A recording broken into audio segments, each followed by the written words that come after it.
Haney, over here. All right, come on, let go of my hand. Yeah, nice to see you all again. Friends, yeah, sure. Friends. Yeah, I wish those Mocklins were a little less friendly each time. It's like being a movie star. Captain Haney. Hey, what's that? We didn't send no requisition for anything like that. Red hair and everything else. Captain? Relax, Brinkley. That is Inspector Caldwell. She's a troubleshooter for Sam Company. They must have finally read those reports Brooks keeps sending in. Look out for her. She's... Oh, good morning, Miss Caldwell. Inspector Caldwell, please. This is Joe Brinkley. He's the assistant manager of the company post. Where's Brooks? He's up in the mountains, ma'am. He should have been here. I'm on Mocklin to check into this matter of a competitive trading post. Who's back of it?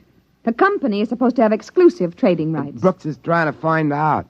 The Mocklins around the place always say the humans are off somewhere hunting or something. We've never seen them. Hey, take the lady's luggage. Yes, sir. It's a pleasure.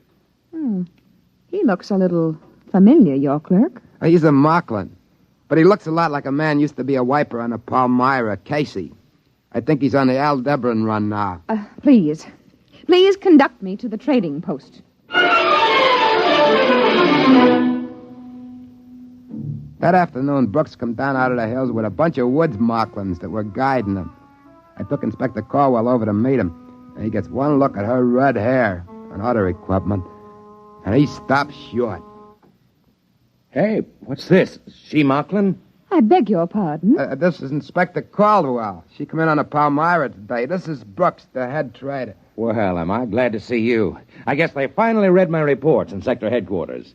You've come to check my request that the planet be abandoned? Not at all. Mocklin has great potentialities. Friendly natives. Trade should continue and increase. But I explained. All I'm interested in is why you allowed a competitive post to be established in our exclusive territory. My reports cover that. Haven't you read them? Of course not. I was given a briefing on the situation here and told to correct it. Well, now, let's get to it. Do they cut prices? 50%. Yeah, but lots of Mocklins still trade with us, just out of friendship. They're real friendly, these Mocklins. Now, I'd like to know just... Excuse me, Mr. Brinkley. What is it, Deke? A girl just brought you a compliment. Oh? Well, now send her in and get a present for her. Yes, sir. 50%. Well, if they want a trade war, we'll give it to them. We can cut prices if we have to. We have all the resources of the company behind My us. dear Miss Caldwell, if you'd read any of my... Inspector Caldwell. Here she is, Mr. Brinkley. Compliments, sir. Compliments. Well, let's see him. He's asleep. Well, look at that. Ears like mine.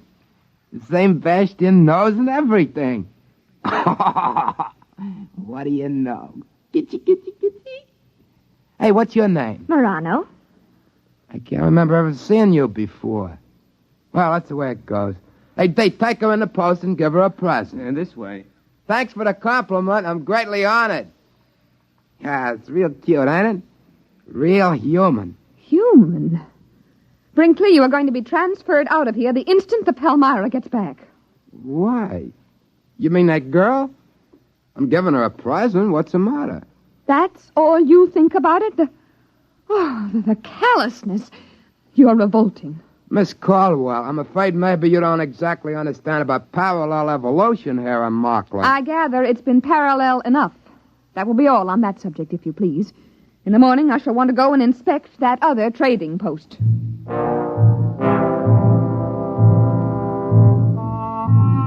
We set out for the trading post the next day. Brooks stayed behind on account of he was peeved that she hadn't read his report. Anyway, she was cute as the bug, and he resented anyone with a figure like that in authority over him, especially without reading his report. I tried to explain to Miss Caldwell that we just couldn't go in and rip up the opposition post. Why not? They're poaching. Mocklins imitate humans. Now, if we start trouble, they'll start it too. Anything. Mayhem, murder, theft, bigamy. Bigamy? You're worried about that? Listen, Miss Caldwell, you've got to understand about Mocklin evolution. I'm not interested. Here, wait a minute. Now, this is a nest bush, see? There's about a dozen nests on it. Now, only about 2 of them are ripe. Look. Oh, there's a bird. Yeah, that's what I'm trying to tell you. Now, see, the bush grows nests for the cacklebird, and the bird, well, fertilizers around the bush. It's even Steven. See, that's the way evolution works on Markland, like we were trying to tell you. Mr. Brinkley, I am not interested in learning about the birds and the bees on Markland or any other planet from you. Now, let's get on to that trading post. Naturally, when we got there was only a couple of Marklands hanging around. They told us the same story about the humans having gone off somewhere hunting donderflies. When we got back to the company post, Inspector Caldwell, furious as a wet cacklebird, marched right into Brooks. I have just ordered a price cut on all items on sale by 75%. I've also ordered unlimited credit for Markland customers. They want a trade war over there? I'll give it to them. But you don't understand. There's a whole planet where they could have put another trading post without being discovered. Why put it so close to us? That furnishes them with a ready-made market for human trade goods. And it furnished them with Marklands trained to be interpreters and clerks. And it furnished them with a Markland head clerk, who is a very handsome young man, Mr. Brooks. He not only resembles you in every feature, but he even has a good many of your mannerisms. You should be very proud. Goodbye. That's funny. Like me, huh? That's right. Spitting image. Funny as folks never brought him for a compliment present. How good's the likeness? If he was wearing your clothes, I'd swear it was you. Maybe. Joe, remember that time you went off hunting with Deeth and his folks? Yeah, sure. We were after donderflies. We caught about 6 of them. You were wearing Markland clothes, weren't you? Oh, you know how they are. You're insulted if you don't. Listen, did you come back after one day for tobacco and a bath? No.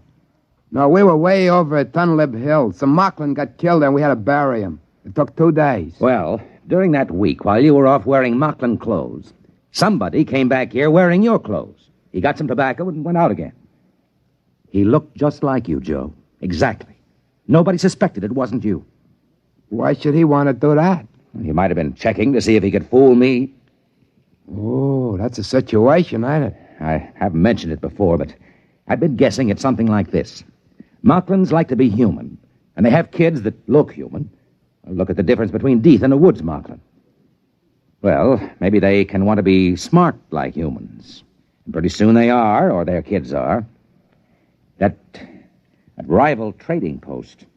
You figure there aren't any humans running it. They're practicing with that. You mean they might figure to get rid of us and have a couple of Marklands take our place? I don't believe that. Marklands like humans. They wouldn't harm humans for anything. They like to be just like them. Listen, Joe. Miss Caldwell is the first human woman on Markland, isn't she? Yeah? Why? And she's got red hair. The first woman the Marklands see, and with red hair. You know how Marklands admire humans. With luck, it ought to turn up soon. Boy, she's going to take it hard if it does. Women hate to be wrong. But it's about our only chance. Listen, Joe, we've got to have some check between us. What for? Well, if there's a Markland that looks like me and one that looks like you, we better have a signal. Look, I'll cough twice, like this. And you whistle back. That way we'll know it's us. Okay. Try it. Good, good. That way we'll know we're us.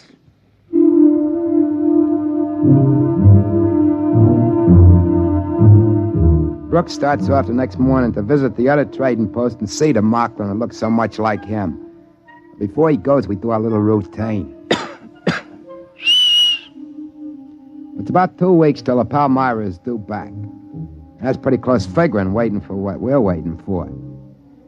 I was thinking how good life was on Markland up to now, and that made me kind of a little sad.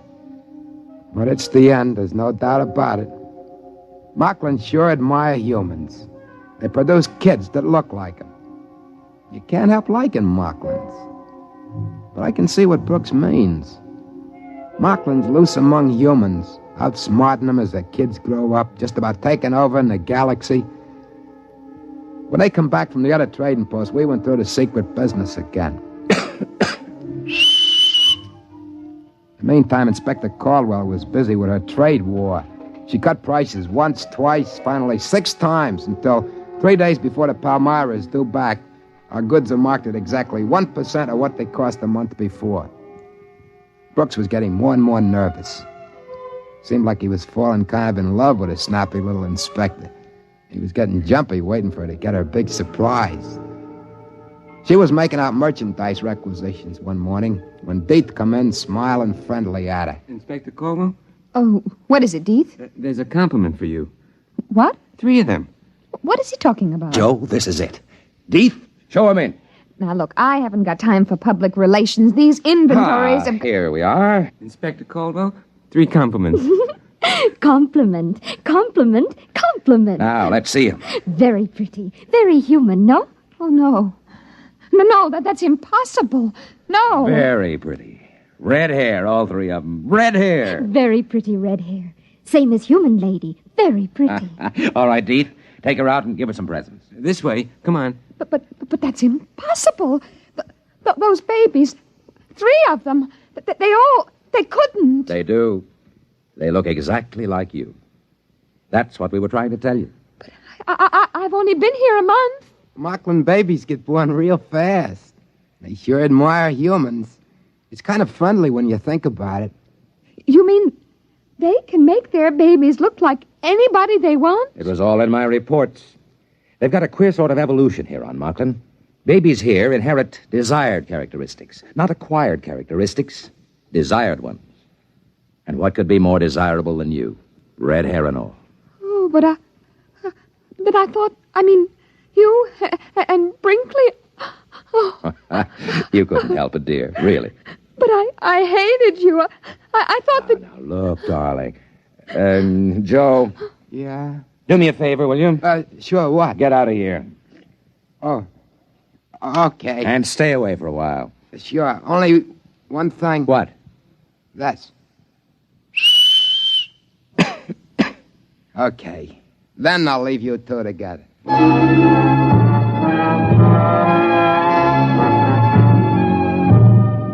About 2 days later, the Palmyra boomed down out of the sky. We were all packed up waiting on the field when the trees finished getting out of the way. I kept thinking, no matter what, Mocklin sure are friendly. And they sure do admire humans.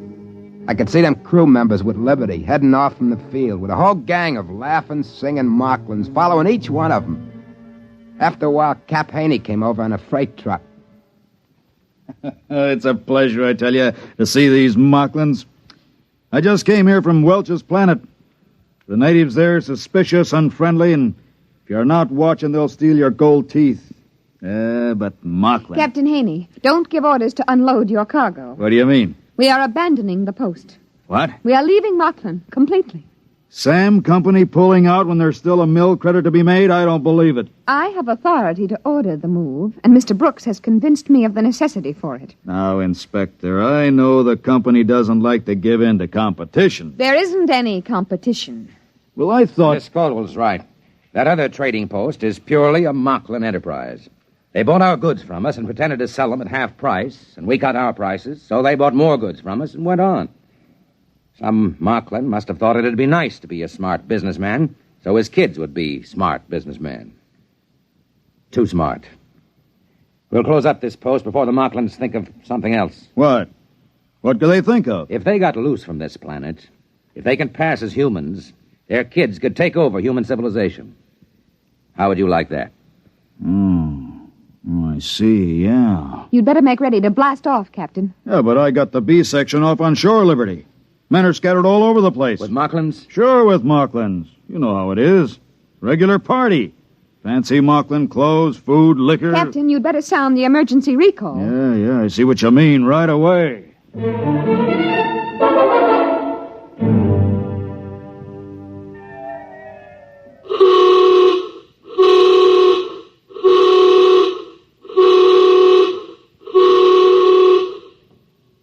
Well, that accounts for all but about 5 of them. They're coming across the field now. Keep that line straight for the hatch. We got to count off. 4, 5. Yeah, they're all in line. I'll check against the roster. Wait a minute, there's another one coming. Look.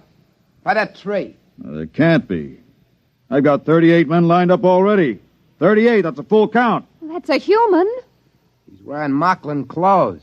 It looks like Pete Werber from the engine crew. Hey, wait.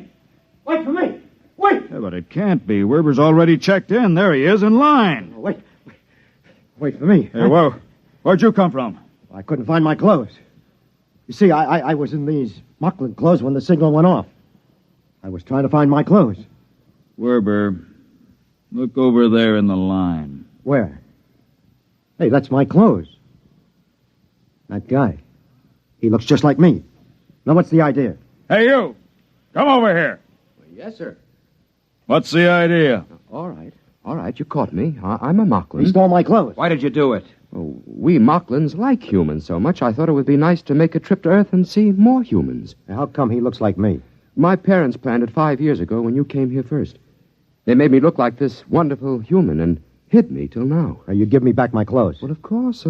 I wouldn't want to make any difficulties for humans.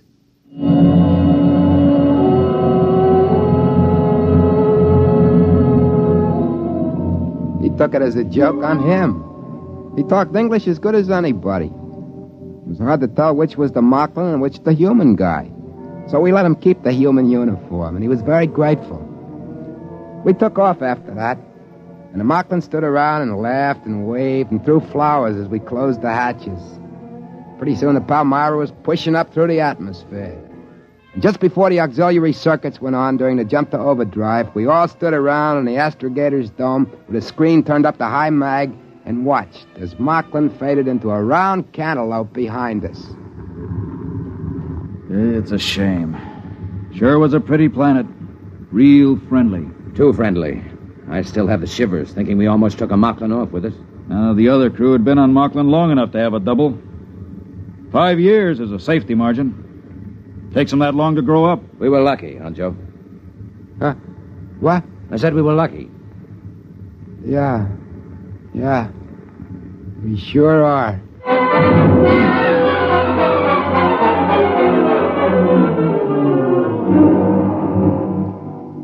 I guess I was the only one who felt a little different from the others about leaving Mocklin. I mean, Mocklin's are swell folks, and it seemed a shame. There'll be an order out that no human ship is allowed to land on Mocklin. But I was thinking, I'll save my money, and those compliments, those 3 little kids that look just like Inspector Caldwell, in about 5 years they'll be grown. And I'll buy me a little private ship and shove off for Mocklin again. And I'll pick me one of those 3 red-headed gals and marry her Mocklin style, and bring her out to a human colony planet. We'll have kids with brains, top-level brains. That's easy. If she wants it, that's the way the kids will be born. I'll have to bring other Mocklins out, too, and start them passing for humans. My kids are going to need other Mocklins to marry, aren't they? It's not that I don't like humans. I do.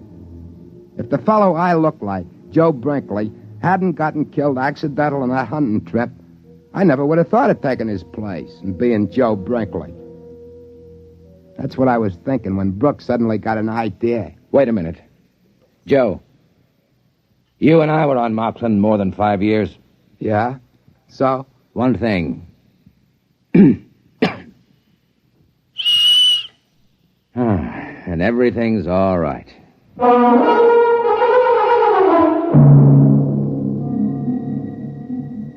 I mean, you can't blame me for wanting to live among humans, can you? Wouldn't you, if you was a Mocklin?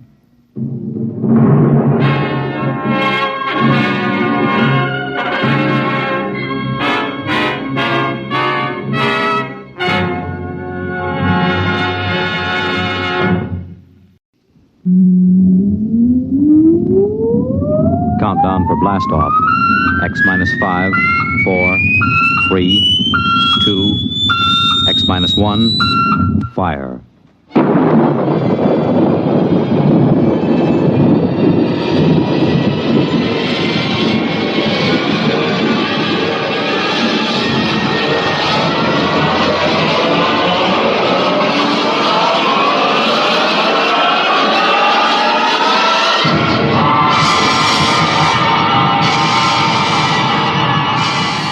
From the far horizons of the unknown come transcribed tales of new dimensions in time and space. These are stories of the future, adventures in which you'll live in 1,000,000, could be years on 1,000 maybe worlds. The National Broadcasting Company, in cooperation with Galaxy Science Fiction Magazine, presents X minus 1.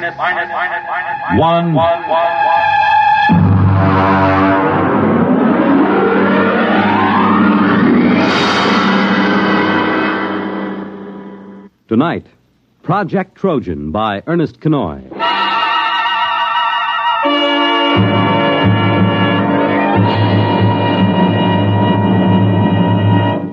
Most of the greatest contributions and biggest messes in history have been made by two kinds of brains, the devious and the literal. We quote from the monthly column written for Galaxy by its editor, H.L. Gold. For our story tonight has been inspired by one of his recent columns, discussing the exceedingly thin line that sometimes lies between science fiction and science fact, and of the strange use that both Allied and German intelligence made of science fiction during the recent World War II. Our report, of course, is entirely fictional, but similar schemes are known to have been attempted by both sides. And now, here is Project Trojan.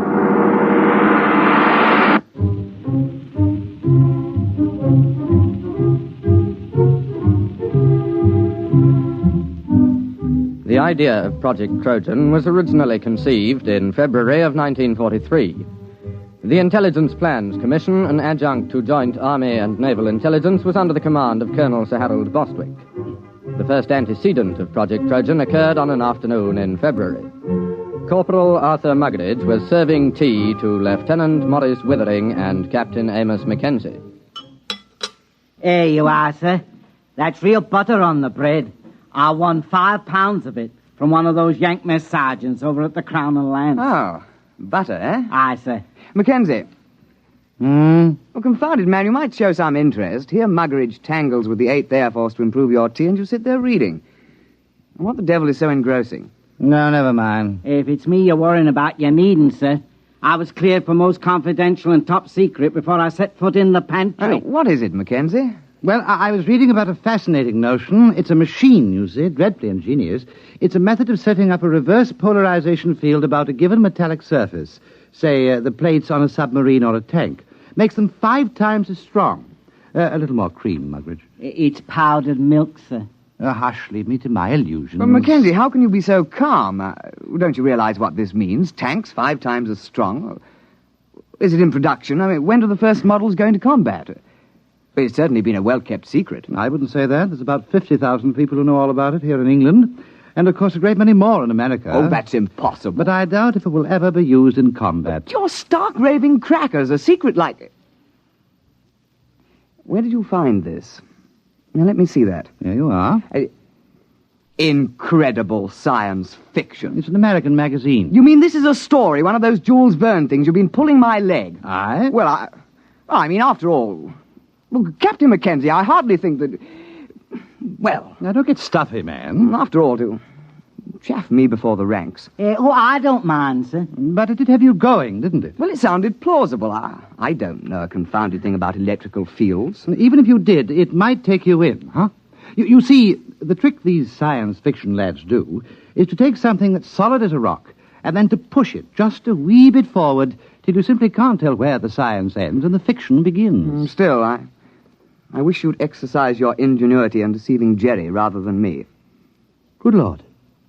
That's a fine idea. What is? If an intelligent, brilliant officer and gentleman like yourself might be taken in by a wild tale like this, whom else's leg might we pull? Huh? Muggeridge, another bread and butter sandwich, if you please, and take one yourself.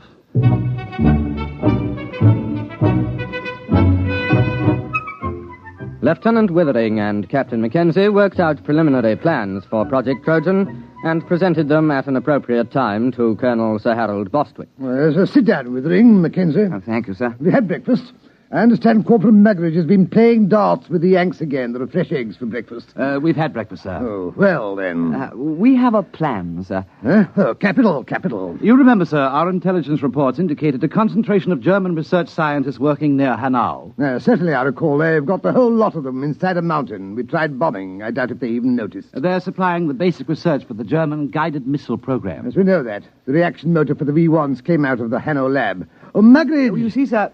If a considerable number of those research scientists were diverted to another project, the rocket program would be crippled. Yes, well, of course it would. What are you going to do? Advertise in the Times and offer them high wages? I said... Oh, Muggeridge, this coffee. No, sir. Next time you go to the Crown and Lance, keep coffee in mind, will you? Aye, sir. Only the Yanks are getting fair dives at darts. It was touch and go with the Yanks. Oh, we can only expect you to do your best. I'll try, sir. Well, now, come to the point, gentlemen. Suppose the Germans got hold of one of our top new development weapons. Something so completely overwhelming that they'd have to pull almost every man off rockets to work on it. Now, look here, Mackenzie.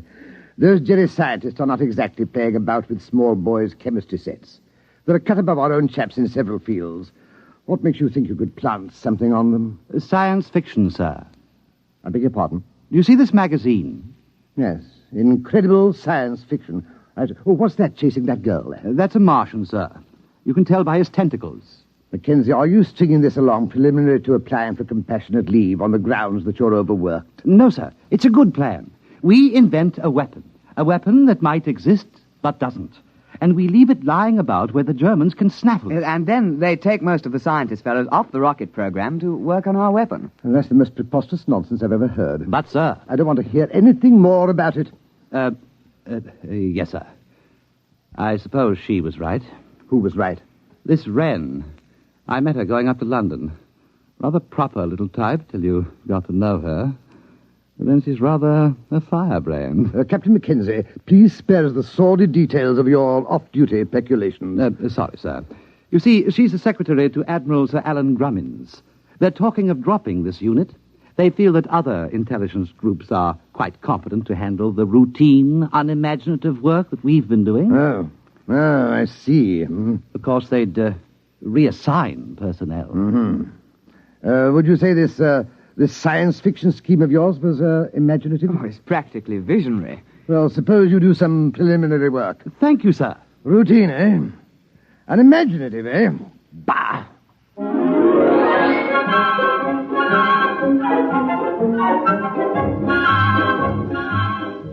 On the 14th of February, preliminary work was begun on Project Trojan. At first, Lieutenant Withering and Captain Mackenzie worked alone, researching the source material of the project. Slamming the firing keys, brick blasted down on the Krull warship. Bright beams of crisp destruction lanced out from the giant dreadnought and licked along the plates of Brick's one-man scout. Nothing in that one. What have you got? It's a story about two robots who fall in love. What's the name of that Johnny who came closest? Herman. Jad Herman. He got half a dozen ideas that are close. Where do you suppose he is? Somewhere in the States, I suppose. That's no use, then. Why? Look, man, perhaps we can put a query through Central Chafe Intelligence. The Yanks ought to be able to dig up this Herman chap for us. No. It's worth a try.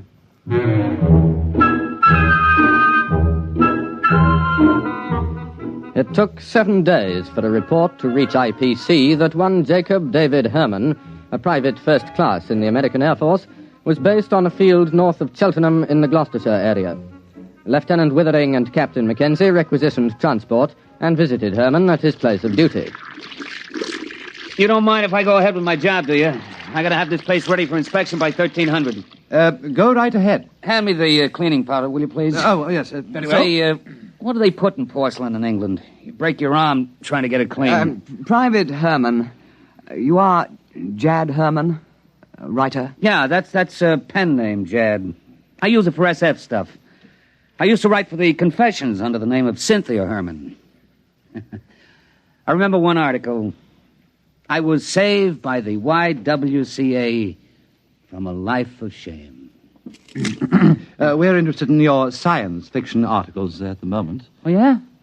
Well, I know we had some sci-fi fans in England. Oh, we're not exactly sci-fi fans. We're from... Anybody else here? Well, look for yourself. There's no hiding place down here. Well, we're from Intelligence Plans Commission. Uh-huh. We need your assistance, Mr. Herman.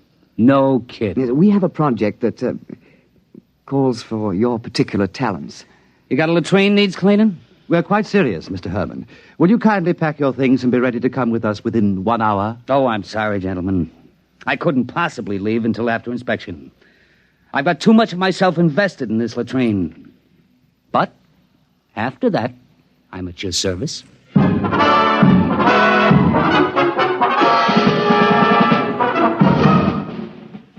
Private First Class Jacob D. Herman, 329-62126, was transferred on special detached duty to Project Trojan, and after briefing was set to work on basic plans.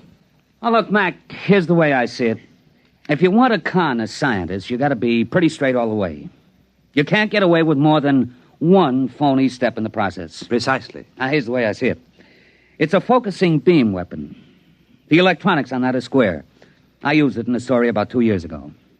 Feinschreiber at MIT and Temple and Westover at the Bell Telephone Laboratories worked out the basic field formulas. What do you mean it's real? Well, up to a point. Everything's on the level till you get to the catalytic action on the grid. Now, that just won't work. It's a basic problem in physics, and it makes the whole thing impossible. But don't the Germans know that? Oh, sure. You see, you make up plans for the weapon, call it a death ray. You let the Germans steal everything but the catalyst formula. They'll think we've got it licked, and they'll break their necks trying to duplicate it before we put the weapon in production. I see. But we can't call it a death ray. Well, how about projector, electronic grid deflecting type 3? That has a broad ring to it, my lad. I've got the basic idea of the thing, but you'll have to get some of your science boys to work it out. Oh, we'll put a requisition into the Manpower Commission in the morning.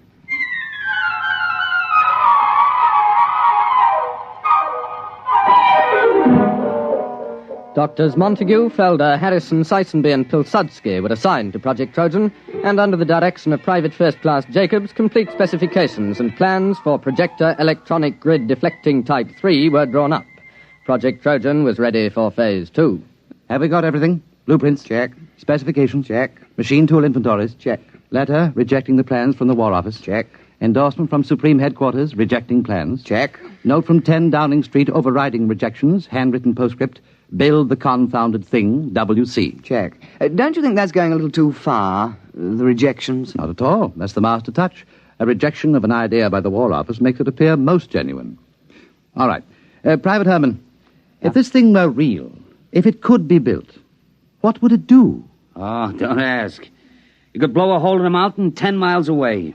Well, you could knock down a whole wing of bombers without even aiming. Oh, dear. Lucky it won't work. I should say so.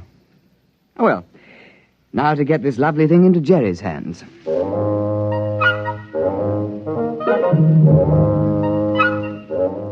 Phase 3 of Project Trojan was commenced on the 15th of March, 1943. Central Counterintelligence Agency had discovered the infiltration of a German agent, a Belfast Irishman named Gogarty, into the blueprint division of Clark and Porchester, a printing firm doing some subcontract work for the Air Ministry.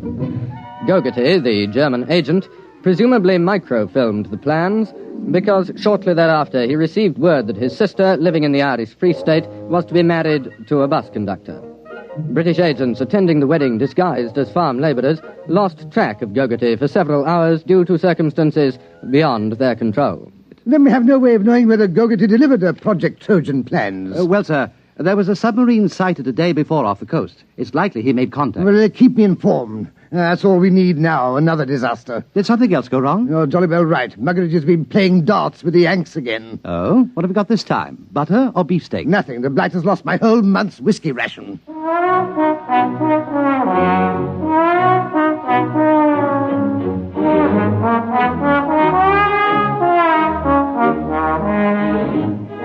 Now the cover operation supporting Project Trojan was undertaken. A battalion of the Royal Engineers was detailed to practice at secret installations with wooden mock-ups of the projector. A lance corporal in this detachment, a volunteer afterwards awarded the George Medal, was court-martialed and sentenced to 7 years hard labour for revealing information about the project while drunk on a 3-day leave to Tynecastle.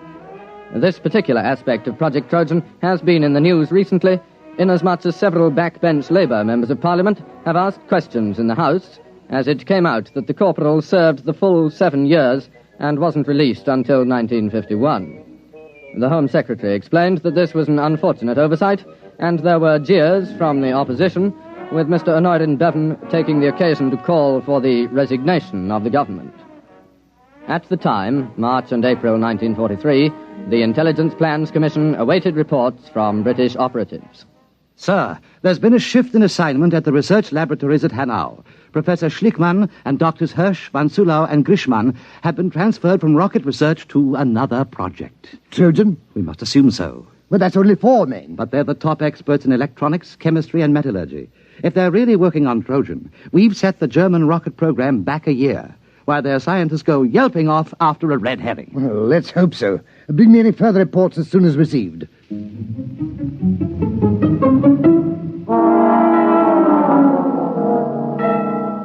British intelligence reports, filtering back through occupied Norway and neutral Sweden, continued to indicate the success of Project Trojan. 4 more top scientists were known to be transferred from the rocket research base at Peenemünde to the Hanau laboratories. Definite knowledge was obtained that the new assignment was a startling new weapon, agreeing in detail with Project Trojan. What a sally, Mackenzie. What a stunt. Yes, sir. We shall have to have a little party to celebrate. We'll have that Herman chap in for a drink. I'm sending Muggeridge off to play darts with some of the Free French over at Germain Manor. He ought to be back soon with the champagne.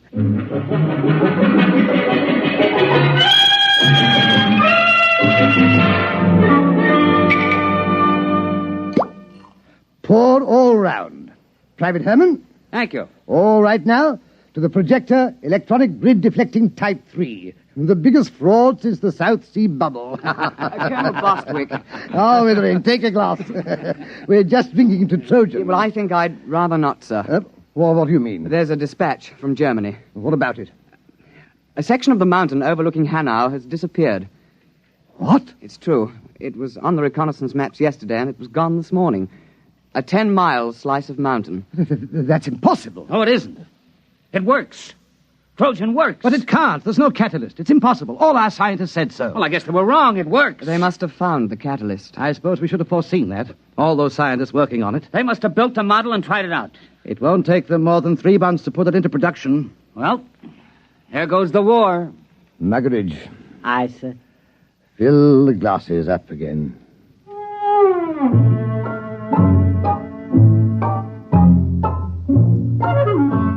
Intelligence Plans Commission now waited for additional dispatches concerning the reaction to Project Trojan in Germany. It was decided as a matter of policy to confine knowledge of these latest developments to the personnel of the project. Anything new, Mackenzie? No, sir, except that aerial reconnaissance confirms the damage to the mountain at Hanau. It's not quite as extensive as the first dispatch, but it is a bit of a hole. Oh, what do they think caused it? The Air Ministry seems to feel that an ammunition dump must have blown up. Couldn't that be it? I'm afraid not, sir. We have an intelligence report about several captured British and American tanks being brought to Hanau for testing. They were spotted the next day, completely destroyed. Trojan? Trojan. There's been an alert at factories producing parts for V1 and V2 rockets to prepare for retooling. They're going to make the projector? It would seem so, sir. Well, I suppose I'd better go up to London tomorrow and make a clean breast of it. I'm afraid so, sir. Well, that's the end. Seems rather unsporting, doesn't it? Just handing the war over to them. I hate to think what the War Office will say. Not to mention the Prime Minister.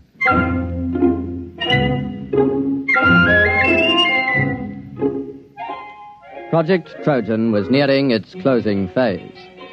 At precisely 0600 the next morning, Colonel Sir Harold Bostwick ordered his staff car and, taking a thermos of tea, proceeded to leave his office. Just before the staff car got underway, Lieutenant Withering appeared with another dispatch, accompanied by Captain Mackenzie and Private Herman. Colonel Bostwick, sir. Wait. So what is it, Withering? Another dispatch. No, don't, please. It's bad enough. There's been another disaster at Hanau. They knocked another mountain with our little present to them? No, sir. They've knocked themselves out. What? The laboratory under the mountain. It's exploded. It has? Went up like a Roman candle. We've got pictures. There was a flight of mosquito bombers over at the time. What happened? The projector. It backfired. How do you know? It had to. That's why the catalyst is impossible. You see, the metal fatigue on the grid is a function of... Never mind. Are you sure? Yes, sir. We have a reliable agent's report. The Germans are completely confused. They were operating the projector under a top-secret designation. Nobody knew any of the details except the dozen scientists working on it. And they were inside the laboratory when it blew. Our man was in the rescue squad. There isn't a thing left, sir. Plans, models, or scientists. Sir, do you realize that Project Trojan was a success?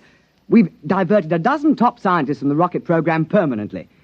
Well, do you think we'll be decorated? Lieutenant Withering, inasmuch as we came particularly close to handing the whole war to the Germans on a silver platter, I suggest we forget Project Trojan. Oh, yes. Yes, I see, of course. You're very canny, sir. I think we had all better return to precisely what we were doing before the whole nasty mess started.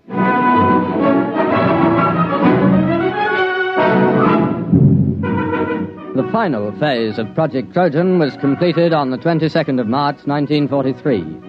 The file, through some inadvertent error, was lost before the Intelligence Plans Commission had a chance to report to the War Office. All personnel returned to their previous assignment. All right. No splashing on the floor. I gotta get this latrine ready for inspection by 1300.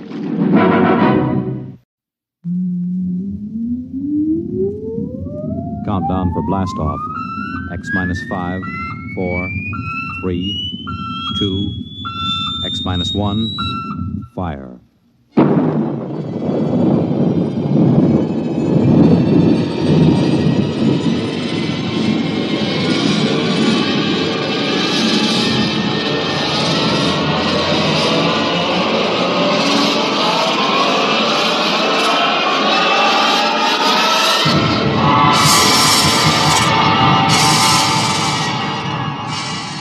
From the far horizons of the unknown come transcribed tales of new dimensions in time and space. These are stories of the future, adventures in which you'll live in 1,000,000, could be years, on 1,000 maybe worlds. The National Broadcasting Company, in cooperation with Galaxy Science Fiction Magazine, presents X minus 1.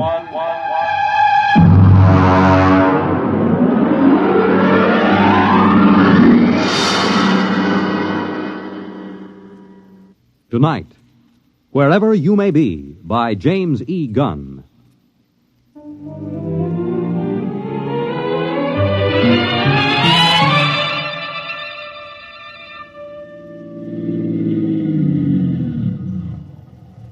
Hey, you. A little girl. You on the fence. Yeah? Hey, kid, come here. Well, I'm right comfortable where I am. Listen, kid. Is there a service station on this road? Well, Merv Wheelock got a gas pump at the general store. Oh? How far is it? About 18 miles. Oh, that's a big help. Well, I don't know what else to expect in the middle of the Ozarks. You want me to help you, mister? No, just keep out of the way, kid. Ow! Well, there's nothing funny about that. You just gonna sit there and watch me sweat, kid? Oh, no. There'll be lots more to watch. Well, I don't know what's so amusing about watching a man change a flat tire. Ow! You sure you don't want me to help, mister? No, I'm perfectly capable of changing a tire by myself.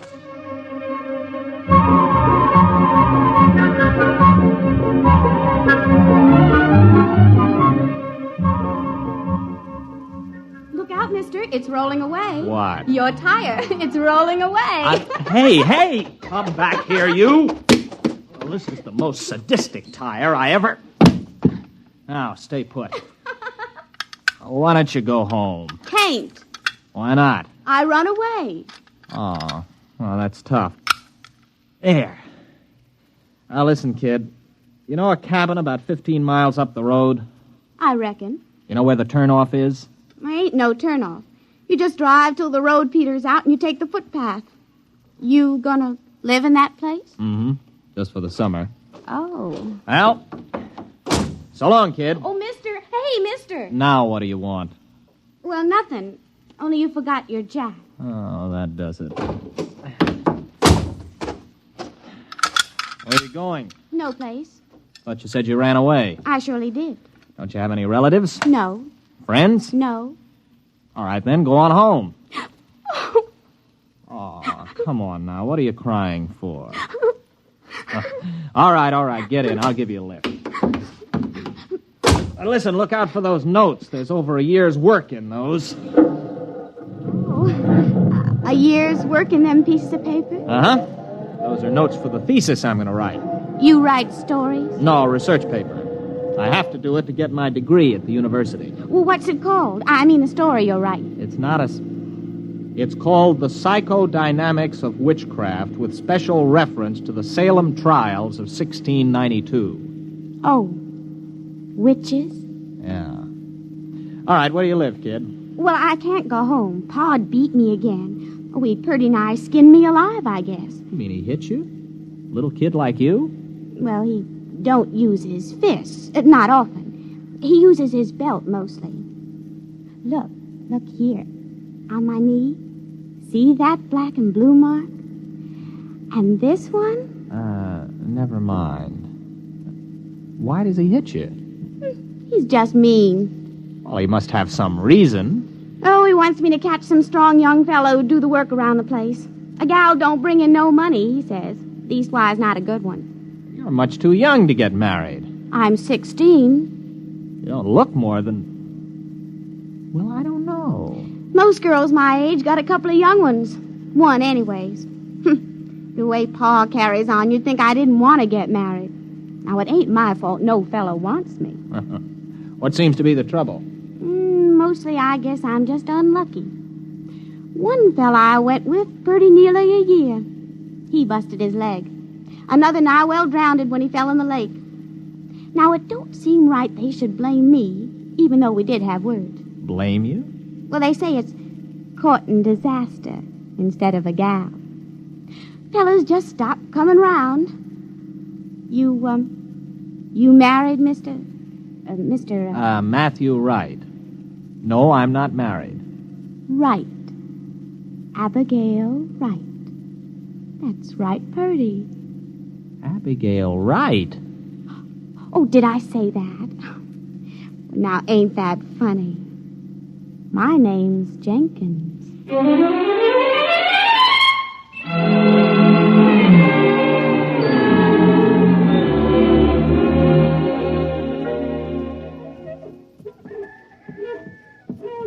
Mr. Jenkins? Oh, fine. I met your daughter on the road. I brought her back. Oh. Look, Mr. Jenkins, I got a pint bottle in my pocket. Care for a little drink?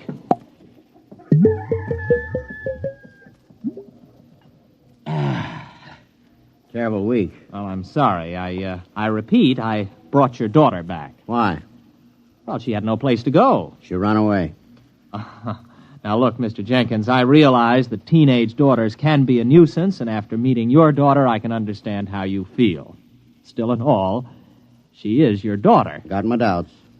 Now, Mr. Jenkins, your daughter may have given you good reason to lose your temper, but beating a child is never sound psychology. Beat her? You mean wallop her, whale her? Man, I never laid a hand to her. I dasn't. But she said... Come in here. Oh, now, Mr. Jenkins, I assure you... Come in the cabin. You look around this here room, mister. See them dishes all over the floor, those chairs all splintered like they was kindling, that table turned over bottom side topmost like a turtle on the road? You think I beat her? Well, the place is a shambles. I ain't saying Abby did it. But when she gets unhappy, things happen. Dishes come flying through the air. Funny things happen around Ab. Ever since she started filling out 5 or 6 years ago. Well, she's only 16. 16? Don't let on I told you, but she's past 18. There, you see? Well, it just fell off the shelf. Well, look, you're a city fella, passable looking. Why don't you take her with you? What?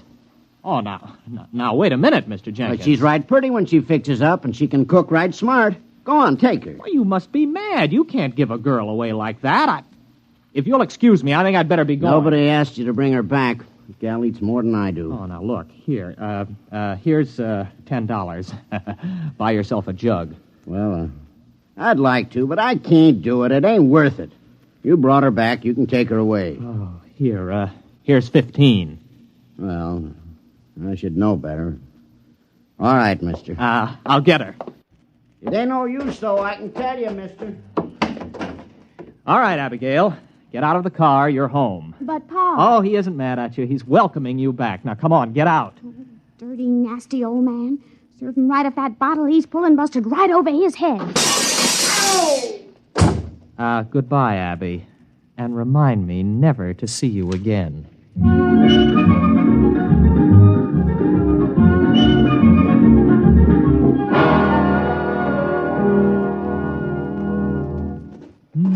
All alone. I'm so all alone. There is no...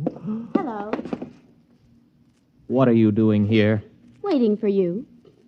But listen, this is my cabin. I rented it. I know. What kept you? Well, what are you doing here? How did you get here? Oh, I reckon you're hungry. Look, why don't you sit down? Supper's about ready. Now, wait a minute. I came here by car. How did you get here? Well, I rode. Oh, it's lucky I did. This place needed a good sweeping. Is that your broom? I know. It was here in the cabin. Pa loaned me a mule. I let her go. She'll get home all right. But you can't stay here. It's impossible. What would people say? Well, who'd care? Pa don't. Oh, please, Mr. Wright, let me cook and clean for you. I won't be no trouble. Honest, I wouldn't. Oh, now look, Abby, you're a nice girl and I like you, but you'll just have to go back to your father. Do you understand? All right. What? What was that? What happened? Oh, look at that. The car. I must have left the brake off. You reckon it's hurt bad? Well, rolling down a 10-foot grade into a tree didn't help it any. Oh, well, I'm sorry, Mr. Wright. Are you? Well, anyway, it looks like you'll have to stay here tonight then, doesn't it? I reckon. I could have sworn I put that brake on. Listen, you're going back first thing in the morning. Oh, sure. Sure, Mr. Wright. I understand.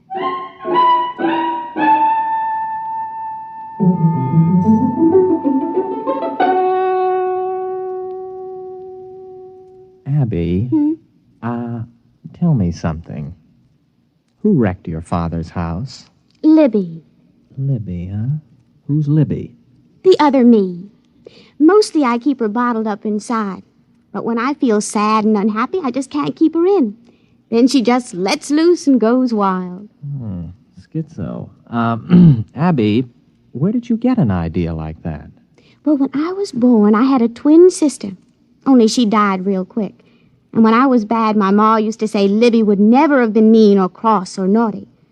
So when I'd done something bad, I started saying Libby done it. I guess after a while, I've begun to believe it myself. Can you control it, Abby? Not much. You see, when I get feeling mad and mean, things just happen, that's all. How about a rolling tire? You sure did look funny.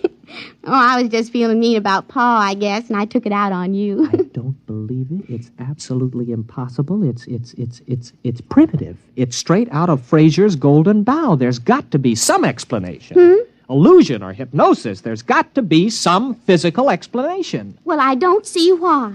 I mean, if a thing just happens, you don't have to explain it. It's just there, ain't it? All right. Here.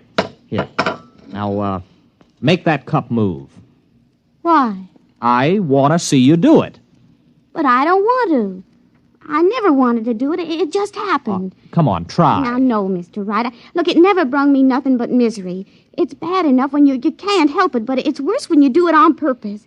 Nothing good will come of it. Come on, try. I want you to. Move that cup. Now, go ahead, Abby. Just move it without touching it. I can't. I just can't. Why not? Why can't you? Well, I don't know. I guess it's because I'm happy. Oh. You can't move it now. No. All right, then get your things. You're going back to your father right now. No, I ain't going. I can't. Listen to you. You're a stupid backwoods girl. Can't. What kind of a way of talking is that? You're going back to your father because you're an ignorant, dirty hillbilly. Abby, you did it. You did it. It came right at my head. Do I have to go back? Oh, no, sir. Not if you help me. Abby, I've got a hold of something here that... What a thesis!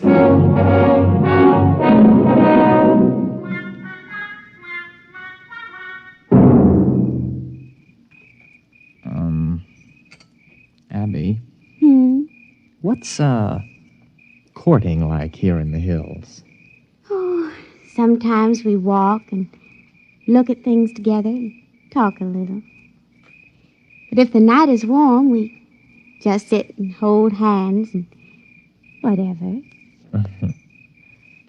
Like this? Mr. Wright, do you like me a little bit? Oh, not marrying like, but friendly like? I like you very much, Abby. Very much. Oh, Mr. Wright. You kiss real pretty. Abby, what happened to your fellas? I mean, the other boys. Well, folks said I'd the evil eye. I mean, Hank fell off the roof and broke his leg, and Gene, well, he fell in the lake and liked to drown. It wasn't my fault it was after we'd had words, now was it? No. Why, Mr. Wright, you're shivering. Maybe we better go get your jacket. Abby, tomorrow we're going to drive to Springfield to do some shopping. Really, Mr. Wright? Why, I ain't never been to Springfield. Oh, ain't that wonderful?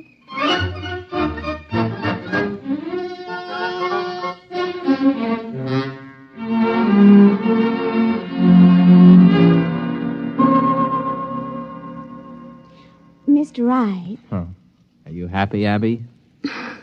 Oh, it's the happiest I've ever been in my life. I mean, eating in a fancy restaurant and even dancing and all.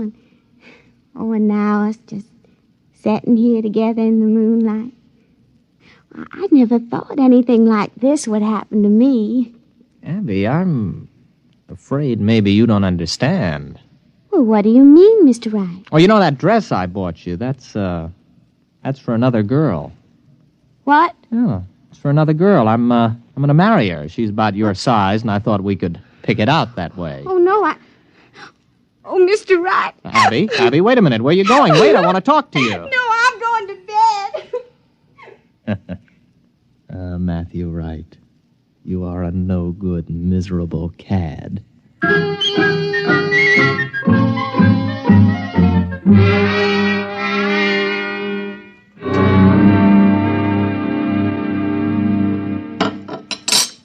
You want any more coffee? You still feel bad, Abby? You want me to move that cup for you today? I can do it real good. How do you know? Well, I just got a feeling. Look. You can do it now? Sure, I guess. There, it's getting easier. Look, Abby, I want to get some things out of the car. I just happen to have them things for tests. There may be other powers. Well, I don't care much one way or the other, Mr. Wright. If it makes you happy, it's all right with me.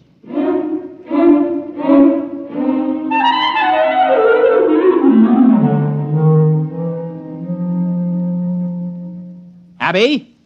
Abby, where are you? Abby, where did you go? Abby? Here I am, Mr. Wright. Abby, where were you? Springfield. But that's 50 miles. I know. I just kind of wished I was there, and then I was. I brought back a frying pan I admired in that hardware store window. Ain't it pretty? Got a real copper bottom. Didn't you have any trouble getting out of the store without anyone seeing you? Well, I was outside, but I could see in the back room somehow, too. I knew his name was Albert, and he was doing a crossword puzzle. Now, how could you tell all that?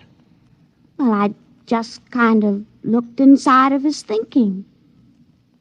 Like this. Wait a minute. Wait a minute, Abby, don't. I could look right inside your thinking now, Mr. Wright. Abby, wait a minute. Abby? You wouldn't. You didn't. Now, wait a minute, Abby. You've got to understand. I understand everything you've been thinking. You devil. Well, there ain't nothing too bad for anyone to do that. Well, you've got to let me explain. You with your kindness and your city manners. How could you do it? You made me fall in love with you. It was just a trick. You just wanted to make me unhappy, that's all. Why, even Pa was never that mean. I'd as soon marry up with a rattlesnake. Well, Abby, what are you going to do? Well, I haven't made up my mind yet, but I'll think of something.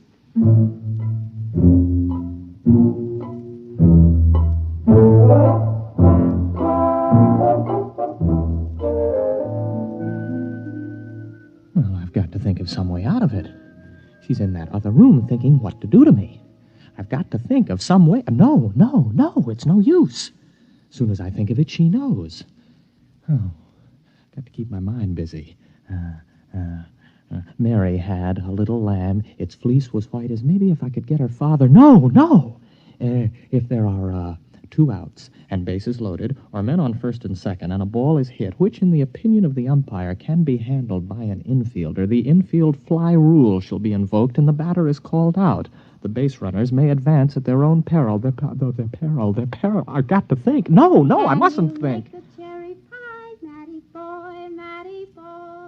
Oh, no, she's absolutely certain now she can do anything she wants to.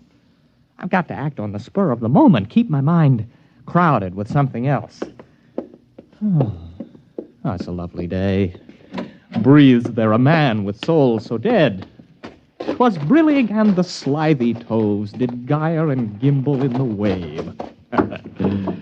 Froggy went a-courting, and he did ride, sword and pistol by his side, ring Tom Body Michicambo. Full fathom 5 my father lies, of his bones are coral made. Seabirds hourly toll his knell. Hark, I hear them, ding dong dell. That's pretty. Abby! Where are we going? Oh, Abby. What are you doing here? I couldn't let you leave without me. I've got plans for you. Oh? Very interesting plans. But how could you tell I left? I was thinking all sorts of other things. Matt, you were thinking some of the cutest little rhymes. Oh, but that was on top. On top? Why, sure. Way underneath, I could hear plain what you were thinking about running away in this old car. Well, then why didn't you stop me? Conk out the motor or something. Oh, I didn't want to. I told you I could see way down underneath the top of your thinking. And you know what I found there? All the time, even when you were making me unhappy to test all them strange things I learned how to do, way down deep, you're in love with me. I am? Surely true. So, we're going to get married. Are we? There isn't much you can do about it now, is there? No, I suppose not, but, you know, it's a frightening thought getting married to you, Abby. A wife who can read your mind and all the rest. Oh, I wouldn't worry about it, darling. Why, I can only do those things when I'm downright miserable. Everything will be perfectly all right. Just as long as you keep me happy.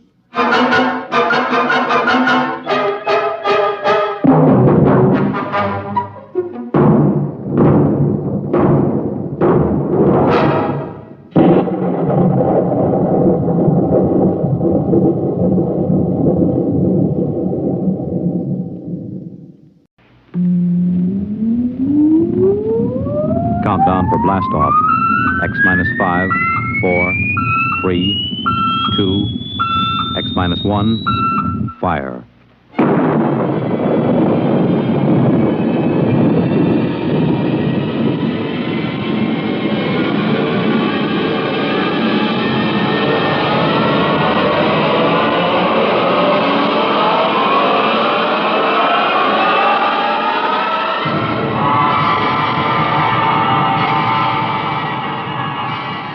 From the far horizons of the unknown come transcribed tales of new dimensions in time and space. These are stories of the future, adventures in which you'll live in a million, could be years, on 1,000 maybe worlds. The National Broadcasting Company, in cooperation with Galaxy Science Fiction Magazine, presents X minus 1.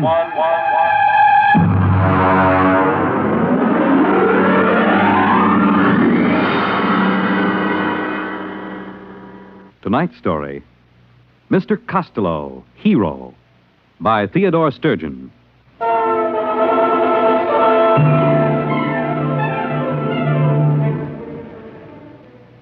It began the day the skipper called me into his cabin.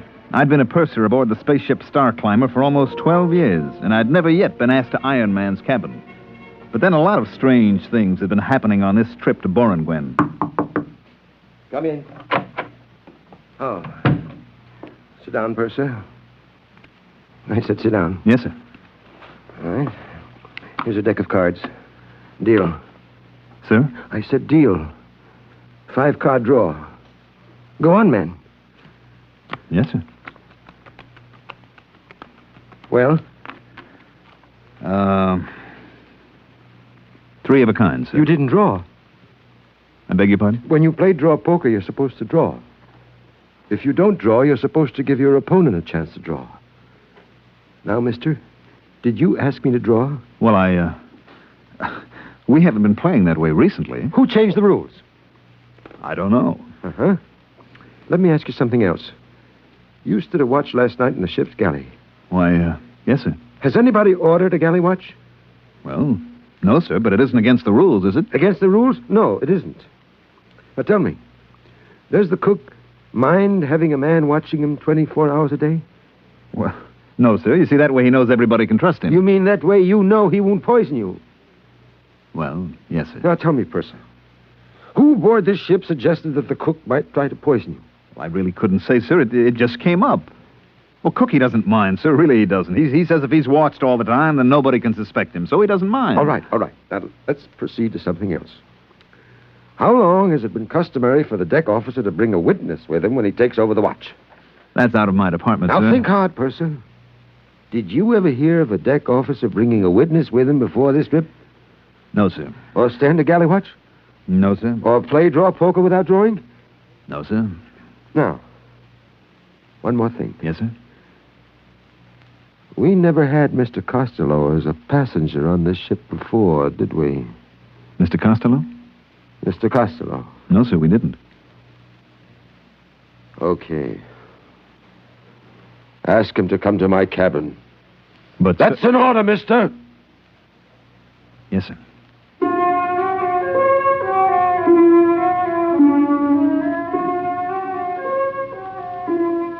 Let me tell you about Mr. Costello. He was our only passenger. Hello, Mr. Costello. Hello, Purser. Oh, am I interrupting something? Not at all. Come sit down. I'm landing on Borengwen tomorrow, so I won't have much more chance to talk. Well, I'll finish this later, Mr. Costello. Nonsense. Honest men should be open with each other. Go ahead, show him what you discovered. Well... The Purser's a fine man. Huh. Well, Mr. Costello asked me to show him in the space code what a captain can and cannot do. Now, just a minute, Third. You wanted to show me, didn't you? Well, yes. So actually you're going over the limitations of a space captain's power of your own free will, right? Well, I guess so, sure. Sure. Tell the Purser the part that you just read me. Well, it's a sort of safeguard against letting the skipper's power go to his head. Like, suppose a time comes when the captain begins to act up, you see. The crew figures a lunatic has taken over the bridge. Well, the crew can send a delegate for an accounting. If the skipper refuses, then the crew can confine the skipper. Well, isn't there something about the proceedings having to be radioed at the time they happen? Now, there is a man who is absolutely fair. Witnesses for the watch, safeguards on the kitchen. I tell you, you're all good men here. Yes, sir, this is the safest ship I've ever seen. Gives a fellow a nice feeling to know he isn't going to get his orders wrong or accidentally find something in the food. Yes, sir. I wonder why we never thought of that before. Oh, I nearly forgot. Mr. Costello, the skipper, wants to see you in his cabin. Oh? Right away. I see. Will you come along with me just as a friendly precaution? Hmm? You can wait outside. Well, in that way, both of us will know what happened. I'll never be able to say that you didn't give me the message, and you'll be able to say I went to see the skipper. Right? Well, I guess so. You know, that this buddy system sort of makes everything safer, doesn't it? That's right, Purser. You can't do anything bad if you have a friend along to witness.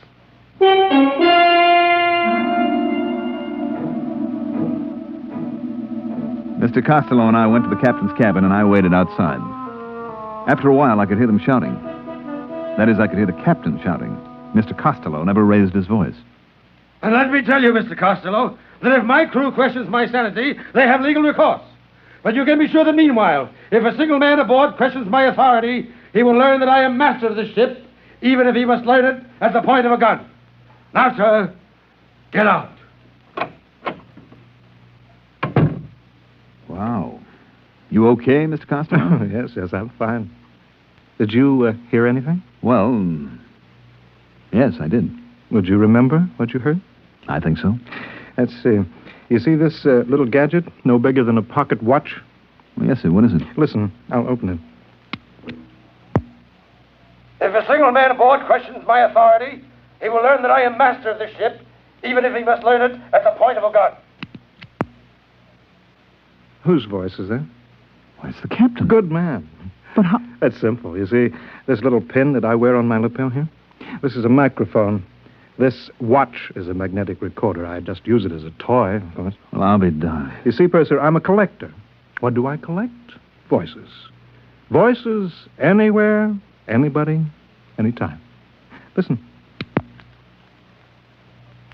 A lunatic has taken over the bridge. Why, that's the third officer. Mm-hmm. Listen to this now. I better not, Mr. Costello. I wouldn't want you thinking I take bribes from passengers. Recognize it? Why, that's my voice. Exactly. The time you brought me the special radio message from Earth Central. And you offered me a blue gemstone, and I said Hey, listen to this. I take bribes from passengers. Well, if that isn't the end. Cute, huh? Well, I guess I'll get back to my cabin and pack. When do we arrive at Borengwen? 6 tomorrow morning. Oh, good. By the way, I'd like you to come see me when you put in there again. Well, that's very nice, sir, but you're an important man, and I'm just Nonsense. I insist that you visit me. Well, that's real nice. Oh, by the way, what's the major trade on Borengwen? Blunker. Blunker? Yes, it's a kind of soft fur. You can make a warm coat out of it that will roll up into a thimble. You don't say. And the glunker trade, that's carried out by trappers? Mostly. Mm-hmm. They work alone and bring in the pelts. I see. They spend a lot of time alone, huh? That's right. You know, sometimes I envy them. I mean, working on a ship, you're almost never alone, and the way I see it, a man needs to be alone sometimes. Correction. Only, I repeat, only if he has something to hide. Otherwise, to be alone is antisocial and evil. We put in at Borengwen the following morning. I stood at the ramp of the ship and checked out the supplies and checked in the glunker pelts that we were taking back to Earth. The Borengwen people were a nice, independent, easygoing bunch. I knew a Borengwen woman named Nola, and she came out to the ship to see me. 15,000 glunker pelts. Check. 300 pounds of radioactive ergite. Check. Just put that shipment of show seed over next to the ramp. Hello. What? Well, Nola. Nola. I saw your ship on the cargo manifest. Well, it's good to see you. Will you be on Borengwen long? Just for a day or so. Listen, I have to get this cargo checked in. Can we see each other later? I'll be through at the spaceport at 16 hours. Oh, good. Suppose I... Oh, excuse me a minute. Here comes our passenger. Well, good morning. I see we've arrived safely. Yes, sir. I expected you out before this. I had a few items to get in order. Oh, Mr. Costello, this is Nola. She's a Borengwena. Well, it's very nice to meet you. This is a real nice guy, Nola. See that he doesn't have any trouble with customs, will you? Nola works here. Any friend of the purser? Wonderful.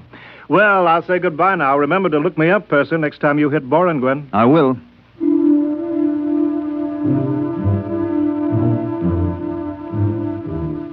He gave me that big, warm handshake of his and clapped his arm on my shoulder. Gave you a good feeling to know that a big shot like Mr. Costello really liked you. I got the rest of the cargo checked in. Took maybe 3 hours. Then I was about to go in and ask the skipper for leave when a couple of guys with Space Bureau credentials came aboard. All right, that's it, boys. Close the hatches. Excuse me. Yes? Space Bureau. Is Captain Ireson aboard? Why, yes. You're the purser, huh? That's right. Something wrong? Would you mind answering a couple of questions? Not at all. Has the captain been behaving strangely this trip? Well, not strangely, exactly. Anything unusual? Well, no. He called me in for a card game. Mm-hmm. Does that happen often? No, never happened before. Was he upset? Yes, I guess he was. Okay. This gentleman would like you to answer a few simple questions. Meanwhile, I'll look up the skipper.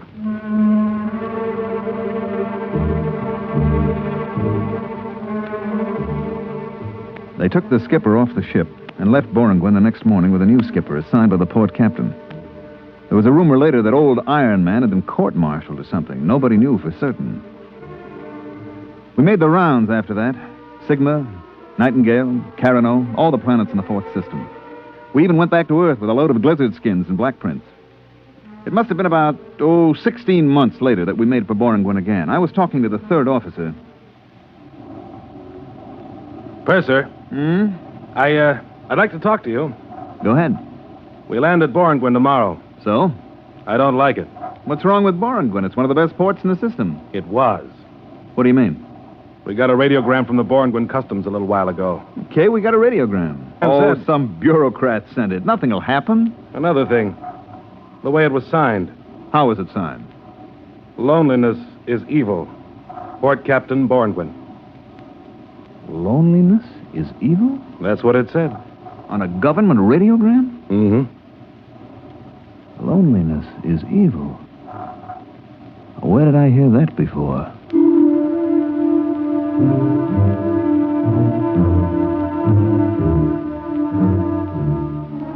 Well, we touched down on Borengwen at 1200 hours. What a change. The spaceport was deserted. The only people who came aboard were two agents from Customs. They censored our tapes and checked our written literature.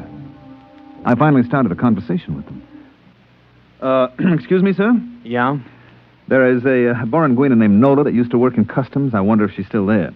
I wouldn't know. Well, the reason I asked, she usually meets my ship when it comes in. Yeah, I see. Well, maybe I'll look her up. She has an apartment on R Street. She won't be living there. Try Central Barracks. Central Barracks? That big warehouse near the spaceport. I thought they stored the Glunker furs there. They don't use the warehouses to store things anymore. No? They need them for the people. The people? You haven't been on Borengwen since the Brotherhood movement?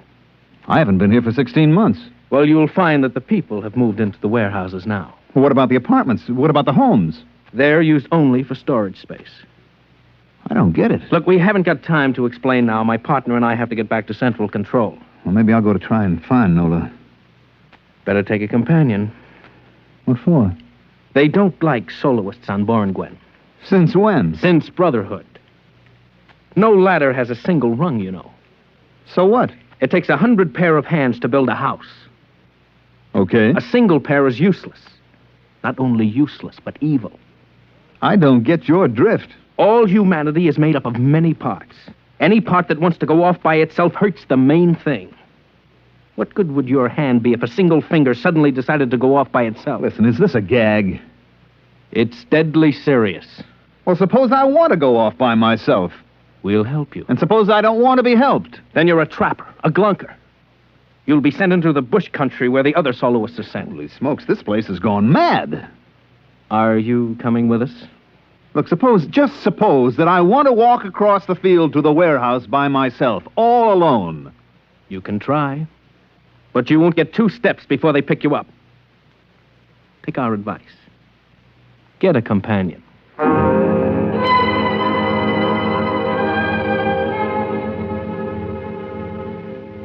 I let them take me over to the barracks. The place that used to be a warehouse. It was unbelievable. The place had been completely cleared of every wall, every partition. There, in front of my eyes, were 10,000 beds, cots, and mattresses spread out over the entire floor of the warehouse. The light was blinding. Huge floods and spots bathed every square inch. Nothing was concealed. Even the plumbing, the showers, tubs, sinks were lined up against an open wall. The agents came in with me and stood at the door. A cluster of Borengwen people waited in a roped-off area. This is it. Wow. The customs personnel are in that third aisle, going north. I'll walk down there. Thanks for the company. It's a duty. Wait. I'll get you a companion. Anyone for the third aisle going north? Third aisle going north. Yeah. There comes a man. He'll accompany you.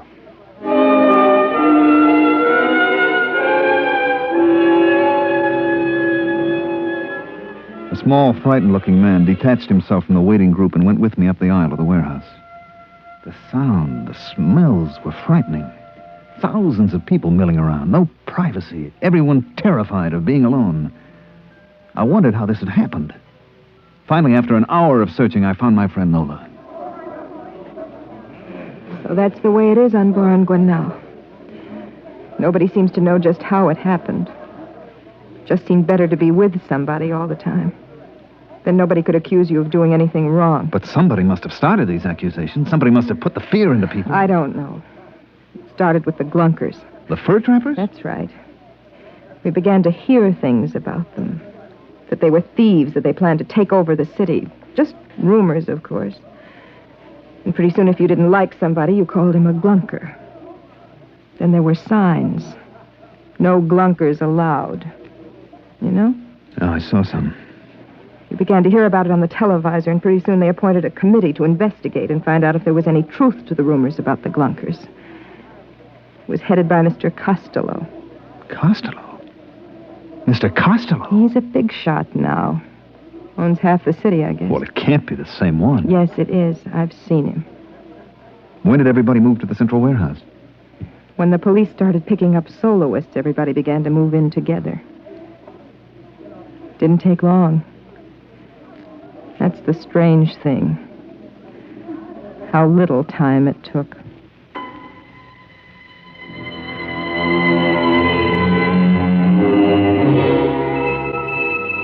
I talked to Nola for a while, then I couldn't take it any longer. I had to get out, to get away by myself.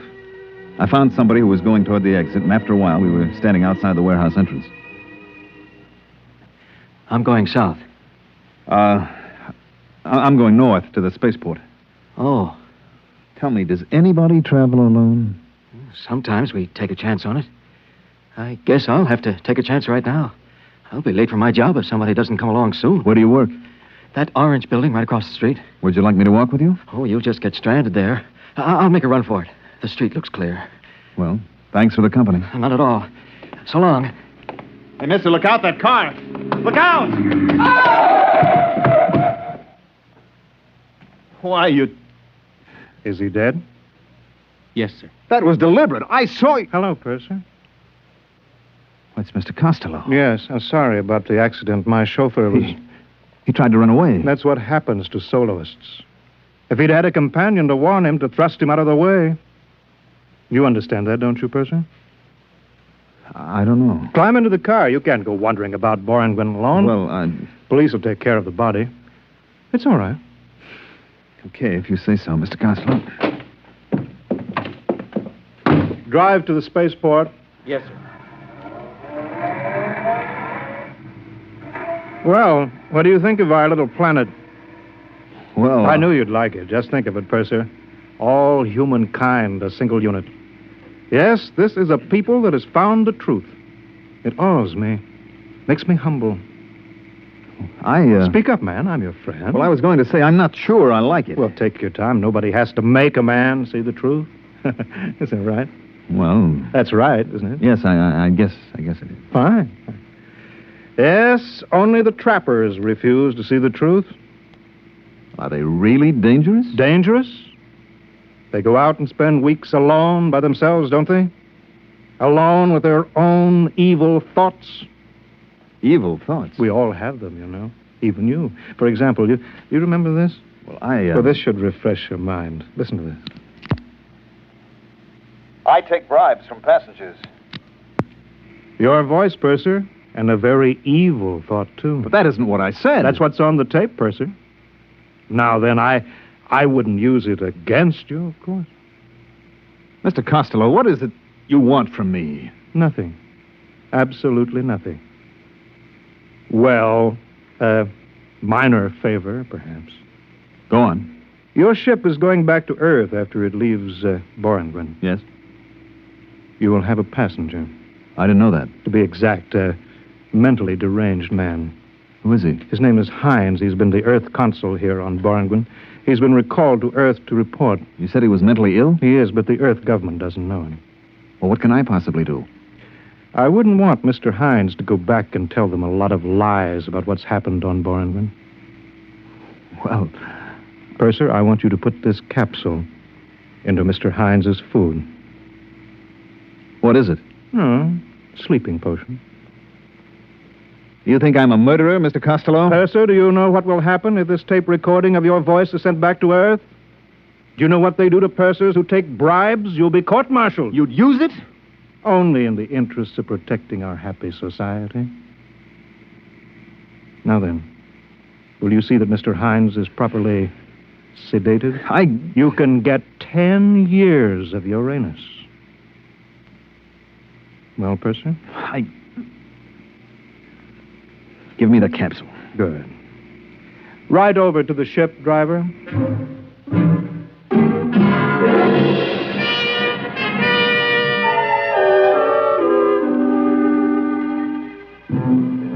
The first day out, the Earth Council, Mr. Hines, was in his cabin, and I brought him his dinner. He was a tense, nervous little man. Here's your dinner, sir. Put it down, steward. Oh, I'm the purser, sir. The steward's ill, and I'm helping out. I see. Do you know what's happened on Boranguen? I was only there a few hours, Mr. Hines. Let me tell you, then. You won't believe it. Nobody will believe it. First, it was a little wedge, driven in the one place it might exist between the city people and the trappers, the Gunkers. Suddenly, the Gunkers were a menace. Then came the changes. You didn't have to prove that a Glumper had done anything. You just had to prove he was a Glunker. It all happened so fast.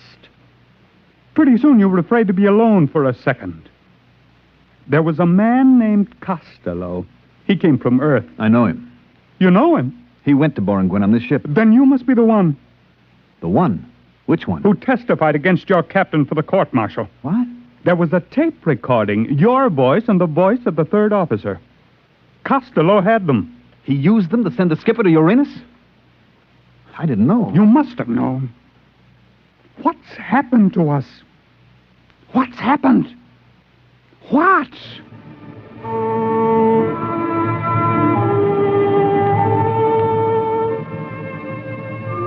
I got him into his bunk and gave him a sedative. Then I took away the food I'd fixed for him. I still had Costello's poison capsule in my pocket. I went down to the radio room and sent a message to Earth headquarters. 2 days later, we landed. Mr. Hines told his story and I told mine. I showed them the poison capsule and told them what had happened to the skipper and about the tape recorder. Within 24 hours, a task force of the Earth fleet was on its way to Boranguen. It wasn't much of a battle, they tell me. The Boranguen army didn't have its heart in it. That was, 20 years ago, I guess. About Mr. Costello? I met him again last week, right here on Earth. Funny thing, I was sitting in Central Park on a bench. Well, if it isn't the purser. I'm sorry, I don't believe... Look closer. Don't you recognize me? No, Why, Mr. Costello. I thought you... You thought I was on Uranus? I was. I served 20 years. Mind if I sit down? It's a free Earth. You know, I'm glad I ran into you. I think you may be just the man that I need. Need? Yes. Let me show you something. Here, in this pouch. Recognize these? They're just live ants. Exactly. Let me dump them out on the ground. Won't they crawl away? They'll come back. Watch. You see, I put a little piece of this bread in the pouch, and I lay it on the ground. See how they crawl back? Yes, all except that one. He's interested in that dead caterpillar. Yes. You see, about 1 in 30 I discovered will eat something different. Break away from the pack. So what? Don't you see, man? If we can find a way to make the others turn on that 1 in 30, if we can make the bread eaters think that the caterpillar eaters are dangerous... They're not dangerous. They're just different. What's the difference? Just so we can get the bread eaters scared enough. They'll turn on the others. And then? And then we can make them do anything that we want. You see what I'm driving at? If you think of these ants as people... Well, where are you going? I'm leaving, Mr. Costello. Why? Doesn't what I say make sense? Yes, it does, Mr. Costello, except for one thing. What is that? I'm no ant. So long, Mr. Costello.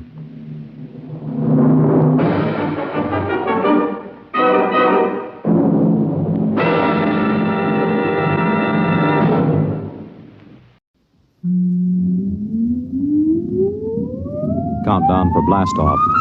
X minus 5, 4, 3, 2, X minus 1, fire.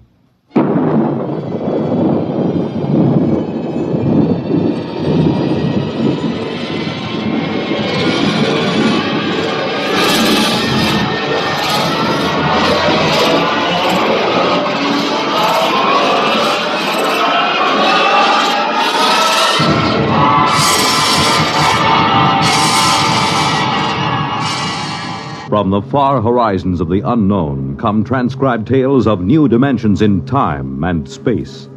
These are stories of the future, adventures in which you'll live in a million, could be years, on 1,000 maybe worlds. The National Broadcasting Company, in cooperation with Galaxy Science Fiction Magazine, presents X minus 1.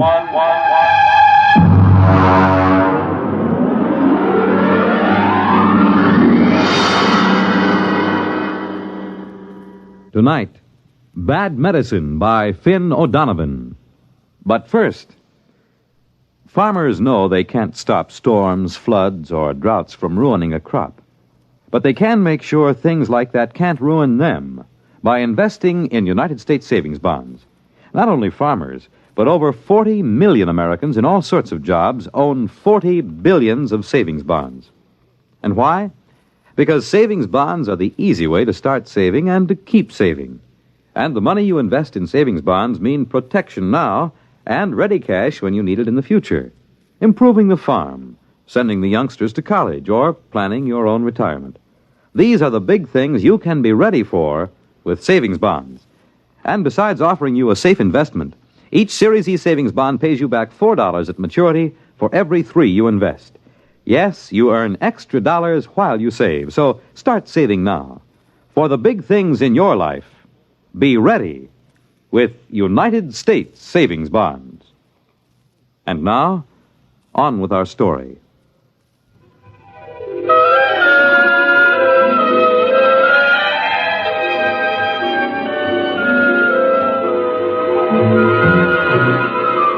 On May 2nd, 2103, Elwood Caswell walked rapidly down Broadway. It was a gentle, misty spring day, and the air held the smell of rain and blossoming trees. But Elwood Caswell didn't smell the rain and the trees. He just gripped the loaded gun he had in his pocket. He didn't want to use the weapon, but he was certain that he would. This was justifiable. You see, Elwood Caswell was a homicidal maniac.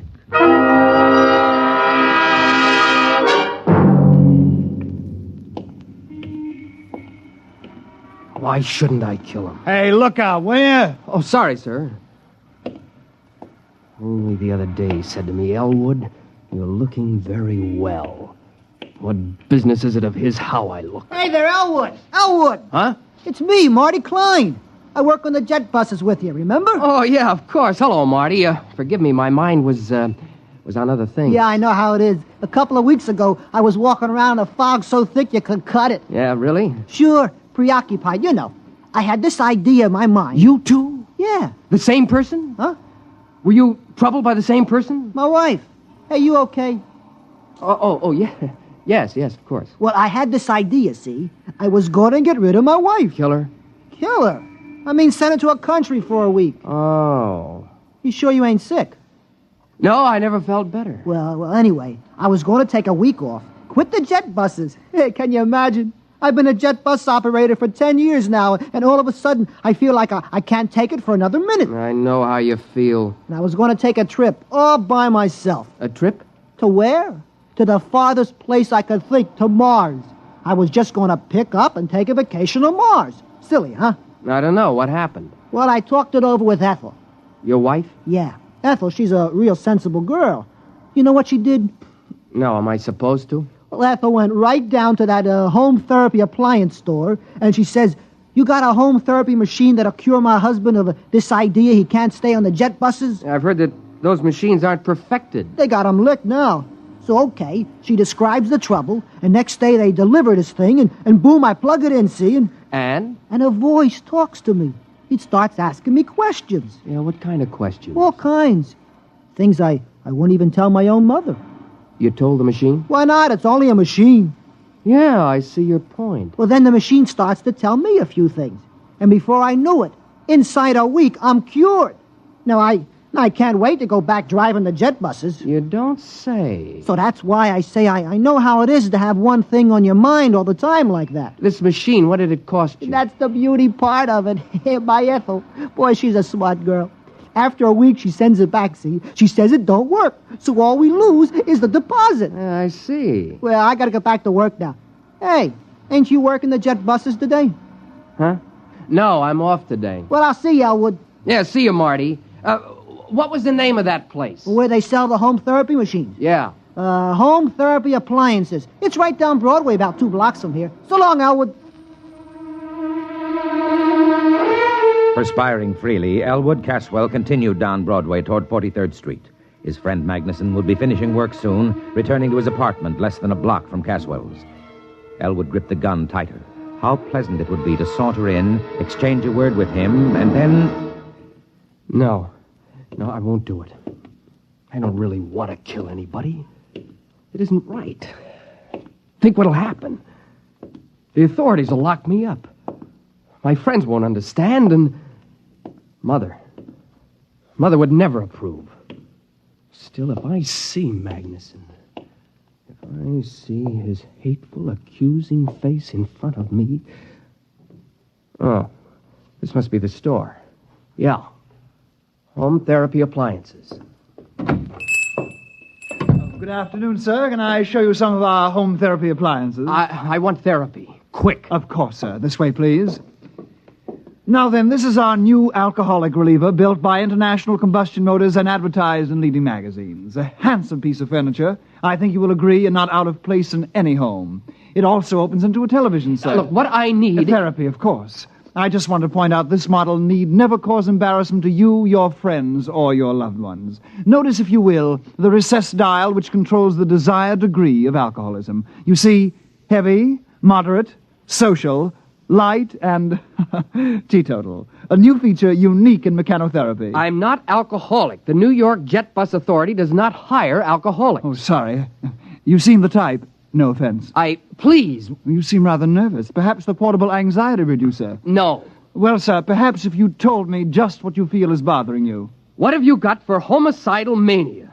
I beg your pardon? Homicide. The urge to kill someone. Oh, of course. Well, let's see now. Pardon me. Have you worked here very long? A week. Oh, yes, here's the ticket. This black job with the chrome trim. What is it? This, is a Rex regenerator, built by Planetary Motors Corporation. Handsome, Goes with any decor, opens into a well-stocked little bar, so your family, friends, loved ones need never... Will it cure homicidal urge, a strong one? Oh, absolutely. Don't confuse this with the little 10-amp neurosis model. This is a hefty, heavy-duty 25-amp machine for really deep-rooted conditions. That's what I've got. Well, this baby will jolt you out of it. Big, heavy-duty thrust bearings, oversized heat absorbers, completely insulated, sensitivity range I'll over... take it. Yes, sir. With me, right now. Now? Before it's too late. I'll pay cash. Well, yes, sir. It'll be a few hours before the warehouse can... I'll take this one here. Well, that's a floor demonstrator. Does it work? All of our demonstrators work, sir. Then I'll take it. I can't wait for a warehouse. I can't wait for anything. Have it put in a taxi for me. Yes, sir. Tell him to hurry. I want to kill my friend Magnuson, you know. Who? My friend Magnuson. Oh, of course. That'll be $400.59, sales tax included.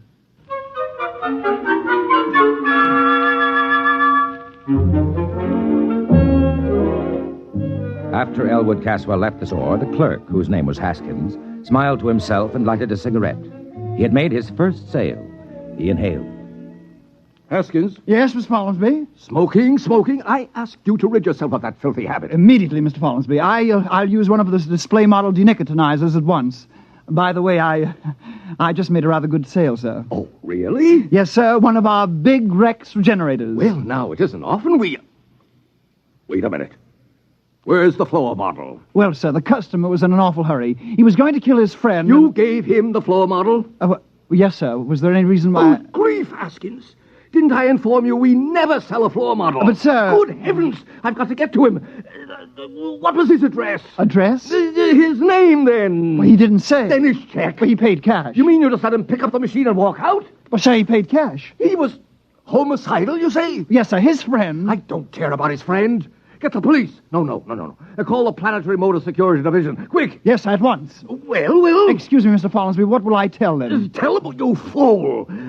Tell them that one of our customers has accidentally got that display regenerator they sent us. The one they shipped by accident. They were going to replace it tomorrow. Yes, sir, the one they shipped by accident. Will they know? If they don't be more explicit, tell them we've sold the Martian model. The one for treating psychotic Martians.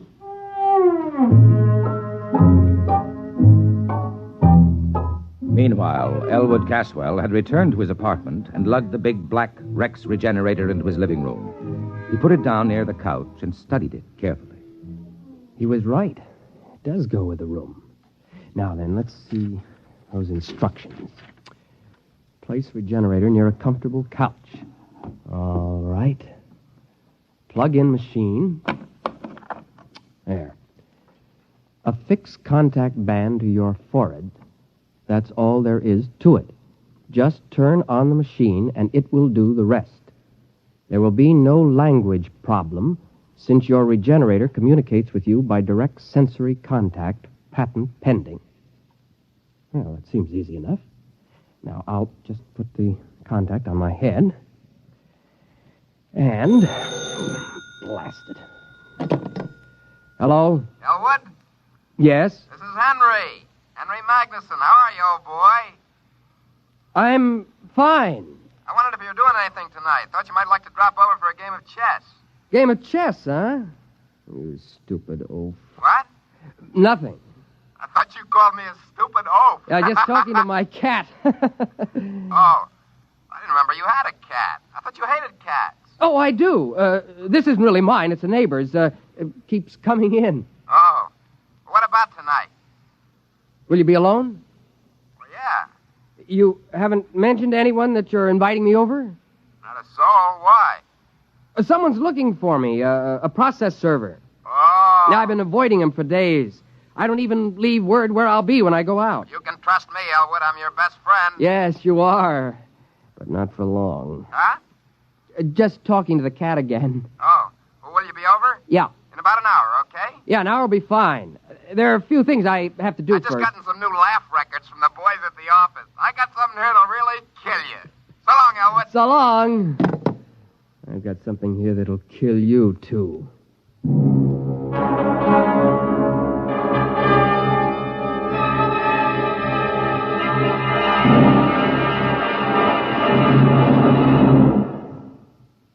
X-1 will continue in 1 minute. Each of us has a personal reason for wanting to see cancer conquered. Steve Allen would like to tell you his. I have a wife and 3 wonderful kids. And when I think about cancer going to strike 1 American in every 4, well, that's more than enough reason for wanting to see it conquered. I know that some people don't even want to think about cancer. But pretending it's not a threat, doing an ostrich routine, isn't going to get us anywhere. We've got to stand up to it and fight. We can fight, each and every one of us. Through the American Cancer Society, we can be part of the battle that someday will beat cancer once and for all. That day will come, but you and I have got to help. How about it? Thank you, Steve Allen. Remember, fight cancer with a checkup and a check. See your doctor once a year for a checkup. It's your best cancer insurance. And to help conquer cancer, send a check to your unit of the American Cancer Society. Make it generous. And now, on with our story.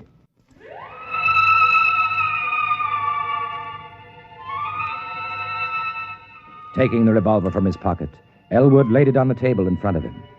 His face became suffused with hatred at the thought of Magnuson. He poked at the gun with a stiff forefinger. Magnuson, you no-good, shifty-eyed enemy of all that's decent in the world.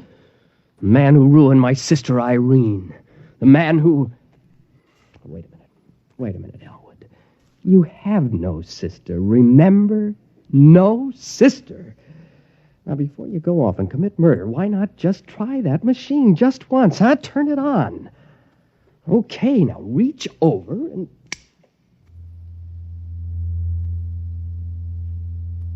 Good afternoon, Elwood. I am your mechanical therapist. You may call me Gloop. Gloop? You seem surprised. It is a perfectly common name here on this planet. Gloop, of course. I've heard it many times. Now then, I am scanning the material in your preconscious with the intent of synthesis, diagnosis, prognosis, and treatment. Yes? I find... This is a most unusual case. Really? I thought it was simple homicidal mania. There is, of course, no such thing. You are obviously hallucinating a set of symptoms. Nonsense syllables to enable you to avoid the real problem. Oh? A most unusual set of symptoms, I must say. Your pilot light seems to be fading. My light is not fading. I am merely trying to relate your symptoms to proven theory. Well, as long as you know what you're doing. Mechanotherapy is an exact science, Elwood. It admits of no significant errors. We will proceed. Good. First, the word association test.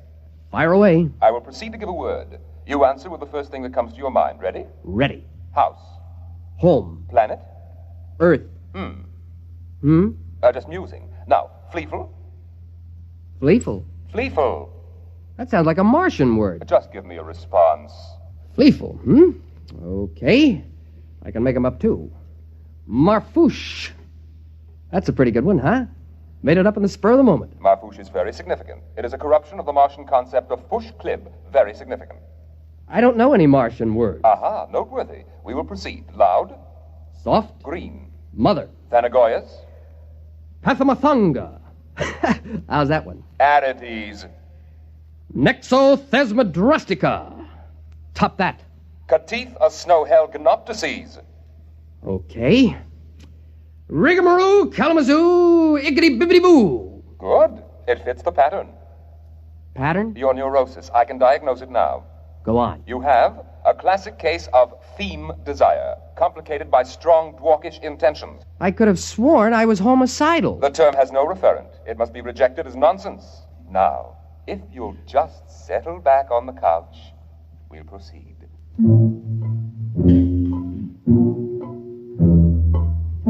At precisely this moment, a tall, gnarled, ugly man pushed his way through the doors of home therapy appliances.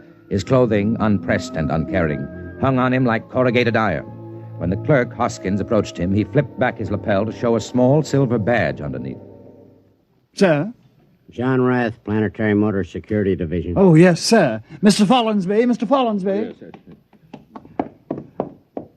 Hello, Follinsby. Mr. Rath, Well? So far, we haven't a single lead. You certainly never mentioned his name? Oh, yes, sir. Now think. Is there anything significant? Is it serious, Mr. Rath? Mr. Follinsby, this man is homicidal. Won't it treat him? Homicide is unknown on Mars. It'll treat him for the most likely Martian sickness. What would that be? Theme desire, Mr. Follinsby. Theme desire? It's a Martian illness in which the victim feels cursed by the tree-like nourishing parent, although, of course, Martians don't have parents in the ordinary sense. Well, Haskins? I remember one thing. He mentioned he was a jet bus operator for the New York Jet Bus Authority. Ah. One other thing. Yes? I believe, yes, he was alcoholic. An alcoholic jet bus operator.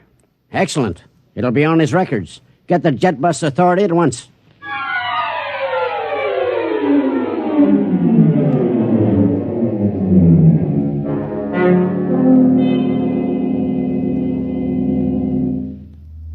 But surely, Elwood, you remember your Gorisy. No. Tell me then about your juvenile experiences with the Thorestrian fleet. Never had one. Complete blockage. My father... There is no such thing, of course. But... I thought we'd finally agreed on that. Okay, if you say so. Now then, since you claim you don't even know what a Gorisy is, tell me what you imagine it to be.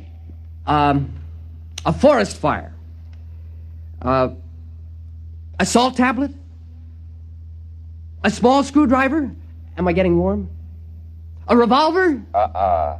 What the heck is a Gorisy? Why, the tree that nourished you into puberty. No tree nourished me. You have completely repressed the experience. No tree ever nourished me. Mr. Caswell, let me try to explain your case as best I can.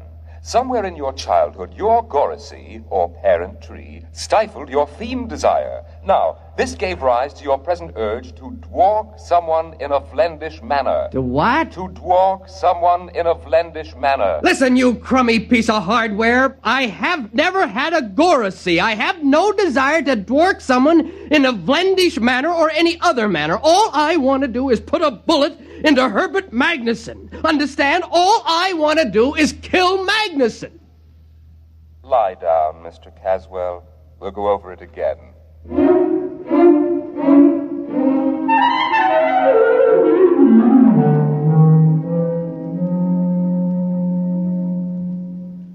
My dear man, I'm not trying to insinuate that the Jetbus Authority hires alcoholics. If you will just... Any luck? It's a dead end. Now, Haskins. Yes, sir. A man's life may be at stake here. Now think. Was there anything else this fellow said to you? Anything? Well, he did mention the name of his friend. Of which friend? The one he was going to kill. The one he... Why didn't you say so? Now, what was it? Magnuson. You sure? That's it. He said, I'm going to kill Magnuson. You know, just casually like that. Follinsby, see if there's a Magnuson in the Manhattan phone book. Now, hurry it up.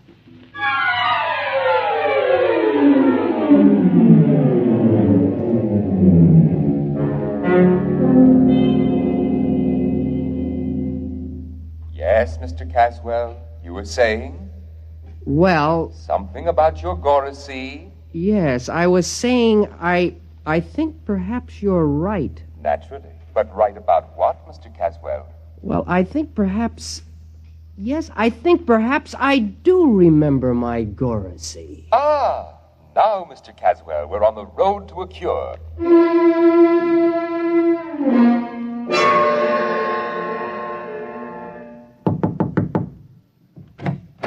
Mr. Magnuson? Yes?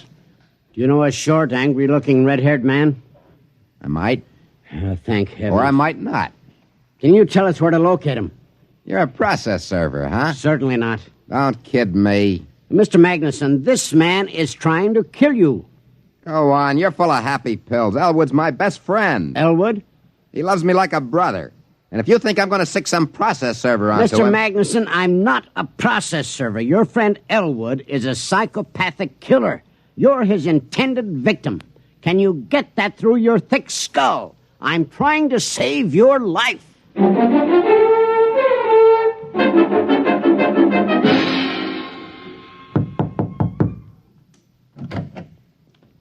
Yes. You're Elwood Caswell? Yes. The Elwood Caswell who bought a Rex regenerator early this afternoon? Yes. Won't you come in? Thank you. My name is Rath, Planetary Motors. Nice to meet you. Have you used the machine? Oh, yes. I see. Mr. Caswell, I don't know how to explain this, but we made a terrible mistake. The regenerator you took was a Martian model for giving therapy to Martians. I know. You do? Yes, it became pretty obvious after a while. Well, it was a dangerous situation, especially for a man in your condition. Yes, the poor thing tried its best, but of course it couldn't cure what wasn't there. Well, then the company will, of course, reimburse you for your lost time and your mental anguish. Naturally. And we will substitute a regular human-type regenerator. Oh, that won't be necessary. You see... Mr. Caswell, will you put down that gun? I warn you. I'm not going to shoot you.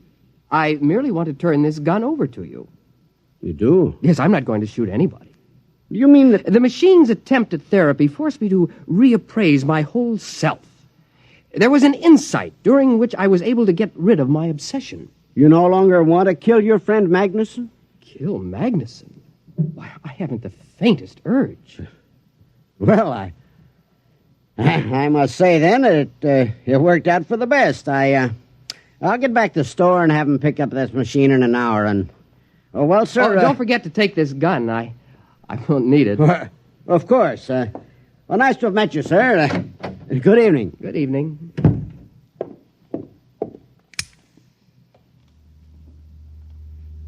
Did you hear that? He asked me if I still intended to kill Magnuson. Magnuson, that inhuman monster who cut down my Goracy. Magnuson, the man who even now is secretly planning to infect New York with abhorrent fiend desire. Am I going to kill him? Oh, no. I wish him a long life, a life filled with the torture I can now inflict on him. Kill Magnuson? Oh, no. I'm going to start right now to work him in a vlendish manner.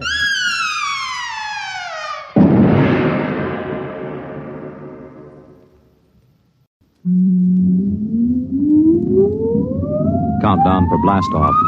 X minus 5, 4, 3, 2, X-1, fire.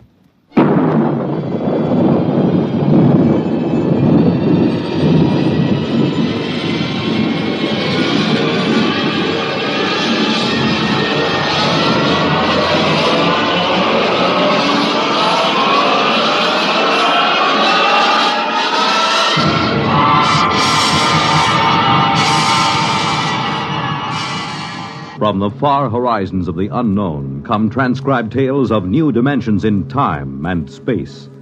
These are stories of the future, adventures in which you'll live in 1,000,000, could be years, on 1,000 maybe worlds. The National Broadcasting Company, in cooperation with Galaxy Science Fiction Magazine, presents X minus 1.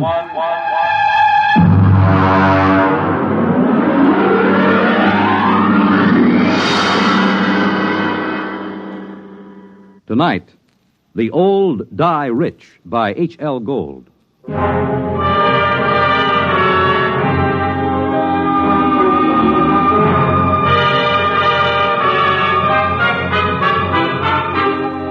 uniformed cop at the door told me to get lost. But Lou Pape spotted me and told the man to let me in. It was a shabby room. They always are. There was a woman on the bed, an old woman with white hair, thin enough to show the tight-drawn scalp.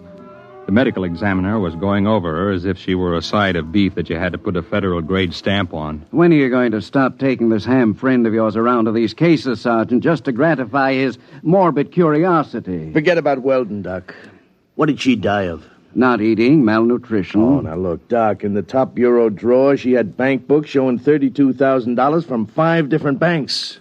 Now, she had the price of a meal. Malnutrition induced by senile psychosis. They starve because they're less afraid of death than digging into their savings. I don't know, Doc. It doesn't feel right to me. Listen, Weldon, just because you get up on a stage or on some half-baked television show and make believe you're 70 years old doesn't qualify you as an expert on gerontology. Maybe not, Doc.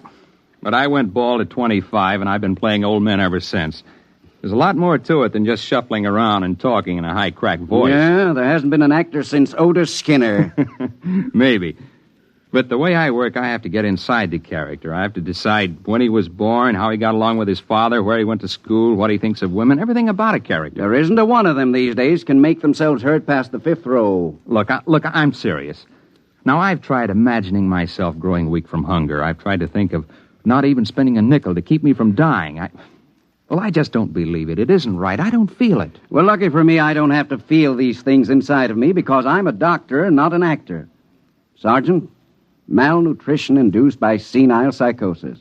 I'll order the wicker basket from Bellevue. So long, Barrymore. Well, he's right, Mark. We get a couple of these cases every year. Some old bat starving to death with $17,000 in old bills pinned on his union suit. Turns up all the time. Well, it doesn't feel right. Well, he knows his business. But he doesn't know old people. I do. It isn't easy to starve to death. Not when you can buy day-old bread at the bakery or wilted vegetables the grocer's ready to throw out. Anyone who's willing to eat that stuff can stay alive from day to day. Hunger's it's a pretty potent instinct. Maybe they get too sick to go out after old bread or wilted vegetables. It takes weeks to die of starvation. Did you ever try starving for weeks, Lou? No, did you? Well, the point is somebody would find out. A janitor, a landlord, somebody, and they'd get him to a hospital. Forget about it, Mark. Can't argue with it. Here there were 5 bank books. $32,000. Yeah, she took good care of them. They look almost new. Sure she did. Most important thing in the world, huh? April 23rd, 1907, $150. The ink's pretty dark. Shouldn't it be faded? She probably never took it out in the light. Anyone ever think of testing the ink? What for? Bank's records always check. These aren't forgeries, if that's what you're thinking. Well, I'd like to get a chemist working on this ink. Now, Mark. Look, this is strictly against regulations. I got to take these books down to the squad room and sign them in. Pretty dark ink for 1907. Well, it's about 5 o'clock in the afternoon. I guess I could hold them over tonight and bring them down to the property clerk in the morning. Good. I know where I can find a chemist.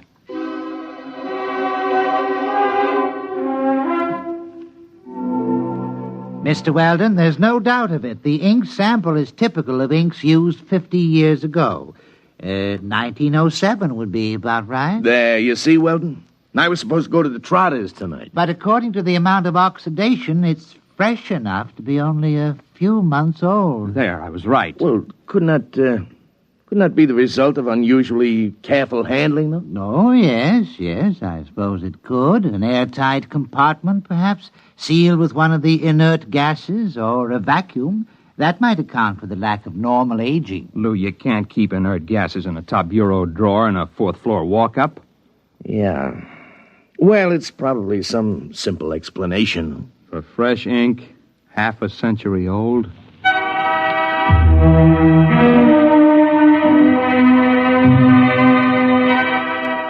I've been going out on these cases for about a year. It's my specialty, playing old people, and when I'm not working television or something on Broadway, I go down to the homes for the aged or the parks or just watch. Lou Pape's an old friend of mine, and he put me on these malnutrition cases. But there was more to it than just picking up color and tricks of the trade. There had to be a better reason for it. You can't just starve to death with upwards of $30,000 right at your fingertips.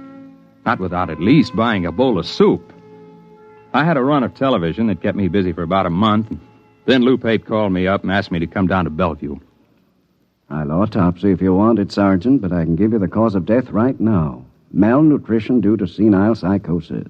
What's up, Lou? Well, Mark, an old guy was found wandering around down on Hester Street. Suffering from malnutrition, he had $17,000 in cash inside the lining of his jacket. Is he alive? No, not now he isn't. Doc's got him in the room there, but he was stumbling around when the cop on the beat picked him up. Did he say anything? Well, he talked to the cop. Pretty smart young kid. Seems the old man kept talking about money and about his wife. She must have been dead 20 years.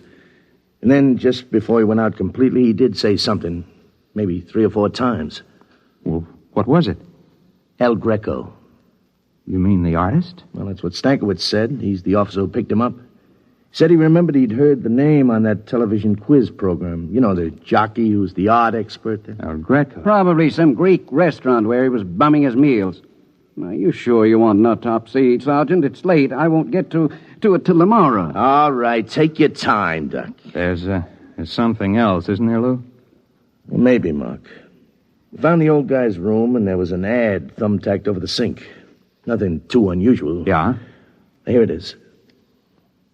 Men and women wanted, light work suitable for old people. No references required. Well, I checked it with the lieutenant. He says to forget it. He says it figures for an old guy to be interested in an ad like that. An old guy with $17,000 in cash? Yeah. Well, I didn't figure I'd argue with the lieutenant. You mind if I keep it? No, go ahead.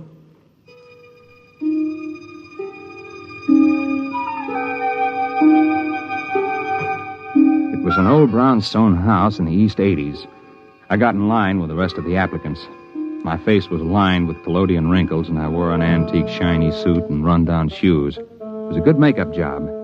I looked more authentic than the rest of the old-timers who were waiting for the interview. I finally came up to where a woman was asking the questions. Name? Kernet. Louis Kernet. Kernet. Mm-hmm. Address? Well, I don't exactly have a place. I've been staying with a fella down on 12th Street, a friend of mine. I met him in the cafeteria. Previous occupation? Well, I worked at a lot of things. Used to be a printer way back. I could handset... Do you have any references? Well... Family? No, ma'am. I haven't got any family. I had a cousin in Salt Lake City, but I haven't seen him in 30 years or more. The ad said you didn't need no references. Well, that's right. Now, will you wait in the other room? Yes, ma'am. Do I get the job, ma'am? Just wait in the other room.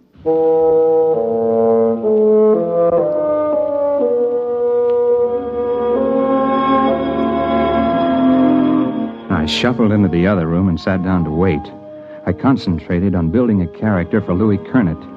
If I was going to carry this through, I was going to have to play a better performance than I'd ever given before. In about half an hour, a young woman came into the room. I'd planned to be dozing the way an old man would, and so my eyes were closed when I heard the door close. When I opened them, I was looking into the barrel of a .38 revolver. Are you awake now, Mr. Weldon? Huh? Ma'am. I don't think what? you need to carry on anymore. If you need any further convincing, you are Mark Weldon. You're about 40 years old, and you played this same character on television about 6 weeks ago. You played it fairly well. Thank you. Would you mind putting down that gun? Yes. Why did you apply for this position, Mr. Weldon? You're not old. Not really. Well, as a matter of fact, it was a bet. I was having an argument about the method with an actor who trained at the Old Vic. I bet him that I could get by off the stage. With Don't bother. You've been very busy recently trying to find out why senile psychotics starve themselves to death. How did you know that? Well, I happen to know that you've been present at several police investigations into these cases, and you're a good friend of Sergeant Lou Pape. Well, you know a great deal more about me than I do about you. Well, I would be glad to enlighten you. My name is May Roberts. I'm the daughter of the late Dr. Anthony Roberts, the physicist, who was dismissed from the Brookhaven Atomic Energy Laboratory 5 years ago. I assume you're connected with these starvation cases, or you wouldn't have known I was investigating them. Well, that's obvious, isn't it? I'm not afraid of professional detectives, Mr. Weldon. They deal only with facts. I don't like amateurs. They guess too much. They don't stick to reality. Consequently, they're likely to get too close to the truth. Unfortunately, Miss Roberts, I'm nowhere near the truth. I haven't the slightest idea how you're tied in with those starvation Well, deaths. I intend to show you, Mr. Weldon. I'm happy to announce that you have the job. Now, look, Don't move, Mr. Weldon. Oh, incidentally, about 15 minutes ago, I called Sergeant Pape and told him I was your sister just in from Pittsburgh. I wanted to get in touch with you very badly, and Sergeant Pape was very sorry. He wished he could help me, but he didn't have the slightest idea where you were. All right, Mr. Weldon. Right ahead of you, please.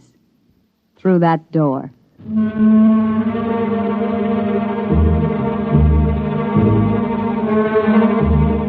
She didn't look like the kind of girl who would forget to hold the gun on me as I went down the hall. So that's all I did, just go down the hall. I climbed up to the 4th floor to a large room. There was a maze of electrical equipment bolted down, tubes and wires and dials. In the middle of the room was a wire mesh cage. She kept that gun on me, steady as a rock. She began to set readings on the dials and flip switches on the control panel. It'll take about 5 minutes for the field to build up, Mr. Weldon. Please get in the cathode area. You mean that wire cage? Go ahead. All right. Now, I wouldn't advise moving now, Mr. Weldon. The wire carries some 10,000 volts. Now, look, Miss Mr. Roberts. Weldon, you're curious, and you could turn out to be a great nuisance to me. As long as you've come this far, we might as well both benefit by it. Benefit? You'll find a suit of clothes on the floor there. Put it on. But after all... Put it on.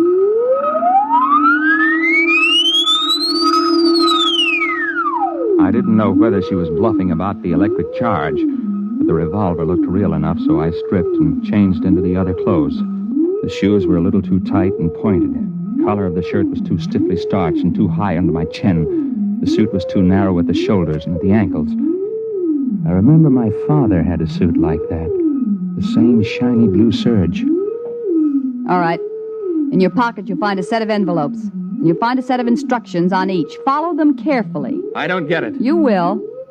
Use the envelopes in the order they're arranged. What's this all about? Mr. Weldon, I meant it when I said this could be a benefit to both of us. There's no use explaining anything. You'll find out. And don't try to escape. It can't be done. All right. Now the field generators are ready. Look, Miss Roberts, this is absolutely... Just follow instructions, Mr. Weldon.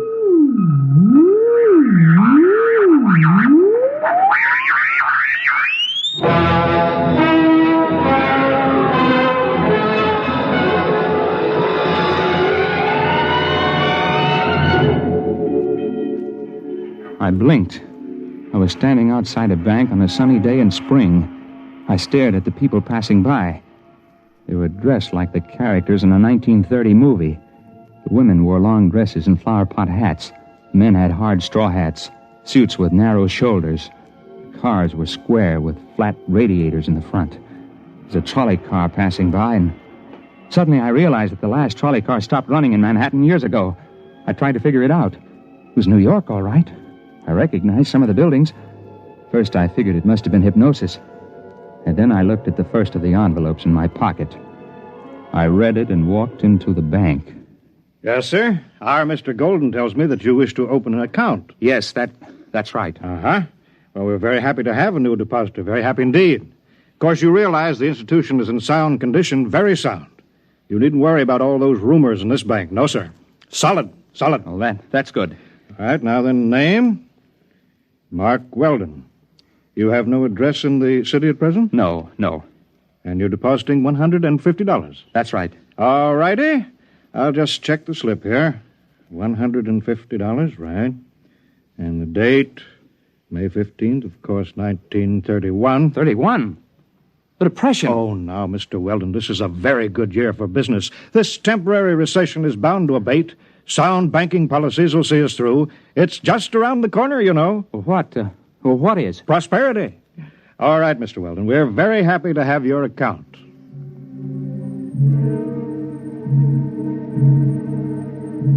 I went outside the bank and I stood there in the spring sunlight and let the terror soak into me.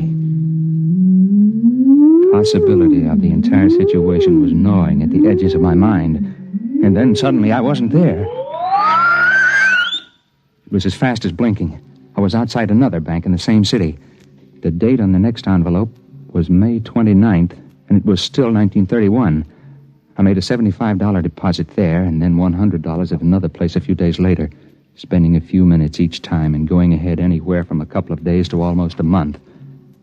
In 1934, I found myself inside a broker's office. Very well, Mr. Weldon. As I understand it, you are buying this stock for a Dr. Anthony Roberts. That's right. I assume the stock will be in his name? That's right. I'm just acting as agent. I follow instructions. Of course. Well, are you sure I can't convince you that you're making a big mistake? No. These are my instructions. Well, now, Mr. Weldon, we are a reputable brokerage house, and, well, frankly, I feel quite shaky about putting our clients' money into this kind of security. There's no future in it. It's a rare metal for which there is very little use for industrial purposes, and... however, if your client is adamant... I have my instructions. Very well, then. In the name of Dr. Anthony Roberts, 100 shares of Montana uranium. Most unwise.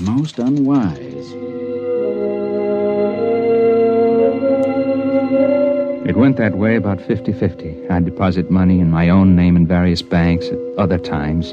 Then I'd buy a stock or make a bet for May Roberts.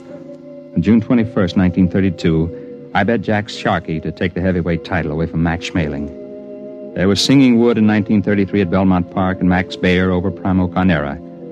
I went on skipping through the years, touching here and there for a few minutes to an hour at a time.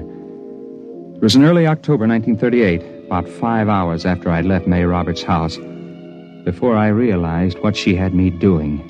It was making deposits and winning sure bets, just as those senile psychotics had done. The ink on their bank books seemed fresh because it was fresh. It wasn't given a chance to oxidize. At the rate I was going, I'd be back at my own time in a few hours with $15,000 compound interest in cash. But those old people had died of starvation somehow with all that cash in banks. I didn't know how it happened or why. But suddenly it occurred to me that I didn't want to be found dead in my hotel room. So rather than make the deposit in 1938, I grabbed a cab and told the driver to step on it. We got a mile away from the bank, and then the cab suddenly disappeared. I found myself in front of a counter at a lunchroom. The envelope instructed me to make a bet on the World Series. There wasn't any way to get out of the range of the machine. It picked me up at least 5 miles away from where I was supposed to be. Came back a week later to get my winnings. I was hungry, so I got myself a hamburger and went out the door. When I hit the sidewalk, it happened again.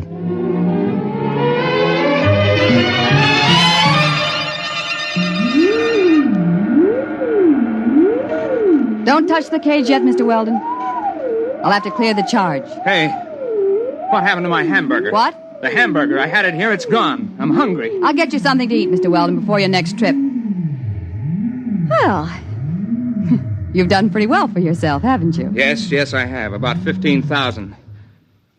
I had ketchup on my sleeve. It's gone. Mr. Weldon, I want to talk seriously with you. Now you've seen part of what I'm doing. Part? My father was discharged from all his research and university connections because he insisted in publishing his findings on the temporal field research. All the conventional physicists explained that it was overwork and recommended everything from hot bouillon before retiring to psychoanalysis. Well, possibly both of these might have been beneficial. But the fact of the matter is that temporal field activities are quite true, and you've seen proof. Well, I suppose I have. So it seemed just a question of money, although obviously I can get all I need now. But sending people back through time to bet on sure things like uranium... It's a fair exchange. I pay well for service, don't I? I suppose so. But that isn't the most important thing. I've been able to save things that would have been lost otherwise. I've sent people back to find precious treasures that would have been destroyed or would have disappeared. Like an El Greco painting? Yes. And the original score of Mozart's Magic Flute that would have been burned in 1942, and a Picasso miniature that would have been lost at sea in 52. I have them all here. Stolen? No. Bought with money from the year itself at a fair price. Well, Mr. Weldon, I sent you back because I've needed someone to work with me on a regular basis. Someone who's faster and more alert than the old people I've hired till now. Why old people? It's a function of the field. You can't send somebody back to a year in which they didn't exist at all. I'm hungry. Please, Mr. Weldon, this is very important. My father died trying to prove the validity of his field theory to conventional scientists, and I don't intend to bother. We can become the most powerful people in the world. I don't feel very powerful now. You haven't got a sandwich hanging around, I want to make you an offer, Mr. Weldon. I need someone to help me expand the operation, plan the projects and research. I chose you because I was afraid that you might hit on the truth by yourself. Can I come out of this cage Be careful. now? Don't touch the contacts. The field reacts on a random factor for at least an hour after it's cut off. I'll be careful. Tell me, Miss Roberts, why haven't you been able to go back to the time that your father was alive and bring him back before he died? Dead tissue can't be transported. We've tried it with mice and rabbits from a laboratory in 1941, and they just disappear. Like my hamburger.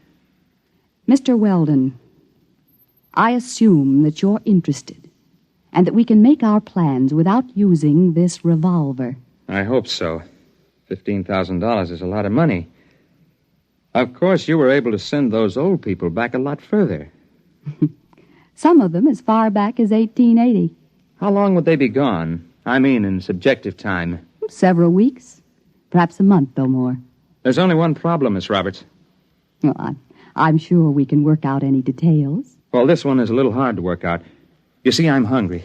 I haven't been this hungry since I got lost on a hunting trip and went without food for 3 days. You see, you forget I've got an interest in this business because they found some old people dead of malnutrition and $30,000 or so tucked away in their pockets. They had been gone a month or more, and they had to eat during that time, didn't they? When they came back, the food disappeared like my hamburger. It disappeared all at once, all over their body. In one fast jolt, they starved to death. No, you don't understand. They just couldn't take the field transition. They were too old, some of them, and they lied to me about their age to get the job. Oh, no, you can't tell me that because I know how hungry I am. And I was only gone about 12 hours. They were murdered. Get back. You know, they say a hungry man gets mighty desperate. He'll do almost anything. Let go. Let go. Let go of it. Oh! My arm. Look out. Look out. The cage. The contact.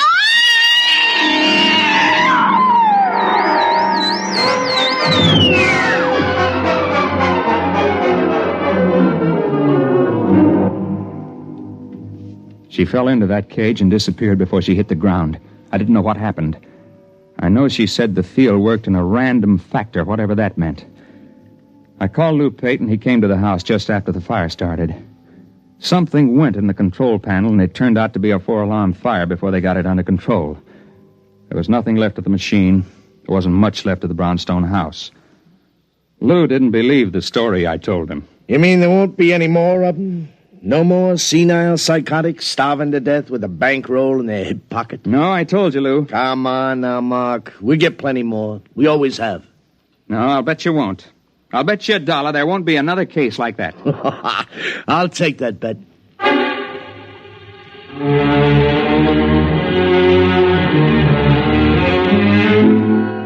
I lost the bet. There was one more case, and perhaps it was the strangest one. A woman was found wandering in Bryant Park just before she died of acute starvation. One strange thing was she was young, not more than 30. And the other was she had $17,000 stuffed in her pocketbook and a bullet wound in her arm. The medical examiner said was at least 2 months old. I guess that's what she meant by the random factor.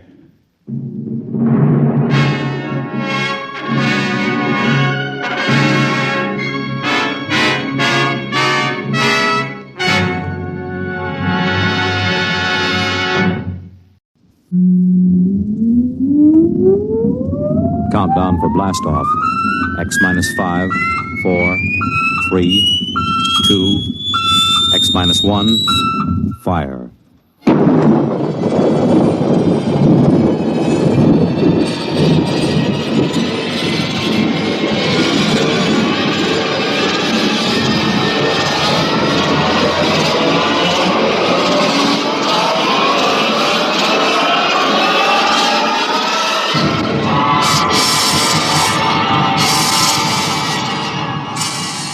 From the far horizons of the unknown come transcribed tales of new dimensions in time and space. These are stories of the future, adventures in which you'll live in 1,000,000, could be years on 1,000 maybe worlds. The National Broadcasting Company, in cooperation with Galaxy Science Fiction Magazine, presents X minus 1.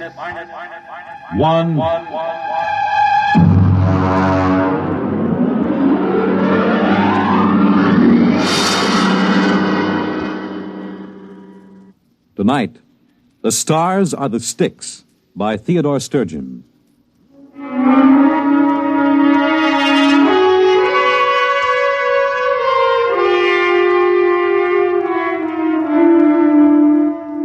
They call me Karen. It isn't my real name, but it suits my job. Karen, you may remember, ferried dead souls across the river Styx of Greek mythology. I ferried dead souls from the planet Earth out into the unknown of space. My little satellite station is known as Curbstone. I've been here for 20 years. Yes? Karen? Oh, Tween. What is it? There's a ship landing from Earth. Is it the regular shuttle? Yes. Okay, we'll check the candidates as soon as they're in. I'll fill out the reports for you. Thank you. Oh, Tween. Yes? Close the door a minute, will you? I want to talk to you. Yes. How long have you been here on Curbstone? Oh, I don't know. I think 2 years. Approximately. And you've been helping me here in the office for almost 1.5 years. Have you thought about going back to Earth? Well, yes, I thought about it. And? Well, I couldn't. I'd rather die. I just don't seem to belong there. You'd rather stay here and wait? Yes. Even though you may never become certified for space? One day it will happen. Perhaps. I almost hope it won't. Oh, don't say that. Well, the shuttle should be coming in soon. Maybe this trip there'll be somebody aboard for you. I have a feeling there will be.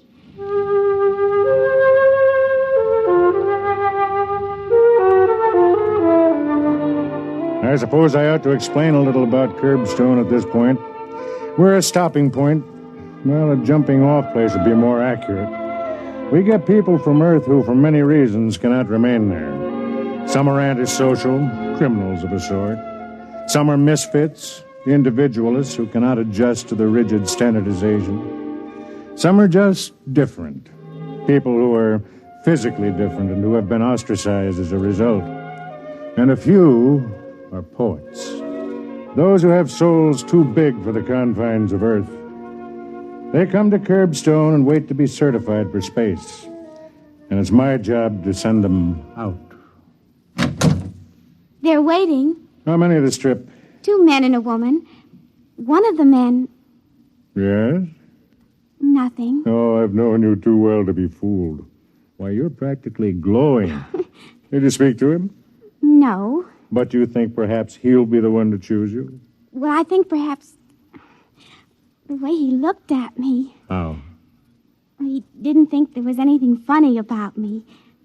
He just looked. There is nothing funny about you. Oh, you're trying to be kind. You should know me better. I'm the original Billy Goat Gruff. Oh, I do know you better. You have a kind heart. Enough of that. Ask him to come in. one at a time.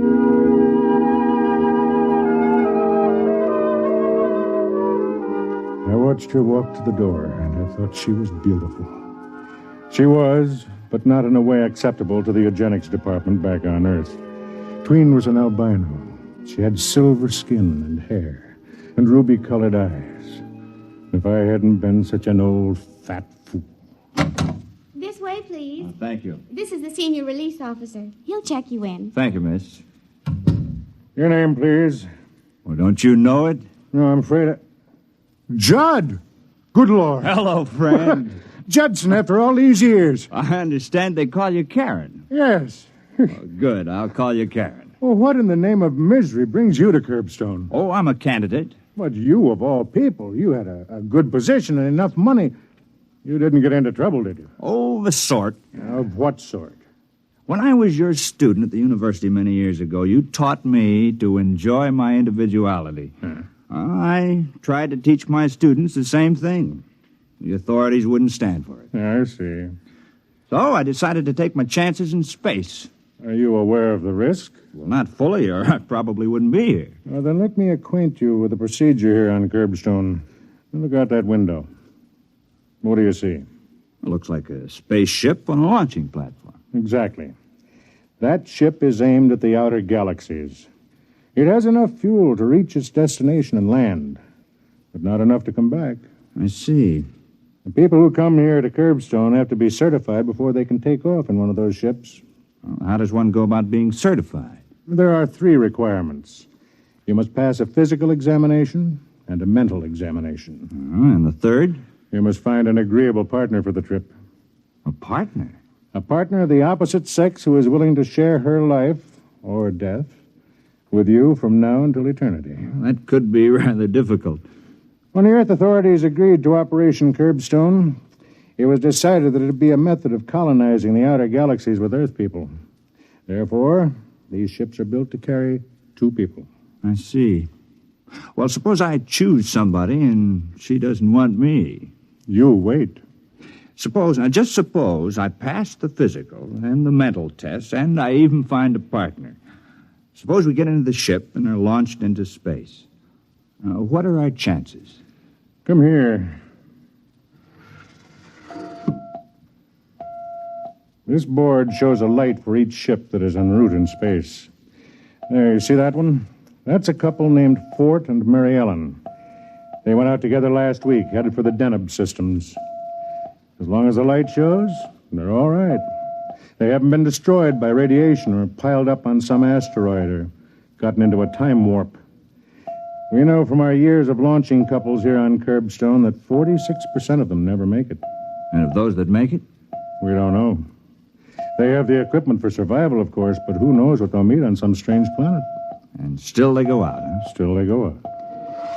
When do I take the examinations? Well, you can start tomorrow if you like. I'd like to talk over old times with you right now, but I have to check the other 2 passengers you came up with. Certainly. Tween, would you come in, please? Tween assists me here. She, too, is waiting to find a partner for the trip. Yes? Tween, this is Judson. Judson's an old friend. He was a student of mine many years ago. I'm very happy to meet you. Yes, I know you are. Tween, tell the others to come in, please. Yes, sir. A remarkable girl. Remarkable looking, at any rate. Well, Tween will tell you where your quarters are. I hope we'll talk soon. Well, I hope so. Oh, by the way, that light on the board, Fort and Mary Ellen? What about it? Well, it just went out.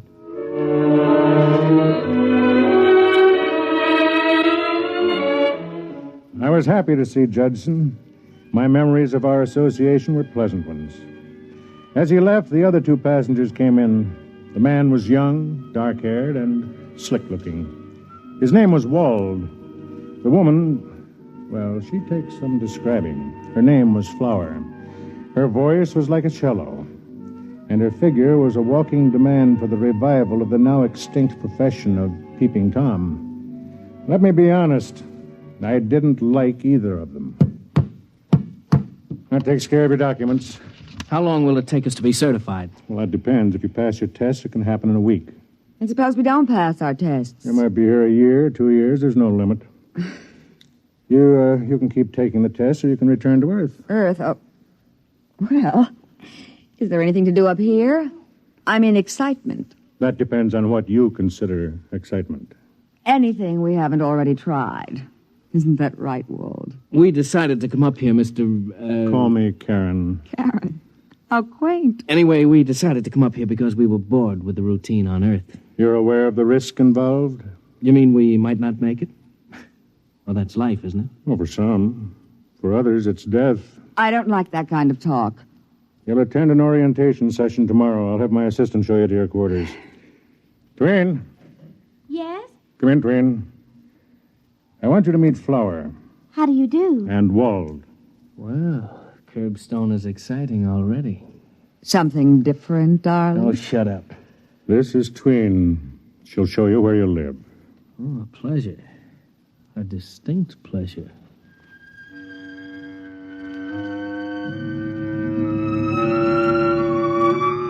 There was something decadent about Wald and Flower, something almost reptilian. I couldn't believe that these two would ever step into a ship and risk the trip to space. Of course, I could be wrong. Boredom drives people to risk many things. At the session the next day, I watched my 3 new arrivals. When it was over, I stood talking to Judson. Well, still want to go out? Yes. Picked out a companion yet? Oh, yes. Really? Well, you haven't met anybody yet. I've met the person I'd like to go with. Mind if I ask who? Your assistant, Tween. You don't disappoint me, Jed. I fell in love with her the first time I met her, too. I haven't even talked to her yet, except to say hello and where's the commissary, but there's a quality about her like, well... Like a cool breeze on a hot summer's day. Well, you are smitten. At my age, I can afford to be romantic. Oh, excuse me, am I interrupting? Not at all. Judson, you know Flower. Yes, we met on the ship coming to Curbstone. I wondered if you were busy. Me? You. Well, not really, no. Good. Then you can take me down to the recreation room for some methyl caffeine. Well, I don't use it. That doesn't mean you can't take me. Well, you're Mr. Wald, Wald and I are just very good friends. Besides, he's busy right now. He's being shown around the satellite by this gentleman's assistant. Tween? That's her name. The peculiar one. Coming, Judson? I guess so. You excuse us? Certainly.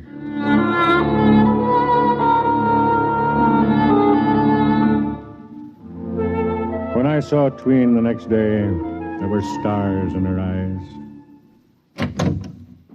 Good morning. Good morning. You're laughing. Am I? Your eyes are. I'm happy. Good. I think it won't be long now. Before what? Before I'm certified. Oh? I've met someone who really likes me. I see. Can you guess? No, who is it?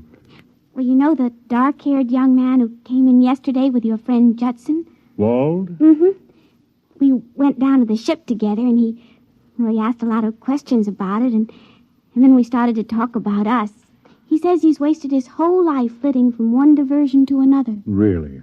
Now he says he's looking for something with some meaning. You like him? He isn't afraid of me. He doesn't see anything wrong with my being different. I thought he was with Flower. Oh, he says he and Flower travel together because of habit. They're both bored and looking for something. Or someone. Well, as long as it makes you happy. He kissed me. Do you know that no man has ever kissed me like that? You enjoyed it? Oh, yes. Did he say anything about going out into space with you? He said he could think of no one he'd rather go with. And when is he going to sign the certification? Well, he felt we ought to get to know each other better. For a while, anyway. He's right, don't you think? Yes, I think it would be better. Karen. Yes? I love you very much. Why did you say that? Well, because it's true. I mean, there's something so kind and understanding about you. Don't let it fool you. Underneath, I'm the same as anybody else. No, I don't believe it. Why, they picked you for this job because you have such compassion. You could never hate. Could you? I don't know. I never have, but now I don't know. That's because you're in love. You can't love really unless you can hate. I don't believe that. Oh, I just invented it to sound as if I knew the answers. Come on, I'll buy you a drink to celebrate the big event.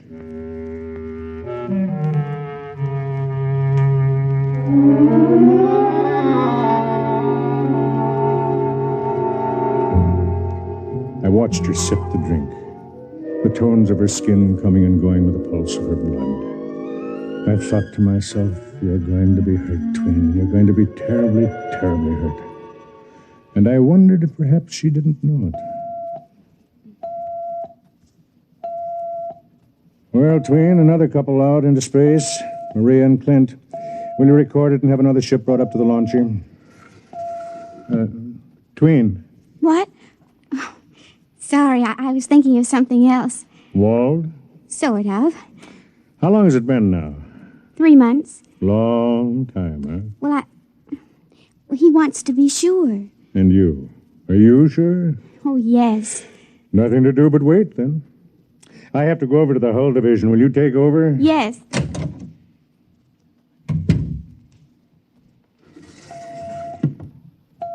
Sometime I, too, will be speeding through space, and I'll be a tiny light on this board. Hello there. You mind if I come in? Oh, not at all. Where's Fatso? Karen? Oh, he isn't that fat. He's fat enough. Where is he? He went over to the hull division. This is a nice layout. Would you come to see me or the layout? You know I came to see you. Matter of fact, I wanted to talk to you about something. Well? The party tonight at the rec center. Well, what about it? We're going, aren't we? I can't make it. Was something wrong? I'm meeting somebody else. Oh. Flower. I see. Oh, come on, now don't look so hurt. Flower and I have bummed around together for years. Well, I thought she and Judson... Oh, don't be ridiculous. Well, they spend all their time together. Oh, you don't know Flower. She likes to experience new things. When they get to be old, she tosses them away. All except me.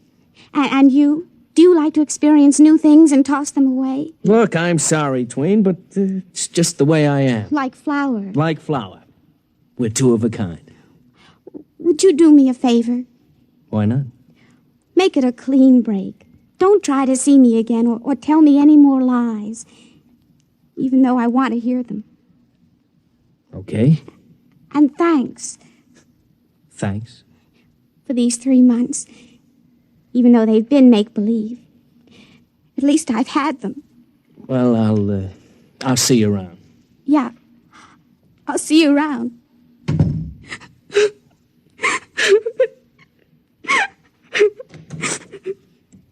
Hey. Oh, Karen. Karen. Oh, no. Just let him flow. He doesn't care about me. He never has. I know. And he's going back to Flower. I know. I saw him leaving. Oh, what'll I do? He's the only one who ever wanted me. No, not the only one. Now there are two of us.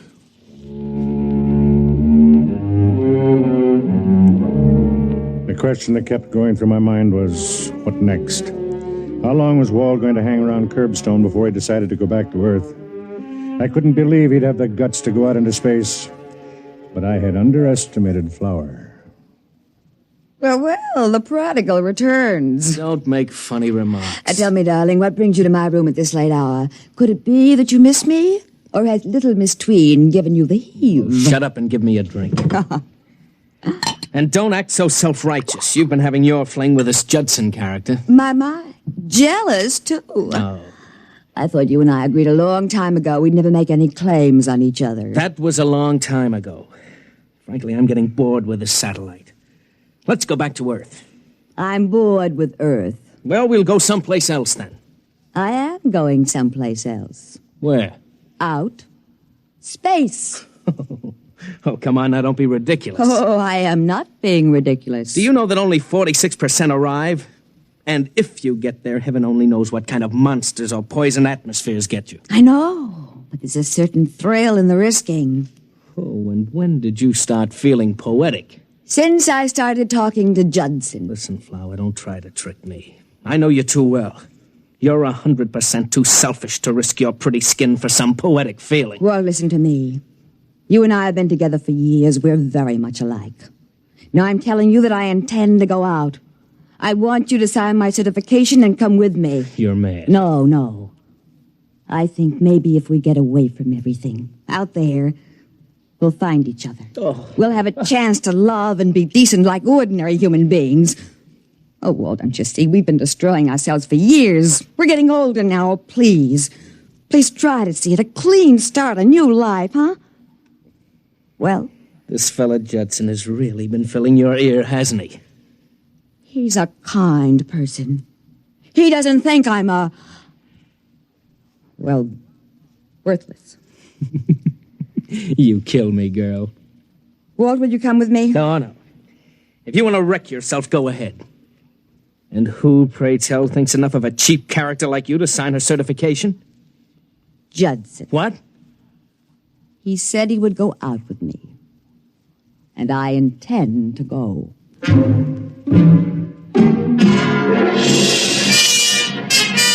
I certified Judson and Flower that same evening. They were going to leave at midnight. I was working late. Come in. Well, Flower, I thought you and Judson... We're not going. At least, I'm not. Oh? Judson decided he didn't want me along. He did? Here. He left this note for me. The story of my life. Nice girl, but who wants to marry anybody like that? Let's see. I'm going alone. Don't try to stop me. It wouldn't work. I'd always look down on you. Judson. It doesn't sound like him. Sounds like every man I've ever known. Except Wald. Wald doesn't judge me. Except Wald? Where's Judson now? Locked in the ship. He's leaving at midnight. 3 minutes. Listen, you wait here. Where are you going? To see if I can reach that ship before it's too late.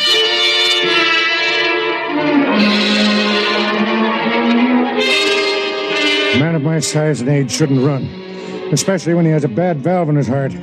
But I covered the distance to the takeoff ramp like a track star. As I hit the edge of the ramp, I heard Tween's voice screaming at me from the control tower. Karen, look out! You'll burn! Karen! Look out! Karen! I reached the door just as the rockets were beginning to warm up inside the ship. There wasn't any way to get in except to blast. There's only one way to stop a ship from taking off once the combustion chambers are operating. You have to get the dampening rods into the chambers and stop the chain reaction. It took a lot of beef, but I've got a lot.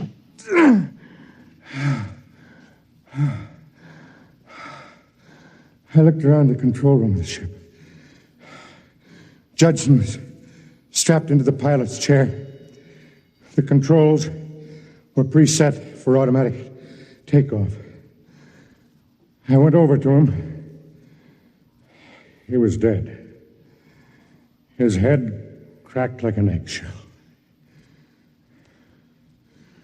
Judd, I know you can't hear me, but I swear to you, I'll get the one who did this. Really?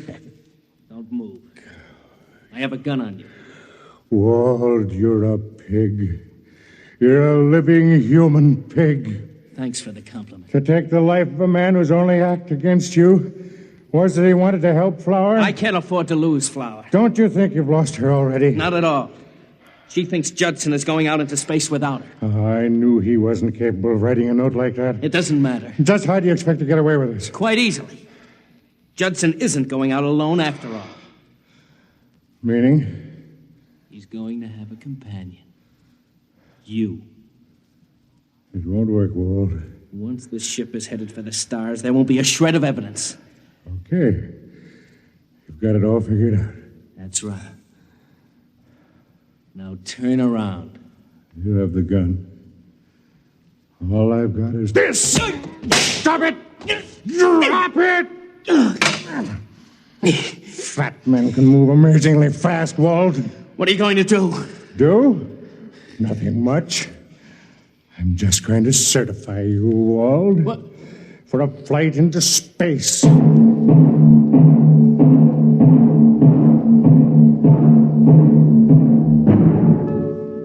There are things you can do to a man if you know enough physiology. Pressures on the nerve system that can immobilize him for hours. I did them to Wald. Then I set the controls of the ship again and went out. I was breathing hard. It took me a long time to make it up the steps of the control tower, where Tween was waiting.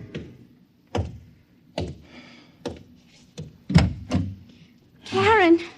Oh, Karen, I was so worried. I thought you'd be burned. And then when Wall went in... I'm okay. Just let me sit down a minute. What happened? Nothing much. I had to stop Judson from leaving alone, that's all. But why? Well, Wald decided to leave with him. What? That's right. He finally repented. He knew that if he stayed around, he'd just make you unhappy again. And so he asked me to stop Judson until he could join him. You mean he did... Any second now. There go the engines. He had a spark of decency in him after all. I knew it. Yes. In a way, he's a sort of hero. The ship is trembling now. There they go.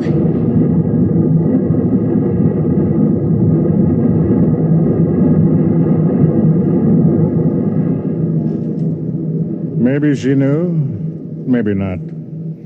Anyway, she had loved a man, and now she could love another. She came over to me and leaned over and kissed my mouth. Her lips were cool. Then I knew that I could live with the viciousness of what I had done. When you're old and fat as I am, the kiss of a young girl can make you human again. They call me Karen. They forget what it feels like to be denied two worlds instead of one. And they forget something else, too. Karen was more than a boat pilot. He was an executioner.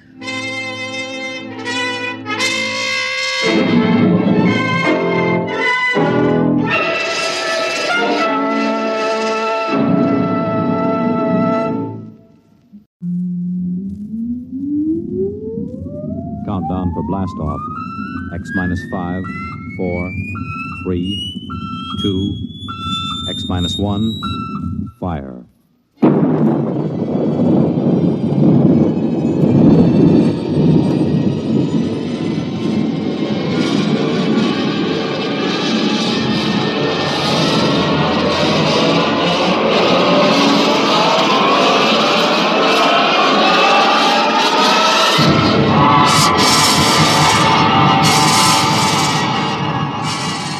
From the far horizons of the unknown come transcribed tales of new dimensions in time and space.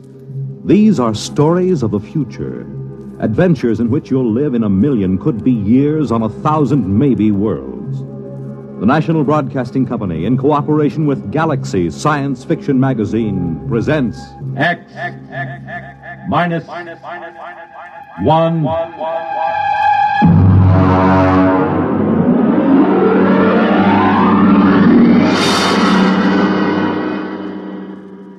Tonight, Student Body by F.L. Wallace.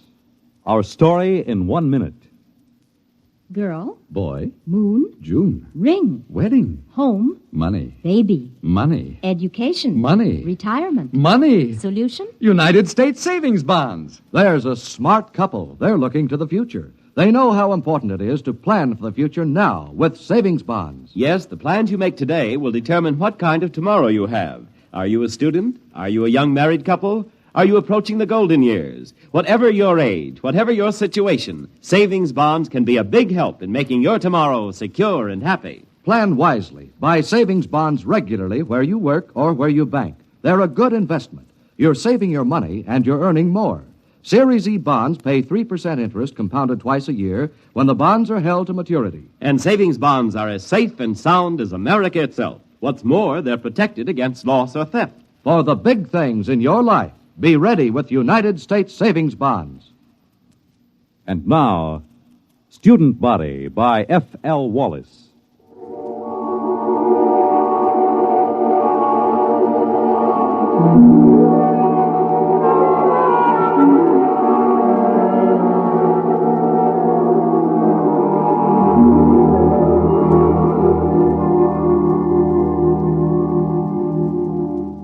Emergency report to Central Colonial Service. Subject Planet 7G63, Glade. Reporting Dano Marin. Special assignment from Biological Control. Report consisting of standard universal tapes and special recorded comment. First segment, landing day +1. 6 a.m. sidereal mean time. Voices on tape, myself, Colonial Executive Shep Hafner, and Athel, a female member of our crew. Tape commencing. Watch your step on the ramp, Marin. It's tilted. Oh, yes, I will. All right, where are these people? Over there, a few hundred feet. Beneath that tree. Well, come on, then. You know, I'm going to have to note in the log that you cleared the planet for colonization as of last night. I understand. I'm taping this now for my records. I take full responsibility for the safety of this planet. All right. But wait until you see this. Here we are. Now, do you see there? In the clearing beneath that tree? Why, good Lord, they haven't a stitch of clothes on. None of them. That's just what I told you. Are they all right? No, they're just asleep. You can see them breathing. Look here, Hafner. Who gave them permission to sleep out here in the open? Shh, don't wake them yet. I gave them permission, Marin. They've been cooped up in that ship for over 6 months. They wanted to sleep outside. And in view of your clearance, I couldn't see any reason to refuse permission. I know. You were within your rights. But the clothing, why, they don't even have blankets. They did have, when they bedded down last night. Some of them even used the standard issue sleeping bag. Well, then what happened to them? There are 13 people sleeping around that tree, and they're stark naked, all of them. Last night you told me there was nothing dangerous on Glade. Do you still think so? I know so. I have the complete biological survey. Does your survey account for anything like this? You know it doesn't. That's what I thought. Okay. Now you've seen it for yourself. Let's wake them up and get them back to the ship. No, wait. You better wake them one at a time. This will be embarrassing enough for them as it is. Yes, I suppose you're right. I will wake the nearest one first. That's Athel, our lab technician. Yes, well, here, take my jacket. Cover her with it before you wake her. All right. Wake up, Athel. All right, Athel, wake up. It's Executive Hafner. What? Oh, what is it? I'm sorry, Athel. Something has happened. Oh, my clothes. My blanket, everything's gone. Now, be careful. Don't wake the others. Oh, yes, the others. Why, good heavens, they're all that way. Athel, just go back to your cabin on the ship. Everything is all right. We'll explain it to you when we have the others safely back. But I feel so foolish. How could this happen? What's the meaning of it? Now, just get back to the ship. Your clothes back there are perfectly safe. Yes, all right. Well, thank you. You told her we'd explain it later, Hafner. Do you think we can? That's your job, isn't it? This planet is as new to me as it is to you. You're the biologist. What destroyed their clothing? It would have to be something that could destroy both blankets and clothing without waking the people. Nocturnal insects? Ordinarily, I'd say that was a distinct possibility if it weren't for the fact that our surveys show no evidence whatsoever of any such insects on Glade. Your survey could have missed them, couldn't it? Not if they existed in any great quantity. Besides, if insects were the answer, there should be some kind of evidence of them right here in the area where Athel was lying. Certainly one or two of them would be crushed when she rolled over in her sleep. Well, that sounds reasonable. Now, look for yourself. There's absolutely no sign of anything at all here. Well, what about some chemical, some vapor oozing from the ground? No chance at all. I'd rule that out completely. Then what?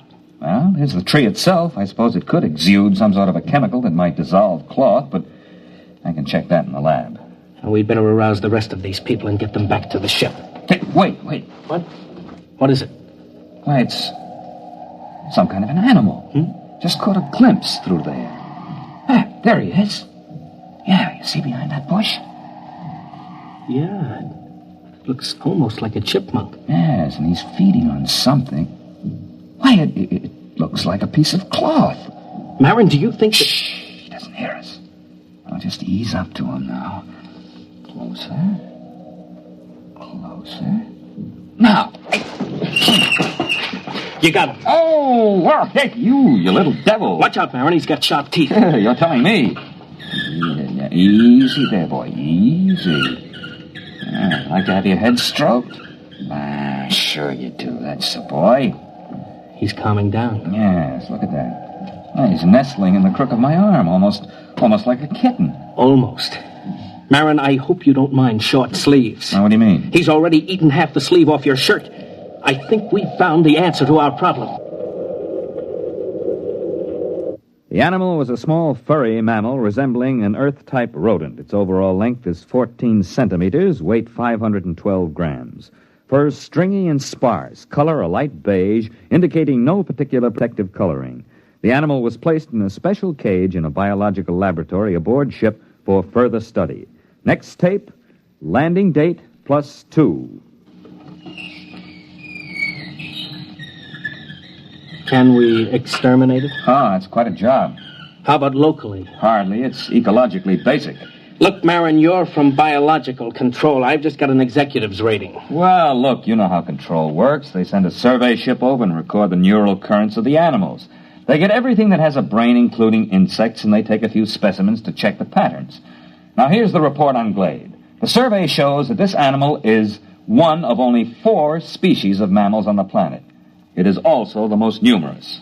So if we kill them off here, others will swarm in from other areas. Yes, that's about it. There are probably millions of them around the planet. Of course, if you want to put a barrier across the connection to the mainland, you might be able to wipe them out locally. Look, Marin, I've got a tight schedule. I can't spare dirt-moving equipment for that.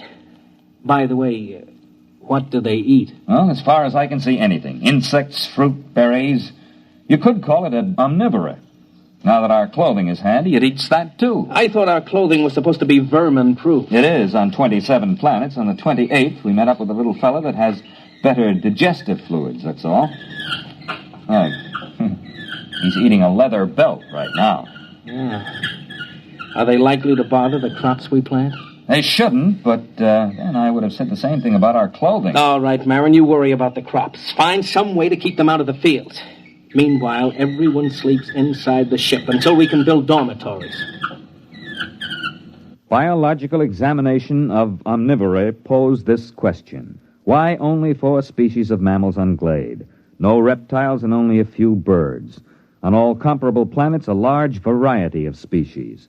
Nearest Earth parallel, fossil remains from the late Carboniferous show creatures like the omnivora, but on Glade there appears to be no further evolution. Next tape segment, L+22, place, temporary warehouse, Quartermaster Crone, and myself. There you are, Mr. Marin. They got in every seat, sack, and barrel in this part of the warehouse. Well, what makes you think it's mice? Look, I've worked in grain elevators for 30 years in Kansas. Look at the way that sack is gnawed. And look over there. Droppings. Well, it's not exactly... I know, so they're mice-like. I want to know how to get rid of them. Have you tried poison? You tell me what poison to use, and I'll use it. They got into a 100-pound sack of arsenic and went through it like it was whipped cream. Well, how did they get in? It's a fused dirt floor, isn't it? It should be pest-tight. But see, there are cracks along here. They must have burrowed through. They were loose in here, and we don't have time to build another warehouse. They've got to be controlled here. Well, catch me a few of them alive, and I'll see what I can do. Next morning, a dozen live specimens of mice-like mammals were delivered to the lab. No 2 of them were affected by the same poison, and the poison developed to control the omnivora was completely ineffective. Alternate discussed with Executive Hafner and Machinist Tully of Computer Engineering. Next tape, L+24. Hafner, Tully, and myself. I tried it out yesterday, Mr. Hafner. I think I've got all the bugs licked now. Tully, I don't want any more metal used than is necessary. This isn't standard authorized equipment. You're not dealing with a standard authorized problem. Are you ready to activate the device? Sure thing. Here, help me get it down from this assembly bench down on the floor. All right. There you go, kitty. Now, what do you think of her? A robot cat. Well, I still think we need at least 3 of them. Mr. Marin, inventory on colonial expeditions is always short. One will have to do. All right, Tully. Show us how this mechanical mouse catcher operates. You better get out of the way, Mr. Marin. If you've touched any of the mice in the lab, she'll go for you. She reacts to smell as well as sight and sound. All right, Tully, start it up.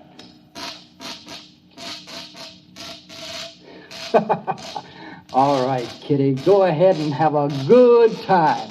Why, she moves like a cat. You know, I wouldn't bet a plug nickel on any mouse in the same warehouse with that baby. Robot cat device proved relatively successful in Warehouse 1. Rodent damage held below danger margin. Next tape, L plus 37. Tully, Hafner, and myself. I can't salvage it, Mr. Hafner. Just look at that. That skeleton was chrome steel, now it's bent. The skin was duroplastic, and now it's cut to ribbons. The computer parts are all smashed to bits. How do you account for it, Tully? Well, look around the poor thing. You had me build it for mice. These things weren't mice. They're a good foot long. They just outnumbered him, that's all. You examined these dead animals, Marin? Not closely. Well, you'll find your mice have grown. They ganged up on that cat. There aren't supposed to be any rats on Glade, are there? Well, there weren't supposed to be any mice either. What are you going to do? We'll have to build another warehouse. 2-foot-thick fused floors. Wait a minute, Mr. Hafner. To do that, we'll have to stop all other construction. The atomic generator Why not build more robot cats? You weren't here when we opened the doors, Marin. The warehouse was swarming with rats. Tully, how many robot cats would we need? 5? 15? We don't have enough parts to build more than 3. If we need more than that, we'll have to rob the computer in the spaceship. And that's one thing I refuse to do. The spaceship is our only link with Earth until the next wave in 2 years. All right, then I'll tell you what we'll do. We'll floodlight the supplies at night. We'll post the guard with half-charged rifles until we can move to the new warehouse. That'll take about 10 days. Meanwhile, our fast crops are ripening. It's my guess that the rats will turn to that for food. Now, in order to protect our future food supplies, you'll have to activate your cold storage animals, Marin. Mr. Hafner, it's against regulations to release any cold storage animals on a planet until after a complete investigation. That takes 10 to 20 years. This is an emergency. I don't want to be responsible for another rabbit-infested Australia or that planet in the Centauri system that the snails took over. Marin, I'll take the responsibility. You're recording now, aren't you? Yes. All right. If that isn't authorization enough, I'll put it in writing. Well, the beast I've got for this job won't be any good against rats this size. You've got hormones. Use them. Dead rats were gathered and frozen for further study. Observed animals, a wide variation in size. Internally, a lack of uniformity in organs. Some specimens had huge fangs and delicate jaws. Others had tiny teeth and massive bone structure. Obviously, the most scrambled species ever encountered by a biologist. Reproductive cells were especially baffling. Proceeding with hormone treatment on cold storage Earth animals. Next tape, L plus 39. Lab technician, Athil, and myself.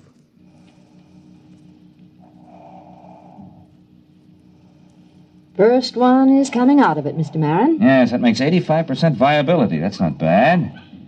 All right, fella, now take it easy, take it easy. Oh, he's a cute little fella. But he's tough. That's a wire-haired terrier. They're small, but they've been used for ratters since the Middle Ages. You think he's nearly ready for the hormone course? I think so. All right, first pituitary injection. Ready. All right, now, this is going to hurt just a little, fella. Oh. Yeah, it's a dirty trick, isn't it, jabbing you with a needle when you're fresh out of the deep freeze? But don't you worry, fella. You'll be glad you had it. You'll stand a better chance against those rats when we work you up to about a Great Dane size. L plus 50, artificially enlarged terriers loosed in the fields of the fast crops. Following tape, field observation of terriers. Executor Hafner and myself.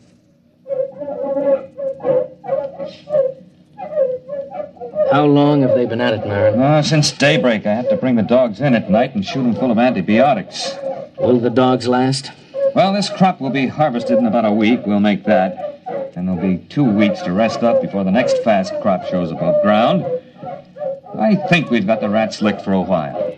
Well, when you get a chance, you might ask some of those PhDs in Central how they happened to hand us a survey and forgot to give us a few details like mice and rats. I have been checking on that, Mr. Hafner. I don't think there's any doubt. When that survey was made before we landed, there weren't any mice and rats on Glade. Then where did they come from? How did they get here? I don't know. But we're going to have to find out. Research project on pseudo-mice and pseudo-rats interrupted by field trip with Biological Survey Officer Whitehead. Tape L plus 63 in field geological survey vehicle. Whitehead and myself. You think you got troubles? Can you read a sonar map? No. Here, look. See this scope? It reads straight down about 10 miles. I'm supposed to be out looking for oil shale, but I got kind of interested in this. Look, first few feet down, you can find fossils. After the first few feet, that's about 20,000 years, there are no fossils until you get way down here. That's about the same as late Carboniferous on Earth. Then you get the fossils again. It doesn't figure. But isn't that usual? Changes in geological eras? You don't get it, man. I'm not talking about eras, I'm talking about years. Straight down from here, 20,000 years ago, this was a desert. And then 3 years later, it was a jungle. 5 years after that, there was a glacier. Earth normal would be 50,000 years or more for a change like that. What caused it? Yeah, you've got me. Fluctuations in the sun, I don't know, but talk about changeable weather. This planet really has it. Based on accumulated data, theory developed regarding mammalian life on planet Glade. Tape L plus 65. Place temporary headquarters of Executive Hafner. Marin, I've got a lot of work to clear up this morning. I thought you might like to know where the mice came from. They don't bother us anymore. I've also determined the origin of the rats. They're under control. I wonder if they are, Mr. Hafner. What do you mean? Mr. Hafner, I've checked this with Whitehead. Between 100 million years and 20,000 years ago, this planet was changing violently and quickly. The first change wiped out the dinosaur just the way it did on Earth. But it kept on changing. Desert, glacier, jungle, and all this within the lifespan of a single animal. For 1 million years, this was the norm of existence on Glade. I've checked geological survey. The planet is stable now. Well, that's not what I'm getting at. The point is, survival was difficult. Only one species of mammals managed to come through. Now, wait a minute, Marin. There are 4 species, ranging in size from a squirrel to a water buffalo. One species. They're the same. If the food supply for the largest animal increases, some of the smaller so-called species just grow up. Conversely, if the food becomes scarce in any category, the next generation, which apparently can be produced almost instantly, switches to a form which does have an adequate food supply. The mice? The mice weren't here when we got here. They were born of the squirrel-sized omnivora. And the rats? Born of the next larger size. After all, we are environment, too, and they adapt to environment. Let me get this straight. The mutations... On Earth, it would be mutation. Here, it's merely normal evolution. These animals have no genes or chromosomes. I don't know how they pass down heredity, but they react to external conditions far faster than anything we've ever encountered. Then we'll never be free from pests unless, of course, we rid the planet of all animal life. Yeah, you mean with radioactive dust? That won't work. They've survived worse. Oh, maybe we could leave the planet. Leave it to the animals. I could exercise authority under Clause 364. It's too late for that. What do you mean? We sent back the specimen ship. The animals are on Earth, too. But those specimens were in cages. Yes, but the next generation would be small enough to get out through the bars. They'll be running free in the cargoes of the spaceships. They'll land on Earth, and the first thing you know, a new mutation of rats will appear.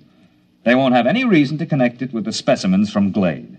They won't be able to vermin-proof every building on Earth. No, we've got to stay here. We've got to study the animals here and find out how to beat them.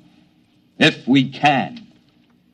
Next tape, L plus 83. Place, field outpost. Quartermaster Crone, Hafner, and myself. I saw it, Mr. Hafner. I saw it. Are you sure? There. Do you see that tree? No, the big one. The white flowers? That's the one. I saw it behind there. Can you describe it? Well, I didn't get a good... That's it. That's what I heard. It sounds like a tiger. I've heard them like that in India. You watch. Right by that tree. Hey, look out, look out. It's heading this way. Give me that rifle. Hurry up, shoot! Shoot! Try again! I got it. Come on. Come on, let's take a look. Now look out. It might be still alive. No, I hit it square with that second charge. What in the devil is it? It's a good 8 feet long. What do you make of it, Marin? Well, except for the lack of markings, it closely resembles a tiger. Look at those claws. We chase the rats out of the warehouse, they go to the fields. We hunt them down in the fields with dogs, and they breed tigers. Well, that's easier than rats. We can shoot tigers. Wait a minute. We've been here less than 3 months, Marin. The dogs have been in the fields only 2. And that tiger's mature.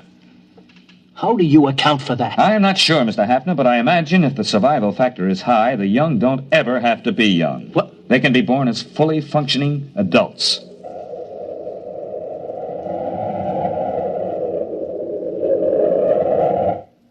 Development report. Mice under control. Field rats under control by terriers. Tiger-like animals under control with searchlight and rifle.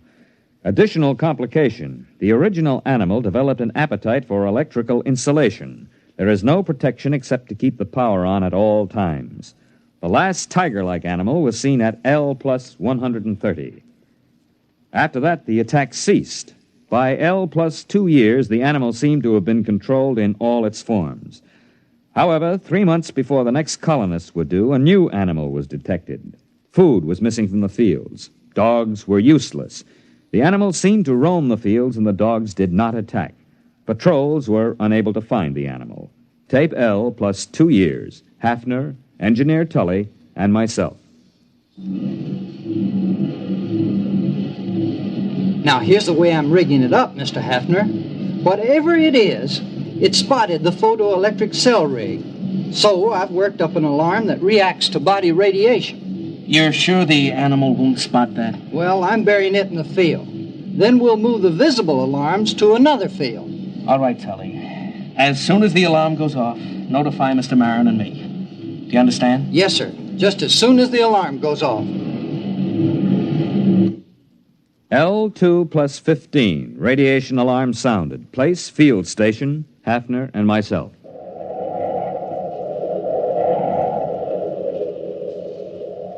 Look out where you're walking, Marin. We don't want to scare it away. Well, there are dogs in that field, aren't there? Well, there were supposed to be, but they didn't bark. Quiet. There it is. See? Huh? It's in between the rows. Look out. Look out. Give me a clear shot. Now, wait a minute. Don't shoot. Look, Marin, I'm the executive here. I say it's dangerous. Dangerous? That's why you can't shoot. It's more dangerous than you know. Quiet. It'll hear you. We're downwind. Now, listen, Hafner. This is important. I don't want any lecture now, Marin. I don't want to lose the shot. You've got to listen. That animal could evolve mice. We stopped mice and it brought rats. We turned back the rat and provided the tiger. All right, we stopped the tiger. Not really. There was another animal being formed. The one that's in that field now. It took the animal 2 years to create it. How, I don't know. 1,000,000 years were required to evolve it on Earth. He's moving away. Marin, I'm going to shoot. Don't shoot. We can't destroy the animal. It's on the Earth now and on other planets. We've never even been able to get rid of our own rats. How can we exterminate this animal? All the more reason to start now. Get down and give me a clear shot. Listen. Are their rats better than ours? Will their beasts win or ours be stronger? Or will the two make peace, unite, and interbreed? It's not impossible. This animal could do it if interbreeding had a high survival factor. Don't you see, after the tiger, they bred this thing. If we shoot it down, what'll come next? Look at it, standing erect. Opposable thumbs, binocular vision, a large brain capacity. This one I think we can compete with. It's the one after this that I don't want to face. Marin, it must hear us. It's looking this way. Look at it, Hafner. He's holding his hands up to show us he's got no weapon. Drop your rifle. Are you sure? Drop your rifle!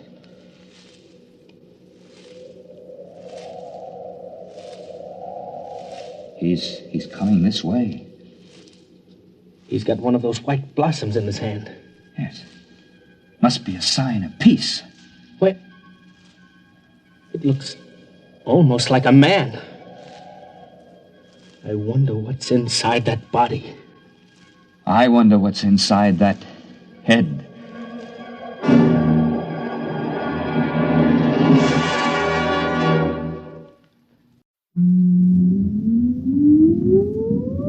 countdown for blast off. X minus 5, 4, 3, 2, X minus 1, fire.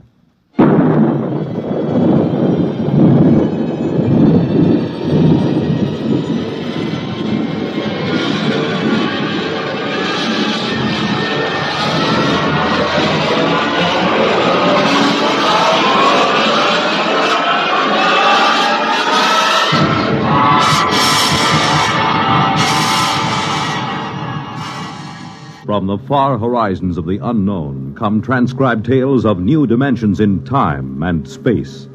These are stories of the future, adventures in which you'll live in a million, could be years, on 1,000 maybe worlds. The National Broadcasting Company, in cooperation with Galaxy Science Fiction Magazine, presents X minus 1.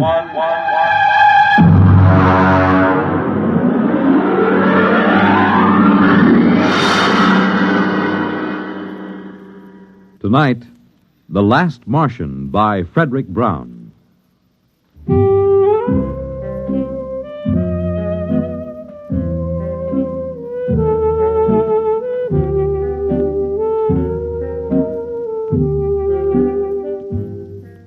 It was like any evening, but duller than most. I was back in the city room. I'd just covered a boring banquet, and the food had been so bad that I felt cheated, even though it cost me nothing. Now, just for laughs, and my job, I was writing a long, glowing account of it.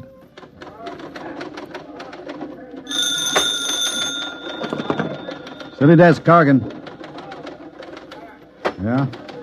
You what? Mm-hmm. Yeah, sure, why not? Okay, Barney.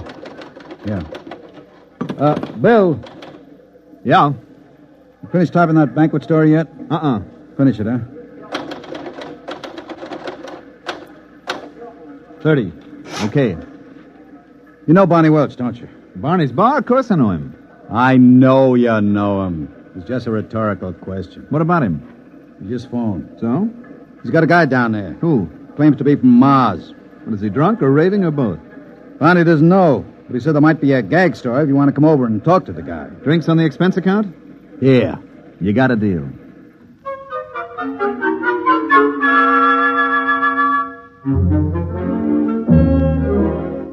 There wasn't a Trib reporter who didn't know Barney well enough to borrow money from him. I made for the bar like a St. Bernard makes for a fallen traveler and ordered a quick one with water on the side. Keep the bottle handy, Barney. Which one is the Martian? You see the tall, dismal-looking guy sitting alone there in the booth? Over there? That's him. What's his story? Well, he says he just got in from Mars 2 hours ago, and he's trying to figure it out.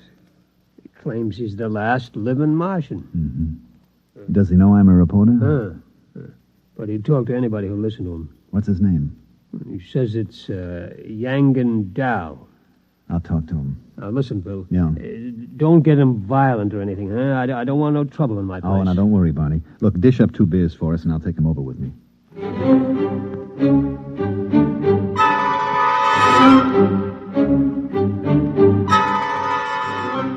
Barney drew 2 beers and cut off their heads. He rang up 60 cents, gave me my change, and I went over to the Martian. Mr. Dow? Yes? You mind if I sit down? Help yourself. It's a free country. I brought you beer. Barney, the bartender, told me something about your problem. Oh? Thanks for the beer. Drink up. Well, I suppose you think I'm out of my mind, but, well, maybe you'll be right. The bartender probably thinks I've flipped my lid. Listen, are you a doctor? Nope. Do you think I'm insane? I'm not a doctor, and I haven't even heard your story yet. How can I tell? Okay, I'll tell you. I'll tell you everything that happened. Then you tell me if you think I'm all right. 2 hours ago, I was on Mars. 2 hours? How did you get here? I don't know. That's the horrible thing. All I know is that the others were dead. All of them? How do you know? I saw them. I saw their bodies in the street. It was awful. Now, wait a minute. You mean you're the last one? The last Martian? Yes. Well, that's a a little hard to believe. Listen, I was there. I was in this room in the city of Scar. I don't know why I was there, but I was. I was locked in. Then I got hungry, and there was nobody to bring me food. So I worked a stone out of the floor and started digging. It took 3 days. When I got out and reached the street, everyone was dead, lying in the open. What did you do? I took a Targan, an energy plane, and flew it to Xandar. Xandar is the biggest city, the capital. Every place, it was the same. Hundreds of thousands of bodies lying in the fields, the streets, as if everyone had died at the exact same instant. At Xandar, in the stadium. I'm listening. In the stadium, there were 100,000 of them. As if they'd come there specially to die together. I landed my ship there. In the stadium? Yes. I see. Well, there, in the stadium, they had built some sort of platform. On it was a column made of copper. Copper is a rare metal on Mars. And there was a push button. Where? In the copper column. Oh. And there was a Martian in a blue robe, a priest, right under the button. It was as though he'd pushed the button and died. And everybody else had died with him. Except you? Yes. All except me. And then? And then I was on a Madison Avenue bus, riding to work, here in New York. Oh, now wait a minute. Listen, I know you don't believe me. I know it sounds as if I was stark raving Now, mad, but take it easy, huh? You know what I think? What? You've had some sort of terrible shock. Well, of course I have. There were 3 million of us, all dead. I don't mean that kind of shock. Of course, it was a dying world anyway. We didn't have more than 2 generations left.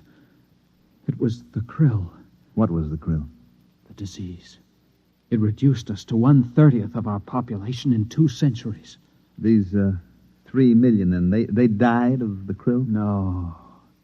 The krill kills slowly. These people died like that, with a push of a button. Why didn't they escape? We tried to develop space travel, but we couldn't.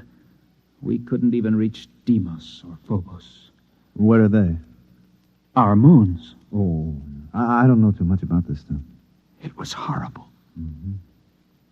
Can I ask you a question, Mr. Down? Anything you like. Well, if the Martians didn't develop space travel, how do you think you got here in New York City? I don't know. It's driving me wild. I'm Yangan Dal, a Martian. And I'm here, in the body of an Earthman. The body of an Earthman? Of course. You don't think Martians look exactly like humans, do you? I'm 3 feet tall, weigh what would be 20 pounds here on Earth. I have 4 arms and 6 fingers on each hand. Barney? Yeah? 2 more beers, huh, with whiskey chasers? Right. Go on, Mr. Dahl. I don't mean to interrupt. It frightens me. Oh, I can understand that. Your drinks.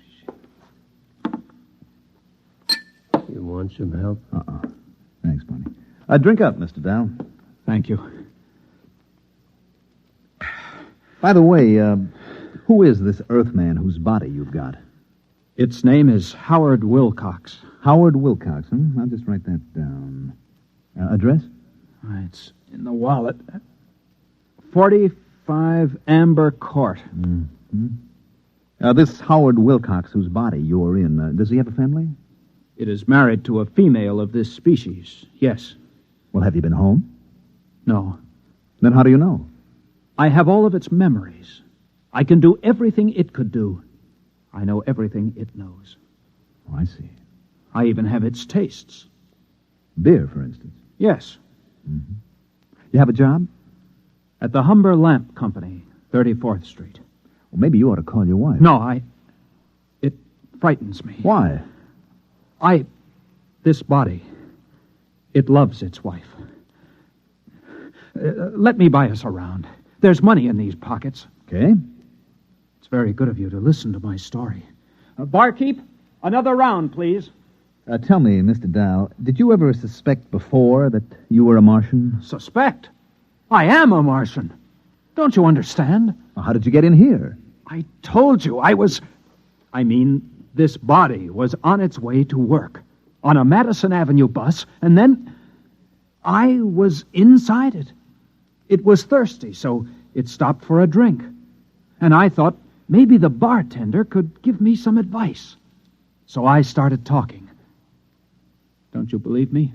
Listen, Howard, you should be due home for dinner by now. Now, you're making your wife worry. Why not phone her? I'm afraid. What's there to worry about? Whether you're young and Dahl or Howard Wilcox is a woman sitting home worrying. I suppose you're right. Of course I'm right. You're very understanding. Oh, not at all. You wouldn't want to come with me, would you? I'm sort of afraid. Well, it would look funny. I could tell her you're an old school friend. We could have dinner. And then maybe I could get to know her. You really want me to come? Would you? Let me make a phone call first, okay? Fine.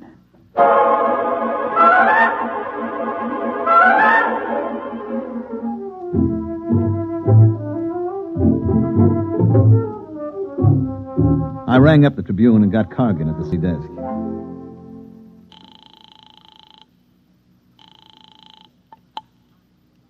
City desk, Cargan. Hi, Bill Everett. Did you find him? Uh-huh. Well?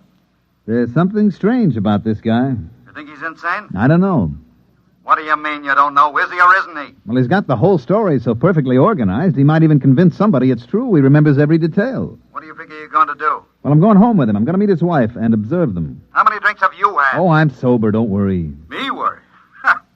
Look, maybe you better come back here and I'll let Vincent handle this stuff. No, that isn't necessary. Just let me tag along a while. Okay. But if you want help, yell and I'll send Vincent. I will. Don't worry. What's this guy's name? Howard Wilcox. Address? 45 Amber Court. Okay. Oh, and Bill. Yes? Just remember one thing. What's that? You could be playing with dynamite. Watch your step.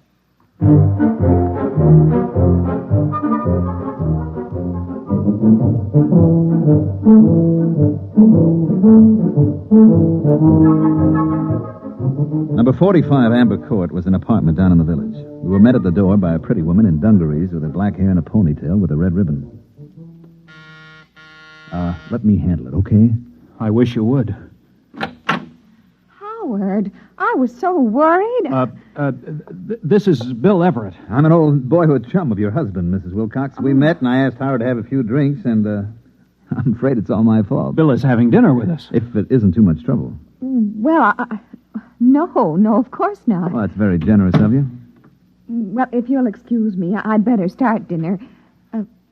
Howard, Yes? are you all right? Why, yes. Fine. You didn't kiss me. Oh, well. That's better. It's the first time in 11 years Howard hasn't kissed me when he came home. Well, we stopped and had a few drinks. It was all my fault, really. Look, just make yourself comfortable. I won't be long. Do you think she suspects? Of course not. I'll have to tell her. You want to wind up in an institution? No, but I can't keep up this pretense. Just set your mind to it. Now, after a while, it'll become natural. You'll forget that you ever were a Martian. You do believe me, then, about being a Martian? Of course. Oh, that's good to know. Now, look, whatever you do, don't tell your wife. It would ruin her life. I'll try not to tell her. Try very hard. Now, don't tell anybody. You and the bartender know, of course. Well, we'll keep it quiet. Don't worry. Good. Do you think you can carry it off? I'll try. Good boy. Now, tell you what. If you get into any kind of trouble, if you just have to talk to somebody about it, give me a call, Here, at this number. Now, if I'm not in, you leave a message with my boss. His name is Cargan. Cargan. You promise? I promise. Fine. You're very kind. This body... I've never met anybody so kind here on Earth. Forget it. Well, what have you two been discussing so secretly? Just business. Oh, I'm sorry about being late, dear. Well, you might have phoned. After all, you were only a few blocks from the house. It isn't as if you were on Mars or someplace.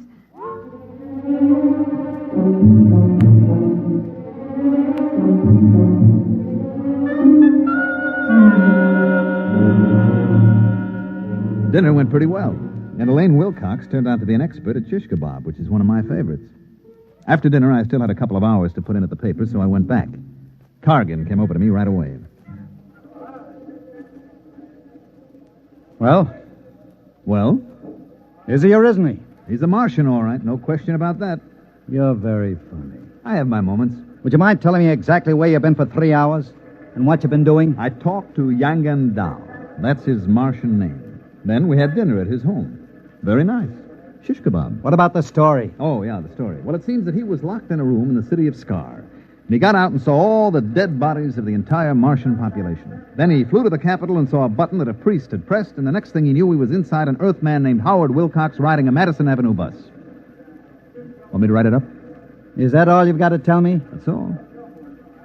Listen, this guy's going to be perfectly all right as soon as he gets used to the idea that he's Howard Wilcox. He is, I suppose you're a qualified psychiatrist? Well, I'm qualified to judge this. I'd better send Vincent over there. There's no need for that. I have a distinct feeling you've let your emotions get into the act. Well, what's wrong with emotions? They don't belong in this business. Look, Cargan, this is a decent enough guy. He's a little bewildered, maybe. Now, why not let him live out his life in peace? He may be dangerous. Don't you trust my judgment? We can't afford to pass up anything important. Oh, you're exaggerating. Maybe. Vincent. Yes, Mr. Cargan. I want you to do a follow-up on a story that Bill has started. A man named Howard Wilcox who thinks he's a Martian. Oh? Bill has the address. Now, if anything happens to this guy, there are liable to be questions and accusations. Vincent can handle that end of it. You want the full treatment on this story, Mr. Cargan? If you think the man is a menace, give him the full treatment. Okay, Mr. Cargan.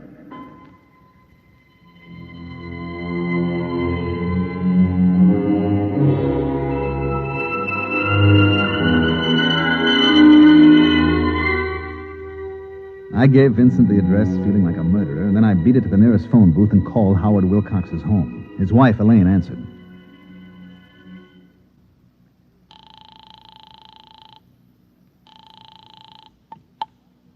Yes?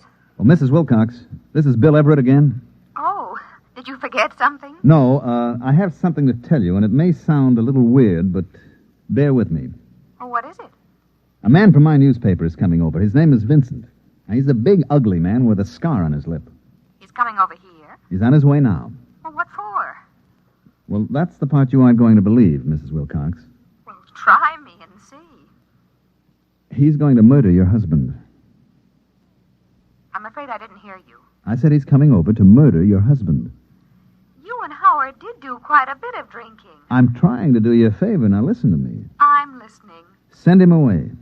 Tell him Howard had to leave town. Do you hear me? I hear you, but really... Please, Mrs. Wilcox, if your husband means anything to you. Well, of course he does, but why not call the police? They'll laugh at you. I'm coming right over. I'll explain when I get there. And remember, your husband's life depends on this.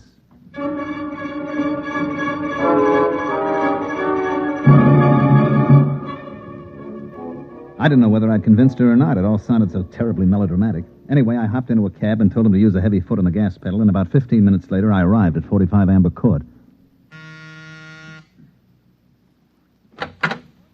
Oh, it's you. Was Vincent here? There was a man here from the Tribune, yes. Did you do as I told you?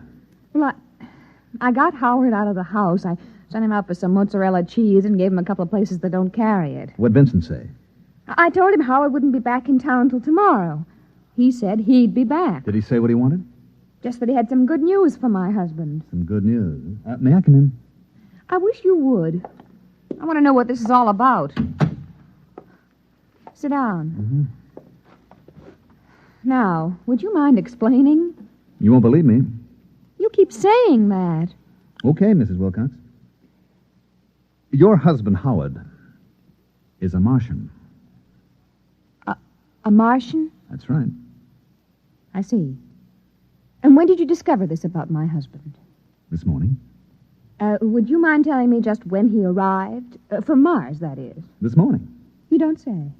Told you wouldn't believe me. Oh, I hadn't said that yet. You're sure Howard is a Martian? Yep. He claims to be the last Martian. Look, see if I can make it clear. There was a plague sweeping Mars. Now, they devised a means of transporting their intellects through space to Earth.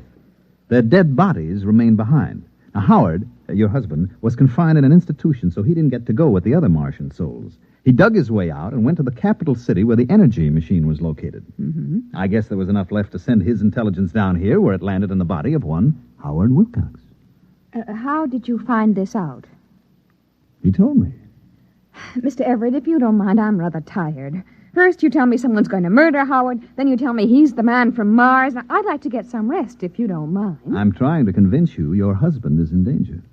If Howard is a Martian, just why does your Mr. Vincent want to kill him? Because Mr. Vincent is a Martian, too. Uh-huh. I suppose the editor of the Tribune is also a Martian? No, not the editor, just the editor of the city desk. And you, Mr. Everett, are you a Martian, too? Matter of fact, yes. Good night. Just won't see it, will you? Good night, Mr. Everett. Okay, I tried my best. Martians, indeed.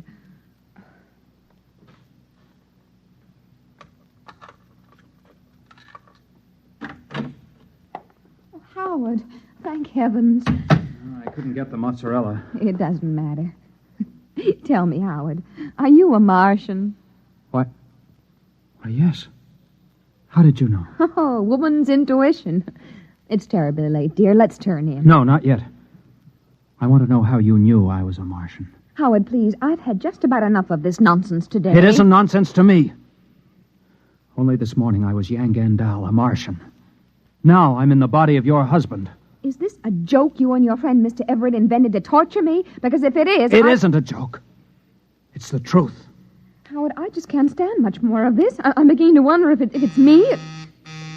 Who could that be at this hour? I'll answer it. Yes? You are Mr. Howard Wilcox? Yes? My name's Vincent. I'm a reporter from the Trib. Yes? May I come in? Yes. Who is... Oh, Mr. Vincent. I see your husband has unexpectedly returned from out of town, Mrs. Wilcox. Now, look here. Would you mind telling me why you lied to me? Yes, I would. Does it have anything to do with the fact that you know your husband's secret? What secret? That he is young and dull. A Martian. I don't know what you're talking about. I think you do. Why is there such concern? I am Yang Gandal. I am a Martian. The last Martian, as far as I know. That is where you're wrong, Mr. Wilcox. Wrong? You see, there are many of us. Many? Like me? Hundreds of thousands. We were teleported to Earth during the Great Migration and found ourselves, like you, inside human beings. But then I'm not alone. You do understand my position. Perfectly. I can establish contact. We can remember our old home. Unfortunately, no. I don't understand. Sadly enough, young and dull, you were considered mentally ill on Mars. Ill enough so that you were institutionalized. But here on Earth, a person like you represents a distinct threat to us. How do I threaten you? You're unstable. You may give us away. That would spoil it. Spoil what? Our plan. Plan? You have not heard of the plan? I heard of no plan. I was in an institution. Yes. You are certain now? Of course. What plan? If you knew, I would have been forced to destroy you. You've just saved your own life, young and dull, and that of Howard Wilcox as well. What are you going to do? Nothing. Nothing at all. Aren't you afraid that I'll do something? Such as? Tell people my husband is a Martian. Really, Mrs. Wilcox, you know better. You'd be laughed at or sent to the nearest psychiatric clinic. No, we aren't at all concerned with the fact that people will betray our presence here on Earth. I'm sure you can appreciate the reaction if you were to phone the police and tell them that the Trib reporters are all Martians. Well, not all. Just the city editor and yourself and Mr. Everett. How did you know that? Perhaps. I'm one myself, Mr. Vincent. It isn't possible. Why not? Are you... Tell me where you were born. What city? I was born in Undunell near the dead canal of Krilla. Your name? Zanat Cree. You are party to the plan? The plan to take over the earth? Of course. Your husband, Young and Dahl. Why did you not inform him? For the same reason you did not. He is unstable. But there is no need to worry. I will care for him. Amazing. Now, would you mind leaving us alone? We have many things to discuss. Of course. Amazing. Positively amazing.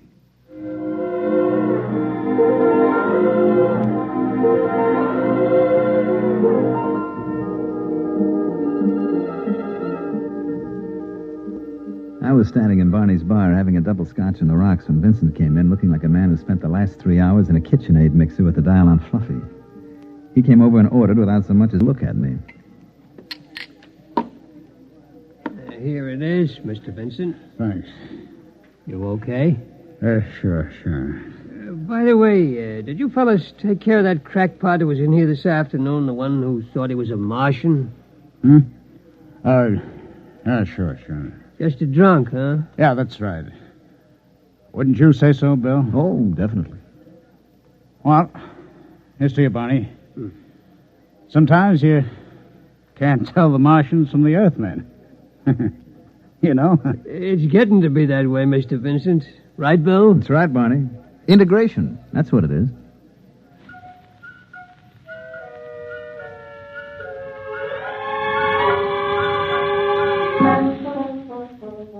I gave Barney a sly wink and lifted my glass along with Vincent. Of course, Barney understood. You see, he's one of us, too.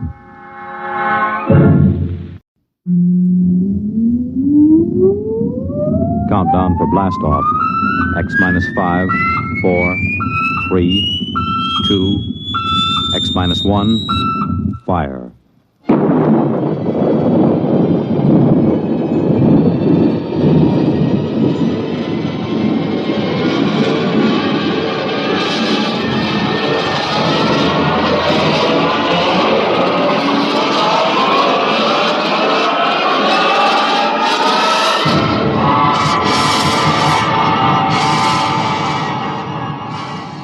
From the far horizons of the unknown come transcribed tales of new dimensions in time and space. These are stories of the future, adventures in which you'll live in a million, could be years, on 1,000 maybe worlds. The National Broadcasting Company, in cooperation with Galaxy Science Fiction Magazine, presents X minus 1.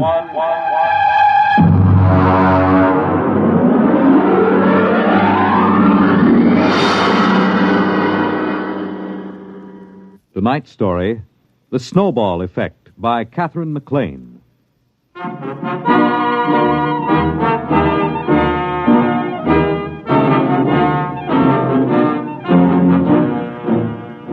I took over the university at a time of crisis. For one thing, we had been placed on probation by the conference for overpaying football players by 100%, and one half of the varsity was penalized a year's eligibility. On top of that, I was called in by Mr. Harvey J. Grover of the Board of Trustees. We had lunch at 21 on his expense account, and after the Napoleon brandy, he lowered the boom. Dr. Holloway, the university is in crisis. I know, Mr. Grover, I know, but I'm assured that our scouts have turned up several likely zinc miners in Colorado. You can assure the board that we'll have a line to reckon with next season. I'm not talking about football. There are other things at the university, I'm told. Well, of course. Holloway, as president of the university, you've taken on a grave responsibility. I know. I don't mind telling you the board has been gravely concerned. The number one problem facing us is academic freedom. It is? You're darn tooting. We want every academic department free from debt, running in the black. Is that clear? Academic freedom, huh? I see. Any faculty that can't support itself by grants, bequests, corporation or government contracts is out. All of them? Down to the last assistant instructor. Look, Holloway, I'll put this to you straight. Most of the board was against hiring you. They had a bright young plant manager from General Products they said could show a profit from a candy store in the Mojave Desert. But I stood up for you. Why, thank you, sir. I told them the president of university has got to be at least a high school graduate or it doesn't look good. You know, you did graduate from high school, didn't you? Oh, yes. And college, too. I got my master's at Harvard and my doctorate at... Never mind. Let's not go too far. Have you got this straight now? Oh, yes. I've got to make a profit on the candy store. I mean, the university. That's right. Oh, and, Holloway. Yes? How many zinc miners did you say we dug up?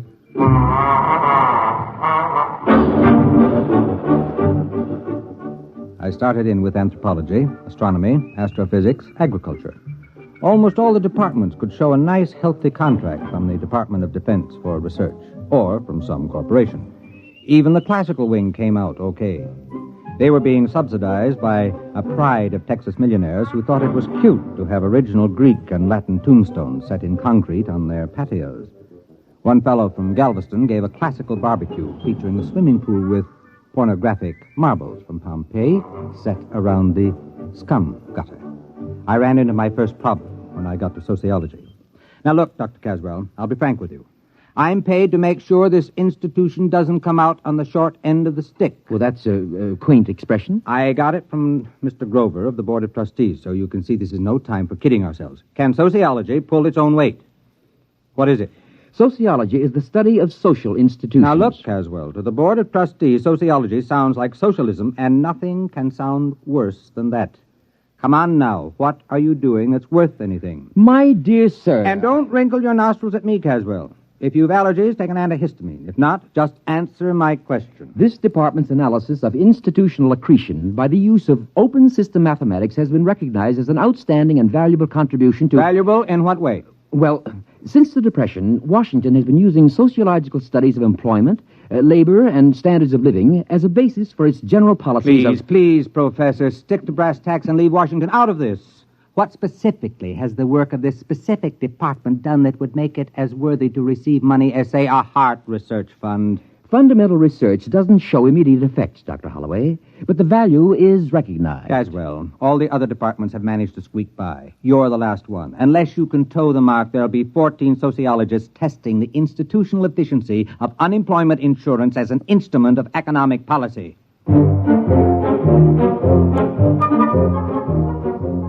Caswell knew I had him. Unless he could show me how his department could scratch a buck together, I'd have to expunge his name from the catalog and have him drummed out of the faculty club. I'll hand it to him, though. He glared from behind his pince-nez, and sliding into his lecture manner, he started his calm. Institutions, organizations, that is, have certain tendencies built into the way they happen to have been organized, which cause them to expand or contract without reference to the needs they were founded to serve. I have developed a form of socio-mathematics to plot these factors, and by comparing formulae...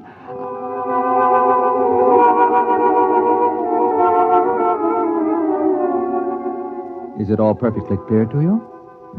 Well, it wasn't to me either. I grasped the idea that he could tell whether an organization would get bigger or smaller and why, and so I asked him for proof. Well, I could give you a demonstration. How quickly? 6 months. All right, let's see. We've got a basketball team averaging 7 feet. That ought to keep the board busy till spring. And after that, that bonus pitcher we stole from the Milwaukee Braves. All right, Caswell, you've got 6 months.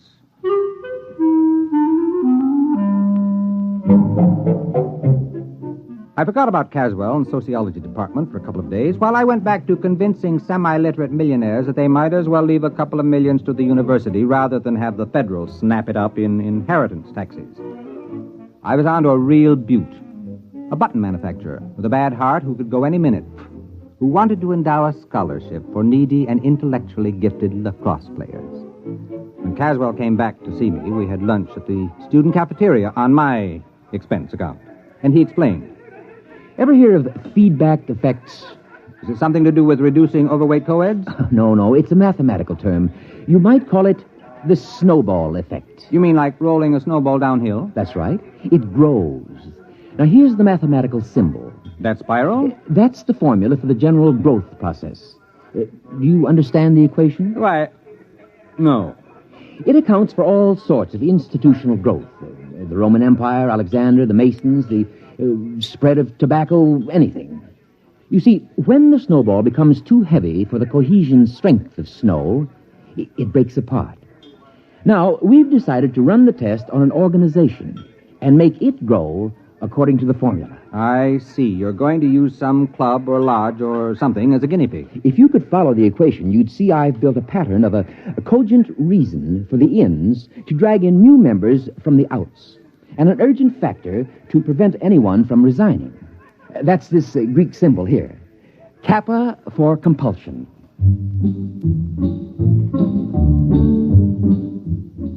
I suggested a few changes in the organization plan, and we finally worked out a setup that was nice and simple.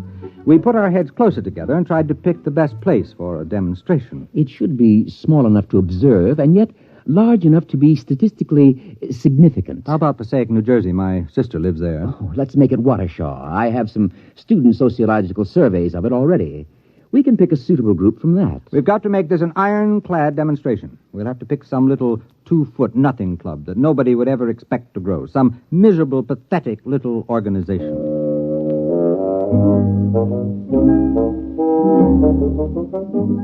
We found the perfect test guinea pig, the Watershaw Wednesday Night Sewing Circle. Caswell and I drove over next Thursday night to a meeting. They always met Thursday night, except every once in a while when the chairlady forgot to have her hair set, in which case they met Friday. Girls! Ladies! Girls! We have business to conduct, girls. Helen, please. Well, the regular meeting is now called to order. Bernice? Just a minute, dear. Will the secretary... Bernice? You're out of order, dear. It's not a regular meeting. But of course it is. It's Thursday, isn't it? I distinctly remember when we had that special meeting on Tuesday for Toby's baby shower. We adjourned sine die when she started to have pains. Oh, my goodness, it was false labor. That certainly doesn't count. But this meeting is just a continuation of the other one. Oh, how do you feel, Toby? Fine. A little out of breath. Did you try a little dry toast just before climbing the stairs? But, Bernice... My doctor said to breathe deeply through my nose and to have Henry tie my shoes for me. Well, I'd like to see Alfred tie anything for me. It's 3 years since I dared get a dress that zipped up the back. Madam Chairman, I rise to a point of order. Well, my goodness, Helen, you don't have to be a martyr about it.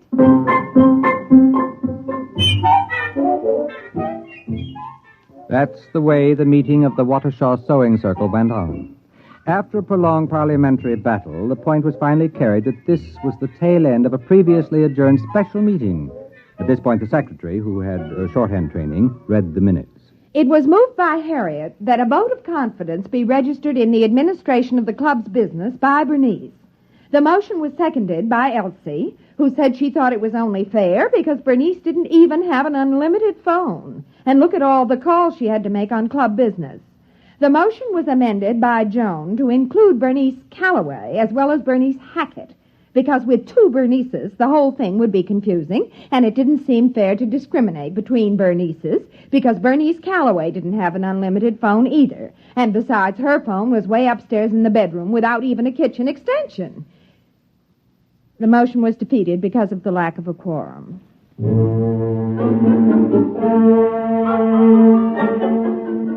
Finally, the new business of the meeting was reached, and Bernice, introduced Professor Caswell and myself as observing professors doing a survey of charitable institutions.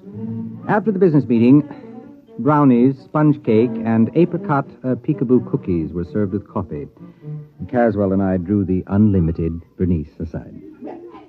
You see, Mrs. Hackett, I've been making a few notes on a slightly modified constitution and bylaws for your organization. You have? You see, it all depends on having a competent and capable lady in charge. Oh, yes. Yes, frankly, I see. Frankly, this plan would be dangerous unless there was a woman of great character elected to the post of chairlady. Well, of course. You see, there are several ways of, influencing an election.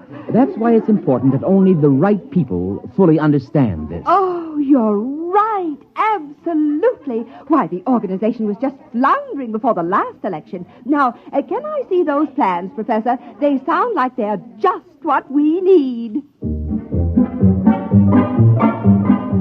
Naturally, she was hooked. As Caswell buttered her up, her eyes began to gleam, and she studied the simple little bylaws and constitution the professor had drawn up, nodding happily as the classic beauty of the scheme struck home. The meeting broke up when, after 4 brownies and a wedge of butterscotch cashew angel food surprise, Toby started to have real labor pains.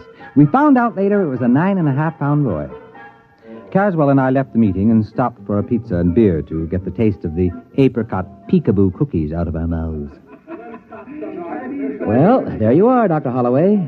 They adopted our bylaws with only one dissenting vote. I don't like that secretary. She's a spoiler, always suspicious. My first wife was like that. Don't worry, she hasn't got a chance. That Bernice woman has clear sailing under my equations. It's rigged to favor an aggressive extrovert over the paranoidal personality. You're sure it'll work now? I'd stake my academic reputation on it. You have? Don't worry, Dr. Holloway. We've given that sewing circle more growth drives than the Roman Empire.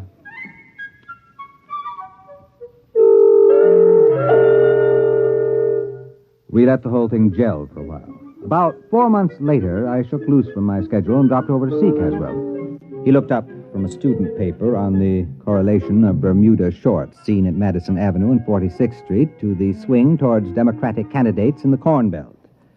Good morning, Dr. Holloway. Good morning. Caswell, I just wanted you to know we hadn't forgotten you. Now, about that sewing club business, I'm beginning to feel the suspense. Could I get an advance report on how it's coming? Well, I haven't been following it that closely. We're supposed to let it run the full 6 months and then check. But I'm curious. Could I get in touch with that woman? What's her name? Bernice something? Hackett. Bernice Hackett. Would it change the results if we checked it now? Not in the slightest. If you want to graph the membership rise, it should be going up in a long curve, probably doubling ever so often. Well, if it's not rising, you're fired, you know. If it's not rising, you won't have to fire me. I'll burn my books and shoot myself. I went back to my office and put in a call to Watershaw. Mrs. Hackett wasn't in.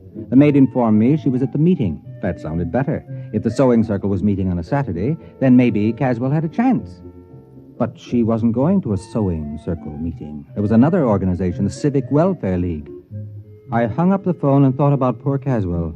If the sewing circle had really gone up the flue, he was on his way up with it. I decided to go over to Watershaw and check to give the poor old goat the benefit of the doubt.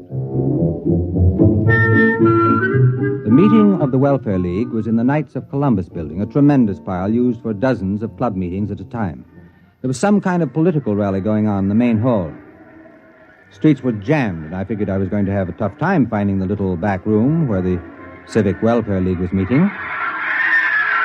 I figured they must be in a pretty bad way trying to hold a meeting in competition with a brawl like the one in the main room. Right this way, look, sir. Miss, I'm looking for a small meeting. Well, here you are. Membership application, song sheet, bylaws, and pledge. No, you don't understand. I don't want want that's all right. You can keep it. It's a new membership kit. Everyone's supposed to have it. We've just printed up 6,000 copies to make sure there'll be enough for this meeting. No, you don't understand, Miss. I'm looking for the meeting of the Civic Welfare League. Well, this is it. No, I mean the one with Mrs. Hackett. Bernice Hackett. Do you know her? Well, there she is up on the speaker's platform.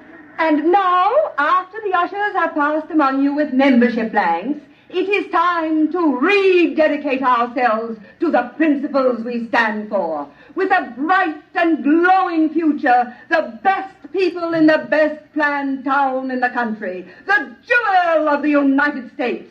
All we need is more members. Now get out there and recruit! Recruit! Recruit!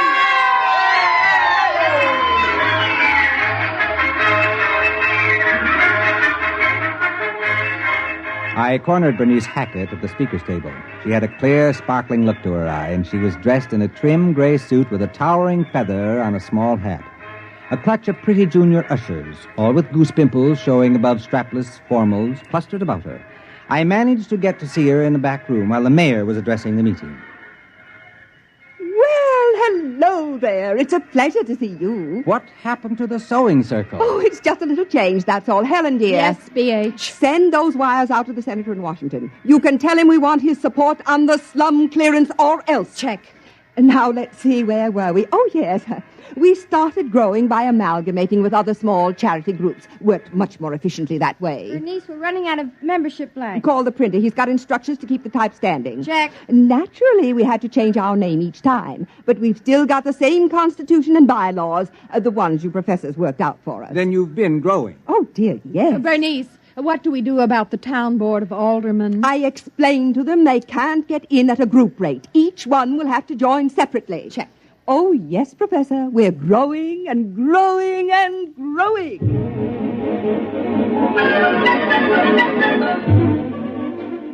I kept close watch on the the Civic Welfare League for the rest of the month. Evidently, they'd swallowed up the real estate organization because they came out with a plan to attract new industries to town, and there was a gimmick splitting up the profits among club members only. It was the same provision Caswell built in to split up profits from dues and fines, but now it was operating in the 100,000s. I graphed the rise in membership, and it went up like the first rise in a roller coaster. I went over to Caswell's office to tell him the good news. Naturally, I knew the equations would work. Well, don't be so calm about it. With a demonstration like this, I can get all kinds of grants and funds for the sociology department. You'll think it's snowing money. Well, naturally, I expected this. I haven't been following the test at all, but I was quite confident. I don't mind admitting I wasn't. Well, that organization sure blew up. Now, let's see the formula for stopping it. Oh, I didn't complicate the organization with negatives. I wanted it to grow. It falls apart naturally when it stops growing for more than 2 months. You remember we built into it the idea that the members know what happens if the membership stops growing. Why, if I tried to stop it now, they'd cut my throat. Yeah, they sure were enthusiastic at that meeting. No, we'll just let it play out to the end of its tether and die of old age. And when will that be? Well, it can't grow past the female population of the town. There are only so many women in Waukesha, and some of them don't like sewing. Sewing? Caswell! What's the matter? Are you sick? You haven't been following the experiment? Why, no. I told you I haven't even thought about it since we started. Well, they wanted to expand, and they weren't going to let sewing stand in their way. They went from general charity to social welfare schemes to something that's pretty close to an incorporated government. They're now filing an application to change their name to the Civic Property Pool and Social Dividend Membership Combine. Well, very interesting. I hadn't thought of that. Fascinating. Dr. Caswell, tell me, where does the formula say it will stop? Oh, I shouldn't worry. It stops when you run out of people to join it. After all, there are only so many people in Waukesha. It's a pretty small town. Yes, it is. Doctor, they've opened a branch office in New York.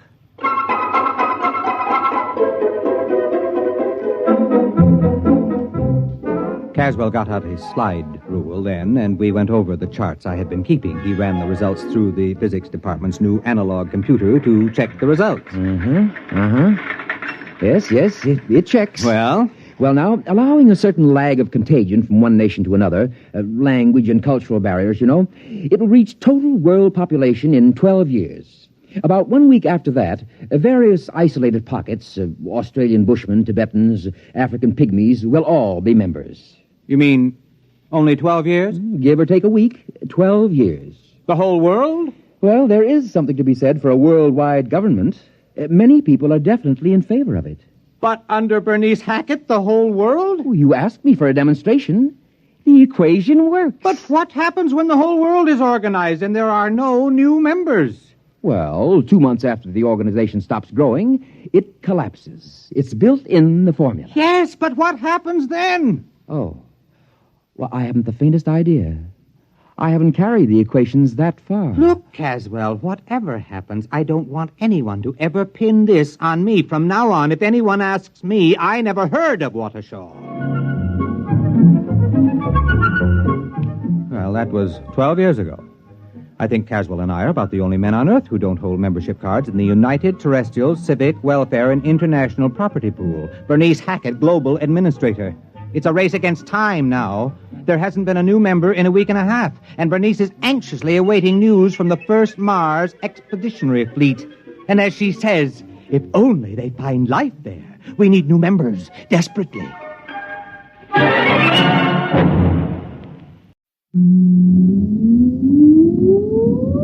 Countdown for blast off. X minus 5, 4, 3, 2, X minus 1, fire.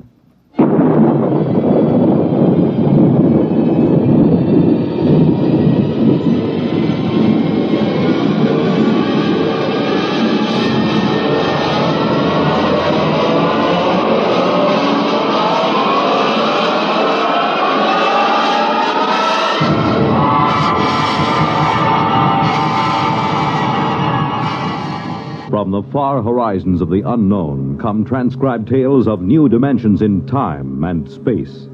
These are stories of the future, Adventures in which you'll live in a million, could be years on 1,000 maybe worlds.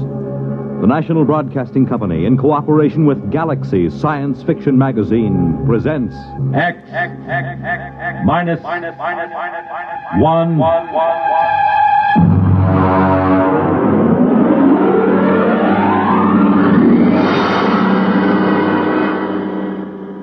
Tonight, Surface Tension by James Blish.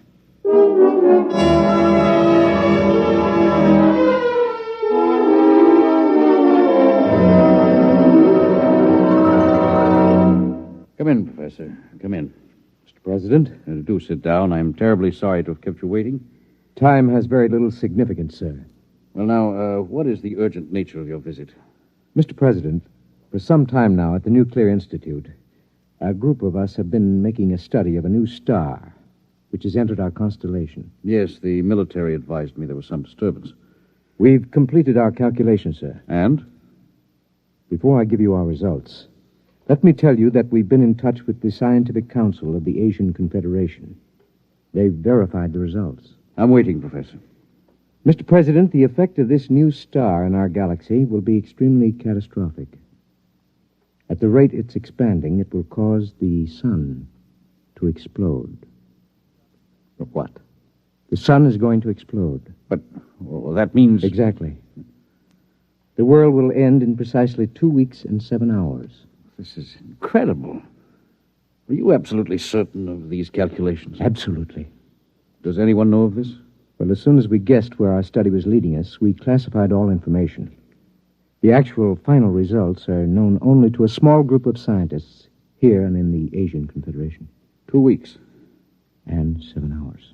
That would be September 4th, 2056. At approximately 12 noon. Is there anything to be done? Nothing. The other planets, Mars, Venus... All will be destroyed. The universe as we know it will disintegrate. And the race? Will vanish. It's impossible. Those are the facts, Mr. President. How you choose to make them public, if you do choose to make them public, is a matter of government. Yes, of course. Has the president of the Asian Confederation been notified? He's being notified at this moment. I intend to take the following steps, Professor. First, I will contact the Asian Confederation. What's the name of their chief scientist? Dr. Gorlick. Ah, yes. I'll propose that you and Dr. Gorlick be given every resource to find a method of preserving the race. You'll be flown to their laboratories by rocket ship in an hour. I would like to spend these remaining days with my family. Your family can accompany you. They'll ask questions. They should know better by now. You will not release the information to the public. I would prefer to keep it a complete secret, provided the Asians agree, of course. A public announcement would only create utter panic and chaos. I assume it will happen instantaneously? Yes, instantaneously. Then secrecy is best. One thing, Mr. President. Yes? I wonder if perhaps religious leaders should be told. Professor, I believe in the power of God myself. I also believe that my single prayer can be heard by the Almighty just as well as if there were 10 million. There will at least be 2 of us, Mr. President. I, too, will pray.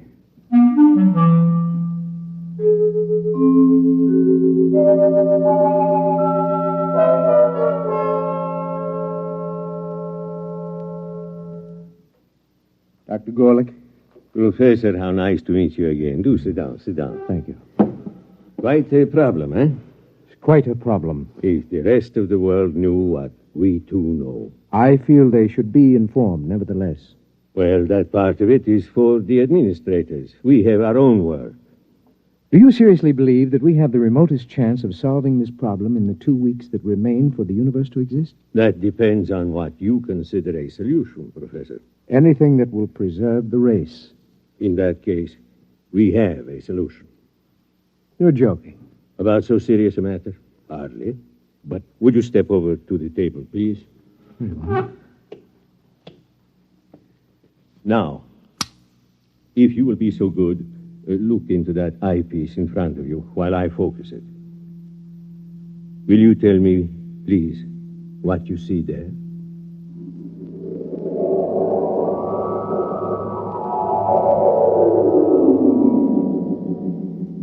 Fascinating. Most unusual. Would you be good enough to describe it? Yes, of course. I see what looks like a section of a large swimming pool. Plant life. Very tiny, and some kind of animal life, almost molecular in size. Good. Now let me change the magnification. Possible. Go on, please. Describe. What?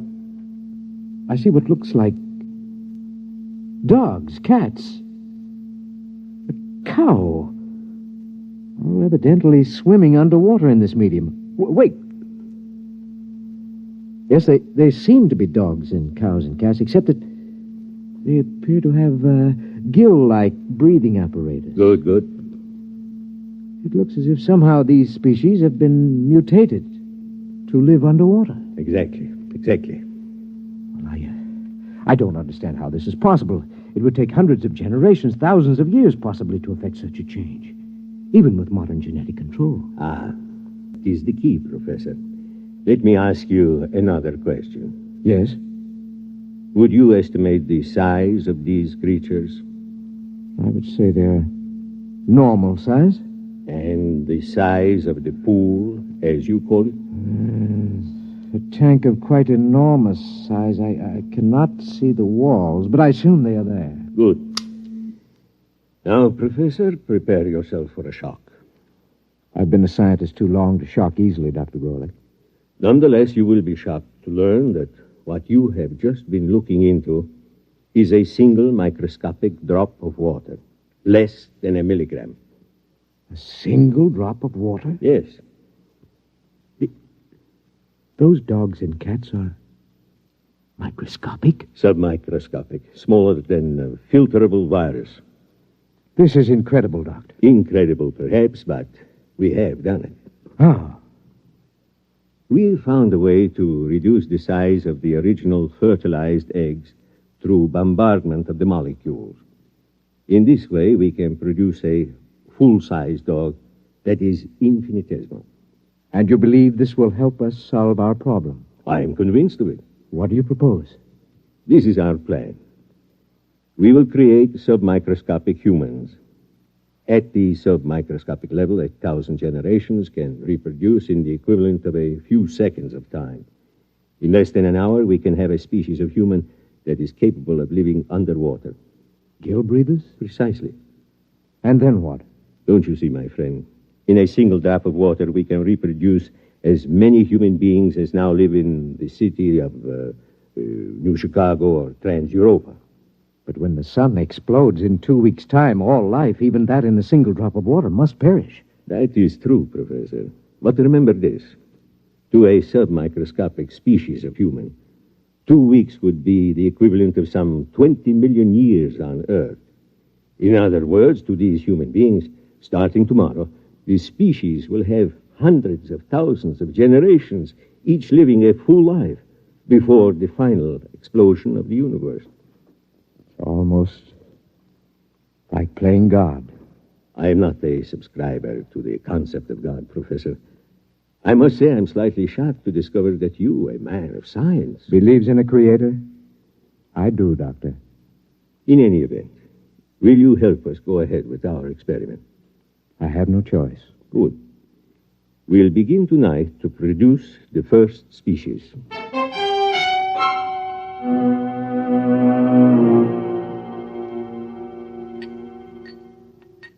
Careful with the virus.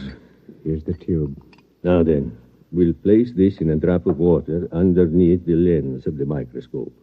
What about the evaporation and condensation of the drop? All outside factors will be controlled. Temperature, humidity, and so on. Will you turn on the lens, please?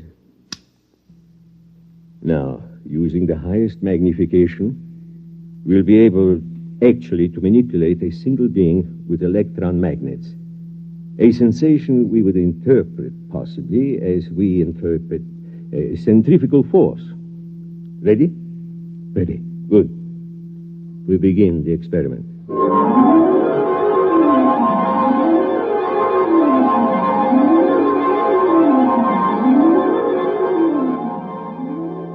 Time? 1900 hours. 56 minutes, 3 seconds. Coming up on point 4. 3, 2, 1, 0. Observation. The first fertilized ovum, reduced to submicroscopic size, has begun to develop. Time? 1956, 20 seconds. Coming up on 2, 1, 0. 4 submicroscopic human beings have been reproduced. 2 appear to be males, 2 females. Time? 1956, 24. Observation. 10 generations of submicroscopic humans have been reproduced. Webbed toes and fingers and elementary gill modifications have begun in response to submersion of species in highly oxygenated vapor. Time? 1956, 45. 100 generations have reproduced. Increased water in vapor has resulted in gill structure, species now ready for total submersion in a droplet of water. Turn on the electron magnet. Now for the crucial part of the experiment. Total submersion. If any should die, I feel like a murderer. The prolongation of the human race is at stake. It's a calculated risk. Still. Steady. I am about to effect the transfer. Steady. Now. Done. Look in the microscope, quickly. I can't find them. Let me. They're alive and swimming around. How many? Thousands. We've done it, Professor. Inside that drop of water, human beings like you and me, except for their gills, are already beginning to establish a civilization that will last for them millions of years. And for us? 2 weeks to observe and wonder, and then... Unless a miracle should occur. Let us begin now. Time, please. 1900 hours, 56 minutes, 49 seconds. 3, 2, 1, 0. Observation. The equivalent of 1 million years has already passed inside our droplet of water. Human life is firmly established.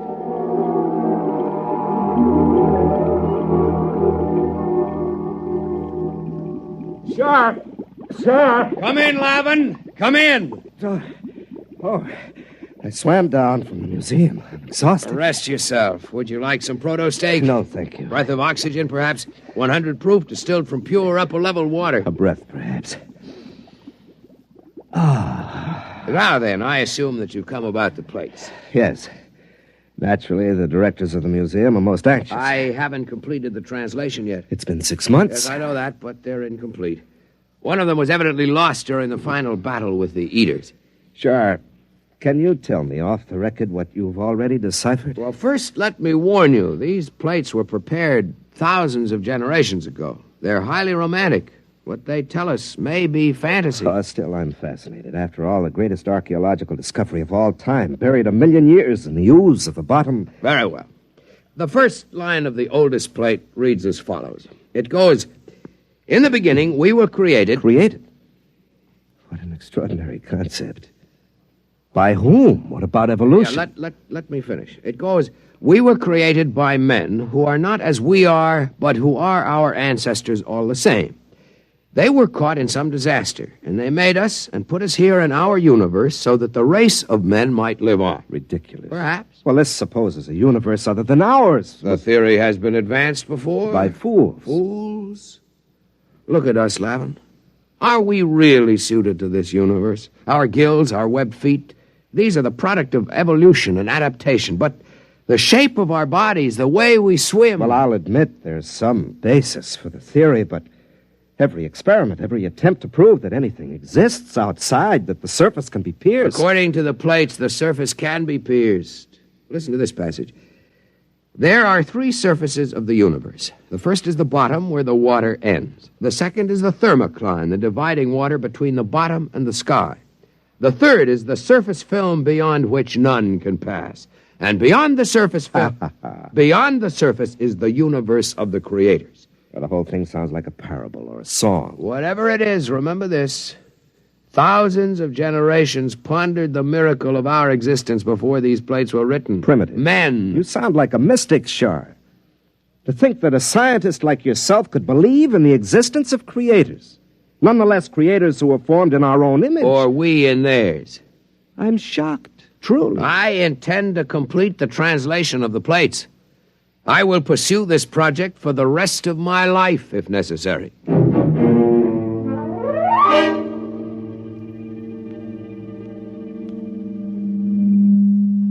Time, Professor?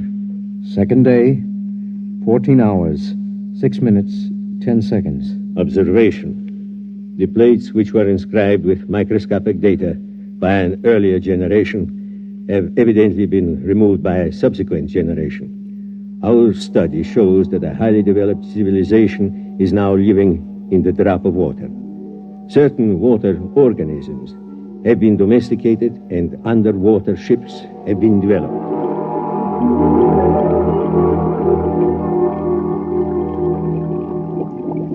The meeting of the council is called to order. Gentlemen, you all know the topic.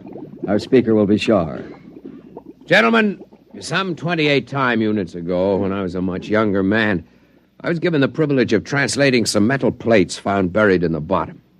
As all of you know, I've devoted much of my life to convincing the world that travel through the surface film was not only possible but necessary to survival. Finally, the council has seen fit to grant my request for a special ship to accomplish this travel. I'm deeply grateful, and I would like to request my friend Lavin as head engineer for this project. Permission is granted. We wish you luck. The whole of our world will be following your expedition.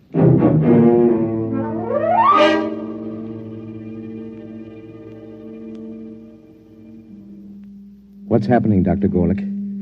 From what I can detect, the Guild Breeders are preparing for the equivalent of space travel. A large cylindrical ship is being built. What method of power are they using? I can barely detect it through the microscope, but my guess would be that they will use some form of living creatures to power the vessel.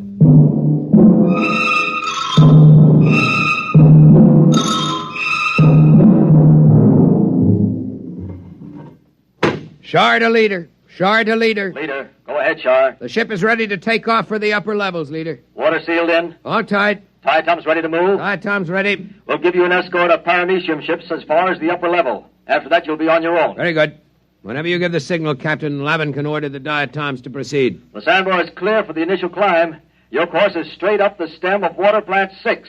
Diatom's ready? Diatom's ready, sir. Cilia in motion? Cilia in motion. Internal water circulators on? Circulators on. Countdown for takeoff. 5. 5. 4. 4. 3. 3. 2. 2. 1. 1. 0. Diatom's in motion. Full speed ahead. Good luck. Well, Shar, this is the beginning of your dream. If the ship holds. We've utilized every engineering principle known to man. Double construction of the toughest water lily, 2,000 living diatoms for power, 20 million cilia. I'm not worried about the power. I'm worried about the temperature and the impact when we reach the surface film. What's our speed? 20,000 knots. Well, we've reached water plant 6. Now for the climb up the stem to the surface. Overseer. Overseer. Request more mucus from diatoms. Proceed with climb up stalk 6. Yes, sir. If the diatoms can hold the stalk at the reduced pressure of the surface, we'll have hurdled the first barrier. We're at pressure 6 now, almost at the upper level. Captain. Yes? We've lost 27 diatoms. Ciliary detachment. Not serious. We have the vorti to fall back on. Proceed. Yes, sir.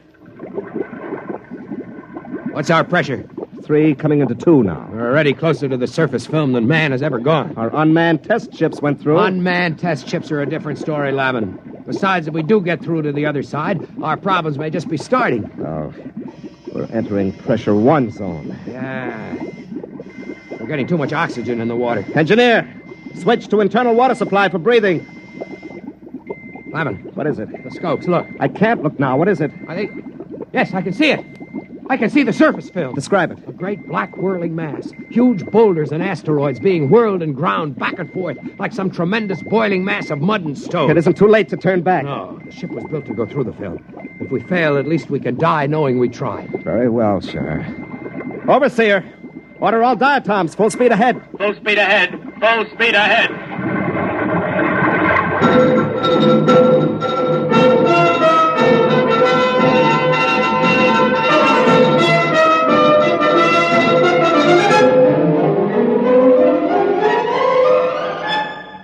We're in the film, Shar. Pressure on the ship is increasing. Overseer, more oxygen for the diatoms. Captain, the diatoms are dying. More oxygen. Keep moving. We're almost through. Shar, use the auxiliary vorti. Maybe the motion of their cilia and the thrust of the water. Overseer, bring up the vorti. Full speed ahead. We're moving. We're making headway. Oh, if the ship will only hold together.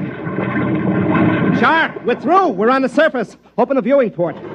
It's blinding. Put on your eye shield. Look, Shar. Like a huge sheet of metal stretching as far as the eye can see, with thousands of small streams and great rivers of water. Look above us, Lavin.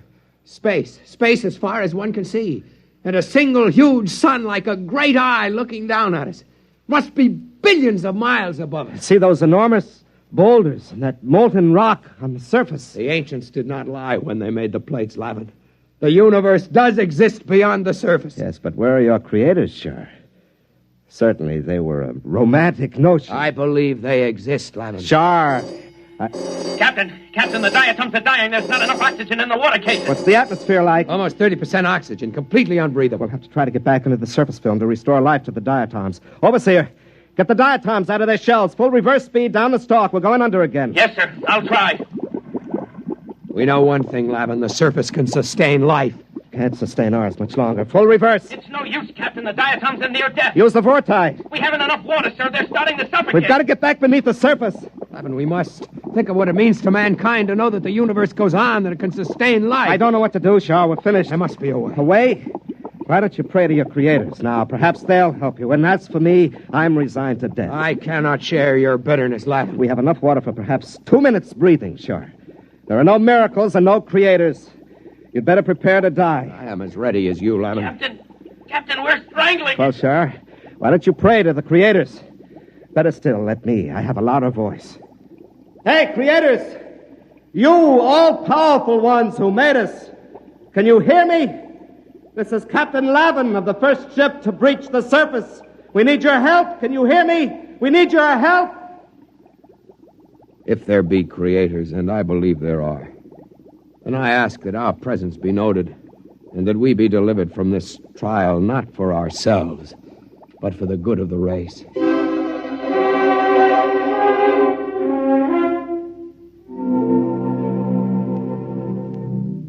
Well, Doctor?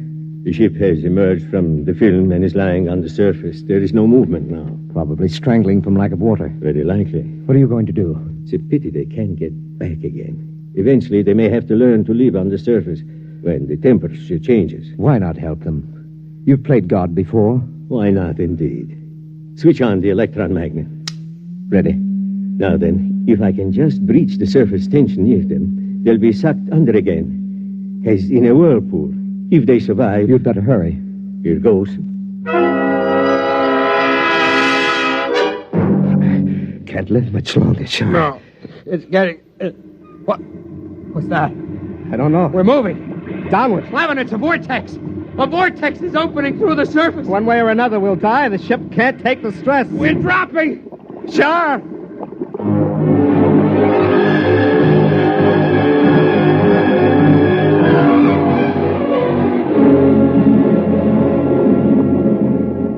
Lavin, we're through. We made it. The water is circulating again. It's too much to believe, Shar. It's like... a miracle. Yes. It is a miracle.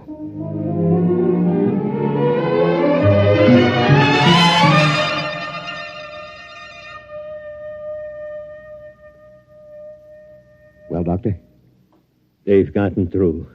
The ship is floating down toward the bottom now.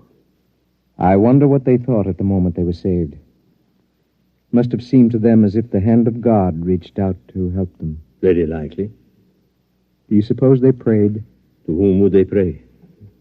I don't know. Perhaps to us? To the creators? It is not inconceivable. If only the human race, as we know it, had creators who could reach down and save us from destruction. How do you know we don't? Professor, I'm a scientist. So am I, Doctor. Those submicroscopic humans can't see us because we're too big to see. A molecule of our flesh would be like a world to them. And yet, we exist. We cannot hear their individual voices, perhaps, but we are capable of intervention of a sort. Is it not conceivable that our own plight might not be seen and recognized? What else is there at this time but to admit our inadequacy and to cast off this arrogance that gives us bitter pride instead of humility? Where are you going, Professor? To pray, Doctor. There isn't much time. Professor. Yes? Wait. I will come with you.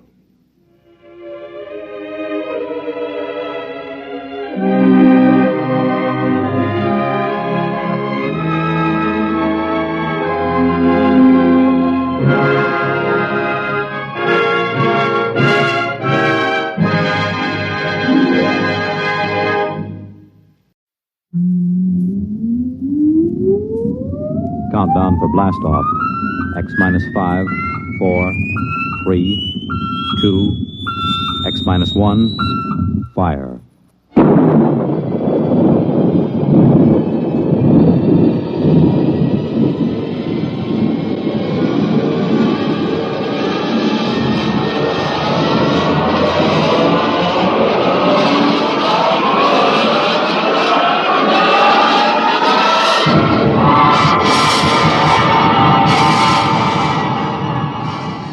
From the far horizons of the unknown come transcribed tales of new dimensions in time and space. These are stories of the future, adventures in which you'll live in 1,000,000, could be years, on 1,000 maybe worlds. The National Broadcasting Company, in cooperation with Galaxy Science Fiction Magazine, presents X minus 1.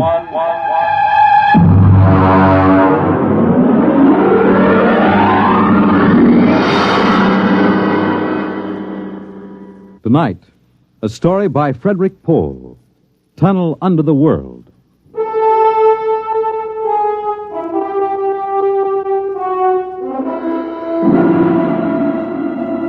On the morning of June 15, Guy Burkhart woke up screaming.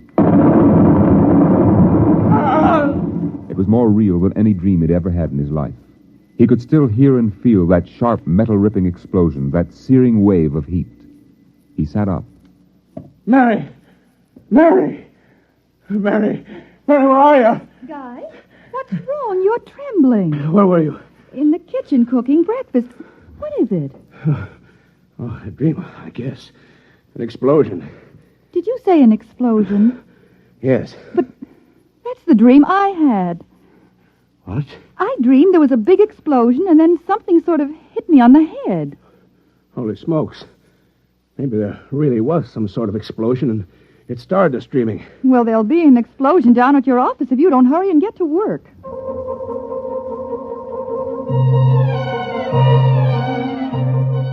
Coming in on the bus, Burkhart watched to see if there was any evidence of an explosion. There wasn't. If anything, the town looked better than ever. The only thing that seemed strange to him was the fact that none of the usual crowd was on the bus. He was a little relieved when he did see his old pal, Henry Swanson. Excuse me. Henry. You pardon me, sir, please. Henry, what's the matter with you? It's me, Guy Burkhart. Burkhart? Sorry, I don't believe we've met. What? Henry, for Pete's sake, it's me. If you'll excuse me, this is my stop. Well, how do you like that?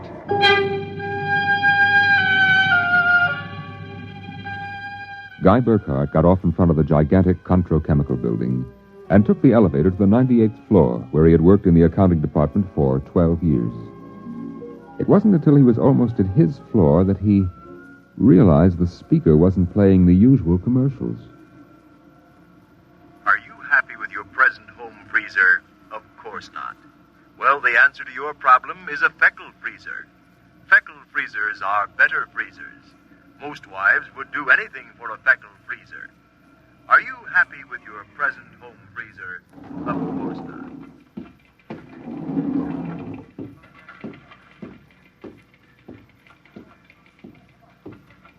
Good morning, Miss Orne. Good morning, Mr. Burkhart.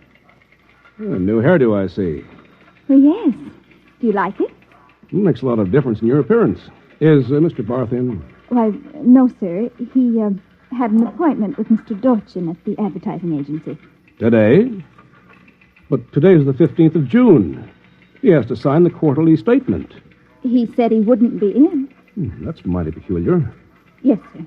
Oh, by the way, Miss Horn, what the devil is a feckle freezer? A feckle freezer? There's some new copy on the elevator commercial. Dorchin must have landed another account. Feckle freezers. I really don't know, Mr. Burkhardt. It's a funny day. Can't quite put my finger on it. There's something strange going on. He couldn't shake the thought out of his mind. It persisted all through the day and through dinner. He was still brooding as he and Mary got ready for bed. I guess I'll get a good night's sleep. Coming? I think I'll sit up and read for a while. All right, dear. Good night. Good night, dear.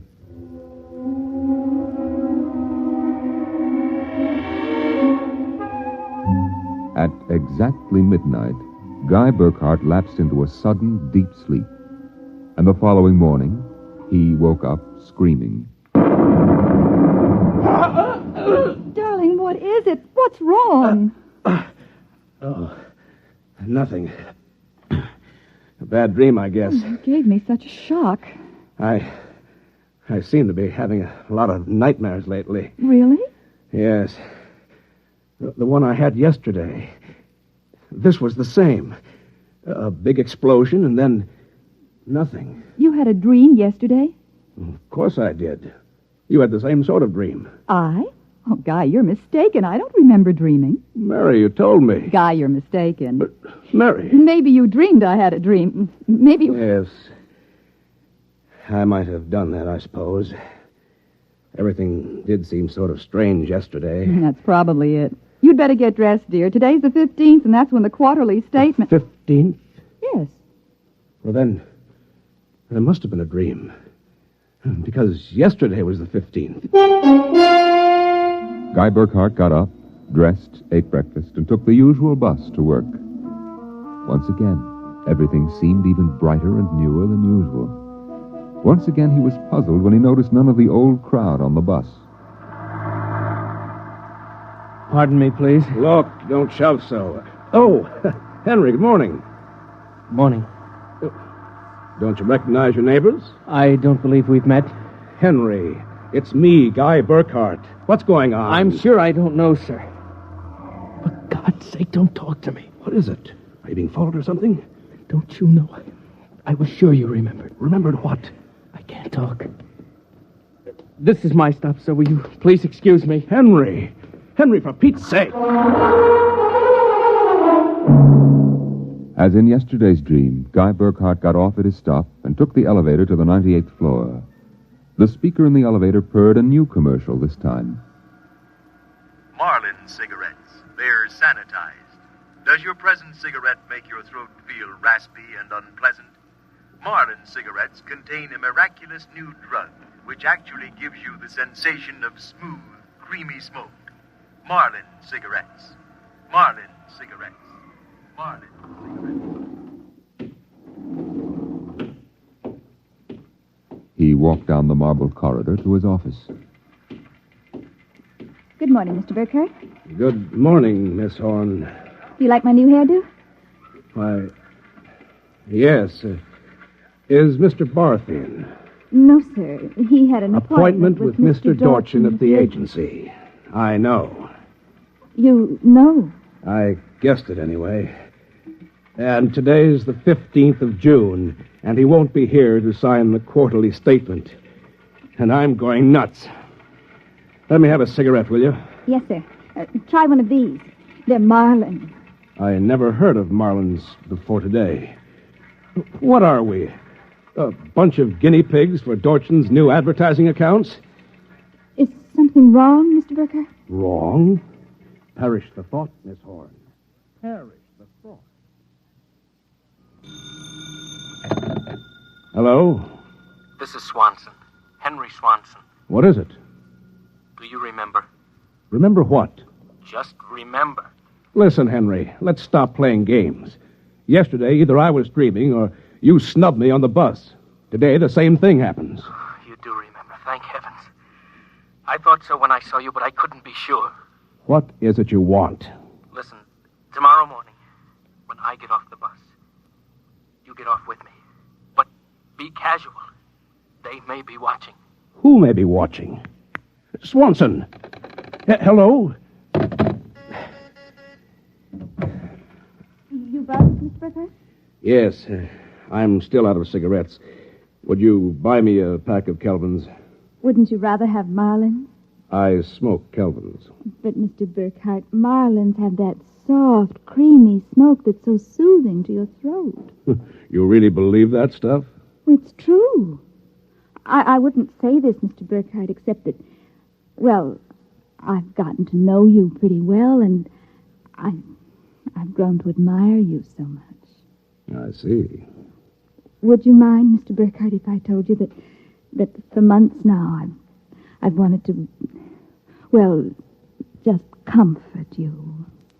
I know how troubled you've been. You've never mentioned your feelings, Miss Horn.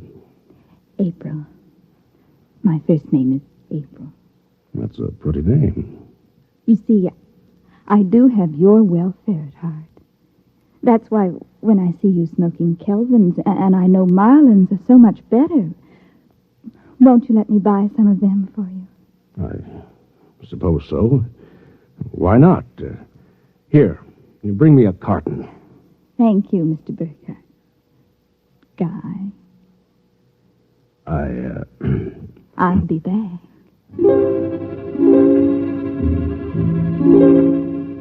There was something wrong, something definitely peculiar about what was happening.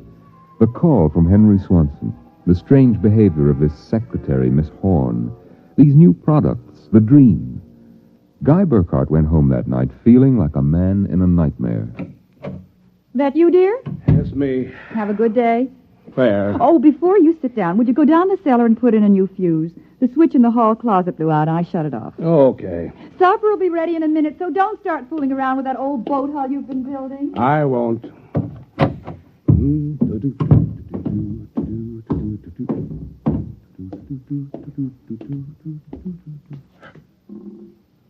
Mary!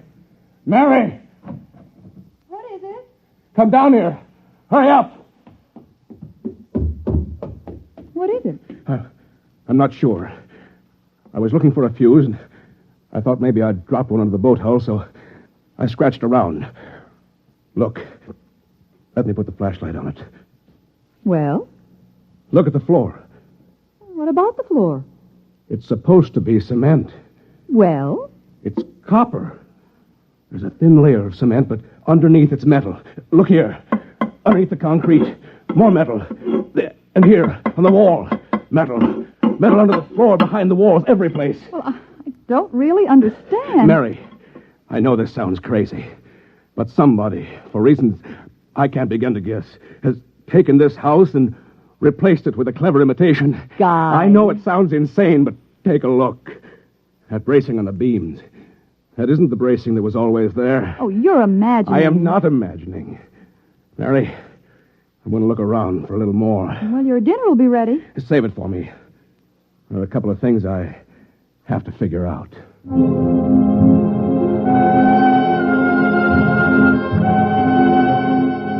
The following morning, Guy Burkhart woke up, screaming.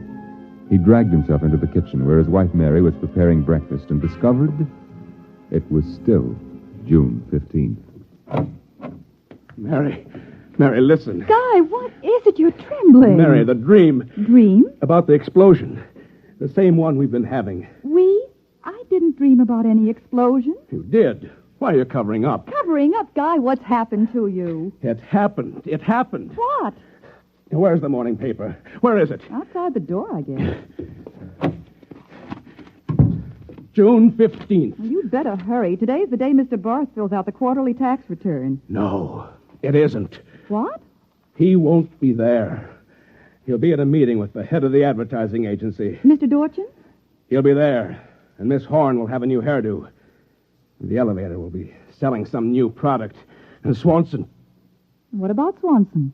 Swanson. I wonder if it's going to be the same today or whether... Guy, what in the world are you talking about? Nothing. Where's my coat? You haven't had breakfast. I don't want to miss my bus. I'll see you tonight. Guy Burkhart got on his bus. There were the same unfamiliar faces, the same unusually new-looking buildings, the same unusually bright sunshine, and Henry Swanson, pale and furtive. Oh, excuse me, sir. You're quite all right. Do you remember the phone call? Yes. Oh, thank heaven. Get off at the next corner and follow me. Where are you going? There's an excavation for a building about a block down. But make sure you aren't followed. I'll go first.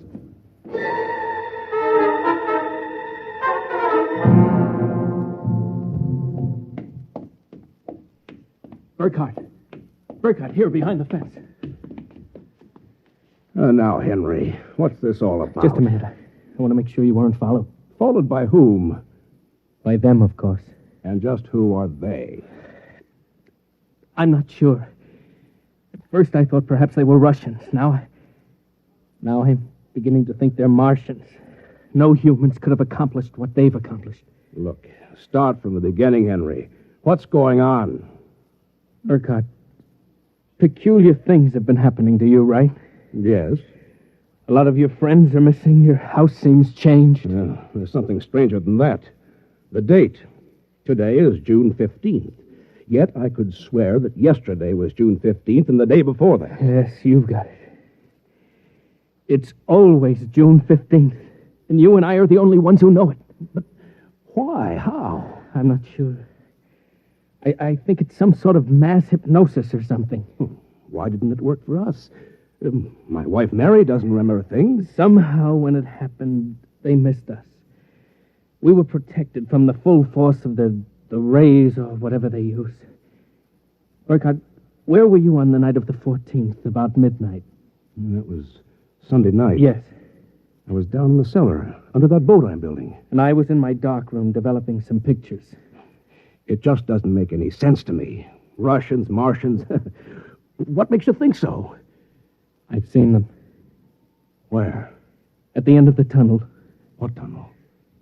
The one that they built under Tylertown. A tunnel under Tylertown? Yes, that's right. It's made out of copper or some alloy. Wait a minute. I found a copper layer under my cellar floor last night. Yes, so did I. That's how I discovered it. I found a way to get in, too. It's at the bottom of this excavation. Holy mackerel. Why don't we tell the police? Because we can't trust them. Even the police may be Martians in disguise. You're being melodramatic. Am I? You just come with me. Where? Into the tunnel. I'll show you. Henry Swanson led Guy Burkhart to a small hole in the side of the excavation. There he removed a cut-out piece of metallic substance, and they crawled into a dimly lighted tunnel. They walked for what seemed like 2 miles, until Swanson held his finger to his lips. We've got to be quiet now. Henry, this is fantastic. We've got a tunnel right under the whole town. Oh, Burkhart, you haven't seen anything yet. There's a room a little further down. We'll be able to look through a glass in the door. Is it safe? It's perfectly safe. Unless one of them comes along. Now, come on. Here. Look through this glass. Now, just so I know I'm not completely insane, tell me what you see. Good Lord. Well? A tremendous panel with dozens of telescreens. And in front of each, a servo robot. They seem to be computing something. Yes. I've watched them. They're evaluating data from the screens. Evaluating? Why not? Each of them has a part of a human mind, remember that. It's against the law to transfer an evaluating circuit from a human brain to a robot. Burkhart, whoever is conducting this monstrous experiment is operating far outside the law. Have you gotten a chance to look at the data on those screens? No, I've been afraid to go in. There might be a warning circuit somewhere. If we knew what those robots were working on, We could go to the authorities. I'll risk it if you will. It's worth a chance. We're lost anyway. Okay. Open the door.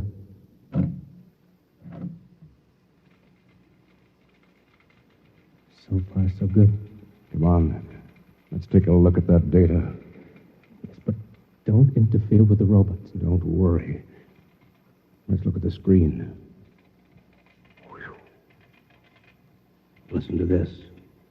Tests in the 47K12 group with Marlin cigarettes pulled 80% using the soft feminine approach. Indications are that an extension of this approach would sell at least 70% nationwide. On the Feckle freezers, the direct elevator pitch pulled only 10%. This should be abandoned and a new series of high persuasion elements introduced. Henry, do you know what this means? I haven't the faintest idea. I don't blame you. It's crazy, but it fits the facts when I think about it. Do you know who's behind this? Martians. Not Martians, Henry. Advertising men. What? I don't know who they are or how they've done it, but somehow they've taken Tylertown over. They've got you and me and 30,000 others right under their thumbs. Hypnosis. Hypnosis drugs. Maybe some kind of ray or something. However they do it, what happens is that they let us live through a single day. During that day, they pour all kinds of suggestions and propaganda into us. At the end of the day, they evaluate the results, see how we've reacted. Then at midnight, they wash the day out of our minds. And the next morning, we start the same day over again with different stimuli. No, I can't believe that. I know it sounds ridiculous, but think of it. They can run the perfect test, and on a whole community. Do you know what that means? Suppose one man learned how to influence people 100%. In a year, he could sell us anything from freezers to political candidates. Oh, now, wait a minute. We're guinea pigs, Henry. This whole community is one big test tube for propaganda research. What do we do? Somehow, we get out of this town and get to the FBI. Do you think we can? Yeah, it's worth a try. Come on. Wait. What is it? Look. There's somebody coming down the tunnel. We've got to hide. Quick, behind the circuit box. Shh. Good Lord. It's Dorchin, the head of the agency that does our advertising. Quiet.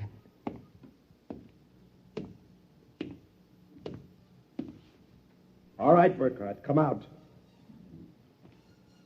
We know you're in this room. Miss Horn has informed us that you remember. I must warn you, it's useless to buck us. Come out peacefully and let our maintenance crew adjust you properly so you don't remember from one experiment to the next. It'll be quite painless. If you don't come out peacefully, we'll have to get you. Henry, take this wrench. When I give the word, jump him. He may be armed. We've nothing to lose. Very well. I'm coming after you. Now!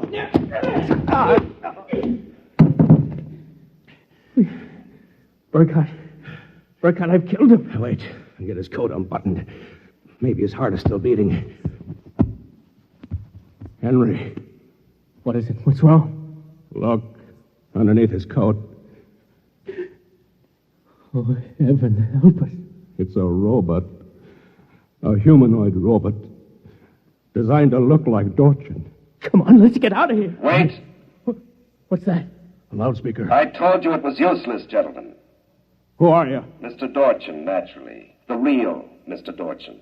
What are you trying to do to us? Merely trying to prevent you from damaging my experiment, gentlemen. You can't get away with this, Dorchin. Sooner or later, somebody, the FBI or somebody, is going to get wind of this madness. Oh, now really, Burkhardt, you're quite naive. Now, why don't you be reasonable and let the maintenance crew adjust you?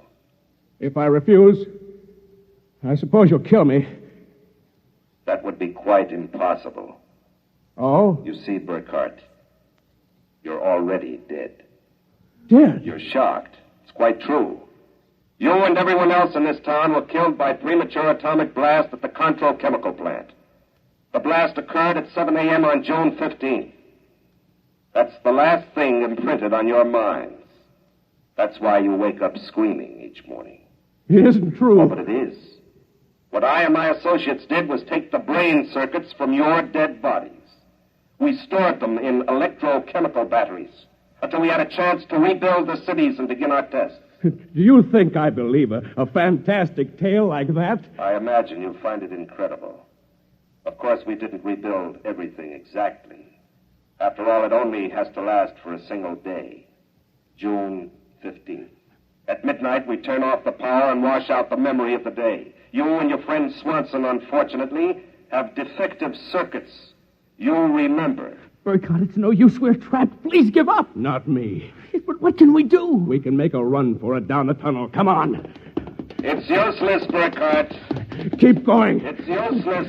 Useless. Useless.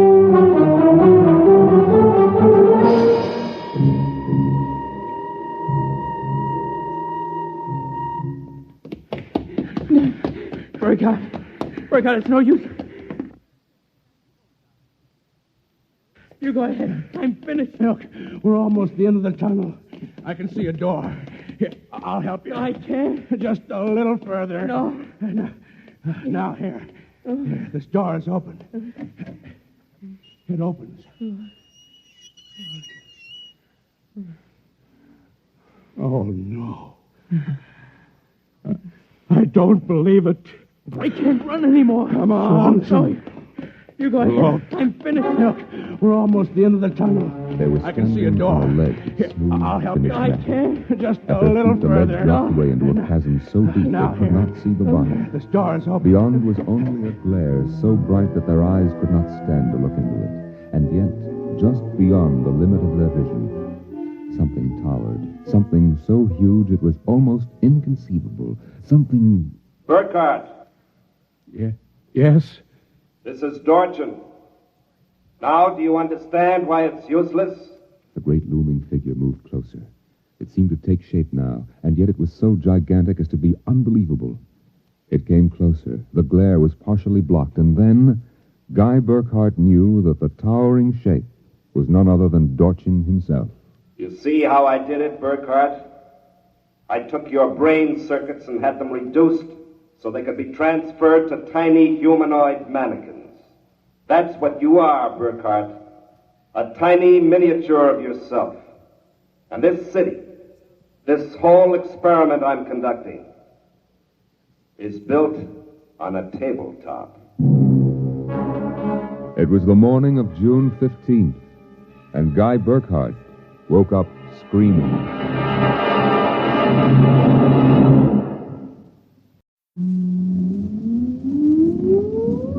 Countdown for blast off. X minus 5, 4, 3, 2, X minus 1, fire.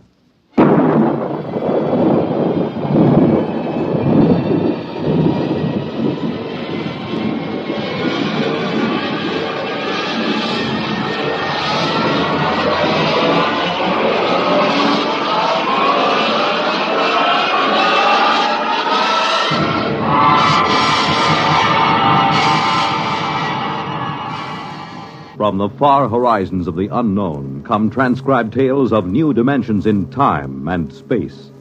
These are stories of the future, adventures in which you'll live in a million, could be years, on 1,000 maybe worlds. The National Broadcasting Company, in cooperation with Galaxy Science Fiction Magazine, presents X minus 1.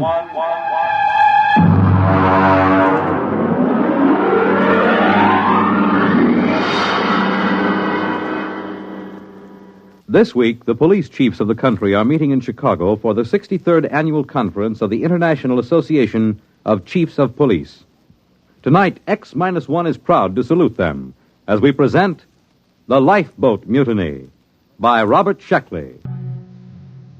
Of course, we should have known better. In a way, we were asking for it, but frankly, we were short of credits, and beggars can't be choosers. As a rule, I don't like second-hand equipment. Not if I have to trust my life to it. But Joe, the interstellar junk man, can be pretty persuasive. He has an air of confidence when he walks down between the rows of antique jalopies on his lot and pats an airlock door lovingly or kicks at the ground gyros to show how firm they are.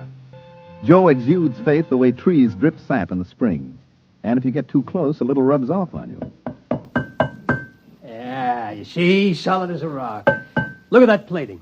I'm telling you, this boat is a real buy. She looks pretty old. Sure, she's old. Now, don't give us that story about it belonging to a little old lady who used it to flip to church on Sundays. Now, look, boys, I'm not trying to unload something on you. I don't stand to make a nickel on this, but tell me the truth. Did you ever hear sweeter engines? And look at those servos. Pretty old. And that hull. I bet it's 500 years old and not a spot of corrosion on it. I'm telling you, you're lucky. It's a coincidence, you two fellas coming in. You need a lifeboat. And sitting right here waiting for you, like you was made for each other, is this baby. Well, she certainly does seem rather nice. What do you think about it, Dick? It does look pretty good. It's about what we need for the ocean survey work on Trident. But you know Joe. They just don't build them this way anymore. Look at that propulsion unit. You couldn't dent it with a trip hammer. And note the capacity of the cooling system. It looks good, but some of these old machines, I just want to make absolutely sure it's safe. Safe? Safe. He asked me if it's safe. Is it? Now, step inside. Go ahead. Step inside. All right. Push that button. Right there on the instrument panel. This one? Yeah.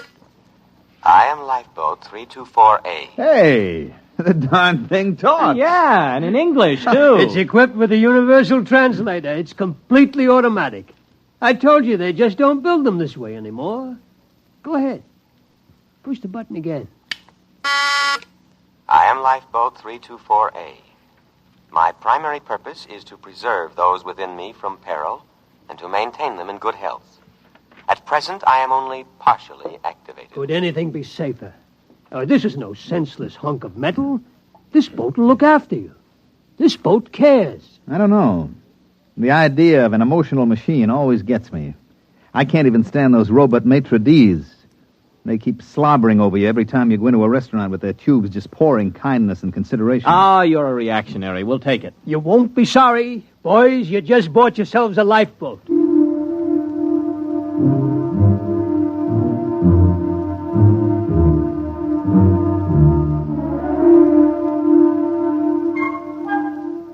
Joe delivered this assurance in the frank and open tones that had helped make him a millionaire several times over. It wasn't that he was dishonest. Far from it. All the flotsam he collected from anywhere in the universe worked. But ancient machines often had their own idea of how a job should be done. They tend to get peevish when forced into another routine.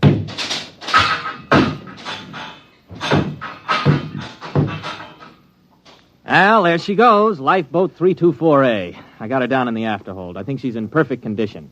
It's just what we need for those oceans on Trident. I hope so. The last thing I bought from Joe was an electric razor. Only it turned out that it came from Deneb 3, where they are slightly reptilian. And an electric razor is used to help them change their skin in the hot months. If you remember, I was in the hospital 3 months, and after the skin grafts, I don't know my ears from my elbow.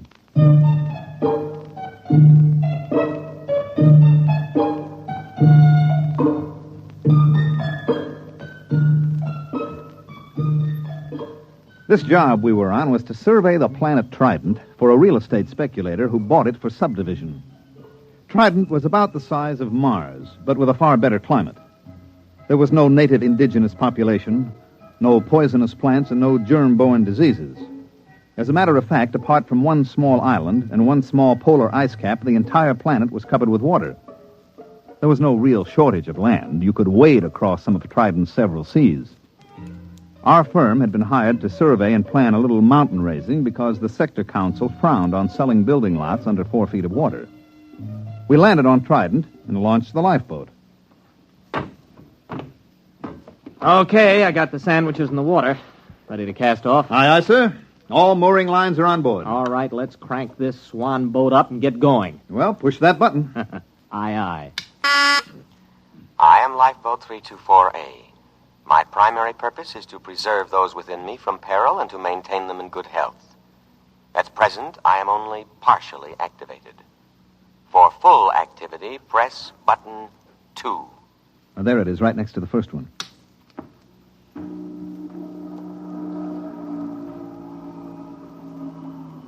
Well? Something's going on back there.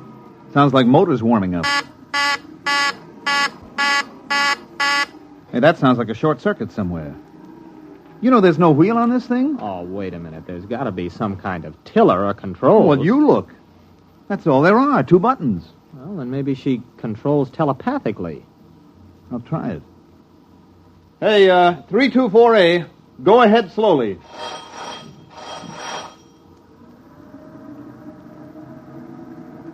Ah, there she goes. That's it. Starboard a little.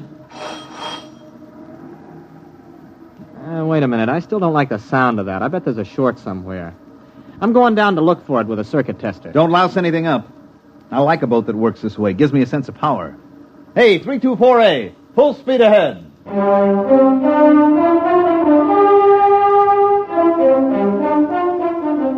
Arnold disappeared into the bilge with a circuit tester, and I handled the survey. Actually, our machines did all the work, tracing the major faults in the ocean bottom, locating the most promising volcanoes. And when the survey was complete, the next stage would be turned over to the subcontractor. He would wire the volcanoes, seed the faults, and touch the whole thing off. After that, there'd be enough dry land on Trident for anybody. Well, by mid-afternoon, I figured we could knock off for a while. We ate our sandwiches, took a drink of water from the canteen, and then had ourselves a swim in Trident's clear green water.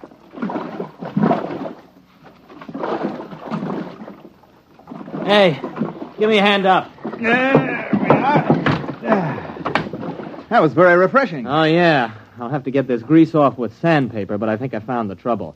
You see, the leads to the primary activator have been removed and the power cable's been cut. Well, why would anyone do that? Well, it might have been part of the decommissioning, but I got it hooked up now. Go ahead, hit the second button. Might as well have this thing working right. Okay, here she goes.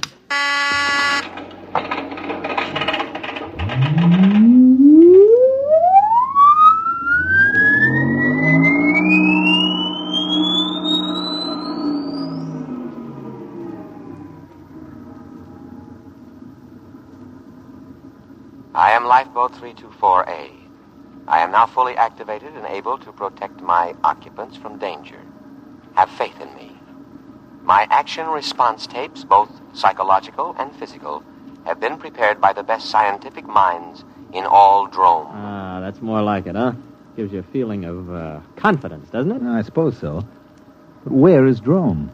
Gentlemen, try to think of me not as an unfeeling mechanism, but as your friend and comrade in arms. I understand how you feel. You have seen your ship go down, cruelly riddled by the implacable Hgen. What ship? What's it talking about? You have crawled aboard me, dazed, gasping from the poisonous fumes of water, half dead. Oh, no, wait a minute. You mean that swim we took? You got it all wrong. We were just surveying. Half dead, shocked, wounded, morale low. You were a little frightened, perhaps, and well, you might be. Separated from the Drome fleet and adrift upon an alien planet. A little fear is nothing to be ashamed of, gentlemen.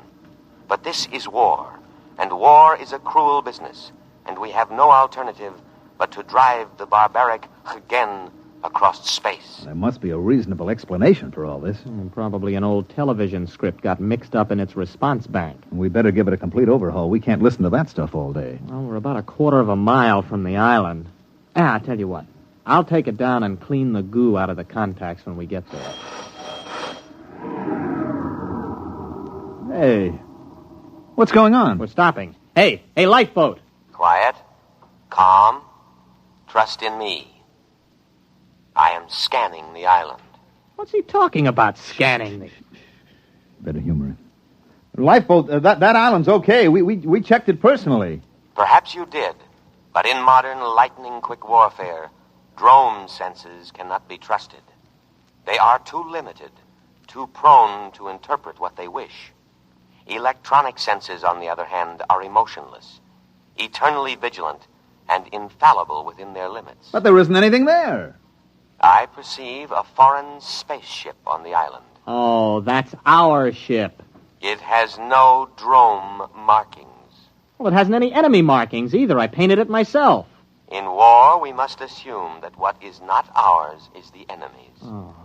I understand your desire to set foot on land again, but I take into account factors that a drome motivated by his emotions would overlook. Consider the apparent emptiness of the strategic bit of land, the unmarked spaceship put temptingly out for bait, the fact that our fleet is no longer in this vicinity. All right, that's enough. Now, I'm tired of arguing with you. Go directly to that island. That's an order. I cannot obey that order. You are unbalanced from your harrowing escape from death. All right. Enough of this nonsense. I'm just going to take that cutoff switch and... Come to your senses, gentlemen. Only the decommissioning officer is empowered to turn me off. For your own safety, I must warn you not to touch any of my controls. You are mentally unbalanced. Later, when our position is safer, I will administer to you. Now, my full energies must be devoted towards detection and escape from the enemy.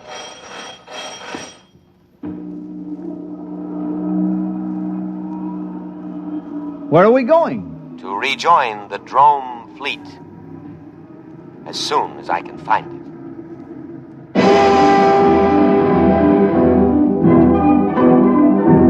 We sailed over the empty seas of Trident for the rest of the afternoon and far into the night.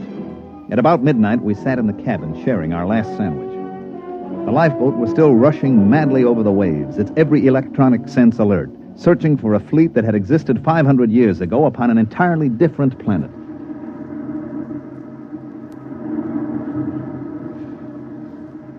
Oh, why didn't I pack more sandwiches? Did you ever hear of these dromes?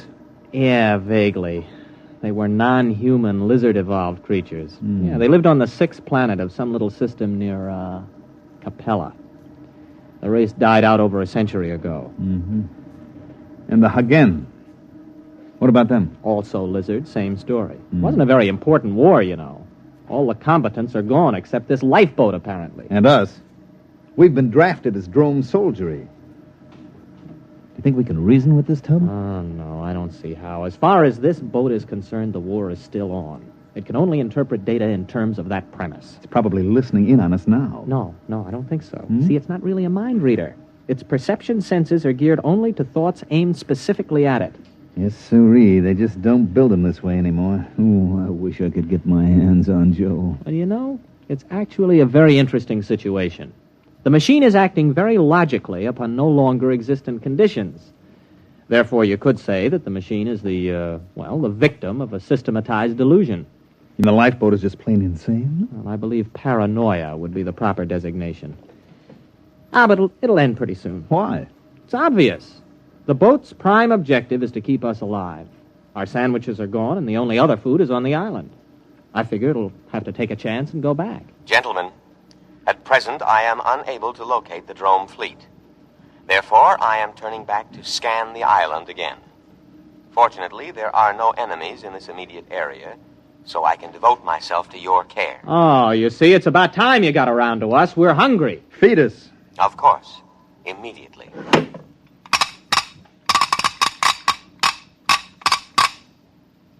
There you are.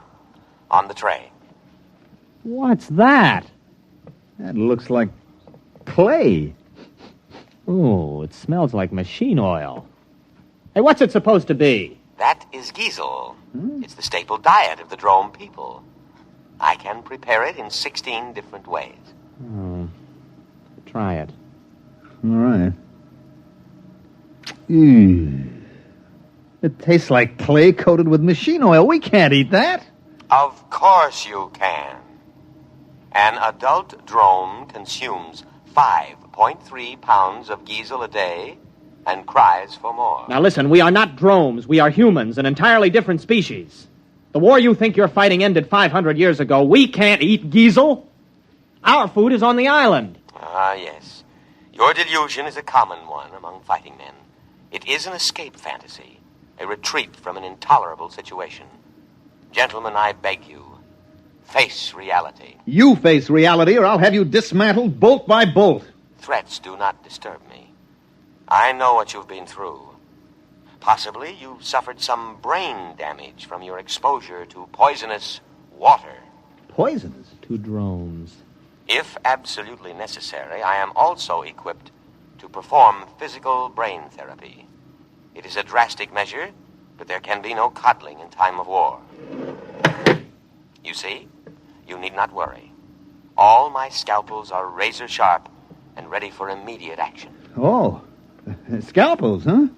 Well, we're feeling better already. It's a fine-looking batch of Giesel, isn't it, Arnold? Oh, delicious. Nothing is too good for our boys in uniform. Do try a little. Oh, that's wonderful. Oh, that's delicious. Good. I am moving toward the island now, and I promise you in a little while you will be more comfortable. Why? The temperature here is unbearably hot. It is amazing you haven't gone into a coma. Any other drome would have. Soon I'll have it down to drome norm of 20 degrees below zero. And now I'll play our national anthem.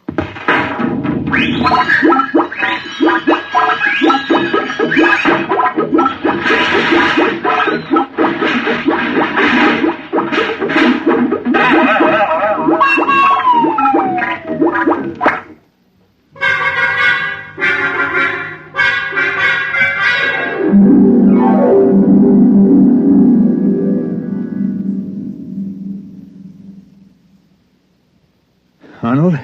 What? I'm cold. Well, you should be very comfortable. Drones live at 20 below zero. We're drones and no back talk. Those cooling tubes are all frosted up. Yeah, I just wrote my name in frost in the porthole. Hey, wait a minute. Wait a minute. I got an idea. Just follow my lead. Why not? Lead on, fellow drone. Give me the canteen. What are you doing? Just gonna get a little exercise. Gotta stay fit, you know. That is true. Here you are, boy. Catch. Look out, that canteen's heavy. Just throw it right back, boy. Just heave it right in. Come on, let's see your curve. Be careful with that receptacle. It's filled with a deadly poison. Water. Oh, we'll be careful. Here we go. Bad shot, old man. Oh, how careless of me. I seem to have broken the cooling tubes. Cooling fluid all over the floor. I should have taken precaution against internal accidents. It won't happen again. But the situation is very serious. I cannot repair the cooling tube myself. I'm unable to properly cool the boat. Say that's tough. Now, if you'll just drop us on the island... That is impossible.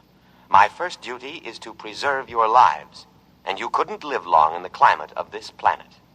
But I'm going to take necessary precautions to ensure your safety. What are you going to do? There is no time to waste. I will scan the island once more. If our drone forces are not present, we will go to the one place on the planet that can sustain drone life. What place? The southern polar ice cap. The climate there is almost ideal. 30 degrees below zero. And of course, I must guard against any further internal accidents. So, I will lock you gentlemen in the cabin.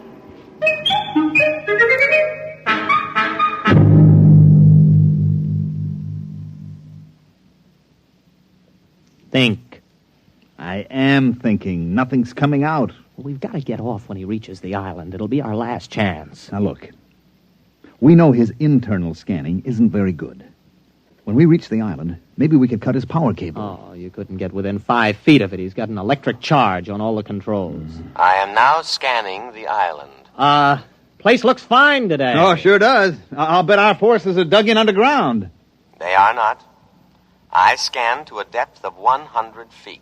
Well, under the circumstances, I think we should examine it a little more carefully. It is deserted. I cannot let you endanger your lives by going ashore. Drome needs her soldiers, especially sturdy, heat-resistant types like you.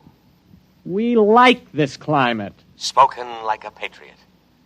I know you must be suffering, but now I am going to the South Pole to give you veterans the rest you deserve. Wait a minute. You don't understand. We're operating under special orders. We weren't supposed to disclose them to any vessel below the rank of super dreadnought. We're a suicide squad. Yes, that's right. Especially trained for hot climate war. Our orders are to land and secure that island for the Drome forces. I didn't know that. You weren't supposed to. After all, you're only a lifeboat. Land us at once. I couldn't guess, you know. All right. We'll head for the island. Arnold, it's going to work. Why not, as long as we tell him the truth? The beach is only 50 yards away.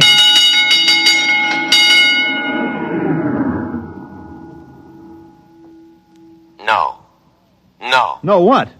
I cannot do it. What do you mean? This is war. Orders. I know, but I cannot obey.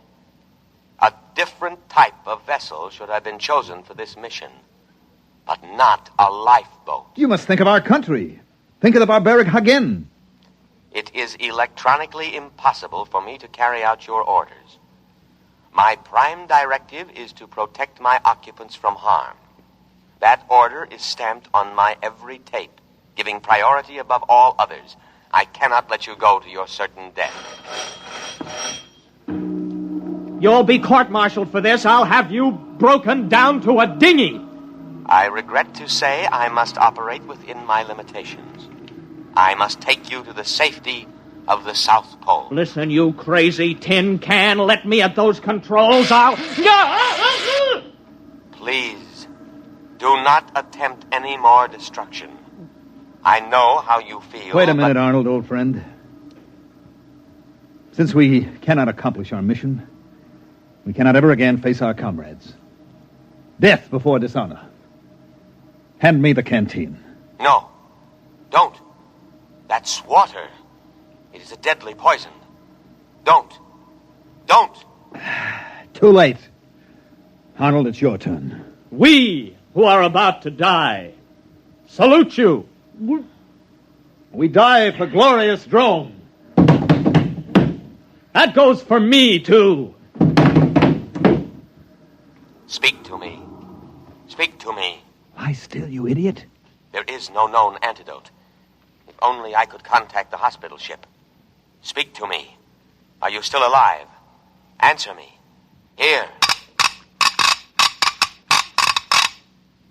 Here. Perhaps if you eat some geisel. Dead. Dead. Dead. I will now read the burial service.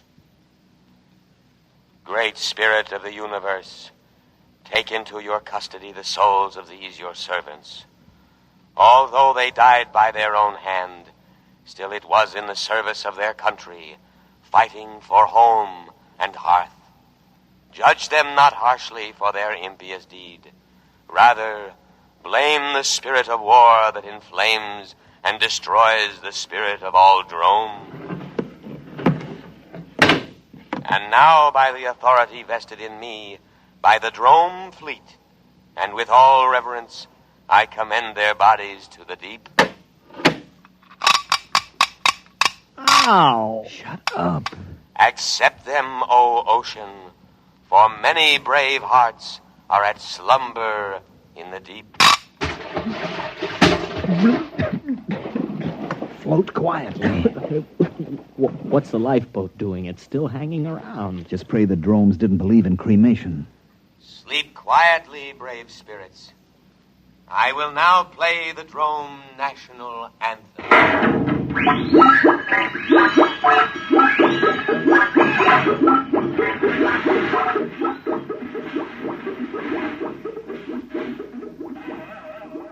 Well, there she goes.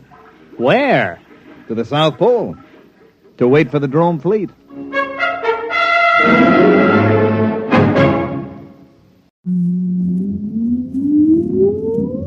Countdown for blast off. X minus 5, 4, 3, 2, X minus 1, fire.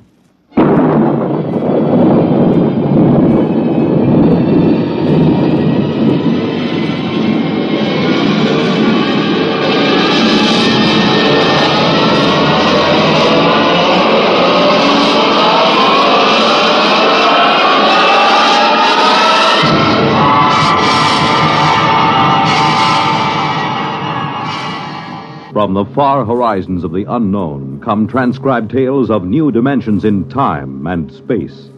These are stories of the future, adventures in which you'll live in 1,000,000 could-be years on 1,000 maybe worlds. The National Broadcasting Company, in cooperation with Galaxy Science Fiction Magazine, presents X minus 1.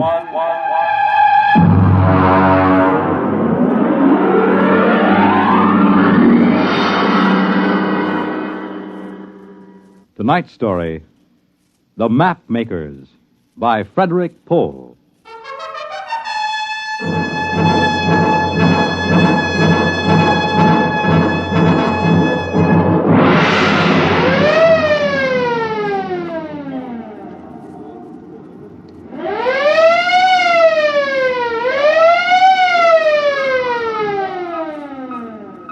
Damage report, Mr. Bunner. Aye, sir. 3 bulkheads penetrated in A, C, and D sections, patched in airtight.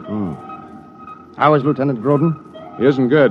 He's unconscious. His head is all bandaged up. There's 1,000,000 to 1 chance. I don't think it's happened in 300 years.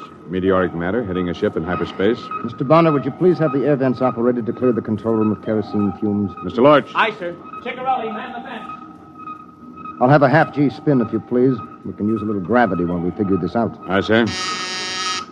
Engine room, half G spin for simulated gravity. How about the Atlas? That's the worst damage, sir. Celestial Atlas is destroyed. The Atlas was the only record on board of the hyperspace configurations. Is it total loss? It's dead, sir. Oh. Hang on, here comes gravity spin. What was his name? The Atlas? Spawn. He had a sister in Seattle, I think. Pass orders for burial at the afterlock. Aye, sir. And, Mr. Bonner, have all officers assemble in the wardroom for an emergency meeting as soon as we are secured for normal space.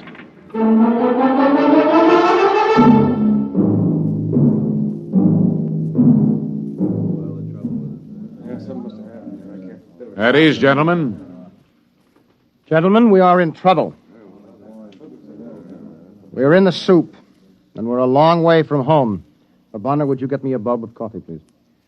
Now, nobody is going to come and get us out of this. We'll have to do it ourselves, if we can. Ciccarelli is trying to get us a fix. But I can tell you right now, we are not close to the solar system. Here you are, sir. No, thank you. That meteor dropped us out of hyperspace in the middle of a jump. Consequently, there isn't a constellation in the sky that you or I or anybody else ever saw before. We might be 100 light years from home, or we might be 10,000. Well, sir, what about our records? They went with the Atlas. We can't retrace our steps, not in hyperspace. Sir? Yes, what is it, Lorch? Burial detail standing by at the afterlock. Very well, we'll get down there in a few minutes. I'm afraid the Atlas will have to wait.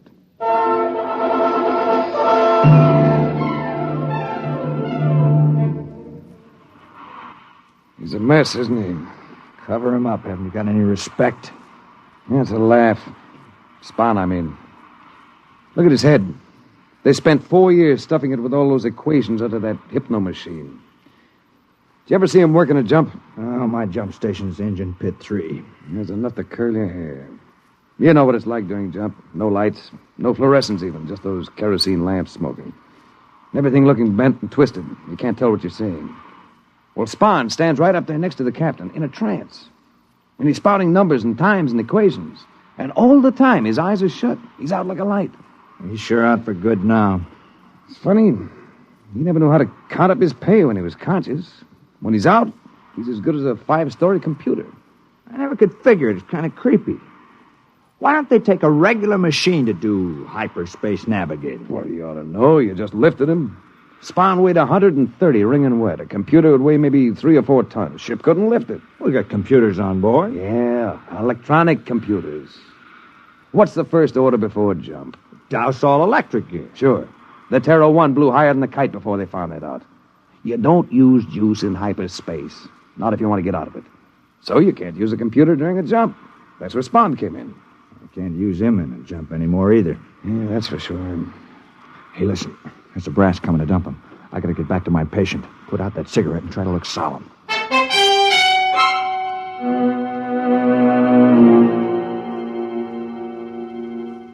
Oh. Mr. Broderick. How is he, convoy? Not so good. I gave him 3 ampules of neomorph in the last 2 hours. That's twice the normal dosage. Let me see. Lieutenant Grodin's the navigator, isn't he? I mean, what happens with him all cut up in the head? The captain is a trained navigator. Well, that doesn't do us any good in jump, does it?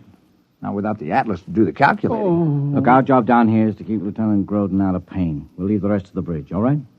Sorry, sir. It's just that Corelli in the chart room told me he can't locate one of those stars in his chart. And what's more... Convoy. Yes, sir. Hammer that ampule.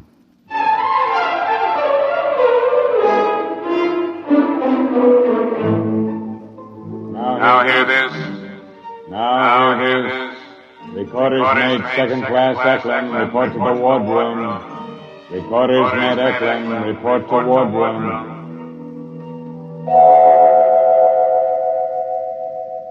All right, Eklund, come in. Recorders mate Eklund reporting, sir. Stand at ease, Eklund. You've heard about Recorders mate Spahn. Yes, sir. I was with Charlie when... Bonner, get Eklund a chair, please. Here you are. I'm all right, sir. You know that Spahn's operation was essential to navigation in a jump. No, sir. I mean, I don't know much of anything until I'm indexed. Yes, of course. You're rated a ship's library and log. Yes, sir. Spahn read his calibrations up to this point into you? I suppose so, sir. I'm in trance when I record. Yes, of course. Now we're going to need those records. Are you ready? Yes, sir. The key word is index. All right, Eklund. Index. There she goes. Takes about 30 seconds for full trance. Uh-huh. You know, Bonner, this is risky. Trying to backtrack on hyperspace equations by dead reckoning. A centimeter off of the figures might put us 1,000 kilometers in hyperspace. Anything up to 1,000,000 light years when we dropped back into normal. I wish that meteor had gotten me instead of the Atlas. She's in trance, sir. Yeah. All right, Eklund. Ship's log. Journey day 1. Jump 1. Journey day 1. Jump 1. Normal space coordinates 345 674 65. Sub 456. Time 4356.98.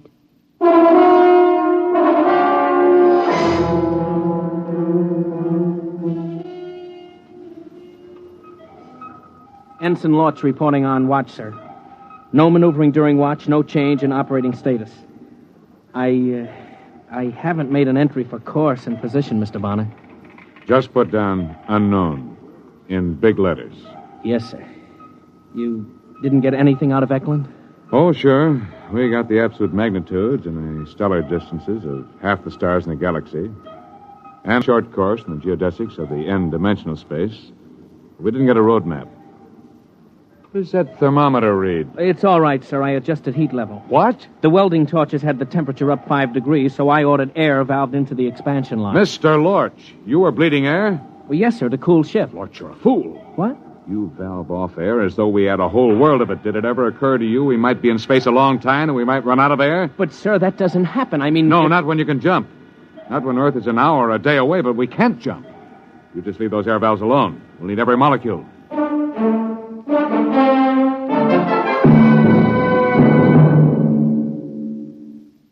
Grodin, can you hear me? Oh.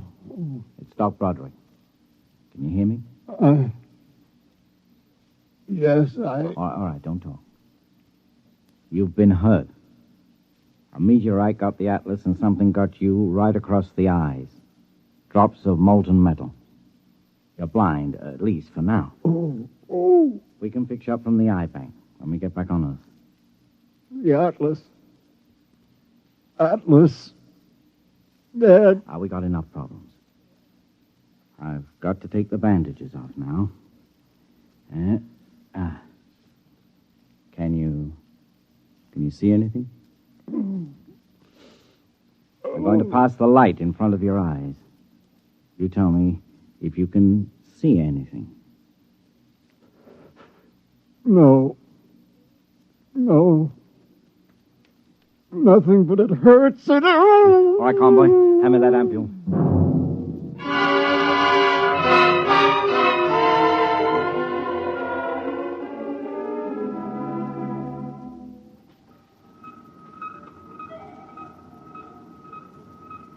Secure for jump, Mr. Bonner. Secure. Engine room. Damage aft. Damage forward. Generator stations. Radiation control. Cargo hold 1, 2, 3, 4. Men's quarters aft. You ready, Eklund? Yes, sir. Have you ever been on the bridge during a jump? No, sir. Well, it's tricky. Your eyes lie to you. You see things that aren't there. I don't know how much you will get in trance. Nothing, sir. I black out completely. Oh, good. Ship secured, sir. Ship secured, sir. Kill the spin. Engine room, kill spin. Ship's company, stand by for free fall. Free fall.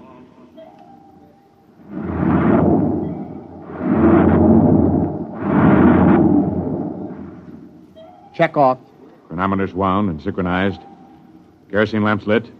Navigator. Aye. Communicator. Aye. Atlas. I'm sorry. Ready, Eklund? Aye. Put her under. Eklund. Index. Proceed, Mr. Bonner. Main circuit breakers open. Main circuit breakers open. Electricity cut. Eklund's in trance. Well, we'll give it a try. Now, Bonner, backtrack on our jumps. Yeah, maybe it'll work out. Maybe. Stand by to jump. Stand by to jump. Stand by to jump. We'll go when she's straight up. 7, 6, 5, 4, 3, 2, 1. Jump.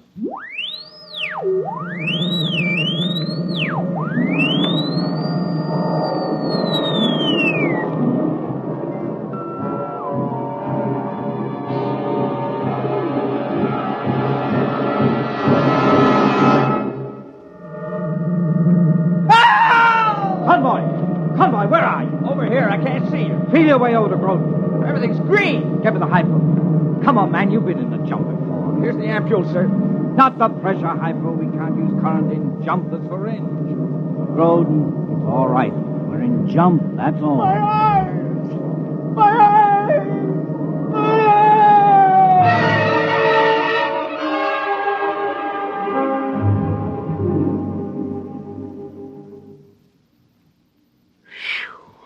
Deal. What's the use? You can't use the money even if you win. What are you trying to do, chicken out? Corelli says they got a fix after the jump. What are we worried about? Deal. They got a fix, all right. 15,000 light years from Sal. Shuffle. He says that's the way it is in hyperspace. Distances haven't got anything to do with anything unless you can navigate when you're in jump, and we can't. Hey, when did Lorch make his rounds? Why? I'm going to take off my jumper. It's hot. Yeah, and it's going to get hotter. Every time the jets blast, every time the cook fries an egg, the ship gets just a little hotter. Don't mention it. Every time the jump generators turn over, every time you light a match, that gets us hotter and hotter. Hey, what are you doing? I'm taking off my skivvy shirt. Deal.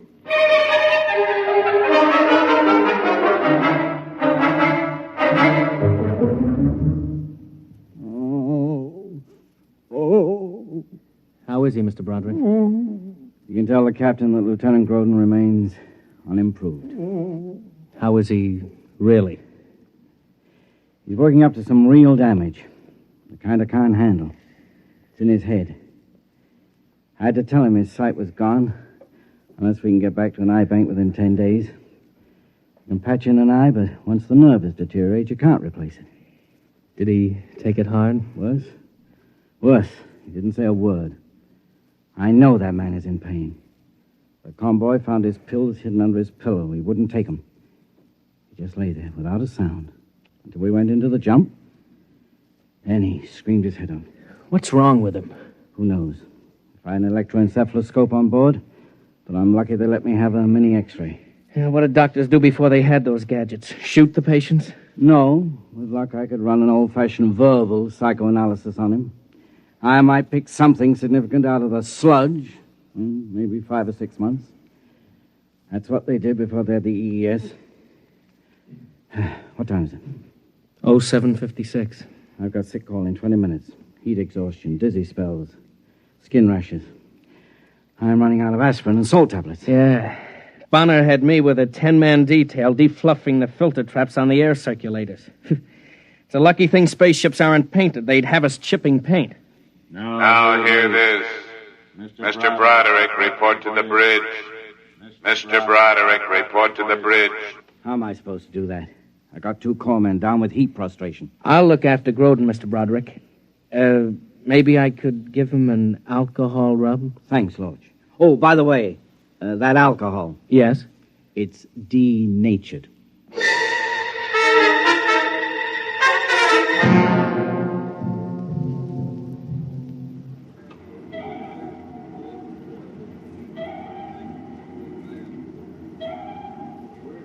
Here's the problem, Mr. Broderick.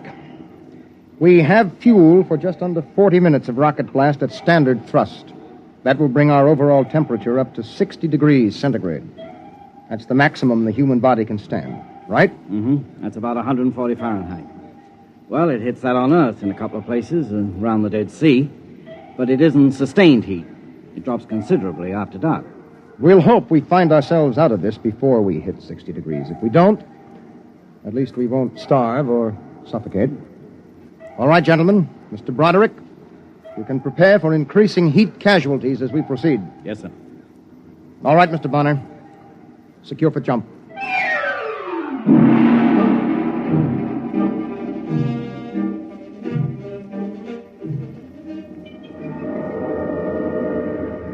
My eyes. My eyes. Now take it easy, Groden. Convoy. Yes, sir. Where's the doctor? He stayed on the bridge with the jump. Well, what do we do for Groden? During the jump, I can't even see him. I don't think he can hurt himself. We better just wait till the jump's over.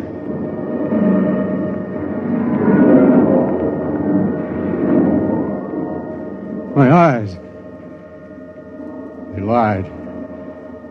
They lied to me. They lied. I can see it. The master pattern. I can see it. No, not like seeing, like knowing. That's Lorch. And Roderick's on the bridge. And the captain. And Earth. And the sun. I can see them. Unbuckle the straps. I've got to get up to the bridge. The jump is almost over. I'll be blind again. If Lorch sees me, he'll think it's jump hallucinations. They're lost. But I'm not. I can see the whole universe. I can see. Jump completed. Secure for normal space. Groden, come back here. Now, what are you doing out in the passage? Convoy! Sir? Come on, give me a hand. Now, how did he get out here and jump? He's blind.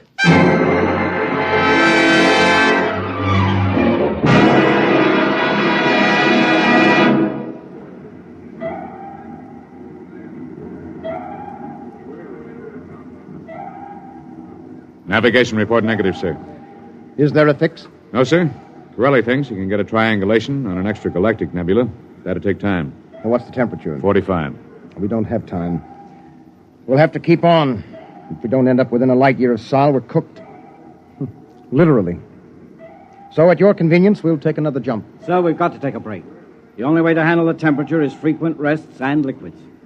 Will 10 minutes be enough? Well, I suppose so. Mr. Bonner, have steward sections issue whatever they have, juices, water. There's no point in saving it any length of time. We have about 24 minutes of rocket time before the hull heats up to 60 degrees. Is there any reasonable chance? Mr. Broderick, we have tried dead reckoning from the records. But in hyperspace, we can't follow them accurately, not without Atlas. I'm timing the blasts from my pulse, because you can't trust reading a clock unless you can touch it. When we jump, I might as well be blind.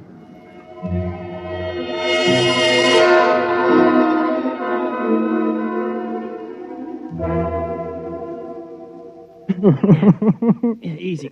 Get him back on the bed. Now, easy, Convoy, easy. I got his arm. There. I can't figure how he got out there. I saw him, but I thought it was a jump hallucination. Easy, Mr. Grodin. Now, just lie back. No, I can see! Is that possible? Look at him, Mr. Lorch. His eyes are covered with bandages. He's blind.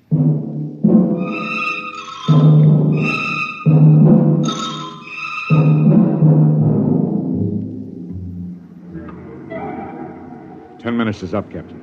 All right. Secure for jump. I had to assign 3 more men to each generator. The crew couldn't handle the manual clutch in the heat. Very well. Proceed. Chronometers wound and synchronized. Kerosene lamps lit. Navigator. Aye. Ready, Eklund? Aye. Index. Proceed, Mr. Bonner. Main circuit breakers open. Stand by to jump. Stand by to jump. Straight up. 4, 3, 2, 1. Jump.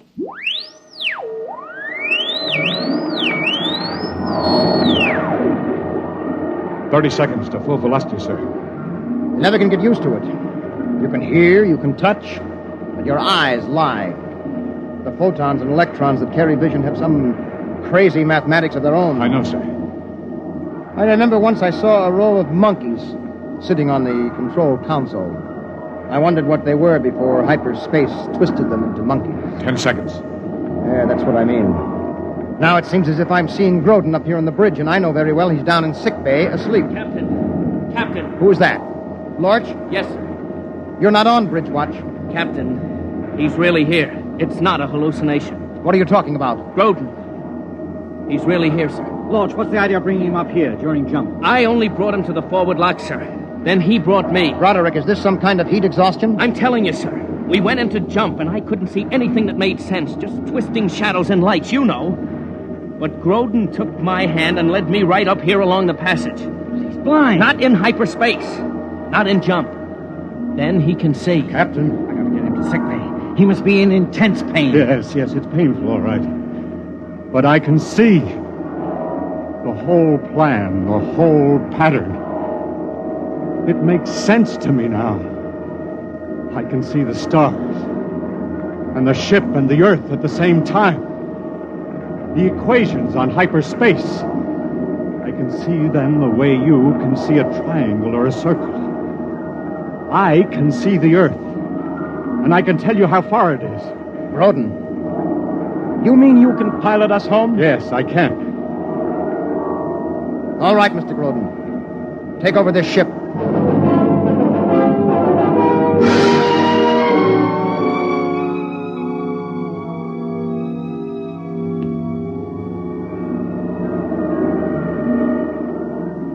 Number 3 pattern.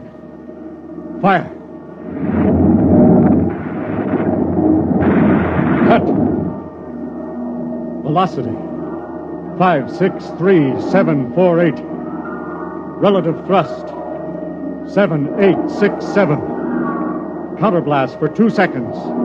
Pattern 657. Blast. Cut. All right. Hit normal space at mark. 5, 4, 3, 2, 1. Mark. Look out, he's gonna fall. Yeah, I've got him. He saw. He saw in hyperspace. He navigated by line of sight in hyperspace. We'll have to order a stretcher up. He's blind again. Sun system, 239 degrees, 45 elevation.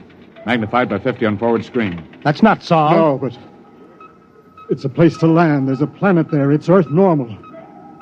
You can land and cool ship and replenish air. Mr. Bonner, take her down to atmosphere. Have planetology section start to check it out. Aye, sir. Anson Lorch, report down to planetology. Engine room, landing routine. Why didn't we hit Earth on the jump, Grodin? Why? Just as well, Mr. Broderick.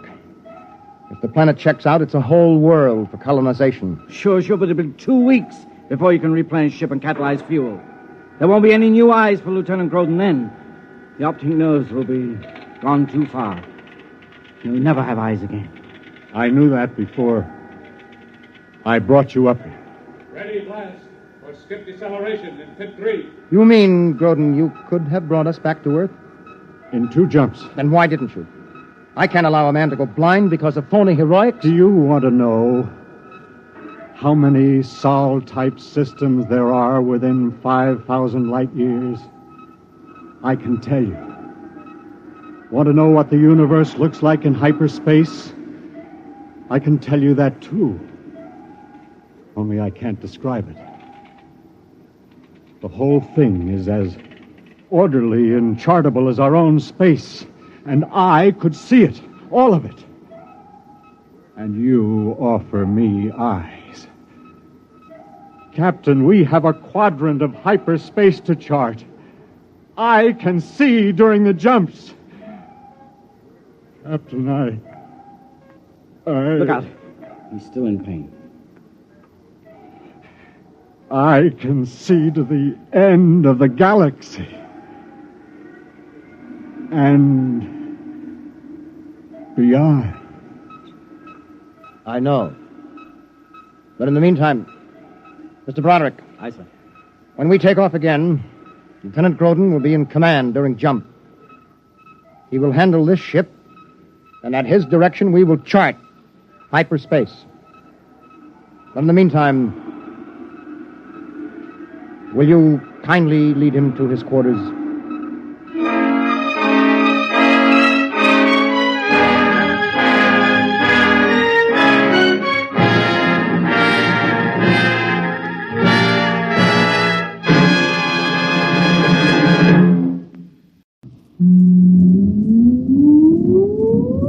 Countdown for blast off. X minus 5, 4, 3, 2, X minus 1, fire.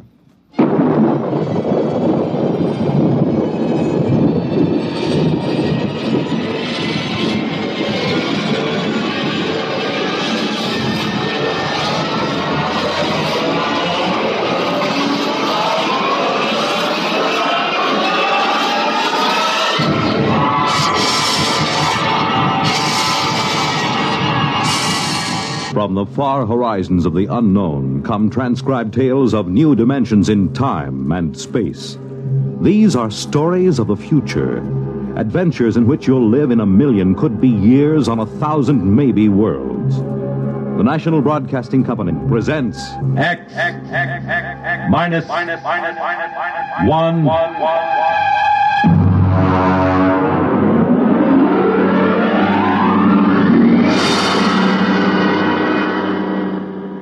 Tonight's story, Protective Mimicry, by Algis Budrys.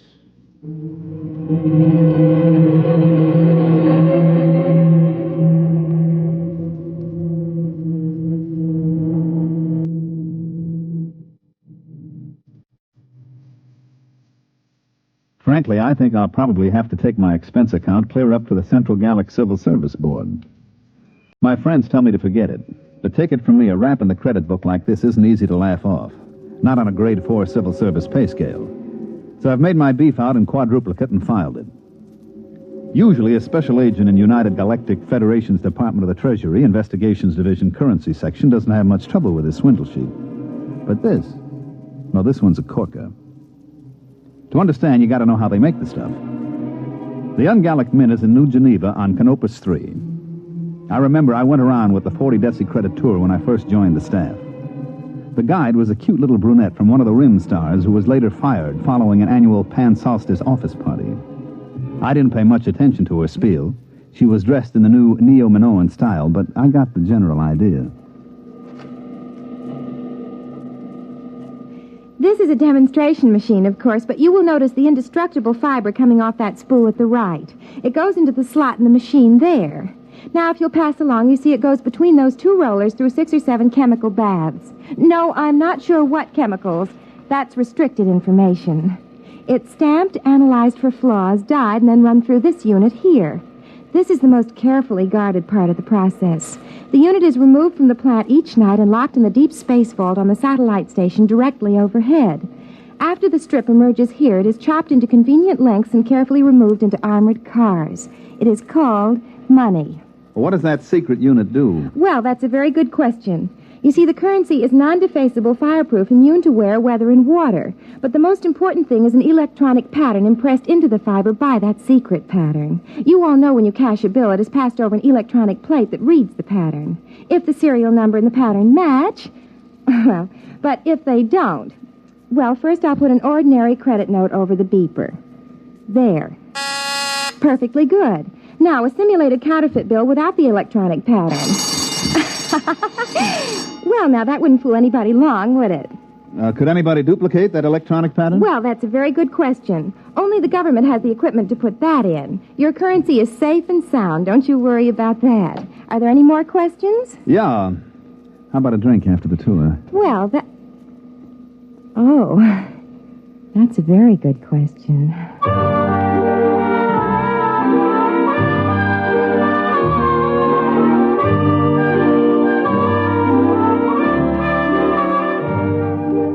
It sure was. So was the answer. Well, getting back to money. The engraving, the chemical composition of the ink and the fiber would be tough enough to duplicate. But that electronic pattern snaps the clincher on it. That's why Chief Inspector Saxgard of my division looked sourly at me when I came into his office and spread a fistful of credit notes on his desk. What's that? What's it look like? A handful of 50s. Why? Put a couple of them over your beeper plate. Okay. Well, they're perfectly okay. What's it all about? Look at the serial numbers. 3, 4, 5, 6, 5, 6, 7, 8, M. Look at the others.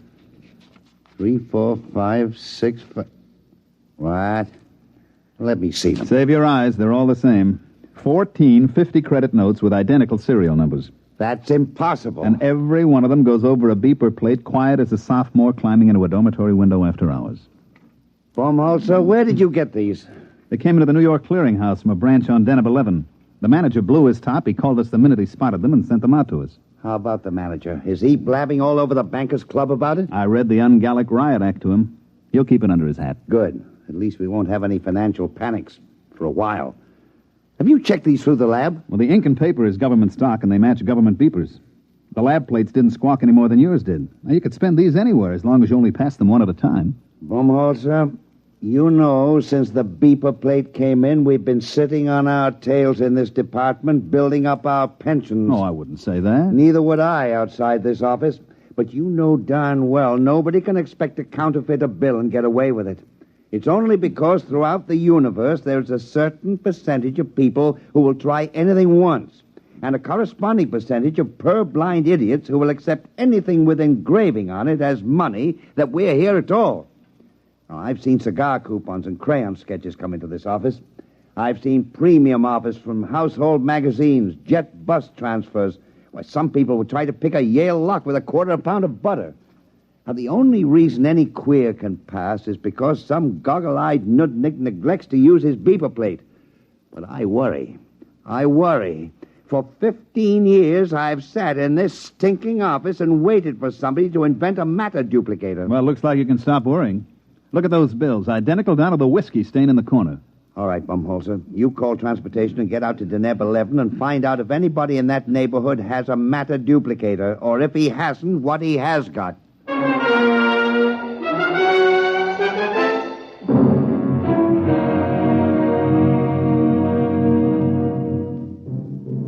I picked up the department shuttle to the satellite and made fair connections up to Deneb 11. It's a 4-day run on drive, and I get free fall 6, so I was glad to hit the port in Glub, which, so help me, is the name of the only city on the place. Deneb 11 is what we call in the department a mud ball. It's a jungle world with an atmosphere like a swatch of Harris tweed. I was smoking a cigarette when I got off the shuttle, and the air I pulled in made the smoke taste like well-decayed leaf mold. I was wringing wet 2 minutes after I left the air-conditioned port. I noticed the local costume would get you arrested on any beach in the galaxy, but it didn't matter since there's nothing titillating about pasty skin dripping with weary perspiration. I checked in with the regional office and found the resident agent tinkering with his air conditioner. Hi, Baumholzer. You know anything about the sealed power pack on this condenser? Yeah, if you keep banging at it like that, you'll crack the seal on the atomic shielding, and your posterity will thank you. 3 heads at a time. Oh, I guess I better not fool with it. Now, take off your pants and pull up a chair. I don't mind if I do. Is it always this humid? Oh, no. In the hot season, it's worse. I'd send for a replacement part, but the fax line isn't too reliable. The last time I sent for a sealed unit, they shipped back an overaged sea lion. Yeah, I know. I was on Polar Station on Ganymede when my heater element broke down. I faxed for 3 feet of element, and they shipped me back 3 fetal elephants. Yeah. Well, I suppose you're here about the queer bills, huh? Yeah. Got any lines on it? Well, my orders will lay off and let the central office handle it. Be my guest. Any ideas? No. Where do you figure to start? Well, this is the only city. I'll have to check it out. Have you got a list of authorized beeper plates? Somewhere. Let's see here. Oh, look out! Why? There's a whittle fly on your arm. Hey, how does a thing that size get through the filters? Insects on denim are tricky. This one is a non-filterable virus in the larval stage, then it blows up to this size. Carve his initials in your arm if he gets a good bite. That's why it's called a whittle fly.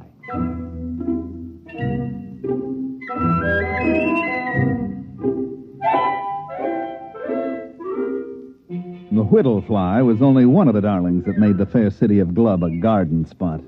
They had one cute little tyke called the laboratory beetle, because when he bit you, he typed your blood and followed you around for days getting refills.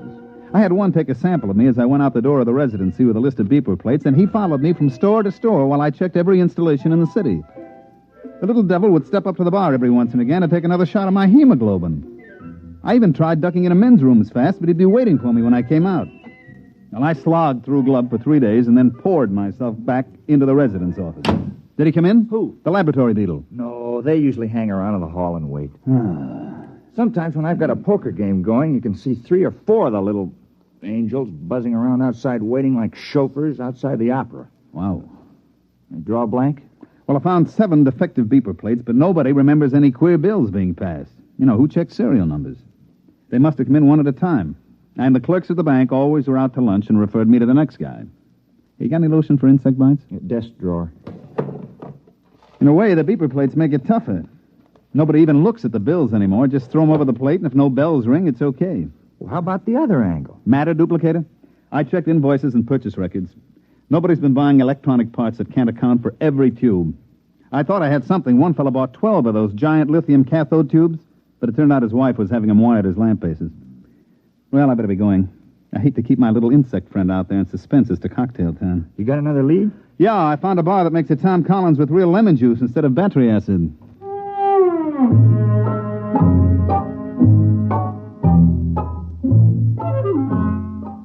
I managed to duck my lab beetle in a revolving door. He went around twice and shot out into the street, so I settled down at a table at the bar and tried to make believe that I couldn't taste Den of 11 atmosphere in my Tom Collins. I was chewing on an ice cube when I looked up. Mr. Baumholzer? That's right. I want to talk to you about money.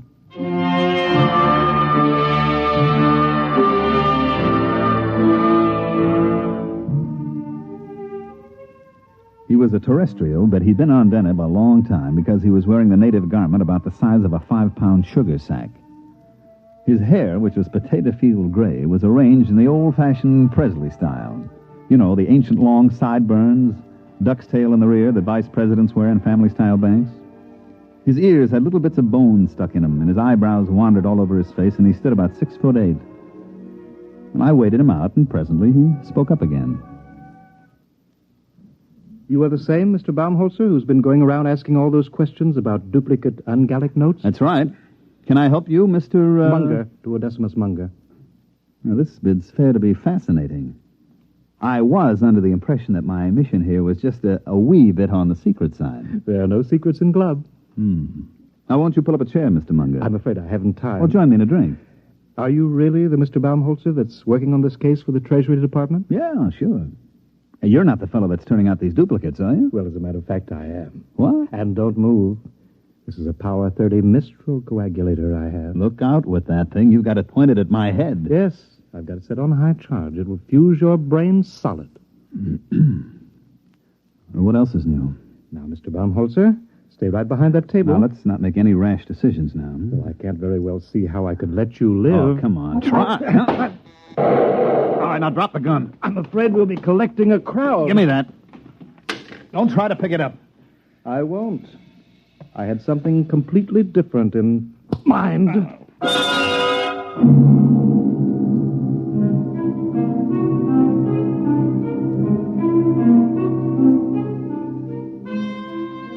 Just like in those ancient legends the archaeologists keep digging up, the ones with the hard-boiled detective and the beautiful blonde, I felt the traditional roof fall in on the back of my head. As I went black, I remember thinking how odd it was that it was happening to me some 500 years after Spillane the Scrivener. I came to in the same archaic fashion with my head going around in a free orbit around my neck. Baumholzer, are you all right? I can't see. I'm blind. Everything's black. Well, open your eyes. Oh. Where is he? Who? The guy who slugged me. What am I doing back at your office? Oh, some bartender brought you in.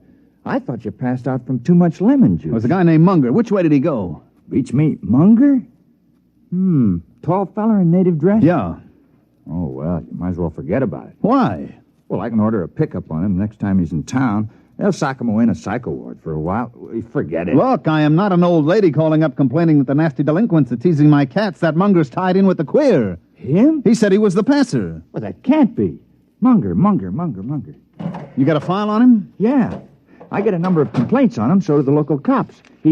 Well, I didn't want to make trouble. He's a very wealthy man. I'll bet. What does he do? Well, he's a merchant or something at a native village. Once or twice a year he comes out and paints the town, but a counterfeiter? I would like to talk to him again with the Mistral in my hand. He had a Mistral? Well, that's a violation of a municipal ordinance. You're supposed to check him at the quarantine. Look, I'm not investigating parking tickets and violations of the anti-noise laws. This is a counterfeiting case. Now, do you know where I can find him? Well, he's probably gone back to his village. Where's that? Out in the jungle. All right, get out your rubbers, friend. We're going out after him. Suppose you fill your bathtub full of mud, build a fire under it, turn on the shower, and crawl in and wallow a little. Do that, and you've got a fair idea of the Denebian jungle. I went out with Hall, the resident agent, and we started off. Stick close, Baumholzer. Visibility is about 10 feet. I'll eat everything I can see within 10 feet. Ow! What happened? I walked into a tree. Help me up out of the mud.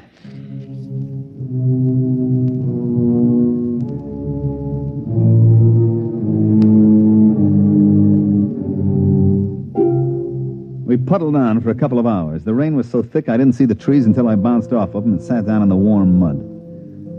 I reflected as I struggled to my feet what a terrible waste. In the beauty salons of Charles of the Ritz Asteroid, ladies from all over the galaxy paid thousands of credits for hot mud baths to take the wrinkles out and make their skin smooth and caressable. And here was I getting a much more thorough treatment every time I sat down. They issue a lot of special equipment from department stores, and it all functioned perfectly. My neo-latex galoshes were fine, but stuck in the mud. My Minipower goggles and wipers kept my eyes clear, but they didn't keep me from crashing into every tree. My leak-proof sportsman's flashlight stayed dry as a bone, but powerful as it was, it couldn't light up more than 3 feet in the pelting rain. Hall, the resident, led the way, consulting a compass and a waterproof map, and finally we stopped, and I noticed that there wasn't any rain coming down on me. It's a rain shelter. The natives build them. Kind of them. Well, they're on all the trails.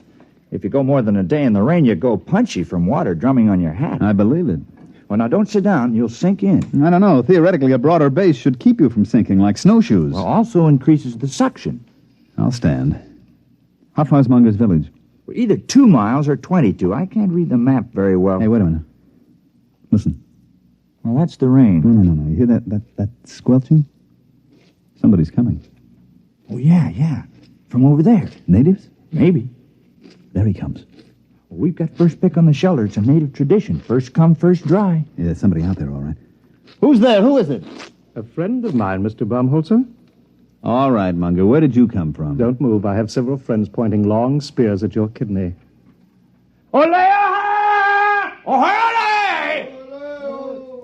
Shall we go, gentlemen, back to my village? I believe you were looking for it.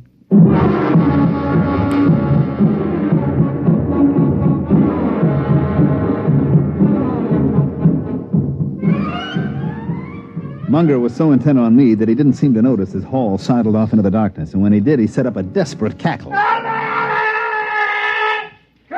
had a few of his fraternity brothers chase down the trail with spears waving wildly, but they came back murmuring some kind of a Choctaw, which seemed to carry the implication that Hall had gotten away like a big-bottomed turtle. Well, Mr. Baumholzer, your companion's action has saved your life. For a while. Yeah, he'll bring back a platoon of Marines, and they'll reduce that village to a billion cube. We'll just have to hold you as a hostage in case help should arrive. Thanks. At any rate, shall we get back to the village?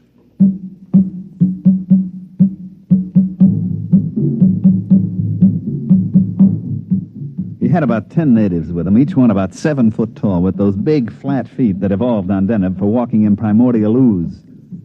They were dressed in the standard native loincloth with matching accessories, namely 10-foot spears. When, as we started out along the trail, I got a good look at Munger's loincloth, it was composed of tastefully arranged 1,000-credit notes. Well, by the time we got back to the village, the rain had stopped. The humidity, of course, was still 120%, and the only difference was that the moisture just loitered around rather than actually falling. There was some kind of a clam bake going on in the village. The natives were pounding a couple of drums, and as far as I could see, getting rapidly stinko on some kind of jungle juice that they passed around in huge gourds. They were leaping and dancing, and as far as I could tell, doing snappy sayings and fancy patter as I sat on some kind of a low mushroom and tried to ignore the 2 spears that were pressed against my throat. It felt as if a nervous barber was trying to shave me with his razor tied on the end of a 10-foot pole. After a bit, Munger strode up to me with all the dignity of the lord of the jungle, and he waved the spears a foot away, pulled up a mushroom, and sat down. Actually, that wasn't a native rhythm at all. The original Denebian music is a kind of quiet, flute-like melody, something like Mozart. That didn't sound very flute-like. Yes, I know. One of the first terrestrial anthropologists out here to study the Denebs took recordings of their music, and then to be polite, he played them in a few recordings that he'd made on an earlier field trip. Unfortunately, they were from that lost rocket colony on Ceres. Their music was a degenerate ancient form called, I believe, Roland Rock. The Denebs liked it. And they've been doing it ever since. What's the party? They're propitiating the tree. I don't know why. It's never failed yet. But they're very conservative. They've got to go into this act every night before I can do my stuff. It lasts all night. Want a drink? No, thanks. Oh, I wish I had a fifth of something civilized. I've been drinking this native swamp water for much too long.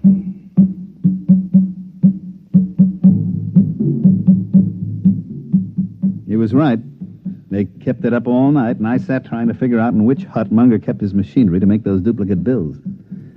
Finally, the weak light that passes for dawn on Deneb came up, and the natives quit hollering.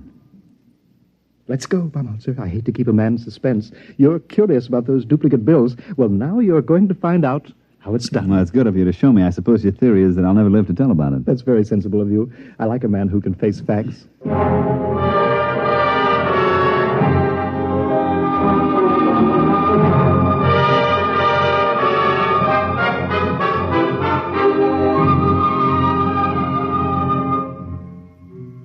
We walked across the mud square to the base of a tremendous tree, which I gathered was the guest of honor for last night's shivaree. I still couldn't see the connection, but I was willing to wait. The natives sat around in a deathly hush, and Munger and I stepped forward. You notice? Nothing up my sleeves. As a matter of fact, no sleeves. And not much arm, either. Now, I take this 50-credit note. Care to examine it? Oh, I've seen it, and 14 others like it. Yes, I only use a 1,000-credit bill when the natives need new loincloths. These 50s are a lot easier to dispose of. Oh, I don't know. I traced them to you. But that was a mistake. One of my contacts got a little greedy, spent too many bills in one place. All right. Now, I used to have the natives make a loud noise, but I'll use your gun instead here. You see, I take this bill, fold it, so, and so, and so, and there. What are you making a paper plane for? Just watch. I raise the note in one hand, I aim at the tree, and I fire your gun up in the air. Like this.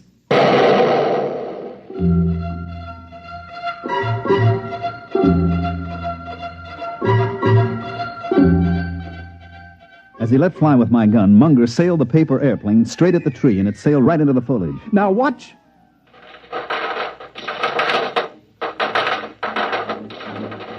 The bill came sailing back out of the leaves, and right behind it came another one. And then the air was filled with paper planes. Squadrons, wings, armadas of paper airplanes, each one made up of a folded 50-credit note.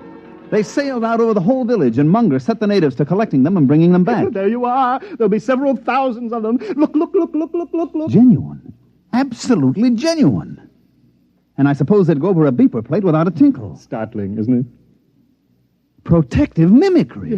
Yes, precisely. You know, I discovered this tree 6 years ago while I was attempting to evade the clutches of the law on a confidence rap. I swung an axe at it to blaze a trail, and 50 axes came bouncing back at me. Well, I never heard of any plant developing mimicry to this extent. I know some plants and animals assume dangerous life forms as a camouflage, but this... Mm-hmm. Well, I'm not a botanist. All I know is that you scare the tree with a loud noise. You throw something at it, and it duplicates what it thinks is the danger.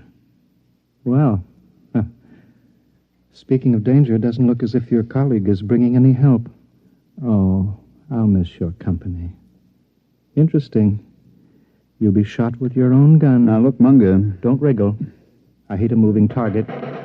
What is that? Looks like the cops, Munger, at the edge of the village. Home holster, where are you? We outnumber them. Oh, I'll get you anyway. No. You can't run away from me. I'll shoot.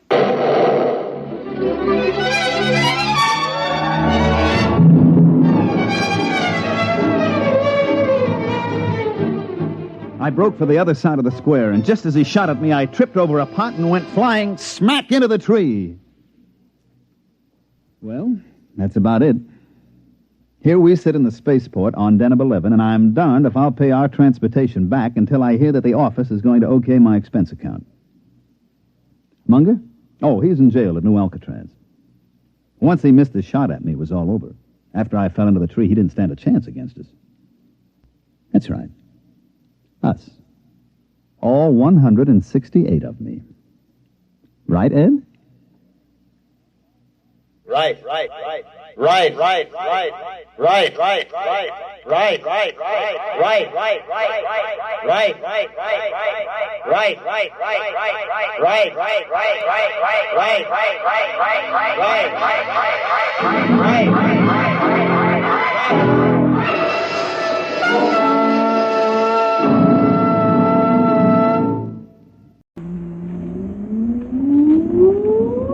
Countdown for blast off.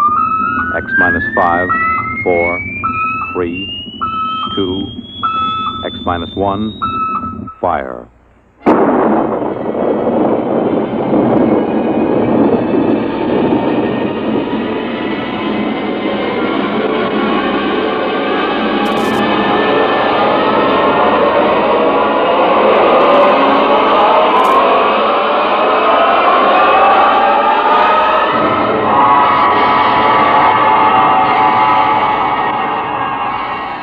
From the far horizons of the unknown come transcribed tales of new dimensions in time and space. These are stories of the future, adventures in which you'll live in 1,000,000 could-be years on 1,000 maybe worlds. The National Broadcasting Company, in cooperation with Galaxy Science Fiction Magazine, presents X minus 1.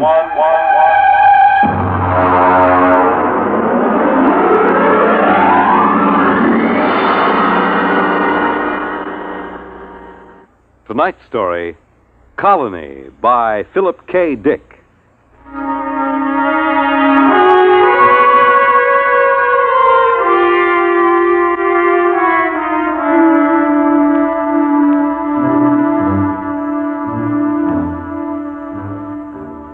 The existence of Planet Blue, the fourth in orbit around a G-type sun somewhere in the Aldebaran sector, was predicted by spectroscopic analysis and spatio-mathematic equations some 50 years before an exploring mission was dispatched to it. The research team, under Commander Stella Morrison of the Colonial Administration, went into orbit around Planet Blue at 0700 Standard Sidereal Time. Authorized procedures were followed. Aerial photography completed, Commander. Anything show on the plates? Well, Masterson was suspicious of these lines towards the poles, but the angles seem to be coincidence. They are not artifacts. Glacial faults. Geological survey reports no volcanism. Mm-hmm. The launch is back. Dodge has a landing site pinpointed. Preliminary atmospheric tests look good. There's a 0.7 bulge in oxygen, but it's just enough to make you feel good. Looks like an open-air job. No pressure suits or condenser masks. Well, that's precisely what they thought on Centauri 1. And the whole expedition was wiped out by spores. Of course, I was assuming a favorable biocheck. Mm-hmm. Preliminary photographic survey, Mr. Wood. Thank you, Dodds. You want them played back here? We haven't transcribed the tape. If you please, Lieutenant. 393. Al, pipe the photo tapes up here on 324. Looks like a green world, all right.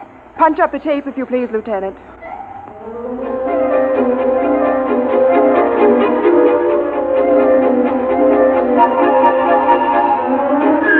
All orbital checks proved positive. The atmosphere and gravity Earth normal to 3 places on the Grayson scale.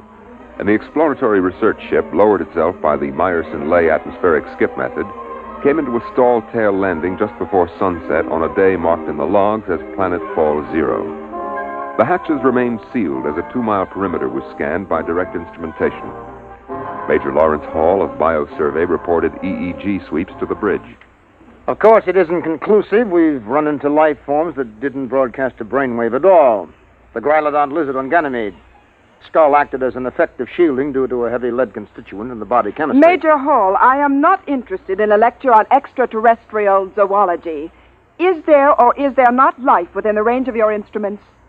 Well, I'm sorry, Stella. The readings show no electrical brain activity whatsoever, and that covers life down to the level of invertebrates. There may be a few worms turning out there, and unless they are thinking awfully hard about something, we wouldn't pick them up. Well, thank you.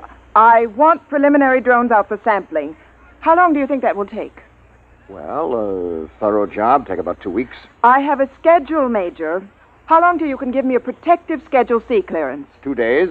And I ought to check airborne spores and microorganisms. Carry on, Major. All right, Stella. I'll let you know if I turn up any, special diseases on Planet Blue.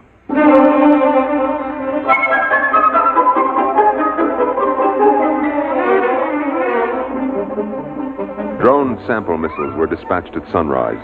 Air scoops, ground samplers, and vegetation choppers returned to base, and the bio team instituted full prescribed tests. Immediately identifiable airborne dangers were ruled out. Outside of the possible allergenic action of pollens, Planet Blue was ruled safe for normal exploratory procedures, and the real work of the survey was gotten underway. Here's the morning report, Commander. 4 in sick bay, 3 ordered to light duty. What happened? Well, last night was liquor ration. Oh. Survey teams out in the field. Bio crew under Major Hall. Agronomy, ecological, geological, and deep map teams out. Any reports back? Deep map seems to think there's petroleum over to the north, and agronomy reports if you dropped a seed in this soil, you'd have to jump back to keep from being knocked over by the plant. Sounds pretty good. Commander, Blue is about as likely a spot for colonization as has been turned up since Harvey's planted in 27. Well, they'll be glad to hear that in Central. How long do you think until we can send back a clearance? I've checked with department chiefs. They all estimate about 2 or 3 days more until they're satisfied. All except Bio. Why is Major Hall dragging his feet? I don't know. Well, find out. And in the meantime, I'm going to call a staff meeting. Every day we can save on our report is important. If Blue is suitable for colonization, I don't want to waste a minute.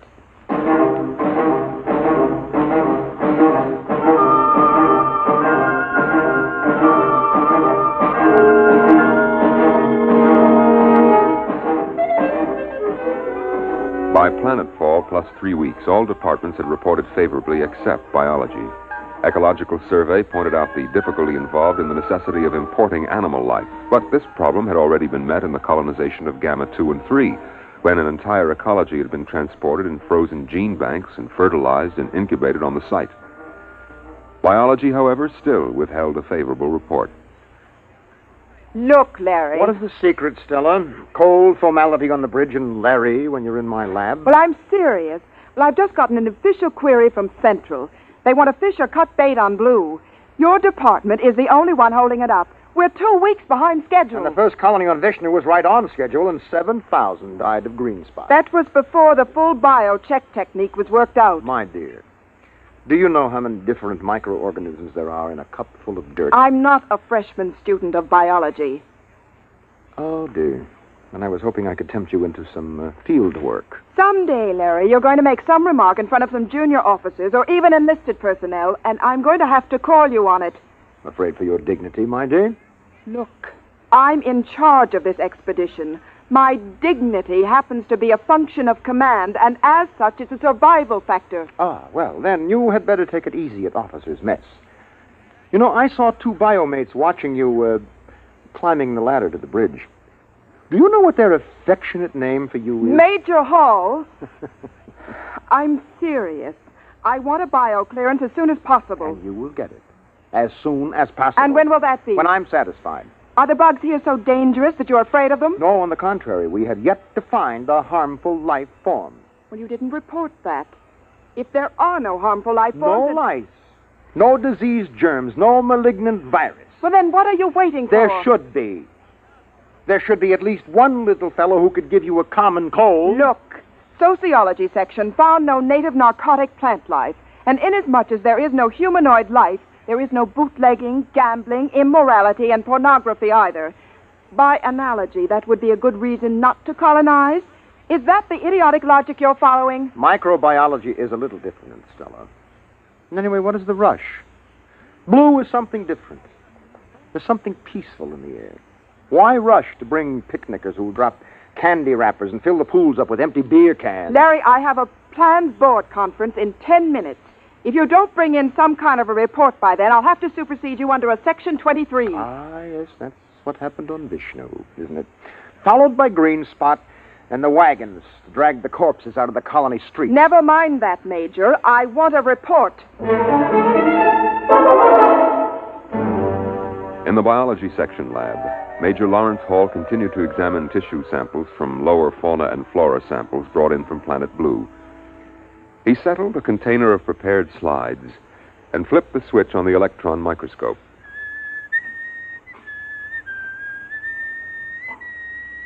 Major Hall slid the first slide on the stage of the microscope and adjusted the focus knob. Come on. Ah, there you are. All right, come on, kid, eat something.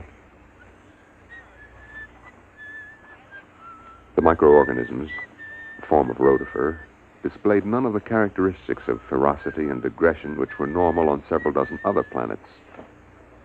Presently, however, Major Hall stopped whistling. Inasmuch as the two eyepieces of his microscope twisted suddenly around his windpipe and started to strangle him. Ooh. Hall tore at them, but they dug relentlessly into his throat, steel prongs closing like the claws of a trap. With a convulsive effort, he managed to break free and fling the microscope from him. Oh, that's crazy. It's gonna let go of my leg. He kicked the microscope loose and drew his blaster. As the microscope scuttled away, rolling on its coarse adjustment knobs, he fired. The microscope disappeared in a cloud of metallic particles. The plans board of the research team was assembled in the officer's library. Commander Stella Morrison was outlining plans on a detailed aerial survey map. This long, flat area is ideal for the actual city. It has an adequate watershed in the hills here, and weather conditions vary sufficiently to give the settlers something to talk about. There are large deposits of various minerals. The colonists can set up their own factories. They won't have to do any importing. Over here is the biggest forest on the planet. If they have any sense, they'll leave it, but if they want to make newspapers out of it, that's not our concern. Now, all reports are in, except bio, and I think that before long we'll be getting... Stella! Major Hall, may I remind you that when the consul is in session, no one is permitted to interrupt... Come to my lab. Look, Hall, if you're not feeling well, you look a little sick. Yes, well, I should be.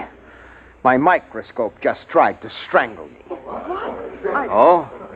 Oh, I see. It almost got me, but I blasted it. Well, that's not the worst. It isn't? No. The microscope is still there. After I blasted it, I found it under the lab bench, untouched. Look, Major, you sure you don't need a psych test? Well, I don't know. I suppose it does sound a little... You look post-trauma to me. Huh? Oh. Maybe you're right. Well, I'm sorry. I'm sorry. Commander. Put Major Hall on psycho report. I think we'll have to proceed to order colonization here without him.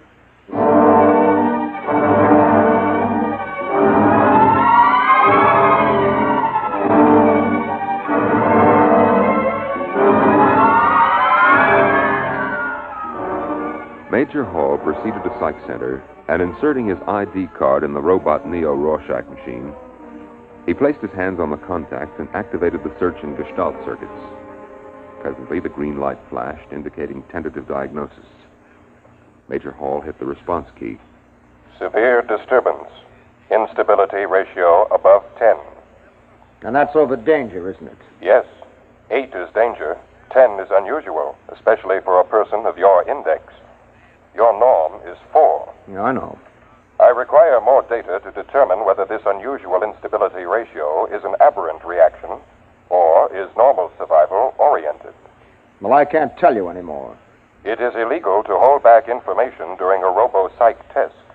You will deliberately distort diagnosis, which is punishable by 6 months forfeiture of pay and allowances, or such other penalty as a court-martial may direct. Thanks a heap. Now, look, do you record a high degree of unbalance for me? There is a high degree of psychic disorganization, but what it signifies, or its etiology, I am unable to determine without further data. Yeah. Okay. Well, just take a tip from me. Stay away from homicidal microscopes. That is an interesting Freudian slip. You undoubtedly mean homicidal maniacs, not microscopes. This indicates a possible maladjustment in the area of your specialty. Why don't you go grease your id? I will consider that suggestion.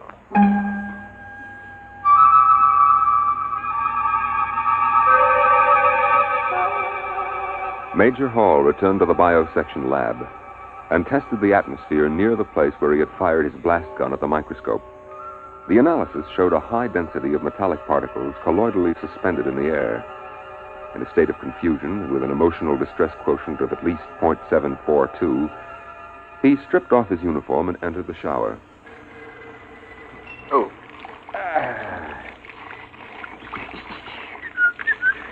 Oh, well, you can't expect anybody to believe a story like that. I must be off my rocker.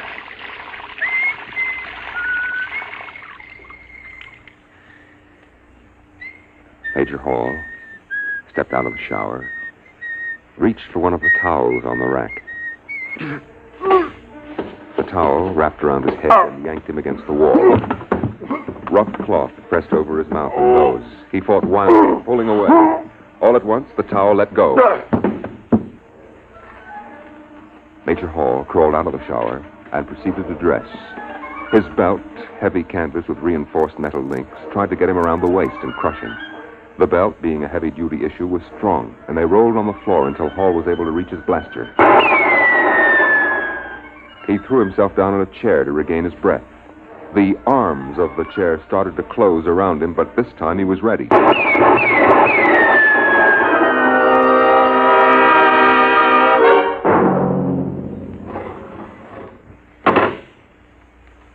Major, I don't believe you were announced. Look, Commander, Stella. You're armed. You know that regulations I'm sorry, Stella, this is important. Well, what do you want? I have a report here from the robo-psych tester. It says you've hit a ratio of 10 within the last 24-hour period. We've known each other for a long time. Larry, what's happening to Stella, you? I told you. A little while ago, my microscope tried to strangle me. Then when I was getting out of the shower, a bath towel tried to smother me. I got by that. And while I was dressing, my belt... Wood, in here on the double. And I finally blasted that. And then an armchair beside... Yes, Commander. Stand by a moment. Stella, will you listen to me? This is serious. Ordinary objects suddenly turning lethal. Maybe this is what we've been looking for. Maybe this is... Your microscope tried to kill you? I told you, its stems got me here around the windpipe. No one else saw this happen? No. I blasted it, and then I found it again, perfectly all right. I see. Wood. Yes, ma'am. Get 2 guards and take Major Hall down to Captain Taylor in sick bay. Have him confined until he can be sent back to Terra for examination. Listen, Stella... Sorry, Major. You can't prove this story, and we'll just have to assume it's a psychotic projection on your part. And we can't afford to have any psychotics running around loose on this planet. Wood, carry on.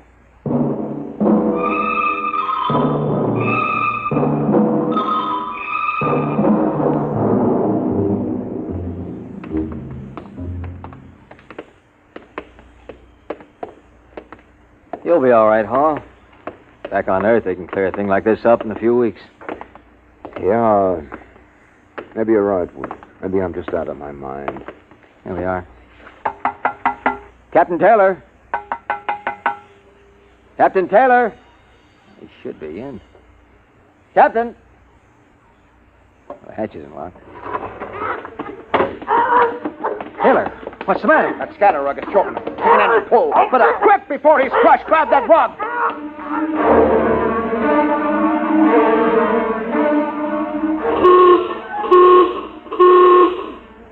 Now hear this. Now hear this. General alarm. General alarm. Emergency stations. Emergency stations. Condition red. Sidearms will be issued to all personnel. General alarm.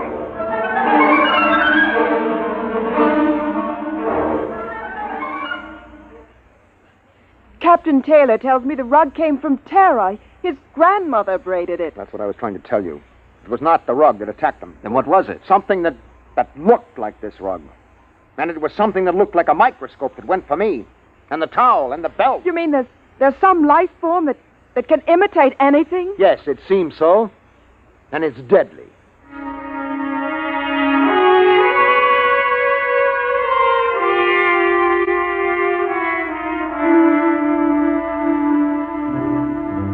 Hey, Charlie, general alarm. Get up out of that sack. Hey, what'd you do with my gloves?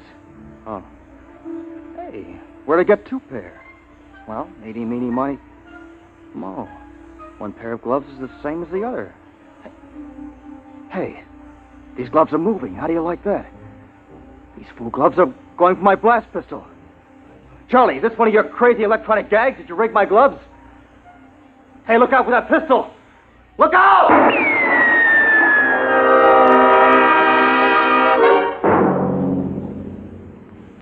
Commander, there's another casualty. Lieutenant Dodd. What happened? I don't know. He seems to have shot himself. Oh, no. Stella, I think that I have something. Dodge is dead. Look, we know that this thing can camouflage itself. It can imitate any object it leans up against. All right, now, listen to this. Larry, we've got This is the answer. It's a tape from Captain Galt. He was out on bio-survey. He had a throat mic on. He was talking to the operator at base. Now, listen to this. Head for home now. What's this emergency about? Hourglass Stella having hysterics? That's funny. I can swear I parked my bucket over by those trees. Well, here anyway. Heat up some coffee for me. I'll be in a couple. Yeah, that's funny. There's another bucket over by the tree. Where'd this one come from? Let me out. The thing's stuck. It's folding up around me. Joe, get a squad out here. Joe. Acid. I can't get out. It's digestive fluid. Get somebody out here before. His transmission just stopped. All right, now we're up against some organic form of life, and there should be some way to destroy it. We've already blasted a few, but we don't know how many more there are. Maybe it's an infinitely divisible substance, some kind of protoplasm. We've had over 12 casualties reported, and there's still 5 teams out in the field. All right, it's a lethal life form. Now, that explains why we found everything else harmless. Nothing could compete with this. We have mimic plants of our own, the twisty slug on Venus, but nothing that goes this far. It can be killed, though. You said that yourself. If it can be found.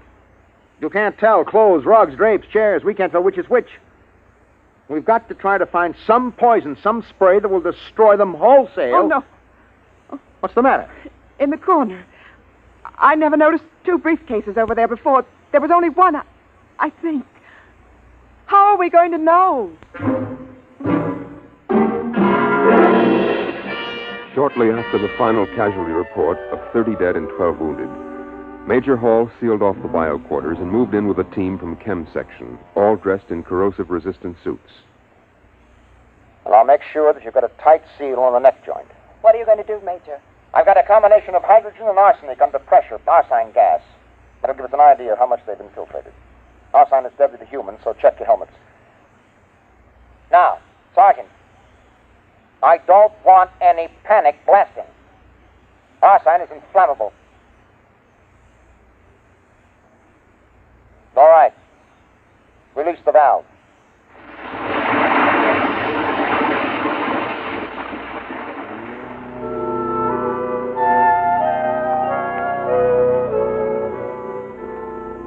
As the gas filled the room, the first to go was a filing cabinet, which melted and oozed to the floor, stars and test tubes. The lab was sealed off and a meeting held in Commander Morrison's quarters. Well, it's protoplasm, all right. You could see that when the mimic shape melted. It was just as big as your hand. They resemble the simple unicellular protozoa. They're gigantic in size compared to microorganisms. Can we spray them? Arsine disturbed them, and I suppose enough might kill them. But we haven't got that much. We can't flood the planet. We wouldn't be able to use our blasters, and it's lethal to humans. We'll have to pull out. Stella, I'm afraid you don't quite understand. We can't take the chance of carrying them back to the system disguised as a boot or a towel or anything. And they seem to multiply by binary fission. Wouldn't take long to overrun Earth and the rest of the system. If we stay here, they'll pick us off one by one. We could have arsine brought in or some other poison, but that would destroy most of the other life on the planet along with it. Then we'll have to burn the planet clean. Wood? Yes, ma'am. Set up a call to system monitor. I'm going to get the unit off here out of danger. After that, we can work out the best way of cleaning off this planet. You run the risk of taking them back to Terra. Can they imitate higher life forms? Can they masquerade as humans? Apparently not. They seem to be limited to inorganic subjects. Then we'll go back without any inorganic material. But our clothes, they can imitate the synthetic fibers, belts, gloves, boots. We're not taking our clothes. We're going back without anything at all. Oh. Oh, I see. Get me a beam to central monitor immediately.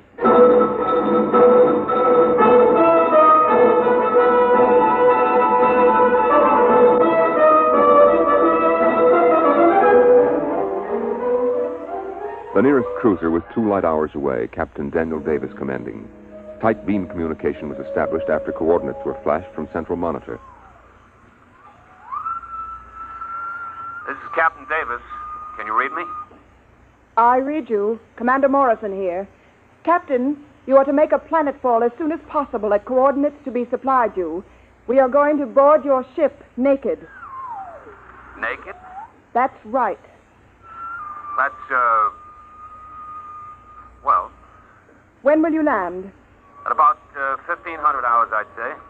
Captain, would it be possible for your men to... I'll have my crew below decks. We'll land on robot control. Thank you. Wood, sign off the transmission. Yes, ma'am.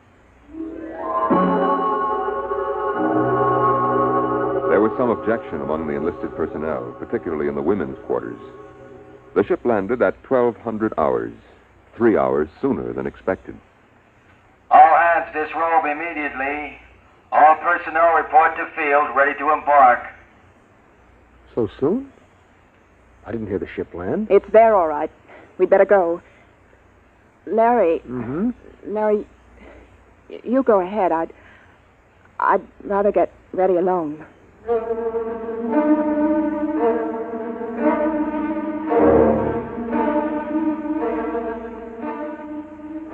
Parked in the center of the landing field was a cruiser, its hull pitted and dented by meteor strikes. It lay motionless, with no sign of life aboard. A crowd of naked people was moving across the field, blinking in the bright sunlight. Commander Stella Morrison, without any sign of rank apparent, paused on the ramp and spoke to Major Lawrence Hall beside her. Larry, Yeah? What is it? I'm scared. Why? I don't know. Psychological reaction. Forget it. It's a reaction to nudity carried over from early childhood. Come on, we're holding up the line. Larry, I want to go back. Stella, look, now at least Davis kept his promise. There are no enlisted men lining the hatches to enjoy the view. You see, it's dark in there. There's nothing to worry about. Come on.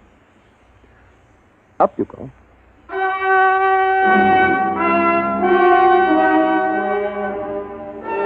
The last of the research team filed into the interior of the ship, and the hatch closed behind them. At exactly 1500 hours, Captain Daniel Davis landed his ship in the center of the field. Automatic relays opened the main lock hatch and lowered the ramp. Davis and his staff sat in the control cabin waiting. Well, how do you like that? Where are they? Well, maybe the whole fool thing is a joke. We've waited an hour already. They waited. And waited. But no one came.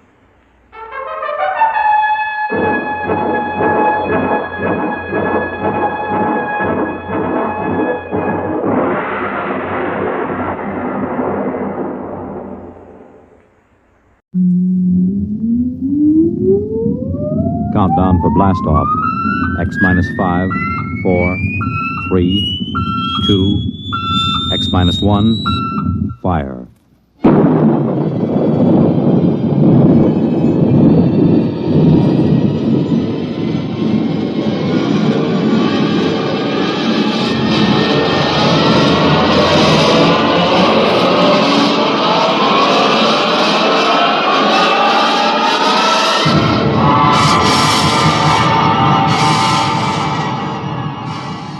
From the far horizons of the unknown come transcribed tales of new dimensions in time and space. These are stories of the future, adventures in which you'll live in 1,000,000, could be years, on 1,000 maybe worlds. The National Broadcasting Company, in cooperation with Galaxy Science Fiction Magazine, presents X minus 1.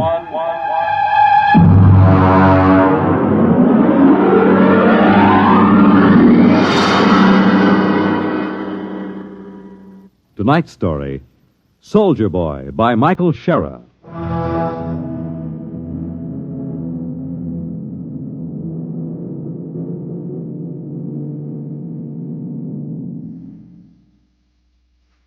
There is a Scandinavian legend. In the Northland deep, in a great cave by an ever-burning fire, the warrior sleeps. For this is the resting time, the time of peace. And so shall it be for 1,000 years. And yet we shall summon him again, my children, when we are sore in need. And out of the north he will come, and again, each time we call, out of the dark and the cold, with the fire in his hands, he will come.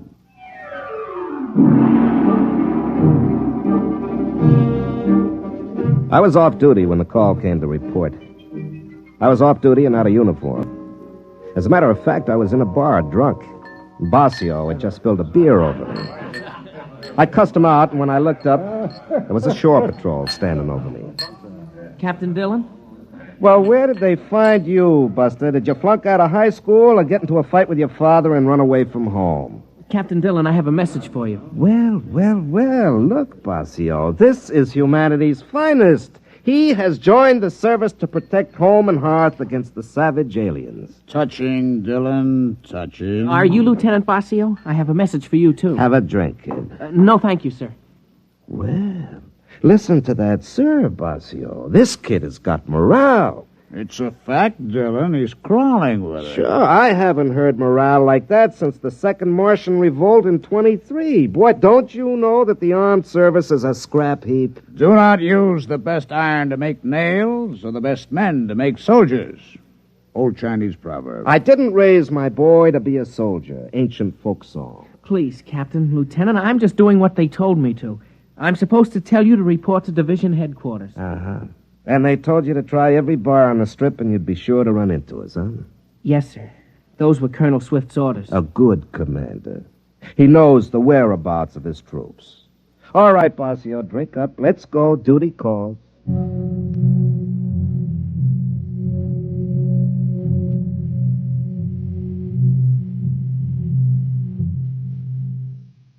The garrison town was wide open. The street was lined with saloons, gambling houses, and whatever. They cleaned up this sort of thing on Earth and every colony in the solar system and beyond, but they let them stay near the Army bases, mostly because they knew there'd been 500 years of peace, and the men that sifted down into the Army were not quite the best adjusted of human beings. The drinkers, the gamblers, the men who were destructive in 100 different quietly degrading ways wore the uniform of the Defense Command. The uniform that was usually creased and just a little dirty. I know because I'm a veteran of 20 years of it. Not a veteran of any wars nor any fighting, except in some saloon on payday, but a survivor of garrison life, of chasing smugglers and rarely catching them. The colonel was fat and sweaty, and as a gesture to military discipline, he chased a frowsy blonde out of the office before he spoke to us. Sit down, Dillon. Have you ever heard of Lupus 5? No. It's out on the rim on a 360 vertical sector. They were wiped out a year ago. Disease? Aliens. A mail ship found it. By the time they called the Army in, almost 6 months had gone by. There were 70 colonists. 31 were dead. The rest were missing. All the technical equipment, all radios, guns, machines, even books were gone. The rest of the place was burned over. Only one of the men found something in the ash. As you know, every colony is equipped with a detonator in a main building. And a cobalt bomb buried right in the middle because it's a lot more important to blow a whole village than let some hostile alien learn vital technical facts about human technology and body chemistry. Well, why didn't the bomb blow at Lupus 5? Because the wire was cut. At the heart of the camp, under 12 inches of earth, somebody dug it up and cut it. Who? I don't know. Dillon, we're pulling back, evacuating the rim colonies. There's nothing else to do. No defense possible? After 500 years of peace? Look at you, Dillon. Look at me. And the rest of the Army is about the same. We're pulling out. They're not going to like that out at the rim colonies. If they don't like it, they can wait and be burned by the aliens. We can't protect them. You'll report to the 38th sector. You'll have 10 planets on your route to warn and evacuate. Try and stay sober. Yeah, I'll try. That's all. Get out of here. And send Kitty back in on your way out.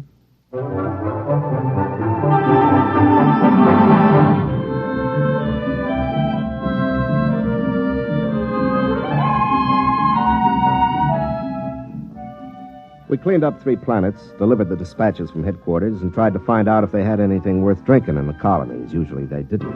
And we were stuck with something at Basio made out of high-thrust fuel with a little lemon juice and oil of wintergreen for flavoring.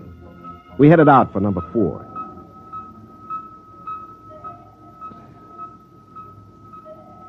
Hey, Dillon. Ah. You want another belt? No, not now. I got to feed orbits into this fool computer. Light up. Come on. There she goes. You know, it's funny. What? Life. You're a 90-proof philosopher, Basio. Nah. Look, we come down on a planet. Nobody talks to us. We can stand out in the landing field in snow or sand or whatever they got on their miserable planet. Nobody wants us. Well, look at you. Can you blame them? No, you don't get it. What are we here for? To save them. To shove a firecracker under their tails and get them out while there's still time. What do they call us? Soldier boy. Drunken bum. Now, what do they do that for? 3 guesses. Yeah, like on that last one. They almost mobbed us. Every time we walked out in the street, they looked at us as if these uniforms were some kind of an insult. Well, look up your history, Basio. There's been too much misery tied up with soldier suits of some kind. It's practically a racial memory. Ah, baloney. They got no call to treat us like we were criminals. They would have shot me down if you hadn't taken off so quick. Yeah, look, Basio. If somebody comes and tells you got to get off the planet that's been home for 20 years and then wrecks their best restaurant in a brawl, what do you expect, a medal? I guess you're right. Hey, that was some scrap. Yeah. I didn't like the way that stuck-up head waiter called me soldier boy. I'll do it all over again. I know you would. On the next planet, do your drinking on the ship. It's safer all around. Well, they still got no right to be so stuck up. After all, somebody's got to be in the Army. Yeah, I guess so. Well, that's the last orbit. Pass me the bottle.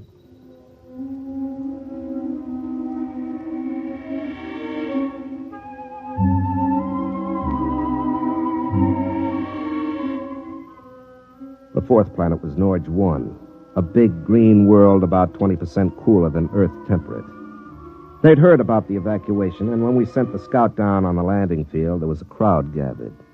When I opened the hatch, I could smell a wet, heavy breeze that meant snow. It was below freezing, and Army-issue cold weather gear wasn't worth much. I waited out at the edge of the field for 15 minutes, waiting for somebody to take notice of a ship of the United Earth Defense Command. I just stood there in the cold wind with a pint to keep me warm. Finally, somebody came out to talk to me. What do you want? I'm Captain Dillon. I have a message from Fleet Headquarters. You in charge here? Nobody's in charge here. If you want a spokesman, I guess I'll do. What is it? Well, I got a dispatch for you from headquarters. I'll look at it later. Is it always this cold? This time of year. Freeze a brass monkey. Drink? No, thank you. Mind if I do? No, if you have to. I don't suppose you got any decent liquor on this planet. No, we don't have any. Yeah, I forgot. All right, let's get going. We haven't got much time.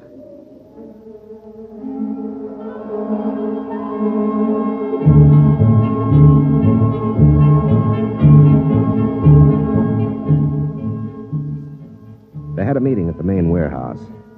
Russell read the dispatch and the order for evacuation. It took them a long time to understand. They took it pretty well, but then these were pioneers. Pioneers. Before you settle a planet, you boil it and bake it and purge it of possible diseases. Then you step down gingerly and inflate your plastic houses which harden and then become warm and impregnable.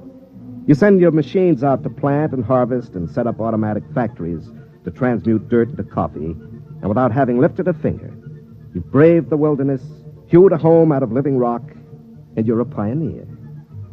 Of course, they were angry, and as usual, they'd take it out on me. Now, look here, soldier. This is our planet. This is our home. We demand some protection from the fleet. We've been paying taxes for all of you all these years, and it's about time you earned your keep. Maybe, Mr. Russell, maybe, but there is no fleet. Oh, there are a few hundred half-shot old tubs that were obsolete before you were born, and there are 4 or 5 new jobs for the brass and the government, but that's all the fleet there is. Now, look, it's 10:30 now, and those aliens might be coming in at any time for all we know, so we'd better get going. Lieutenant Basio has gone on to the sister colony at Planet 2 of this system. He'll return to pick me up by nightfall, and I've been instructed to have you gone by then.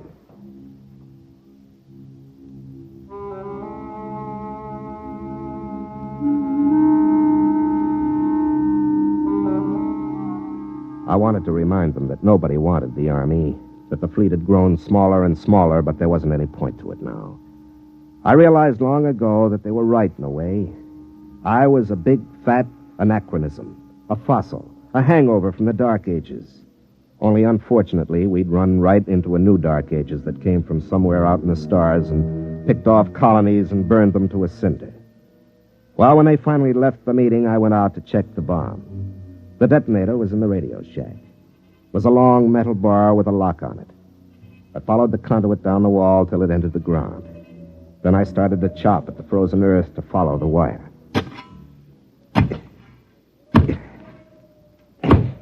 Captain Dillon. Yeah? How many people can your ship take? Well, she sleeps too, won't take off with more than 10. Why? We're overloaded. There are 60 of us, and our ship won't take over 40. We came out in groups, so we never thought. You sure? She's only a little ship. She's all we could afford. Well, it looks as if somebody's going to find out firsthand what those aliens look like. It's not very funny. All right. Maybe the colony on 2 has room. I'll call Basio and ask. Aren't there any fleet ships within radio distance? Look, the fleet is spread out kind of thin nowadays. Yeah. Here it is. What's that? That's your wire from the detonator to the bomb. Somebody dug it up, cut it, and then buried it again and packed it down again real nice. Fool. Who? Well, one of us, of course. I knew nobody ever liked sitting on a live bomb like this, but I never You mean one of your people? Isn't that obvious? Why? Well, they probably thought it was too dangerous, like most government rules.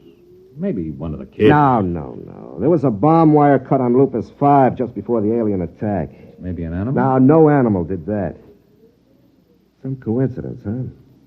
The wire at Lupus 5 was cut just about before an alien attack. Now, this one was cut, too, newly cut. So something knew enough about this camp to know that a bomb was buried here and also to know why it was. Something didn't want the camp destroyed, so it came into the middle, traced the wire, dug it up, and cut it, and then walked right out again. What'll we do? Pass out your guns. Try not to scare them. I'll be with you as soon as I've spliced this wire.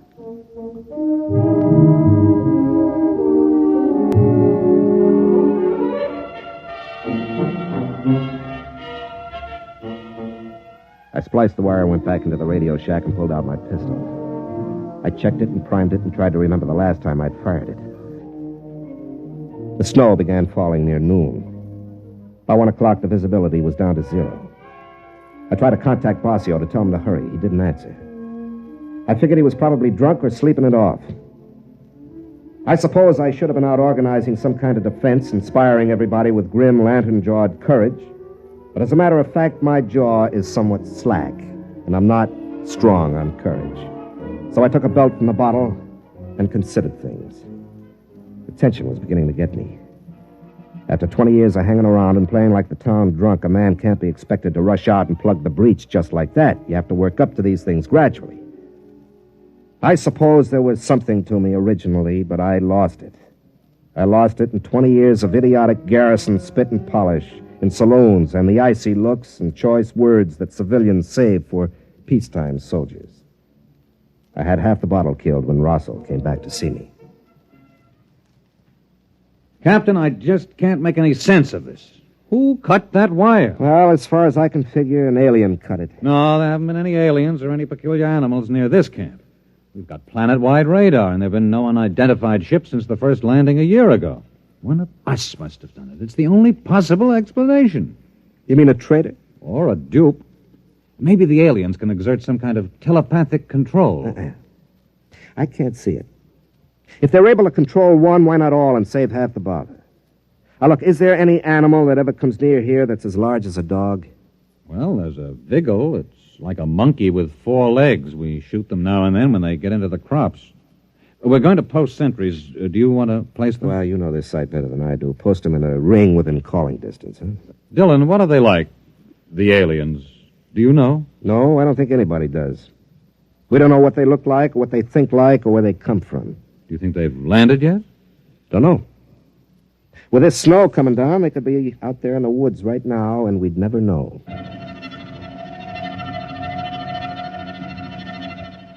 Planet Director 7396 recording progress report on attack day. Physical situation excellent. Headquarters bunker 10 feet underground. Electrical heating apparatus running smoothly. View screens operating. Human colonist activity not according to pattern. 8 humans have taken up watch positions on the perimeter of the colony. Original plan was for attack at night, but presence of Earth vessel dictates change in plans. The humans move quickly. They might be gone by nightfall. It will be necessary to disable their ship, proceeding on this alternate plan.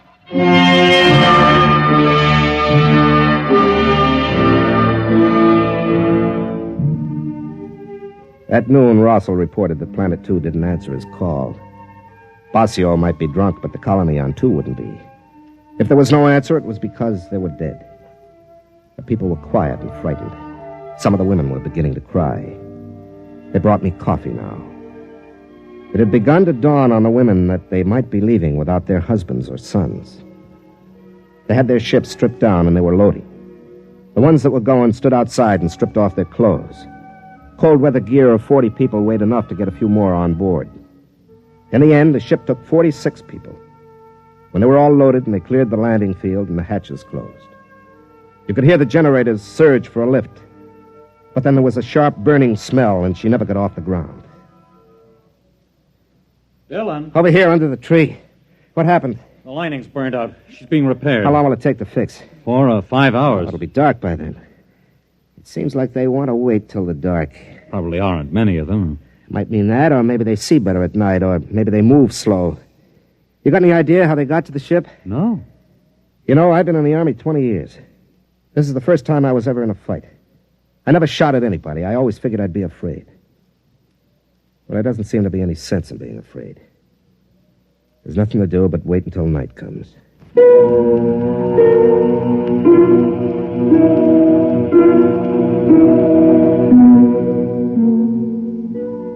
I sat there thinking of Basio. He was dead. There wasn't much doubt of that. Probably died dead drunk and not giving a solitary hoot. I stared out into the snow and thought the same thought over and over. Basio is dead. Basio is dead. In all this dog-eared, ape-run universe, he was about the only friend I had, and so naturally he was dead. Dead because he tried to come out here to help these people. People who cursed him and called him a drunk, which he was, and a brawler, which he was when somebody crossed him. But he was the one who came to help. And in short time, I'd be staying behind so that some colonist could jam himself aboard my ship and lift out to safety. And I'd die to save somebody I didn't even know. Somebody who 24 hours before would be ashamed to be found in my company. They come to an army for help too late. An army like me, sodden and not knowing whether they can fight or not. Dylan. What? Over there, at the edge of the woods. Something moving. You can see it through the snow. Look out. How far do you make it to that tree? About 50 yards. 50 yards. There it is, you see, by the bush. 50 yards, no wind, half charge. I have a feeling I'm forgetting something. Well, here goes. You got it! Get down. Maybe more of them. Wait and see. I saw it clear when it jumped. It was one of those monkeys. Maybe. We'll see.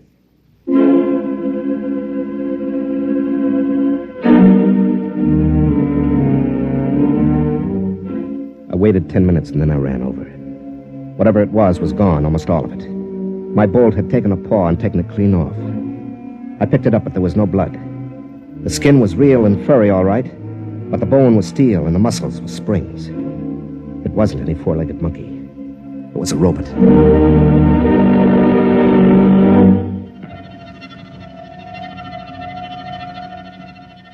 Planet Director 7396 recording progress report on attack day. Due to component tube failure, small robot unit out of control. Wandered towards settlement. Took calculated risk with poor seeing due to snow that humans would overlook it and still think of it as an animal, even firing with ports open. But a part of the robot is missing and the humans have found it. There will be no chance to disable the smaller ship now. In order to carry out total destruction, the settlement will have to be detonated. The settlement will have to be bombed from previously planted locations. I will have to leave control bunker for a more distant position as soon as protective armor is put on. I will proceed to carry out this plan. I realize this is not the ideal operation.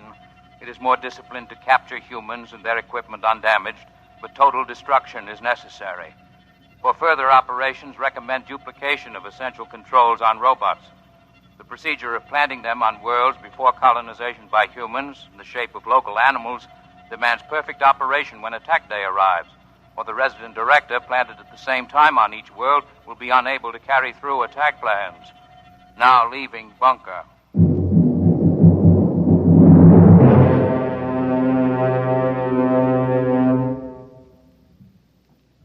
That's how they got the ship, all right. Probably slipped a vigil through the aft port and left it in there to foul the lining. Wonder what else they've got. Well, probably all kinds of things. Must have been some kind of lizard that went under and cut the wire. A spicer lizard. They can burrow underground. And we've got a bat that could do aerial reconnaissance for them. Well, they know everything about you, and we don't know anything about them. They're probably sitting out there right now, swarming behind those trees, waiting for it to get nice and dark. All right, you better get back to the others and tell them I'll stay here. Why? Because we only need one. If we could just get one back to a lab, we'd have some clue to what they are. We can't just cut and run. We got to make a stand. I didn't think the Army made stands. I thought they just pulled out. Yeah, I suppose so. An army does what it has to, and ours is weak and filled with men like me. But even so, there comes a time when you have to make a stand.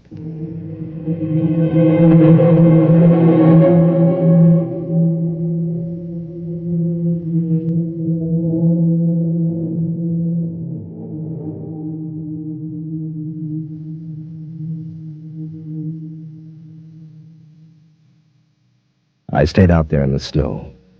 I wasn't thinking very calmly. It was too cold. But it was probably just as well. I put in about 10 minutes being afraid of whatever it was that was behind those trees. What I needed was luck. Just good, plain old luck. I didn't know where they were or how many there were or what kind, so I needed luck. I started to inch forward in the snow. There was nothing but quiet in the trees. I got past the first trunk. My elbow hit a rock and it hurt. My feet were cold. And then I heard a noise. The thing was moving down the left side of a gorge up ahead. I got up on my knees, I blew on my fingers, and threw the charge level on my pistol over to full.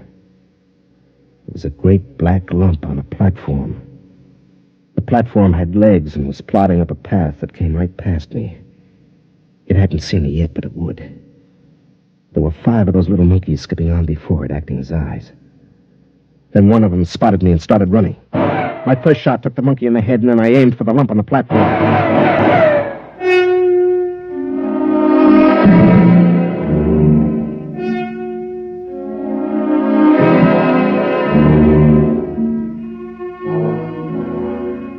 They got one blast off before I hit anything vital. It burned across my shoulder, my shirt charred. It felt as if I'd been hit in the arm with an axe. Nothing else moved. The monkeys were stiff like statues, and the platform was on its side. Through a hole in the black lump, something gray and soft was oozing out. I looked around and saw the robots frozen, and I realized I'd got him. I'd hit the guide, the alien who was directing the robots. I kicked at it with my foot. It was too big and heavy to carry. I'd have to send someone back for it. But I wanted to take something, so I grabbed one of the monkeys by his stiff, jutting arm and began to drag it back to the village. We put the alien in a freeze tank and shipped it back to Earth. They learned a lot in the lab, but out there in the colony, we learned a lot more. We learned that man wasn't born to live out his days at home by the fire. In the wee black corner of space which man had taken for his own, other men were learning. And the snow fell in the planet's world, and when it was spring, where I had fought, men were already leaping back out to the stars.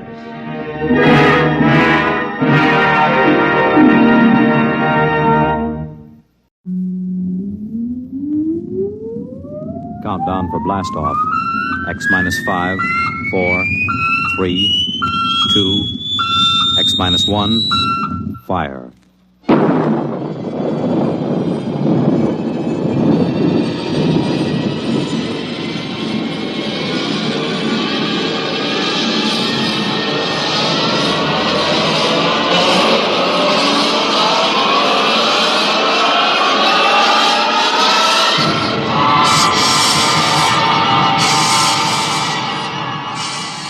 From the far horizons of the unknown come transcribed tales of new dimensions in time and space. These are stories of the future, adventures in which you'll live in 1,000,000, could be years, on 1,000 maybe worlds. The National Broadcasting Company, in cooperation with Galaxy Science Fiction Magazine, presents X minus 1.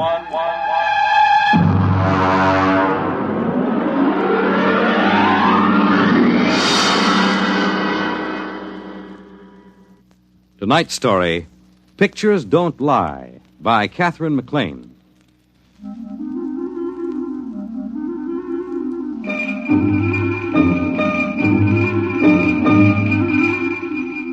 I had been writing science stories for the Times for a few years before the whole business of the aliens came up. I got on to doing science because I wasn't a very good sports writer, and the Guild made it clear to the manager that I had enough seniority to make it tough to fire me. So, when Masters went over to Life magazine, I was shoved into his spot. Now, being the man from the Times on any given story is quite a responsibility. It's not quite as inspiring as the London Times. You remember the butler announcing there were several reporters and a gentleman from the Times? But we're supposed to look as if we didn't specialize in axe murders and picking winners at Jamaica. Of course, it pays off. You find scientists, atomic energy commissioners, even congressmen will open up to the Times man. And that's how I got on the inside of this whole business. I had met Joseph Nathan at a convention in Atlantic City, and when he invited me to look over this work, I accepted. I don't think there's anything classified in this work, Mr. Schwartz, as long as I don't actually supply you the text of messages. I got a department clearance up to most confidential. Well, that should do it. Hello, Max. Hi. You see, my job is radio decoder in the department here. Under the Pentagon directly? Department of Military Intelligence. Uh-huh. I use a directional pickup to tune in on foreign bands, record any scrambled or coded messages I hear. I thought the code department was handled under CIA. Well, I guess there is some duplication. Actually, though, I concentrate on the scrambled messages. I see. Here, I can show you. Come over here. Look out to the table. Yeah. Anybody want coffee? I've got a piece of tape here. This is a typical scrambled broadcast. It's not military, it's a commercial message. Wait a minute till I thread up the machine. Sure. You know the basic principles. You take a straight voice message, run it through on an electronic scramble circuit. It may come out something like this.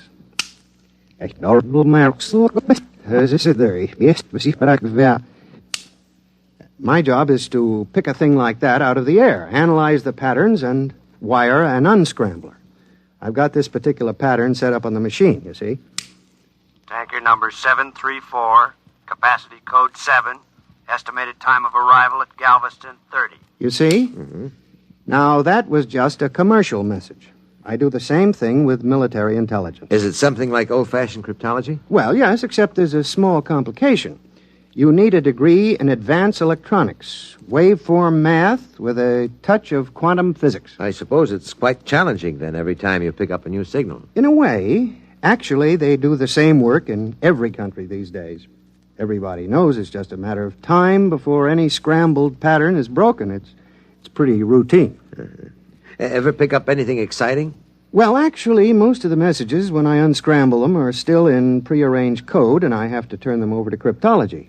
It's something like copying Jabberwocky 500 times by longhand. Well, there is something interesting here. Listen to this piece of tape.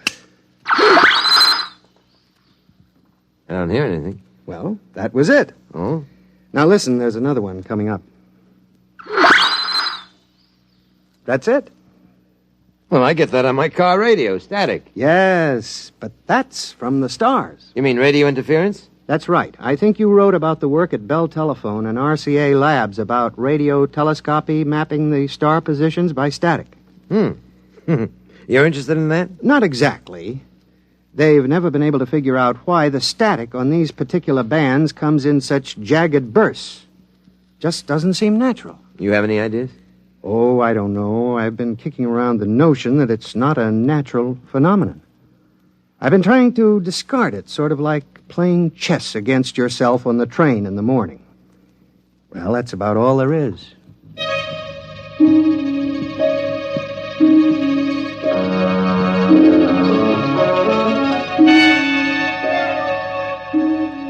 That's all it was then. Joe Nathan swindling a few parts and a little government time to ride a hobby horse of his. I wrote up his job for the Sunday magazine section. It got squeezed out for an article by a famous actress on the 10 leading roles I disliked the most. So I forgot about it, went back to announcing a miracle drug per week and conflicting theories of psychoanalysis. I don't know what I'd do without them. They're always good for a piece. I was at the office late one night. I didn't have any work, but I just didn't feel like going home and putting the kids to bed. Schwartz. Mr. Schwartz? That's right. This is Joseph Nathan. Do you remember? Yeah, sure. How are you? Mr. Schwartz, can you come out to my lab? You mean Riverhead? Yes. I'd like to show you something. Well, maybe we can make an appointment. As a matter of fact, I have to be out on Long Island next week. No, I mean tonight. Oh?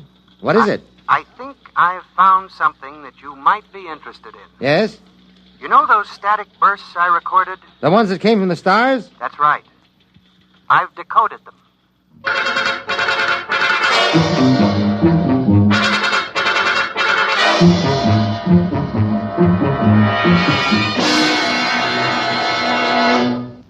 When you write science for the Times, you don't often go dashing off on the trail of scoops, as in TV versions of newspaper life. But it was about 11:45 as I drove out along the Montauk Highway, listening to Tex and Jinx on the radio to keep from piling up the car against the tree. Radio who keeps me awake. Nathan was waiting for me at the gate, and he had quite an argument to get me in past the MPs. We were challenged 4 times before we got to his lab. I'm glad you came, Mr. Schwartz. Oh, it's a nice night for a drive. I know, but frankly, I wanted to ask you what I should do. You see, I requisitioned the supplies without authorization, and I don't know how to explain it to my division chief. I mean, it isn't as if I took any of the equipment home. It's all right here. But I've got to tell somebody. I just thought you might have some experience in how to handle a thing like this. Like what? Well, you remember that static recording I played you? Here, I got it set up. Oh, yeah. Yes, I remember it vividly. Now, Mr. Nathan, it's very late, and this is far out on Long Island. Now, you see, there's an old intelligence trick, speeding up on a recording till it sounds just like that, a short squawk of static, and then broadcasting it. Undergrounds use that when they don't want their transmitters located by triangulation. When you receive the broadcast, you slow it down and get your message. Oh, no, wait a minute. You mean that you've decoded those static bursts from the stars? Well, no, not exactly. I mean, they're not in code. You think there's somebody out there broadcasting at us? Well, no, it's not exactly that either. Everything all right in here, Joe? It's all right, Max. Mr. Schwartz has a clearance. Okay, see you in the morning. You see, if a star has planets, inhabited planets, and there was any broadcasting between them, they'd send it on a tight beam to save power. Uh-huh. It's the same method we used to aim radio beams at the satellite stations. You don't lose power. But you couldn't aim from planet to planet. You can't expect a beam to stay on target over such distance more than a few seconds at a time. It'd be like trying to keep a flashlight on a bouncing ball from a mile away. Yeah, I see. So they naturally compress each message into a short half-second or half-length package and send it a few hundred times in one long blast to make sure it was picked up during the instant the beam swings across the target. You see? Huh? Well, yeah, I suppose so. Is that what those static squawks were? I think so. I've got them analyzed up to a point, and they can't possibly be random. Oh? I recorded a couple of screeches from Sagittarius section, and I concentrated the work on them. It's taken me a couple of months to find the synchronizing signals and set the scanners close enough to the right time to even get a pattern. But I'm getting close to it now. Huh? You mean you've actually picked up messages from some form of alien life out there in the stars? Yes. You see, and this raises a tremendous problem. How am I going to explain to the division chief why I made all those unauthorized parts requisitions?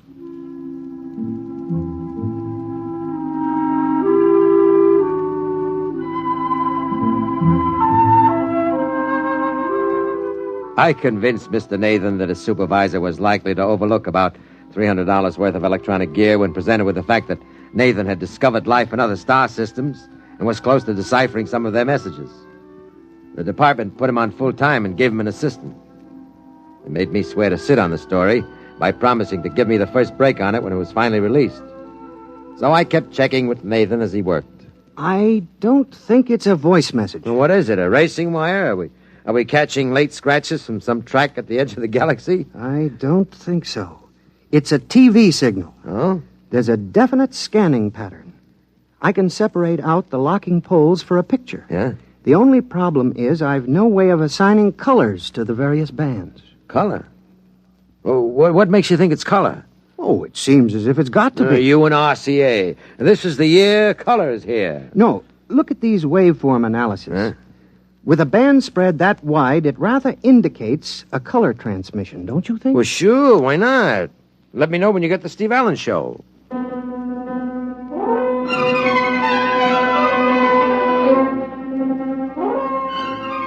And then, of course, he did. Not the Steve Allen program, but the equivalent of it. He called me in about 4 months later. Had a monitor screen set up on a bare chassis with a wideband tape unit recording everything that came in. Here, wait till I turn on the set. See, this is what I've been trying to figure out for at least a month. You see this picture? Yeah, looks like a Scotch plaid. Well, we finally assigned the colors so that they seem to give a rational picture. Wait a minute, I'll clear it up. There. Oh, there it is. What is that? That's the signal from the stars. But it's a picture. Some kind of distorted broadcast. That's what I said. It's a broadcast, and it's coming from somewhere out past Sagittarius. Do you want to hear the audio signal?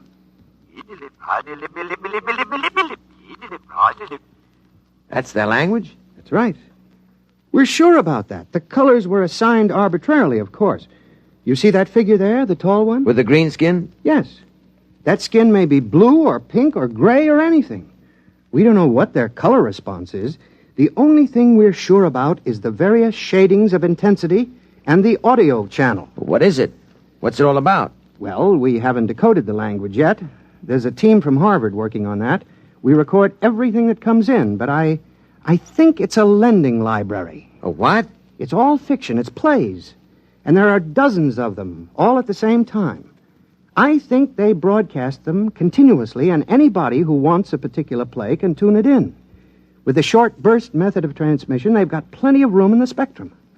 A lending library? Of course. As soon as we break the language barrier, we'll know for sure.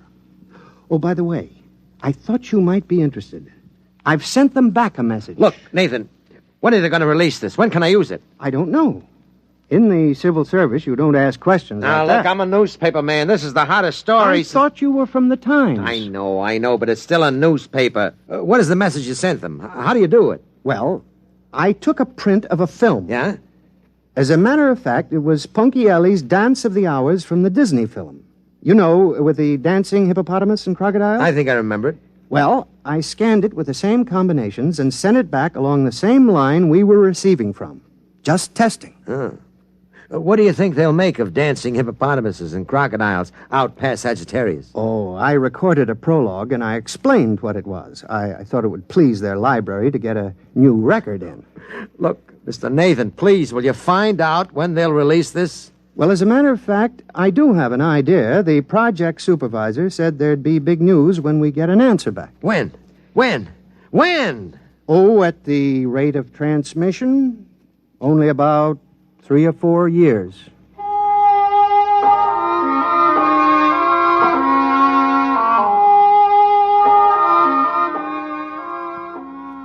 That's what it was. 3 or 4 years. I forgot about Nathan for most of the time in the interim. It was one of the few stories in which nothing leaked. I have a feeling if the Pentagon realized how much I knew about it, I never would have gotten out of the laboratory at Riverhead. And so this story seems a lot more direct than it actually was. An awful lot happened in the 4 years before Nathan called me again, landing on the moon for one. But when he did call me, he had big news. Here. Now watch this. Watch.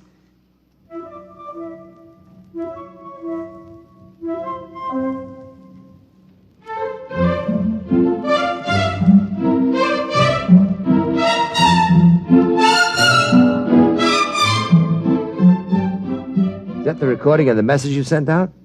I've seen that before. No, it isn't. That's a message we've received. They're playing it back to us. Now, wait, you'll see. Now, look, you see? There's an auditorium. They've been showing our message on a screen. Look at them. What are they doing? Waving their hands in circles? Well, that might be applause. Oh. You can't tell, but that isn't the most important thing. Do you realize what the intensity of this message was? On an Omicron scale, 302.8. Yes? Now, you'll see what I mean. Now, watch. Their camera, or whatever they use, pans up from the audience. Look at that wall. Hey, it looks like a ship's hold. It is. It's a spaceship. That accounts for the intensity of the broadcast. We've picked up an alien spaceship, and they've gotten our message. They're approaching the solar system, and we'll be able to contact them. Joe, you know, I just don't care anymore. You've strung me along with this thing for 5 years, and it's no use to me. Absolutely no use. Why, didn't I tell you? The Department of Defense is releasing the story to the press. You have it today, and there'll be a general release tomorrow.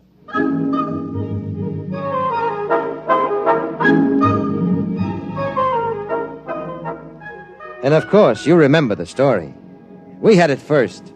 And any paper or TV broadcast that picked it up before the general release had to carry my byline and the Times copyright. I think it was the most important single newspaper beat that I've ever heard of.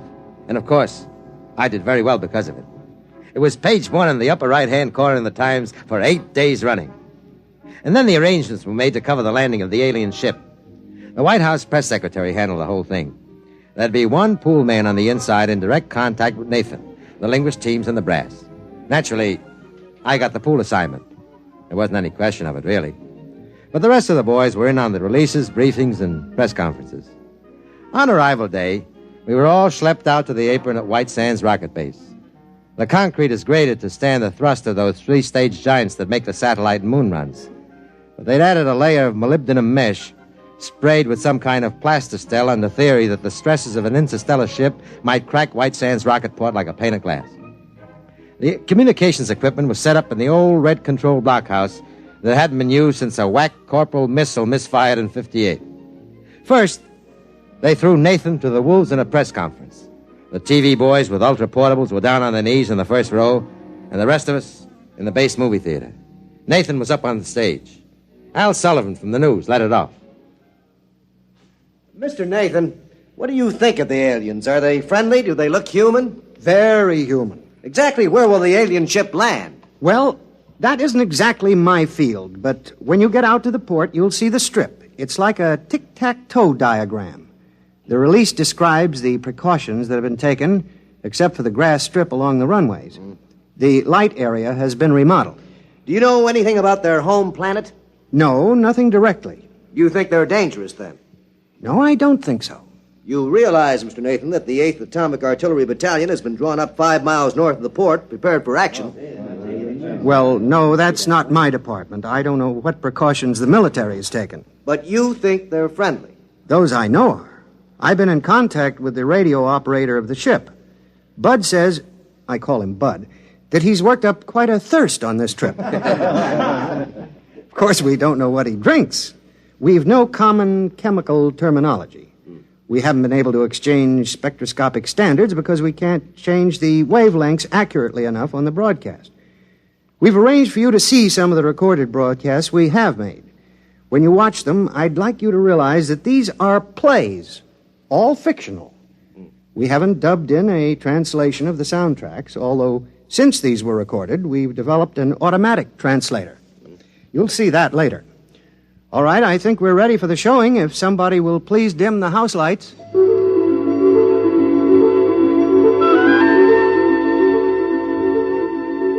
Of course, I'd seen the films before, but I stayed at the back of the hall to watch them again. The almost human forms, half dancing, the colors bright but strange.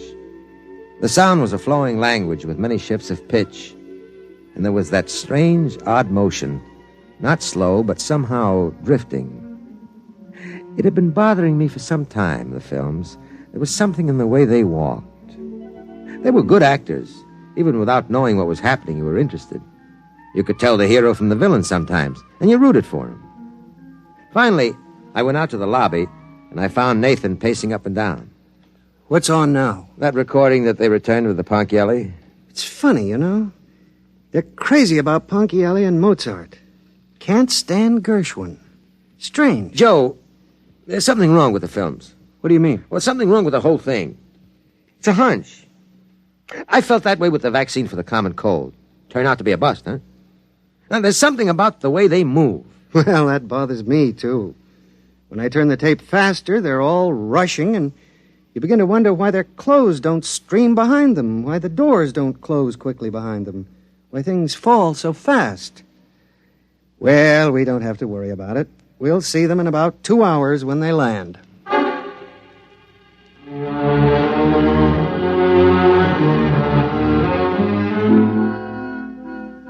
He seemed a little too cheerful. Joe Nathan wasn't like that. He was usually too serious, took things literally. But he seemed to be trying to convince himself that nothing could go wrong. It was as if he smelled a rat but held his nose and went right ahead. At minus 30 minutes, we all took our places in the blockhouse. They had a monitor set up with the automatic translator hooked up on the audio channel, so the alien operator looked as if he was talking English, but the lip movement didn't quite match, like a bad foreign film with English dialogue. There he is. He's broadcasting. Throw on the translator unit. We've decelerated enough to enter the atmosphere. We'll be landing in 3 time periods. Hey, Joe, what is it? A murky-looking planet you live on? What do you mean by that? He's kidding. I've been talking with him for a few weeks. He's got a sense of humor. What does he mean, murky? Can't be raining over much territory on Earth. It rained here this morning, but it's cleared up now. There he is again. See the way he holds his mouth in an O? Uh-huh. That's their laugh. Oh. There, you can see his view screen behind him. He must be just entering the atmosphere. There goes the green light again. What's that? Oh, we're not getting this broadcast direct. That light means they've sent a concentrated squawk broadcast. We record it, slow it down, and then play it back here. Just a minute, and we'll get what he said. Here it comes. Hey, Joe, it's dark. Your atmosphere is thick, really thick. You didn't tell me that. Approaching ground level. I didn't hear any rocket jets. We should hear a landing blast, shouldn't we? I don't know. Another message in. We've landed. We're down. Well, they can't be. They can't be. There's nothing out there. Here he is again. Listen, Joe, we're down. We're landed, but our detection field shows no buildings near. Nothing. The atmosphere registers thick as glue. There's tremendous gas pressure. Our hull won't take it too long. There's no light at all. Joe, you didn't describe it like this. What kind of a trick is this? We've got a directional fix on the broadcast now. Well, where is it? There, on the field. We're trying repair. We're adjusting a view screen to pick up the long waves to go through this murk. The engineer says there's something wrong with the steam jets. We're sending a help call to our nearest space base. Joe, get us out of here. Well, where are they? Where are they? There's nothing out there. Nothing. They'll have to triangulate the next broadcast again. Joe, you've got to send a rescue party somehow. Listen, we've got a viewing screen rigged now. We're in the middle of a half circle of cliffs. Around the horizon, there is a wide, muddy lake with swimming, pulpy things attacking and eating each other on all sides. We're almost in the lake on the soft edge. The mud can't hold the ship's weight, and we're sinking. The tubes are mud-clogged. When can you reach us? They're out there, aren't they? They're out there on that airport. On the empty field. Where are you? We're sinking. Where are you? I was wrong. The squawk transmission, by speeding it up for better efficiency, I was wrong. What do you mean? They don't speed up their broadcasts. They live that fast. Over an hour of talk and action in one squawk? Nothing of any size could move that fast against inertia. Joe, get us out. We're sinking. We're sinking into the mud, into the lake. The hull is buckling. Joe, get us out. You can't, can you? How? Get them out. There isn't a lake or a river within hundreds of miles from here. The direction finders. The broadcast came from out there. From the concrete spaceport. Possibly at the edge of the runway where the grass is growing. After all, it rained this morning. Do you think we could ever find them? Maybe. With a strong enough magnifying glass.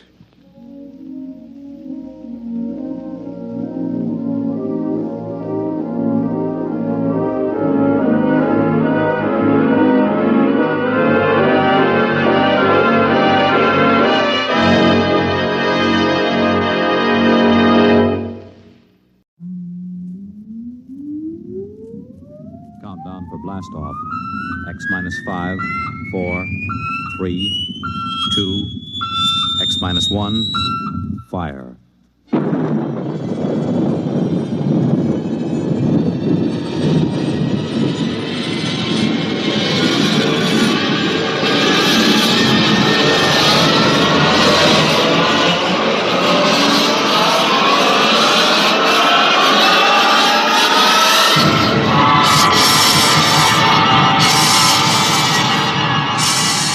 From the far horizons of the unknown come transcribed tales of new dimensions in time and space. These are stories of the future, adventures in which you'll live in a million, could be years, on 1,000 maybe worlds. The National Broadcasting Company, in cooperation with Galaxy Science Fiction Magazine, presents X minus 1.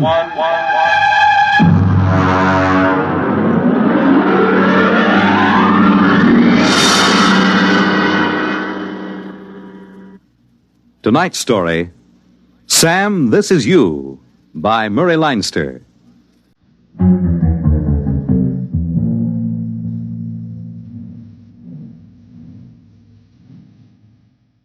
If I were you, I wouldn't believe a word of this story. I'm still not sure if Rosie does, and as a matter of fact, I'm not so sure if I do myself. And that's going some because it happened to me. And if I can't believe it, well, who can? I suppose it could have happened to anybody, although on the other hand, maybe it couldn't have happened to nobody. And that's pretty mixed up, so maybe I'd better begin at the beginning. And in this case, that's not so easy as it sounds. For one thing, there's the question of where is the beginning? Well, anyways, I'm Sam Yoder. I'm a telephone lineman for the Batesville and Rappahannock Telephone Company. I got into that line of work because I was in a wire platoon during the war. I've been up more trees in the Ardennes forest in Belgium than anybody, except maybe a couple of squirrels, and they didn't have to string telephone wires. I guess it started because Rosie, she was my girl, Rosie. She thought I lacked ambition. And also get up and go. Yeah, anytime you say, honey, except it's one of those jitterbug things and I can't jitter much. I don't mean dance. I mean stick-to-itiveness. Now, honey, that's ridiculous. A telephone lineman has more stick-to-itiveness than anybody or he'd fall right off the pole. Ha. Want another drink? Sam, are you trying to get me drunk? No. Well, only there's a $3.50 minimum in this place, and I hate to see it go to waste. I'm discussing your future, Sam. Okay. Do you think a telephone lineman's life is right for you? Well, has its ups and downs. Sam. I'm sorry. I warned you once more, and I'm going to ask you to take me home, even with a $3.50 minimum unexpired. Yeah, okay, honey. Now, what are you doing to improve yourself? Nothing, I guess. Why don't you take one of those correspondence courses? You know, the ones with a picture of Arthur Godfrey, and he says, I was awful in high school arithmetic till I sent in the coupon. What does he need with high school arithmetic? It's the principle of the thing. Sam, I'd hate to think I was engaged to a man who didn't improve himself. Well, I'll figure something out, honey. You don't want to spend all your life with your arms around a pole. Well, it was all right with George Sand. Is he working at the company now? No. George Sand. She was in the... Yeah, sure, honey. It was a pen name. You see, she was in love with Chopin. You get it? No. Well, he was a pole. You see? Arms around a pole. You get it now?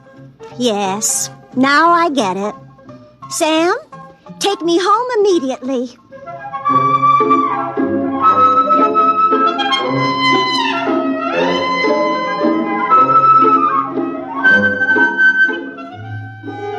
She's like that. No sense of humor, know what I mean? But listen, when you climb up and down telephone poles all day, you get tired of something that's straight up and down. Rosie was a refreshing change. You know what I mean? Wow. But she had something. I mean, in the conversation. So I started taking those electronic courses, you know. I'd been at it a couple of months when I asked Rosie to come down to my basement. I certainly will not. Well, why not, baby? Sam Yoder, I'm a respectable girl. Honey, if I had anything else in mind, would I ask you to leave a nice, comfortable porch swing to go down to a whitewashed concrete basement? I guess not. Okay. Come on. I want you to see something. What? It's a big surprise. Right here, over on the bench. Take a look. Sam Yoder, have you been taking Papa's television set apart again? No, honey, not... Last time you got the channels mixed up and all Papa could get was Jane Mansfield. Mama had to finally take the fuse out and hide it. It's not a television set. It's my invention. Oh. What does it do? Well, I got the idea at the shop. I was looking at the blueprints of the multiple circuit stuff. You know, how to send 100 messages over the same wire. Well, I got this idea about how to have private conversations on a party line. Actually, I got the idea calling you up with the whole street listening in. Does it work? Well, almost. I got a few bugs in this mess of garbage here. Sam, that's no way to talk. Well, honey, all the engineers talk that way, and they're college men with fraternity pins. Well, then I guess it's all right. When will you have this fixed up? Oh, I don't know. I'll have to tinker with it a little. It's just like you, honey. Sam, you do not have to tinker with me. Honey, I mean electrically like you. High voltage and a lot of current, but too much resistance. You get it, honey? I mean like an electrical circuit? Resistance is... I get it. Sam, take me home immediately.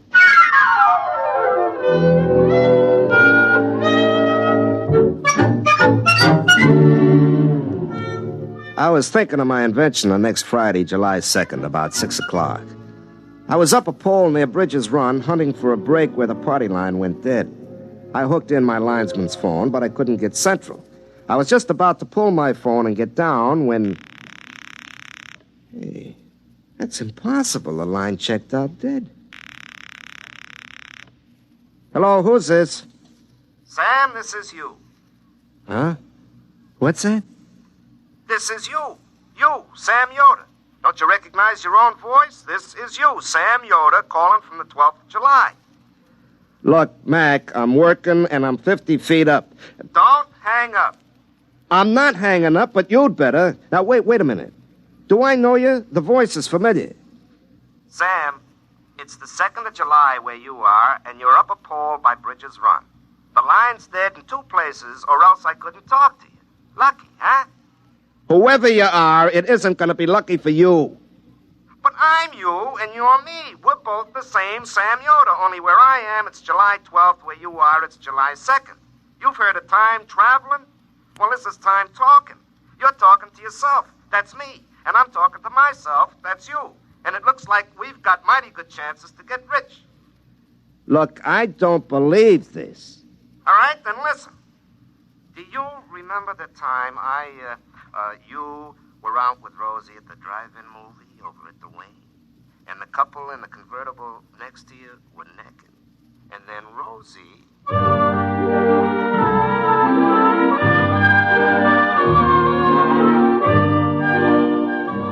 Well, never mind what he said. It was something only me and Rosie would know about. Nobody else in the whole world, so I knew he was me. I was him. We were the same. He told me what he wanted me to do, and then he told me where the brakes were in the line and hung up. Well, I cut loose down the pole, and my irons only hit it twice from the top to the bottom. I was sweating and shaking a little, and it didn't help any when I found the 2 brakes right where the voice said it would be. But that wasn't any more impossible than anything else. I called into Central and told them I was sick, which wasn't particularly untrue anyway. And then I went home and made myself a cup of coffee, and pretty soon I was muttering to myself, which I don't say now in order to make telling the story easy. But I do it all the time, like this. You got a good cup of coffee here, Sam, old boy. Instant, but strong. Oh, now there isn't any weak-mindedness in my family, and the company psychologist said I grew up stable. Was it inner stable? Well, anyway, nobody but Rosie knows I told her nose is so cute I couldn't believe she ever had to blow it. Maybe it was me talking to myself. Donut, Sam? Don't mind if I do. I talk to myself just sitting over coffee. Why shouldn't I talk to myself on the telephone? From the middle of next week, on a dead line. I wonder if that psychologist was right. More coffee, Sam? Just a little to hot it up. When? Now, look, if somebody drove over to Rappahannock past Dunsville and telephoned back that there was a brush fire at Dunsville, I wouldn't be surprised to get to Dunsville and find a brush fire there. So, if somebody phones back from next Tuesday that Mr. Broadus has broke his leg next Tuesday, why should I be surprised to get to next Tuesday and find out he done it? More coffee, Sam? No, thanks. I couldn't touch another drop.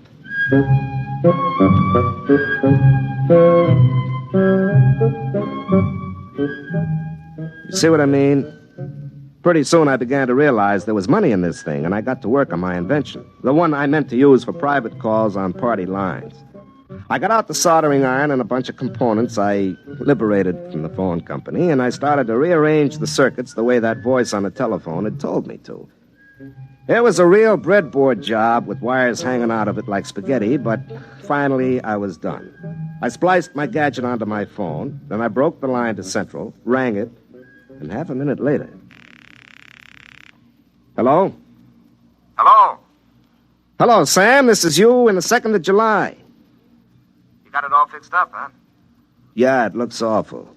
Well, that's okay. You can straighten it out later. Okay, Sam, now we get rich together. Look, Sam, I want to ask you a few things about this gadget. Now, you know where those 4 transistors are hooked up bridging the... Look, Sam, you mind if we don't go into that right now? Yeah, but I want to know if I reverse the leads, will I... Some other time. Well, if you're too busy to talk... I'll tell you. I am kind of busy right now. You'll understand when you get to where I am. Look, I worked 6 hours on that thing because you said to it. Don't get mad, Sam. I'll tell you what. You go see Rosie and tell her about this and have a nice evening. Ha-ha. What do you mean, ha-ha? You'll find out. Knowing what I know, I'll even double it. Ha-ha, ha-ha.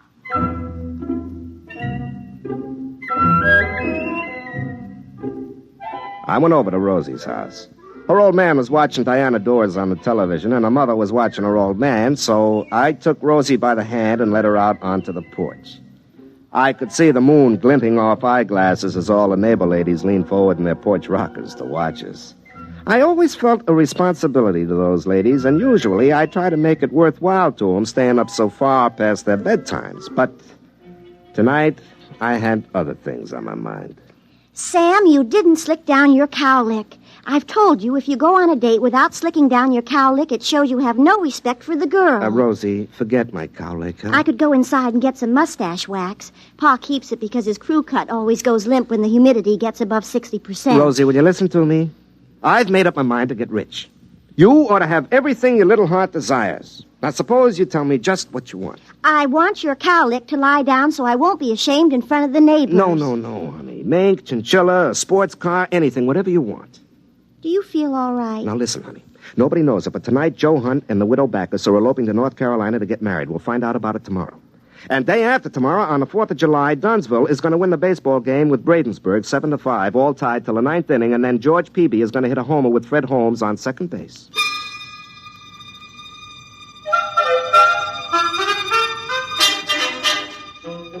There was a brief silence, interrupted only by the sound of Pa's rocker going over as he tried to get a better angle on Diana Dors. I don't know how many times I've explained to him you can't improve on the view on a 2-dimensional TV screen by craning your neck. But he says you can't overcome a lifetime of habit. Well, anyways, I explained to Rosie about Sam in the week after next telling me all these things and how we were going to get rich. Sam, somebody was playing a joke on you. Oh, yeah? Well, who else but me knows what you said that time you thought I was mad at you and you were crying down behind McHenry's ice house? Sam, I told you when I read those words on that board fence, I didn't know what they meant. And nobody else knows about the time we were picnicking and the bug got down the front of your sunback dress and you thought it was a hornet. Sam Yoder, you never told anybody about that. No, but the me in the week after next knew. He told me, so he had to be talking to me. It couldn't be anybody else. Sam, either you've told somebody else everything we ever said or did, or else there's somebody else who knows. That's awful. But, honey, it's me. This other person knows everything we say, even now? Sure. Sam Yoder, you go home. But, honey... Do you think I'm going to talk to you when somebody else listens to every word I say and knows everything I do? Do you think I'm going to marry you? But, Rosie, it's just between the two of us. You, me, and me next week. Rosie.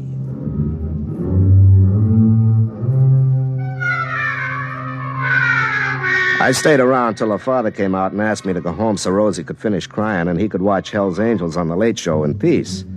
On the way back to my house, I got madder and madder. Sam, in the week after next, could have warned me about this, the louse.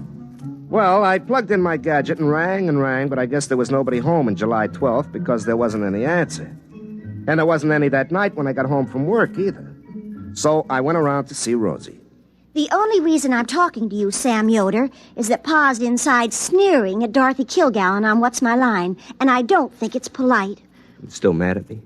I never was mad at you. I'm mad at whoever was talking to you on the phone and knows all our private secrets. And I'm mad at you if you told him. Well, honey, I didn't have to tell him. He's me. All he has to do is just remember. I tried to call him again last night and this morning, but he doesn't answer. Maybe he's gone off somewhere. Do you think it's polite to sneer at Dorothy Kilgallen? She knows so many important people by their first names, lots of them even for short. You think Maybe it's all an illusion. You told me last night there'd be an elopement, and there was. Joe Hunt and the widow Backus, just like you said. Well, could have been a coincidence. I'm waiting to see if Dunsville beats Bradensburg 7-5 tomorrow. Yeah, I bet $11 on it. If that happens, I'll die. Why, honey? Because it'll mean that I can't marry you, ever. Because somebody else would be looking over your shoulder, and we would never be by ourselves all our lives, day or night.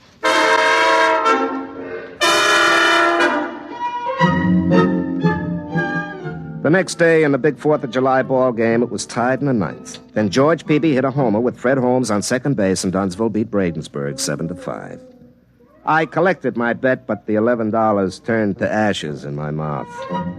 I didn't go over to Rosie's that night. I stayed home and kept trying to call myself up on that gadget that I told myself how to fix up. It was a moonlit night, the kind I usually spend with Rosie while her old man watches the $1 million movie for the 7th time on TV, hoping that the ending will come out different. But there I was in the basement trying to call up the week after next, and nobody home. In the morning, I woke up suddenly. I thought it was the alarm clock, but it wasn't. Hey, I left the gadget on. Oh, wait, don't go away. Wait. Hello? Don't get upset, Sam. Rosie's gonna make up with you. How do you know what she's gonna do? She won't marry me with you hanging around. I've been trying to figure out a way to get rid of you. Quiet, I'm busy. I gotta go collect the money you made for us. You collect money? I get in trouble and you collect money? I have to, or you wouldn't get it. Now listen, where you are, it's Wednesday. You're going over to Dunsville today to fix some phones. You'll be in Mr. Broadus's law office about 10:30. You look out of the window and notice a fella sitting in a car in front of the bank. Notice him good. I won't do it. I won't take orders from you. Maybe you're me, but I make a bet and you collect it. For all I know, you spend it before I get to it. Now, I'm quitting this business right now. It's cost me my girl and my peace of mind and the blazes with it. Okay. Okay, Sam. Just wait and see.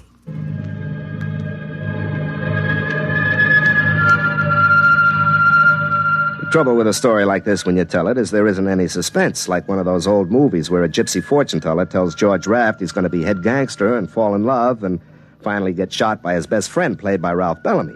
And then the rest of the picture just goes like a local commuter train following a schedule. Well, sure enough, I was ordered over to Dunsville to fix the phones in Mr. Broadus's office. Well, at 10:30, I happened to look out of the window, and there, sitting in a car with the motor running, was a reddish-haired man. Then suddenly 2 other men come running out of the bank carrying bags. Mr. Harrison, the guard, is shooting at them. And they're shooting back. And the car takes off like a big bird and shoots out of town. And Fred Hale comes tearing after him in the squad car right down Olympia Street. Unfortunately, Mrs. Monroe was turning left into the supermarket parking lot. She happened to be coming from the far right lane.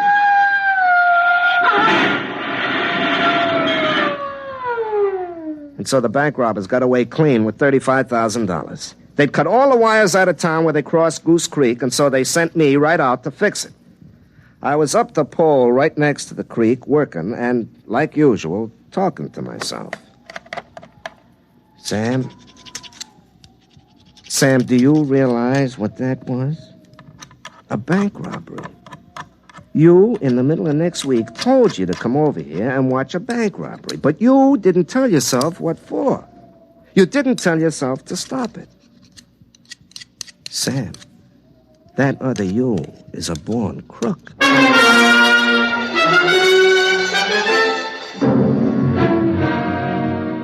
Then I realized it wasn't another me. It was me a week and a half later. If he was a born crook, so was I. Nothing could happen in a week and a half to change character like that. I couldn't even turn myself into the cops, because nobody would believe it. I suddenly realized I was an accessory before and after the fact of that bank robbery. And then I realized there was only one thing to do. That night I drove over to Rosie's house. Her father had a jacket and tie on because he was expecting to visit Her Supreme Highness Princess Grace of Monaco and Slapsy Maxie Rosenblum with Ed Morrow face to face.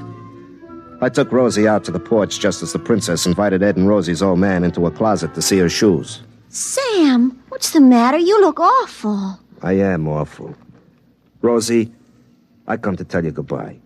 I just found out I'm a criminal, so I better go and commit my crimes far away from hearth and friends who would be hurt. Sam, what's happened now? That bank robbery. I knew all about it before it happened. I called myself up and told myself, but I didn't let myself stop it. Don't you see? I'm an accessory both ways against the middle. I'm a criminal. So, Rosie, goodbye. Sam, you sit right down. Oh, it's in the blood, I guess, or the genes. What do you think in my case it was environment rather than heredity? Now, Sam, you haven't done anything yet. It's that other you. But I'm going to have done something. I'm doomed to be a criminal. Well, I'm going to reform you. What? I'm going to reform you before you start. I'm going to stay with you from now on, every place you go. But, Rosie, I climb poles. I'll wear my tapered slacks. You won't do anything criminal with me along. And if that other you starts talking to you on the telephone, I'm going to climb the pole and tell him where he gets off.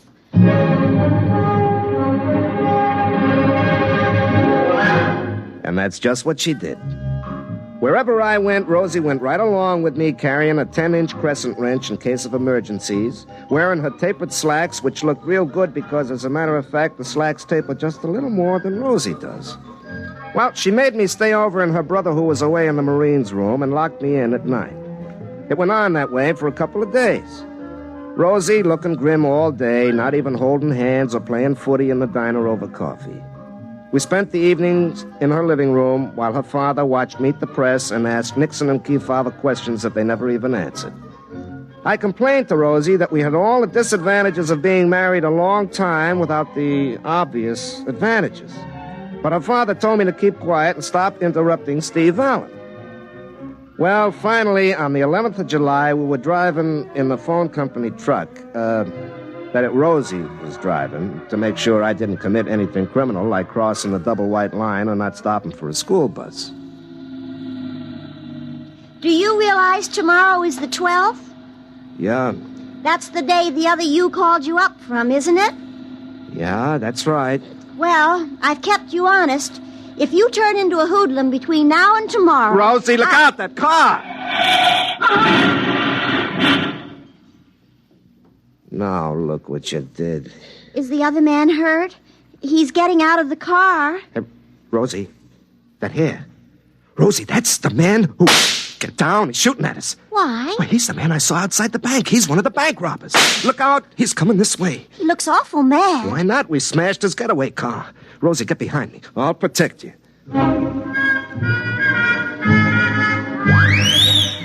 The fella came up to us holding his gun and looking pretty upset. And he was just about to say something when Rosie reached over my shoulder and hit him on the head with her crescent wrench. I took a length of wire and my pliers, and I had his hand spliced behind his back before he came to.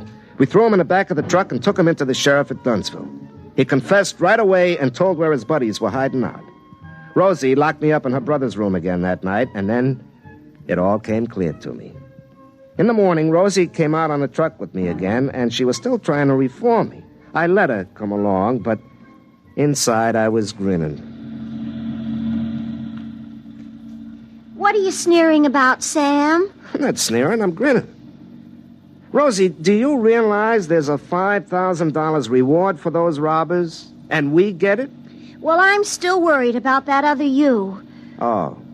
Well, we'll take care of that right now. Sam, what are you doing? Now, just a minute, honey. I gotta climb that pole.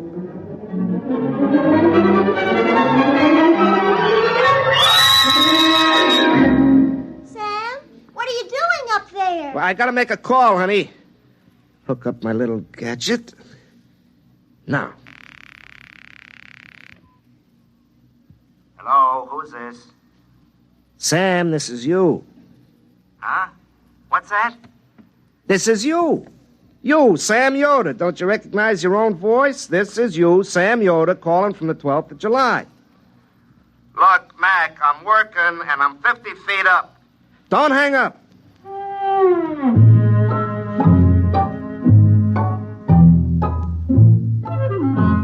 You see?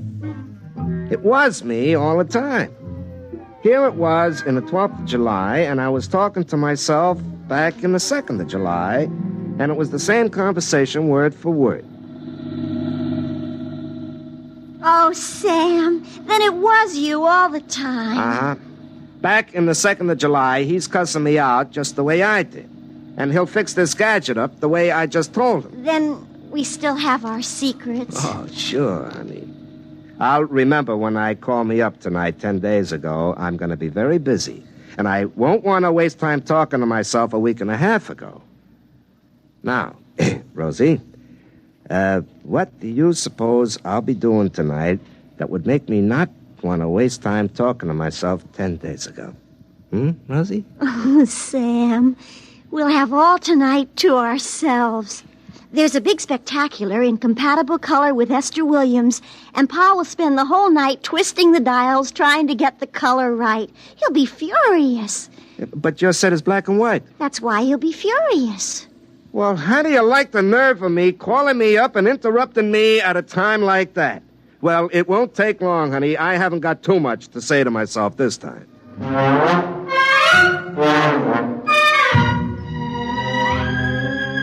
Well, that's the way it went. Rosie and I got married. Like I say, I wouldn't believe this story if I was you. Of course, what with horse races and things like that, we're doing pretty well, but that could just be good luck. But folks around this part of the country don't want to bet with me. I am the only one in the country who won a bet that Don Larson would pitch a perfect no-hit, no-run game in the World Series. You see, I had a little advance information.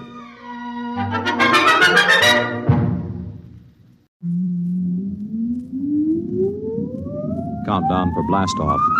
X minus 5, 4, 3, 2, X minus 1, fire.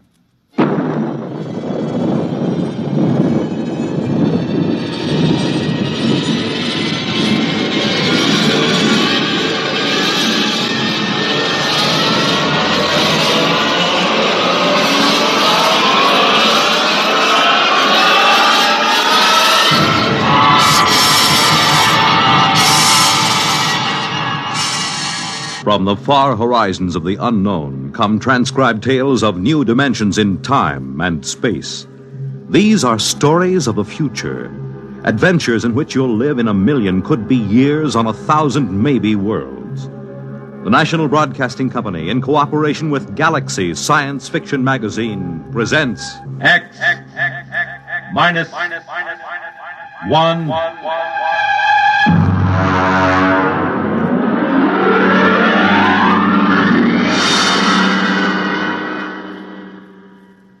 Tonight, Appointment in Tomorrow by Fritz Leiber.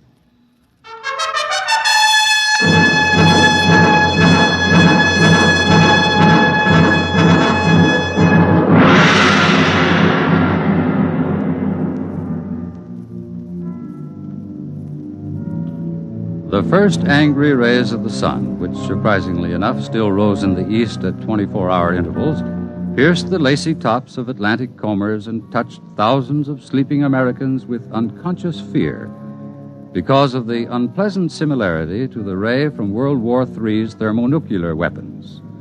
This was America approaching the end of the 20th century, America of the mask fad for women and the Neo-Cretan dress styles, America of your local radiation hospital, of the endless war and the loyalty detector. In his bedroom in the Thinkers Foundation, George Helmut slept. Calculus to the nucleus, adding a quantum equal to the resultant of G sub 1 prime. Repeating, the quantum... His educational sandman purred learnedly in his ear, droning tensor calculus through the night, filling the hours that used to hold man's formless fears and floating anxieties with the rigid form and anchored shapes of mathematics. Precisely at 8, the sidereal alarm went off. Yeah. Ooh, my head. Oh, shower. 96.8, commence. Under the soothing spray of the body temperature robo-shower, Helmut took a deep breath and cast his mind to the limits of the world and his knowledge. It was a somewhat shadowy vision, but he noted with impartial approval, definitely less shadowy than yesterday morning. Off. Dry blast, commence. Employing a rapid mental scanning technique, he cleared his memory chains of false associations, including those acquired while asleep. He felt the snap of clearing non-thalamic reasoning returning as the brain surged into clear, sharp control. Off. Clothing. Color key 705. He stepped into his clothing, the severe tunic, tights, and moccasins of the modern businessman. He smiled. The next big move had come to him in his sleep, as many of his best decisions did, because he utilized the time-saving technique of somno-thought, which could function at the same time as somno-learning. Attention. Robo-locator. Category, rocket physicist. Classification, genius level. Time limit for search, 20 minutes. Commence. Take dictation. Dear fellow scientist, a project is contemplated that will have a crucial bearing on man's future in deep space. Ample non-military government funds are available. There was a time when professional men scoffed at the Thinkers Foundation. Then there was a time when the thinkers perforce neglected the professional men. Now both times are past. I would like to consult you this afternoon, 3 o'clock sharp, Thinkers Foundation, signed George Helmut. End of dictation. The president is waiting to see Maisie, sir. He has the general staff with him. March and peace to him. Tell him I'll be down in a few minutes.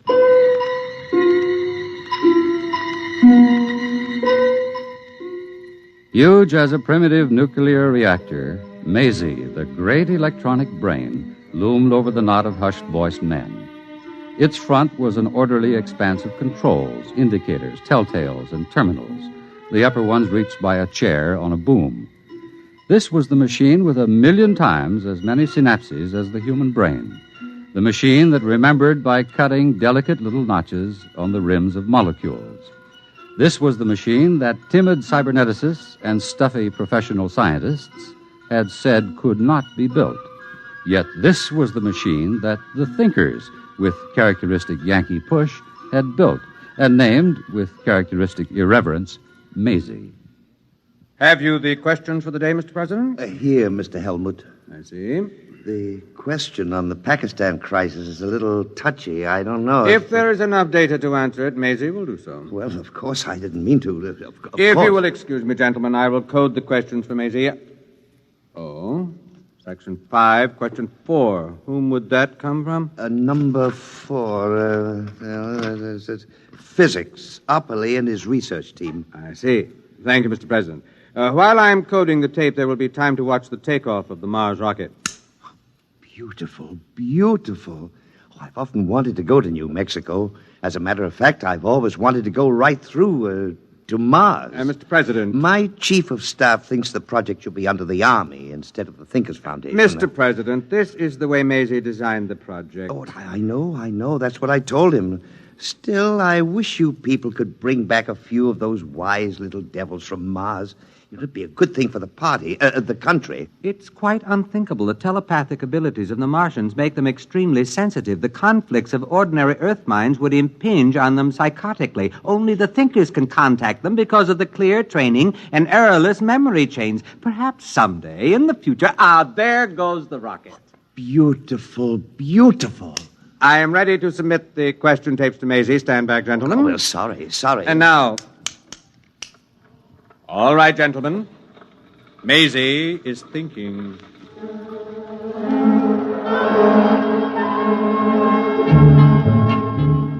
The question tape, like a New Year's streamer tossed out of a high window into the night, sped on its dark way along spinning rollers. Curling with an intricate aimlessness, it tantalized the silver fingers of 1,000 relays, saucily evaded the glances of 10,000 electric eyes, impishly darted down a narrow black alleyway of memory banks, and, reaching the center of the cube, suddenly emerged into a small room where a sweating fat man in shorts sat drinking beer.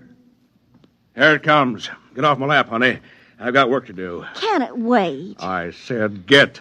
Ow! You didn't have to do that. When Maisie thinks, she thinks. Open up another beer. Look, I'm not a robo barmaid. Honey, Do what you're told, or I'll ship you out where they'll work some of the upholstery off that frame, slopping radioactive mud. You don't have to get nasty, Jan. Here's your beer. That's better.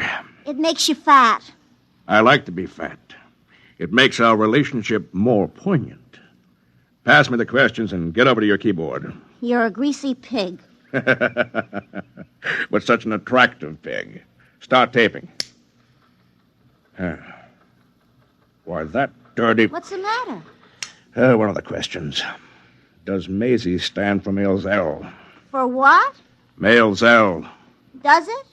Look, you just keep sitting on your brains and let me do the thinking. Tape. Maisie does not stand for male Zell. Maisie stands for amazing, humorously given the form of a girl's name. Who is Male Zell? Edgar Allan Poe. Huh? It's a story. Male Zell's chess player. About an automaton that was supposed to play chess. Poe proved it had a man inside it. Oh, and they want to know if Maisie... They're wrong. Maisie doesn't have a man inside it. Just a lump of conceited lard. You could have hit me with that. Look at my dress. Get me another glass of beer. I must have come from the physics section of the Research Institute. Opperly and that ape Farquhar. Well, we'll look into that. All right, start taping. Question 1. The midterm election vidcast should be spaced as follows.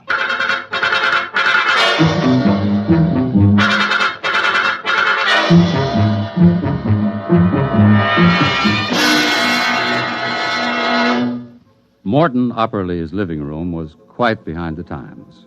Instead of reading tapes, there were books. And instead of a 4x6 TV screen, there was a Picasso, still faintly radioactive from being smuggled out of the Manhattan crater. Two physicists faced each other across the table, old Mr. Opperly and young Mr. Farquhar.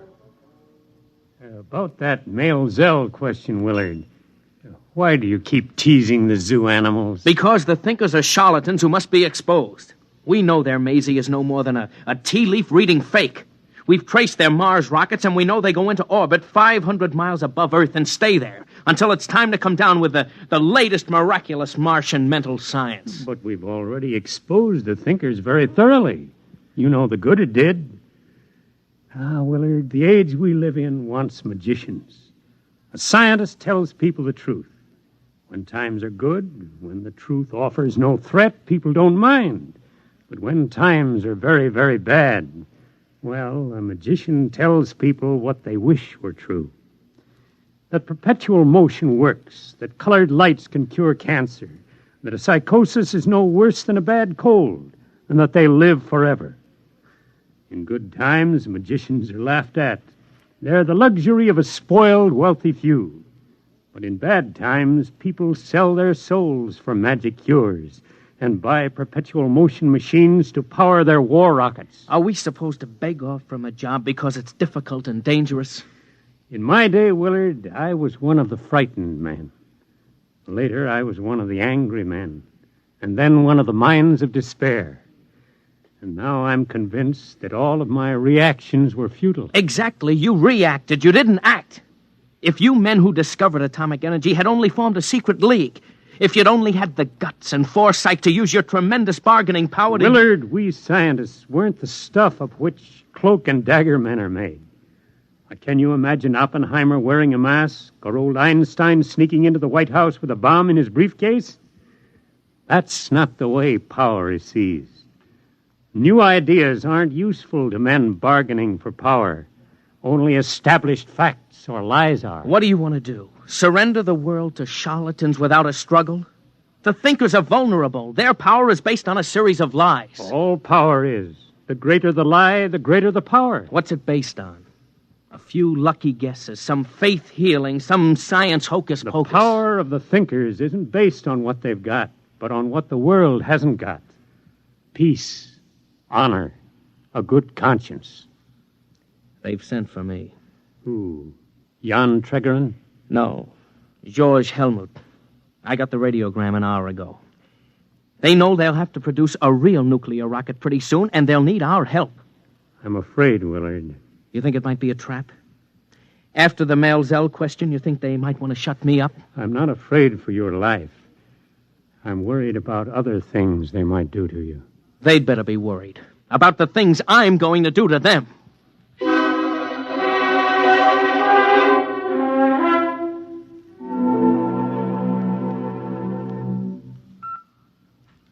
Martian peace to you, Willard Farquhar. You have entered the Thinker's Foundation. Please remain on the slideway. I want to see George Helmut. May we take your hat and coat?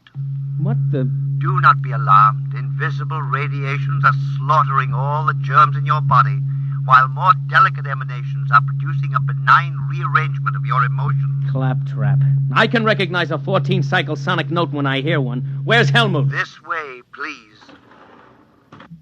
Helmut, cut out all this swami stuff. Where are you? I'm afraid Mr. Helmut won't be able to meet you, Mr. Farquhar. I'm Jan Tregerin. Perhaps you can have your conversation with me.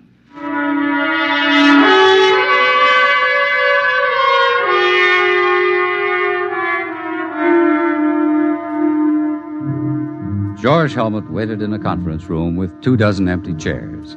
He had prepared by 2 hours' rest with the Somno teacher on full volume for this conference, having strengthened his mind by hard years of Somno learning, memory straightening, and sensory training. He had assured himself of the executive power to control the technicians and direct their specialized abilities. Together, they would have built the true Mars rocket. But, unfortunately, no one came. Where are they? Report. No word from the door, Master. They can't all be late. Did you check? The calls have been put through. What response? Dr. Burnside reports he received the second message just in time. What second message? The message calling off the meeting. Did he read the text of the second message back? Shall I play it back? Never mind. How was it signed? The signature? Signature, Mr. Jan Tregerin.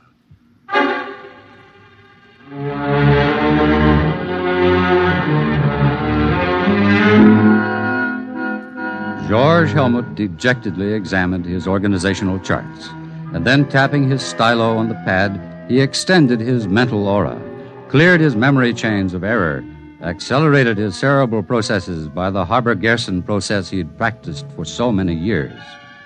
Slowly, he could feel the tight, heart-squeezing disappointment ebb. He was in control again. Tregerin, he was the one to blame. Tregerin, who was so used to working by deception that he must be shown the light. Well, Willard, how was your adventure among the magicians? Well, they didn't hurt me. You're sure? And are you as determined as ever to smash and expose the thinkers? Of course. Only from now on I won't embarrass you by asking any Maelzel questions. After this, I shall bore from within. Now, where have I heard that phrase before? Do I understand that you are becoming a thinker, Willard? Certainly. That's the only way to smash them. Out-trick all their trickeries. Organize a fifth column. Then strike. The end justifying the means, of course. Of course. I wonder if becoming a thinker doesn't simply mean that you've decided to use lies and tricks as your chief method. Well, you're working with Helmut? Not Helmut. Tregerin. I'm afraid that Helmut's career as a thinker is going to have quite a setback. Ah, well.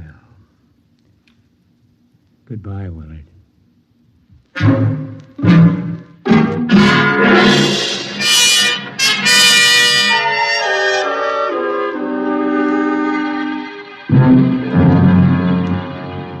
Tregerin, I want to talk to you. Shall I leave? No, please stay. Jan? Stay. You ought to enjoy this. George has that errorless memory chain. Tregerin, you know why I'm here. I don't know. I've been sadly remiss on my precognition and clairvoyance exercise. I've been too busy with other things, other people, other exercises. But I don't need Major to guess. You just went ahead and canceled the conference without consulting me. You called it without consulting me. Shouldn't do that sort of a thing, George. I was absolutely sure of my ground, perfectly prepared. I visualized it.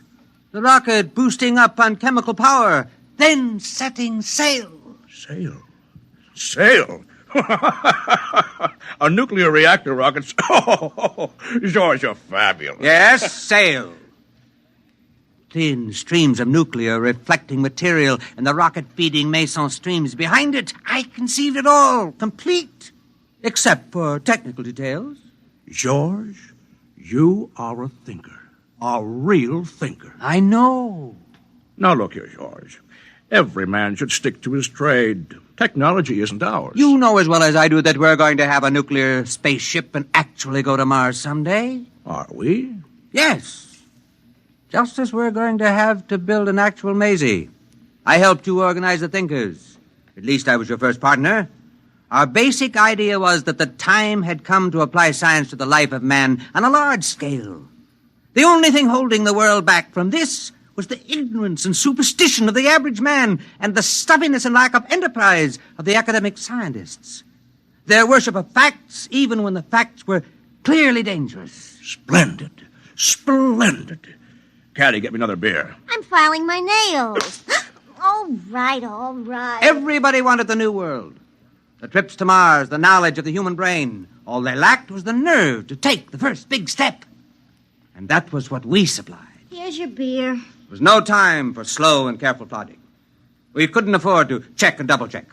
We couldn't wait for the grudging approval of the professionals. We had to use fake stunts, tricks, anything to get over the big point.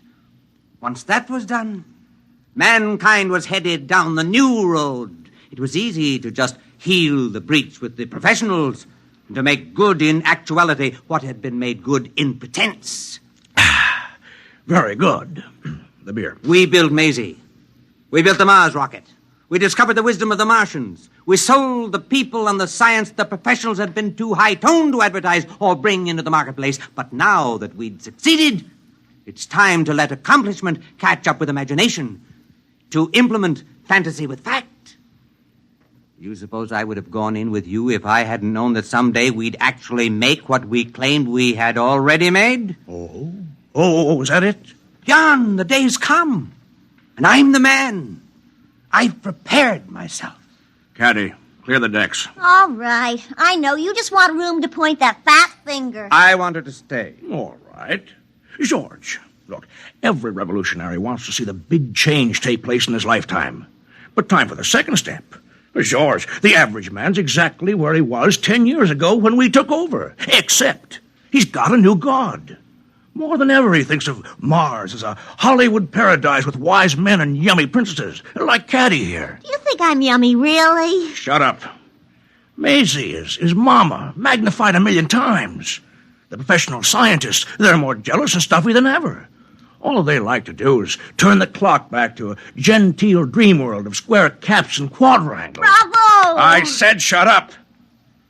George, maybe in 10,000 years we'll be ready for the second big step. Meanwhile, the clever will rule the stupid. The realists will rule the dreamers. George, did you actually think you could have bossed those professionals? Nuclear scientists? Rocket physicists? Oh, now listen to me, boy. They'd have torn you to pieces in 20 minutes, and glad of the chance. George, you baffle me. You know that Maisie and the Mars trips and all that are fakes, yet you believe in your somno-learning and consciousness expansion and optimism pumping like a corn-fed yokel. There is a place for the man who has the courage to dream. Sure. In a straitjacket. Oh, George, you remind me of those men who used to put out those lurid little magazines with Caddy's grandmother on the cover in outer space in a stripped-down bathing suit. My grandmother never... I said shut up! That's what it is. Frustrated little men playing science god to generations of pimply high school chemistry students and gas station attendants, conning them into thinking they're in the know, sprinkling a few formulas to the garbage and playing Atom Smasher, and then being very solemn about the role of imagination in science. George, the trouble with you is they forgot to take your zap gun and space cadet decoder pin away from you when you turned 13. That's your honest opinion? It's more than that. George, get a hold of yourself and quit taking fantasy in the veins. That's an order. Jan, The strange part of it is that I know as well as you do that Maisie and the Mars trips are fakes, but some things aren't. The human mind, Jan, is a tool that hasn't been perfected yet. There are more things in heaven and earth than are dreamed of in your philosophy, Horatio. Who's Horatio? I said shut up! This is the last full cackle, George. You've been fooling around with ESP, huh? Telepathy? Maybe a little hypnotism? Maybe. All right. Guess what I've got in my drawer? Extend your consciousness. Telepath it. Visualize it. Never mind. I'll save you the mental effort. It's a pistol, see? Now, let me tell you something. I got a couple of boys waiting outside. They'll take you by jet to New Mexico. George, congratulations. You're leaving for Mars tomorrow. Mars? Yes. I've decided Mars to be the best place for you. We'll arrange it so that your trip is, say, 2 years long. Perhaps in that time, orbiting up there, you'll learn a little Martian wisdom. For example, the big liar must never fall for his own lie. Meanwhile, I got a replacement for you. His name is Willard Farquhar. But I sent for him to... Yes. You see, I, too, believe in cooperation with the scientists. But by subversion. I'll offer them the hand of friendship with a big, fat bribe in it. You know what the bribe is? The power to destroy me. That's what I'm offering. Join us. Learn our secrets. Bore from within. Bide your time before you strike. But while he's biding, I'll have him. And when he's ready to strike, you'll find it's not quite the time. Wait a little bit. Enjoy the power. Play with fat old Jan Tregerin like a cat. And by then I'll have him. You can't replace me, Jan. Oh, you were a good man, George. When we needed catchy slogans, ray guns, plastic helmets, fancy sweaters. I warned you, Jan. Don't underestimate the mind. The human brain. Even Caddy here is a fascinating instrument. For example, I had a little talk with Caddy last week. Very boring. Ah, but useful. But when we were finished, her mind had something it didn't have before. You always were educational, George. Caddy, look at me. Look at me. Look at me.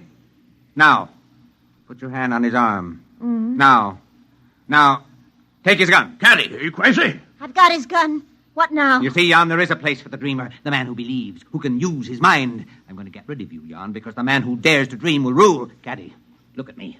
Look at me. Point the gun at him. Look at me. I can't anymore. It's too ridiculous.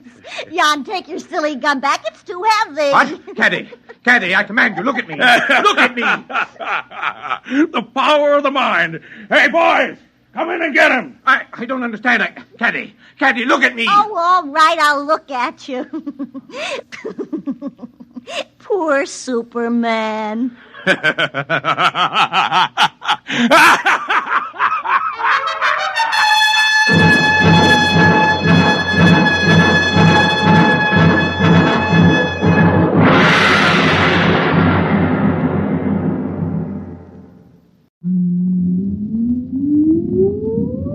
Countdown for blast off. X minus 5, 4, 3, 2, X minus 1, fire.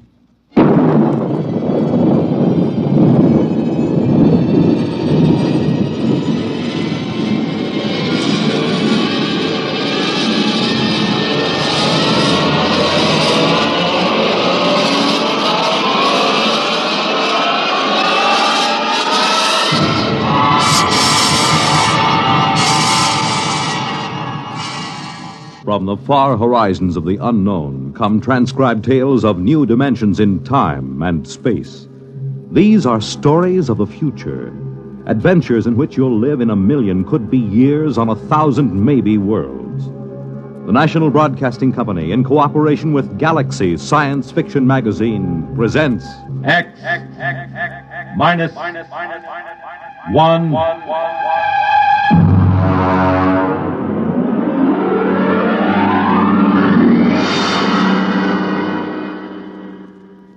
Tonight, Chain of Command by Stephen R.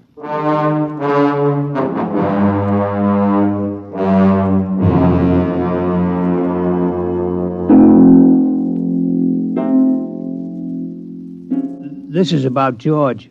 He's a friend of mine. Lives right here at the Brookside Atomic Laboratory with his family.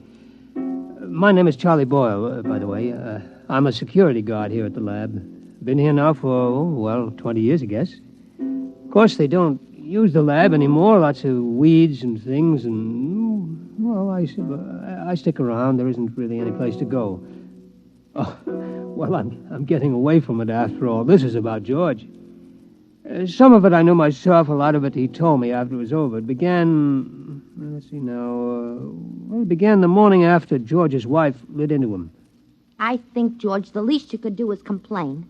After all, are you a mouse or a man? Clara, what's the point of complaining? It'll just start trouble. We do live at the laboratory. We have some rights.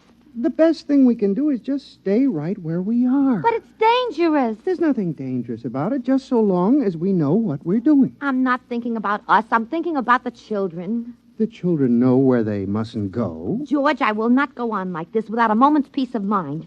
If you had the slightest concern for my welfare or for the children's, you'd... All right. I'll go talk to old Charlie, the security guard. Why not talk directly to the superintendent? Because of the complications. Now, I promise you I'll explain the situation to Charlie. He knows me. I've talked to him for over a year now. And he hasn't the slightest influence. I'll impress the seriousness of the situation on him. All right, but do it now. I will. And be firm.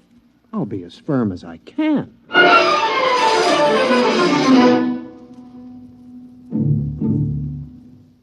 I was at my desk in the hallway. The place was deserted. I've always worked the night shift, except for my supervisor, Mr. Adams, who was in his office down the hall working late. I remember I was sort of dozing off when I heard George's voice in my ear.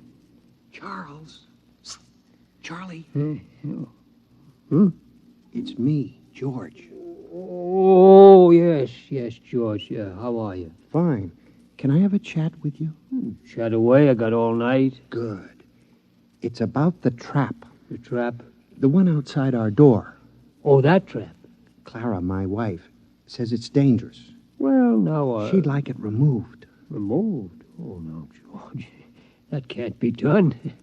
Regulations? Regulations. Suppose you just removed it without telling anybody. Oh, they'd fire me, George. I see. Clara's afraid one of the kids might get hurt. Oh. How about taking it up with the supervisor? Mr. Adams? Why not? Well, it never occurred to me. Why not give it a try? Oh, I don't know. Mr. Adams doesn't even know you exist. Maybe it's time he found out. Well, it might get a bit sticky. Give it a try. Well, come on, Charlie. Be a good fellow. Haven't we been buddies for a long time? Oh, we've been buddies, all right, but, well, when it comes to something like Will this... you try at least? Clara isn't going to let me alone unless something happens. Okay, George. I'll give it a try.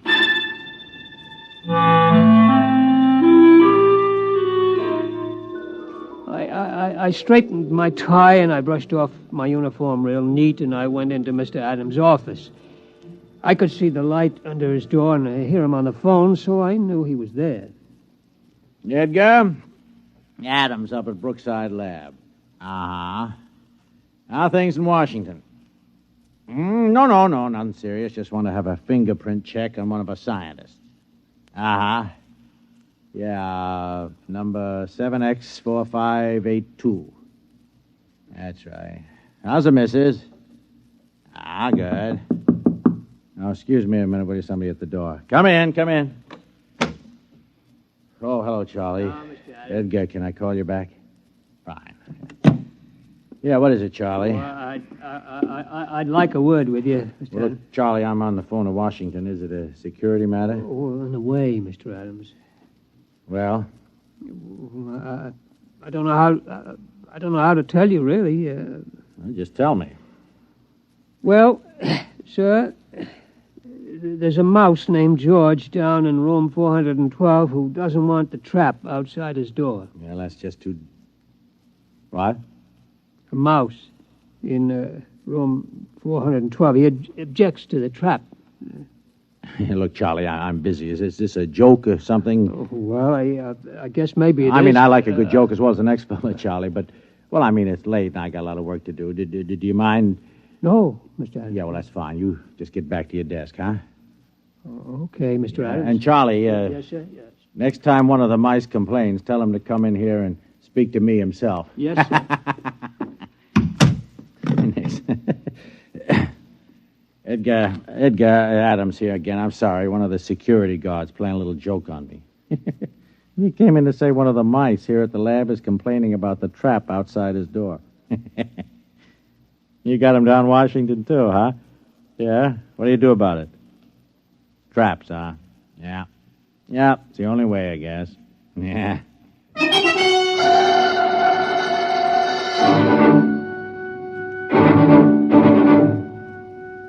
Well, I went back to my desk. George was there, waiting. I could tell by his expression that he knew the answer before he even asked me. No soap, huh, Charlie? No soap, George. I guess I'll have to tell Clara. Yeah, I'm sorry, George. What'd he say? Well, he said if you've got a complaint, see him yourself. He said that, huh? Yep.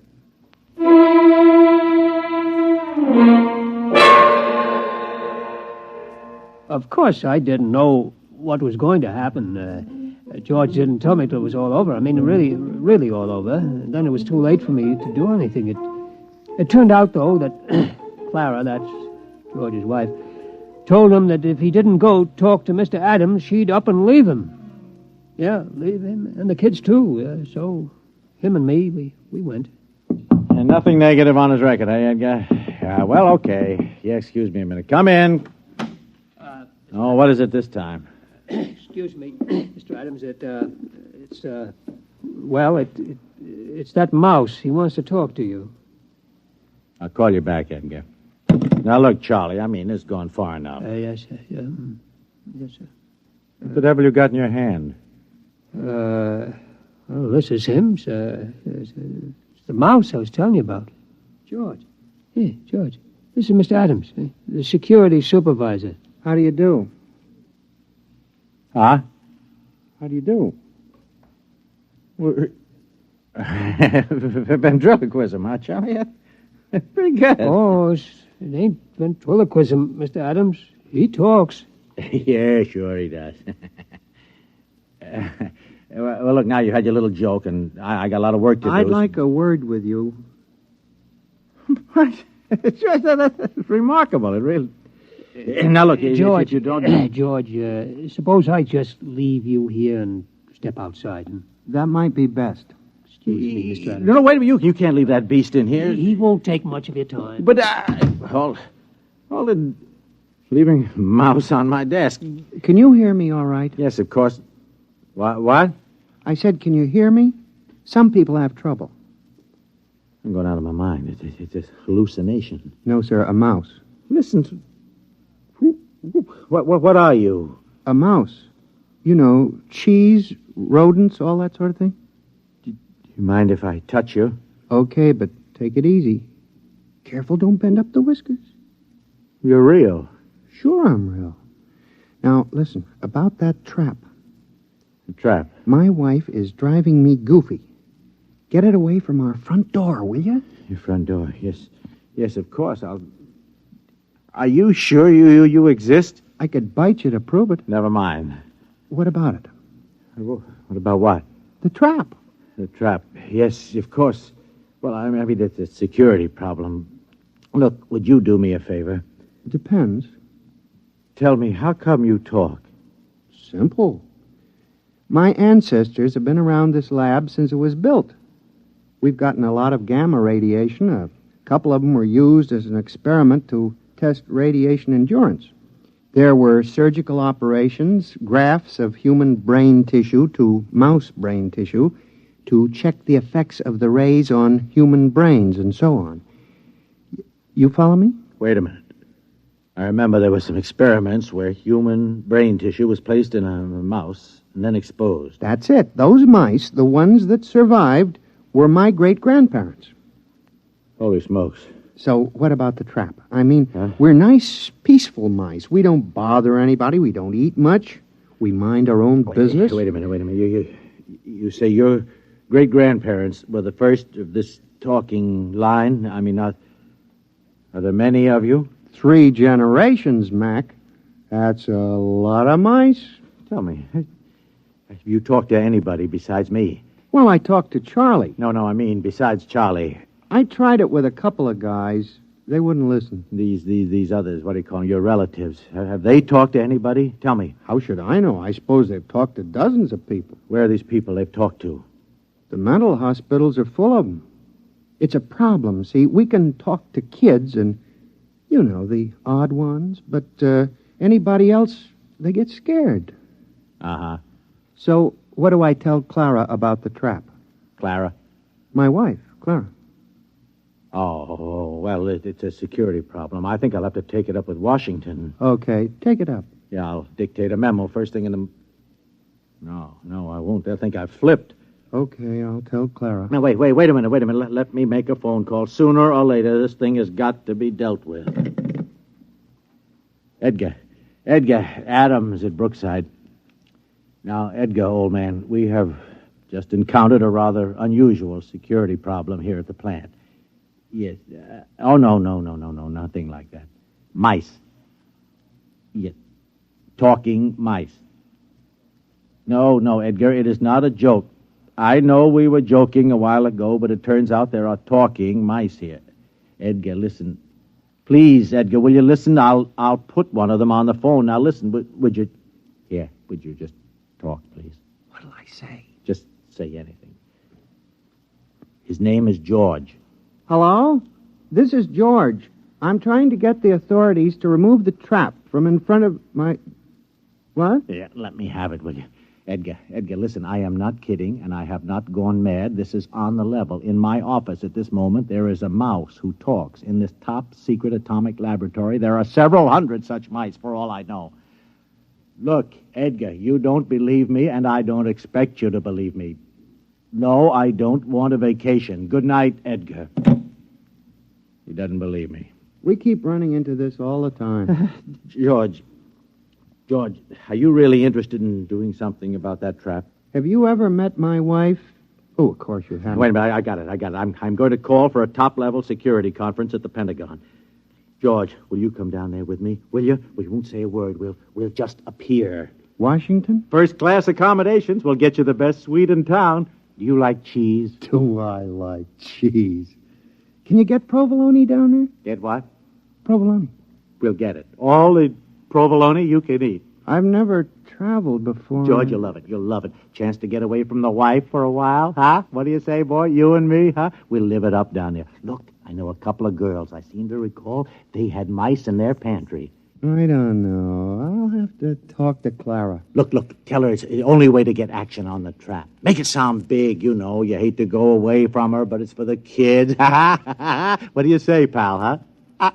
Well, okay. Attaboy. Operator, get me chief of security at the Pentagon. Make it fast. This is an emergency.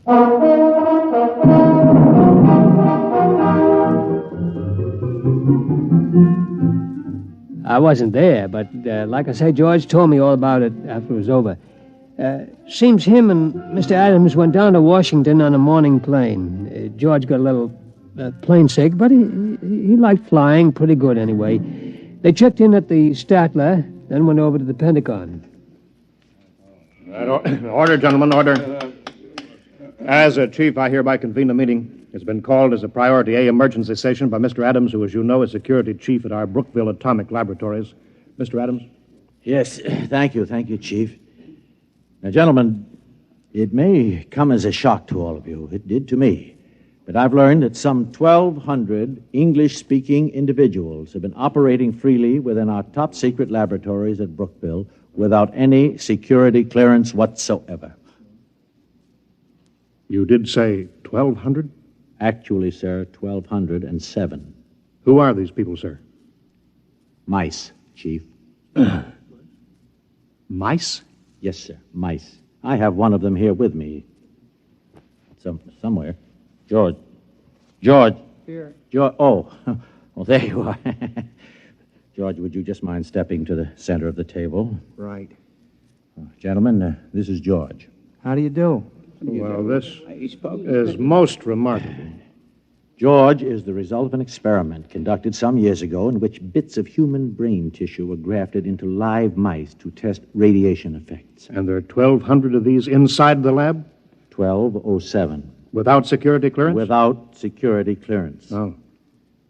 Well. Sir,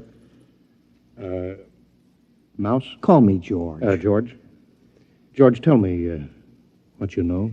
My wife wants the trap removed from our front door. She thinks it's dangerous for the children. Has she been cleared? Quiet, General. Well, a major lapse of security. I'm aware of the lapse, General. What about the trap? I refuse to countenance any act that will aid the entrance of more of these spies and saboteurs into the plant. Who's a spy? I'm a mouse. Tell me, have you overheard any conferences? Maybe a few. Seen any documents? My kids play in the secret document file. It's the safest place in the lab. Have you yourself ever seen any papers marked top secret? Seen them? Heck, I've eaten them. I believe this calls for some action, gentlemen. Mr. Adams, if you and this rodent will retire to the next room, I think we'll have a brief caucus. Yes, sir. George. Okay. Yes, sir. See you later, gentlemen. Listen, what about the provolone? Never mind. Well, I think we should try to forget for the moment that these creatures are mice and deal with them as security problems. Concur. Now then, the first question is one of loyalty. I raise a question at this point. General? Are these American mice? Well, I assume that... Well, but do we know? You have a point, sir. Perhaps we ought to get immigration in on this. Immigration? I'd say extermination. Before we do anything rash, General, I think we ought to learn more about these creatures. Who they are, what their habits are, their loyalties, how much they know. Suppose this George creature won't tell us. We'll have to use every trick in the book. Now, I would suggest we first try the velvet glove. The full treatment.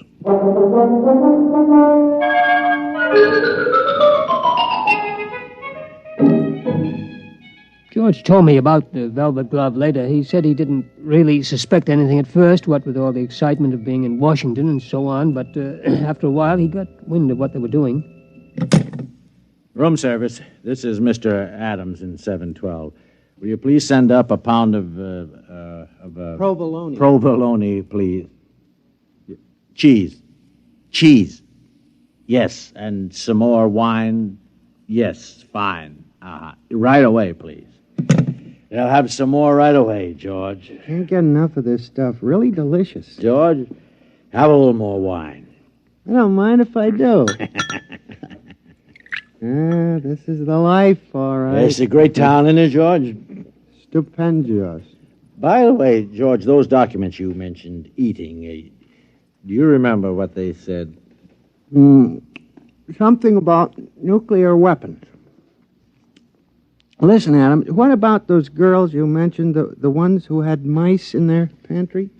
Oh, yes. How about giving them a call? Well, George, a little late, don't you think? Oh, the night's just beginning. All right, George, I'll give him a little call. 6. Yeah, if my memory serves. Hello, Gail. My memory serves. Bob Adams. Hi, just down on a quick business trip. How tricks, Gail? No, not a thing. By the way, did you still have mice? Mice? Yeah, but... You exterminated...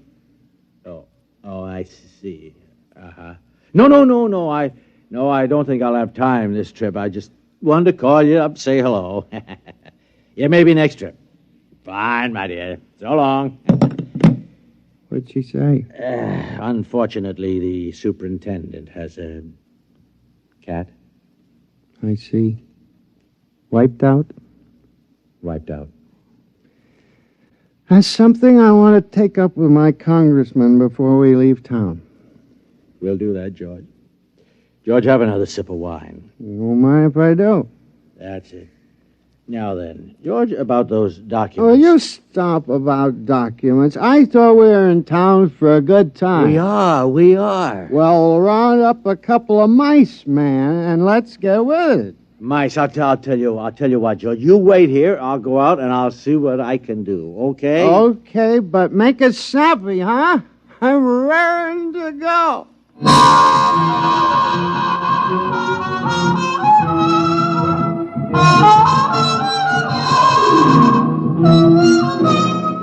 Next morning, Adams woke George and told him they were scheduled for another conference at the Pentagon. George, wake up, huh? Oh, what a head. Come on, George. We're due at the Pentagon. Easy. Don't talk so loud. Wow. Where did you get those white mice last night? Over at the National Research Lab. Ooh. They must have been feeding those girls wheat germ. All right, come on, George. Come on. You can sober up in the taxi. Come on.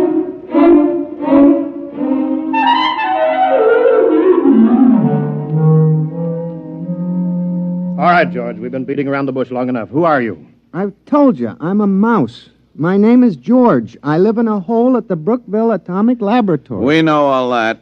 We want to know who's behind you. Nobody's behind me. Listen, you guys don't have to be afraid of me. I'm only a mouse. It's the perfect fifth column. The ultimate weapon. Do you realize that you and your family are living inside a secret government installation without any security clearance whatsoever? I'm willing to be investigated. How do we know you aren't an agent for a foreign power?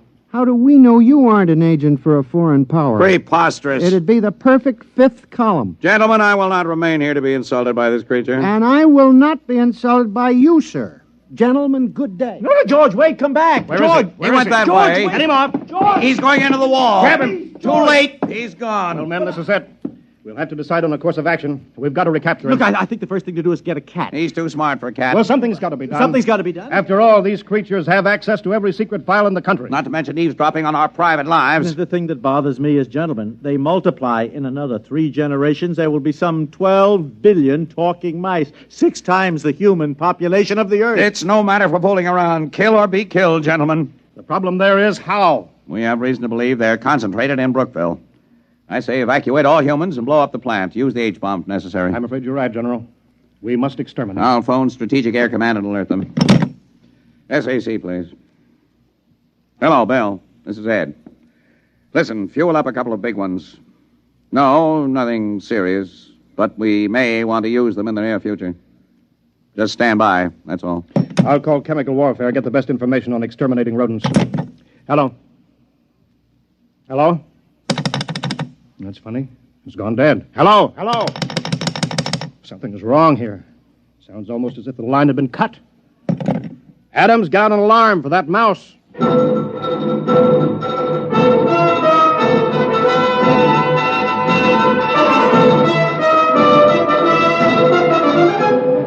Well, that was only the beginning, of course. Things began to happen pretty fast right after that. You bet your sweet satchel they did. Well, Adams? Yeah, I've been talking to Edgar. The FBI has located several hundred field mice, all of them non-talking. No trace of a mouse corresponding to our description of George. I see. Team of Secret Servicemen been combing the Pentagon and the White House. We've got 1,500 traps baited with imported provolone in the Senate chambers alone. So far, no luck. And what about cats? The American feline fanciers have volunteered 100 Mausers. Oh, good. Any more telephone wires cut? I'm afraid so, Chief, yes. He managed to gnaw through the private wire from the president's suite to the Pentagon. Oh, I see. Well, got it spliced. What about the top secret file on that new chemical warfare agent? Is there any trace of that? They found the file, but he managed to chew out the key symbols. I'm afraid it's useless. Well, keep tracking him down. Yes, Sooner sir. or later, we'll get him. Yes, sir. Only one thing, Well, sir. what's that? I hate to mention it, really. Well, go on, man. Well, sir, the damage has appeared in such widespread places recently. Well, go on. Well, there must be more than just George. In fact, we're afraid he has reinforcements right here in Washington. But that's impossible. How? I don't know how, sir, unless... Unless what? Unless... Well, it seems, sir, that there were a couple of female white mice from the National Research Lab. You mean? Yes, sir. I'm afraid so, sir.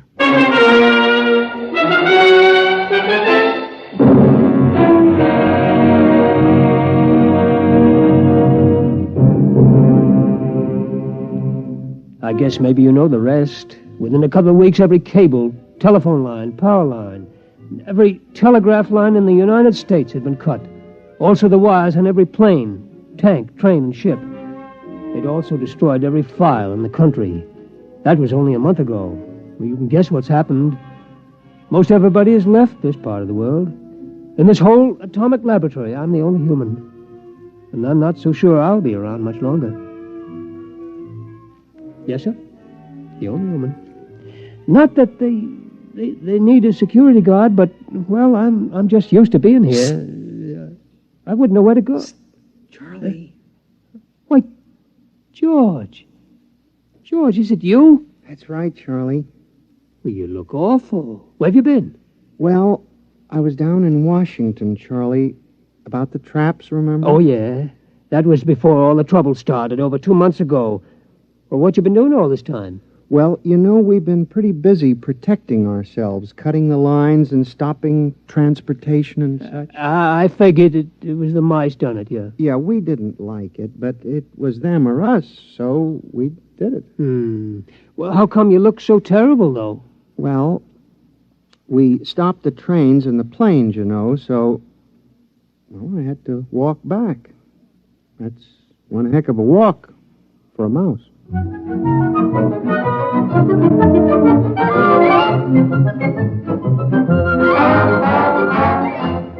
Like I said, this is about George.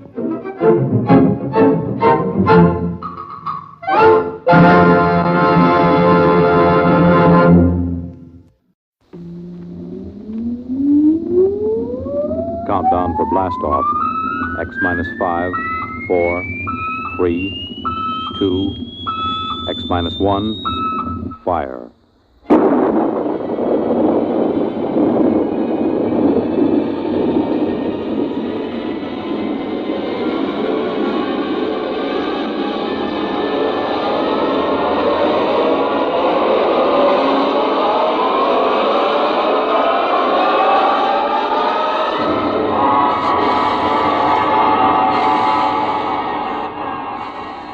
From the far horizons of the unknown come tales of new dimensions in time and space. These are stories of the future, adventures in which you'll live in 1,000,000 could-be years on 1,000 maybe worlds. The National Broadcasting Company, in cooperation with Galaxy Science Fiction Magazine, presents X minus 1.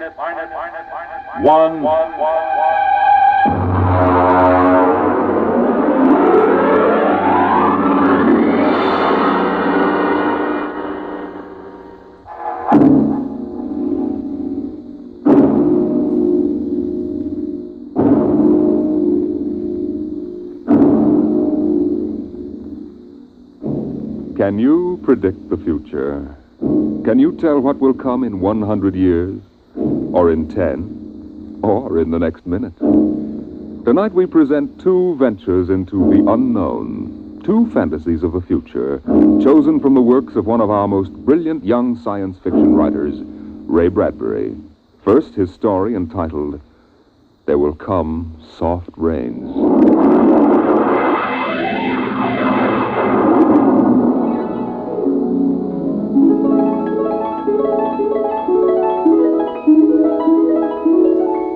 The house was a good house, planned and built to be lived in the year 1980.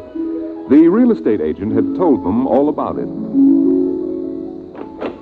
Now, this is the bedroom. Of course, it contains all the latest devices, self-warming blankets, and, there's a brand new feature.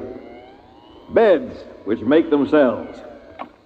Now, if you just step this way through the library, we can see the latest in talking book recorders, self-building fireplace, self-cleaning robot dust disposal. Oh, these little mouse-like things come out of the wall and take away all the dirt. Now, over this way. There's a complete robot kitchen, of course. Just set the menu for the week and the stove does the rest. Then there's the automatic hydroponic garden, self-sprinkling fire protection. See, the house is fully automatic. Why, you could go away for a year and it would run itself.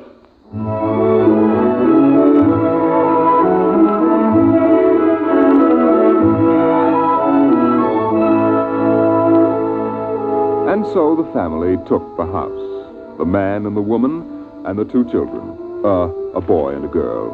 And they lived contentedly, enjoying music and poetry and the rich, warm things in life, and the house fed them and slept them and entertained them. It made a good life for them. Until one day, there were 10,000 explosions, and the world shook, and red fire and ashes and radioactivity fell from the sky. The happy time was over.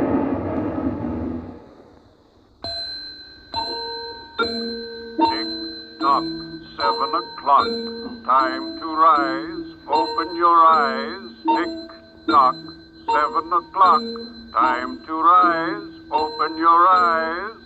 But the house lay empty. The clock talked to the empty morning. In the kitchen, the stove sighed and ejected from its warm interior 8 eggs, sunny side up, 12 bacon slices, 2 coffees, and 2 cups of hot cocoa. 7-9, breakfast time, come and dine. 7-9. Today is April 28th, 1985. Today, remember, is Mr. Featherstone's birthday. Insurance, gas, atom heat, and electricity bills are due. In the walls, relays clicked, memory tapes glided under electric eyes, recorded voices moved beneath steel meters. 8-1, run, run, off to school, off to work, run, run, tick-tock, 8 o'clock, 8 o'clock. But no doors slammed. No carpets took the quick tread of rubber heels. At 8:30, the eggs began to shrivel. An aluminum wedge scraped them into the sink. 9:15, time to clean. 9:15, time to clean. Out of the wall, hundreds of tiny mechanical mice darted. The rooms were a crawl with small cleaning animals, all rubber and metal. They sucked up the hidden dust and dirt and popped back into their burrows. At 10 o'clock, the sun came out from behind the rain. The house stood alone on a street where all the other houses were rubble and ashes. At night, the ruined town gave off a radioactive glow which could be seen for miles.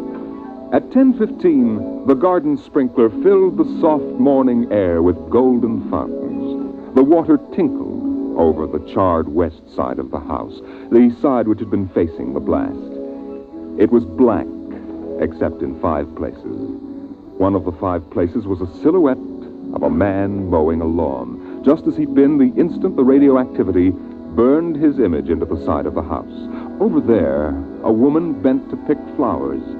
Still further over, their images burned into the wood, where a small boy, hands flung into the air, higher up the image of a thrown ball, and opposite, a girl, her hands raised to catch a ball which never came down. 5 people. 5 spots of paint.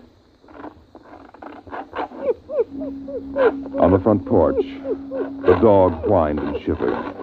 The front door recognized the dog's voice and opened.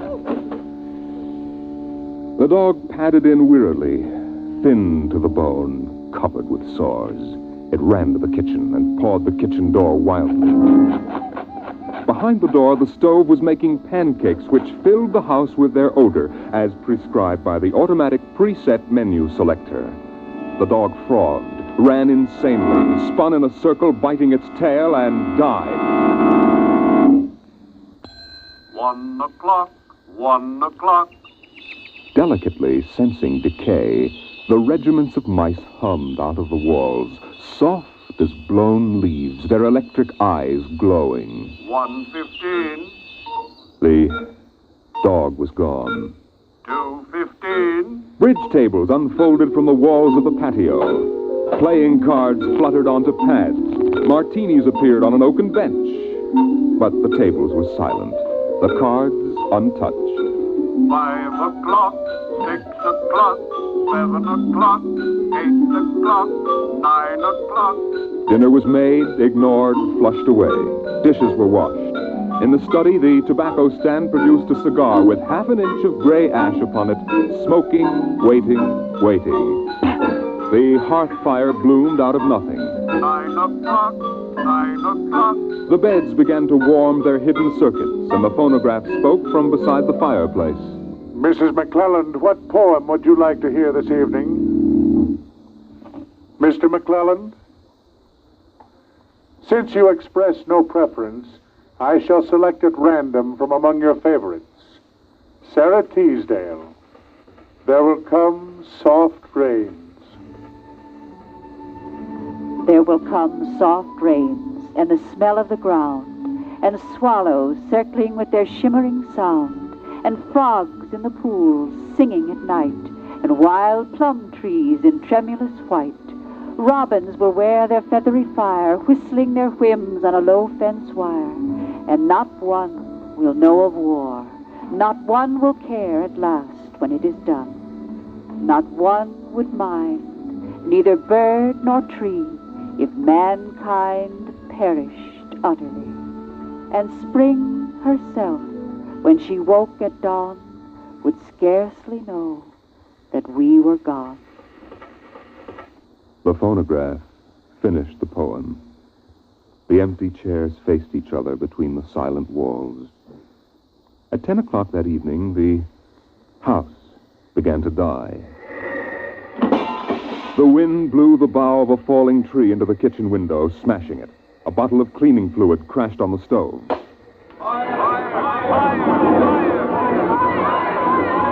Water pumps shot down from the ceiling. But the solvent spread onto the doors, making fire as it went. Other voices in other rooms taking up the alarm. The windows broke with the heat, and the wind blew in to help the fire. The fire crackled upstairs at paintings, lay hungrily on the beds, devoured the rooms. The house began to shudder. The bared skeleton began to cringe in the heat. The wires revealed as if a surgeon had torn the skin off. Voices screamed in every room. Windows snapped open and shut like undecided mouths.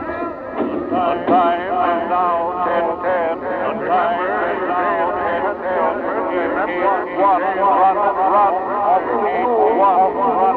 1,000 things were happening at once.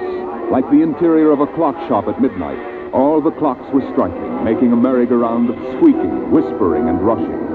In the kitchen, the stove hissing hysterically was making breakfast at a psychopathic rate.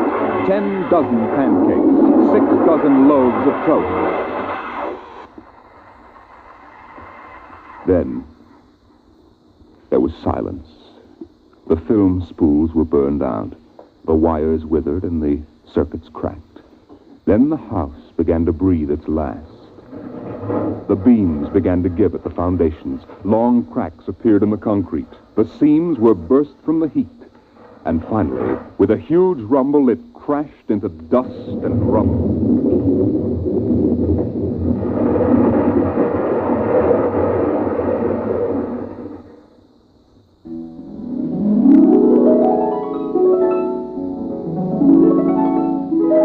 Dawn shone faintly in the east. In the ruins of the house, only one wall remained standing. And within the wall, even as the sun rose to shine upon the burning rubble, a voice spoke again and again and again. No one would mind, neither bird nor tree, if mankind perished utterly. And spring herself, when she woke at dawn, would scarcely know that we were gone. That we were gone. That we were gone. That we were gone. Today is April 29th, 1985. Today is April 29th, 1985. Strange are the uses of Providence. Is this how the end will come for mankind, with 10,000 explosions and a flash of radioactive gas? Or will destruction come more subtly, extended to us gently and innocently in, let's say, the hand of a child? Who knows in what manner 0 hour may arrest the world we know?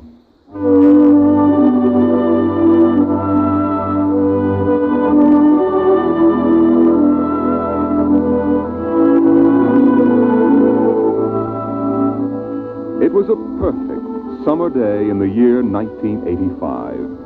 The streets were lined with green, peaceful trees. Businessmen sat in their quiet offices, taping their voices or watching televisors. Rockets hovered like darning needles in the blue sky. There was the universal quiet conceit and easiness of men accustomed to peace, quite certain that there would never be war or trouble again. There were no traitors among men, no unhappy ones, no disgruntled ones. The world was upon stable ground.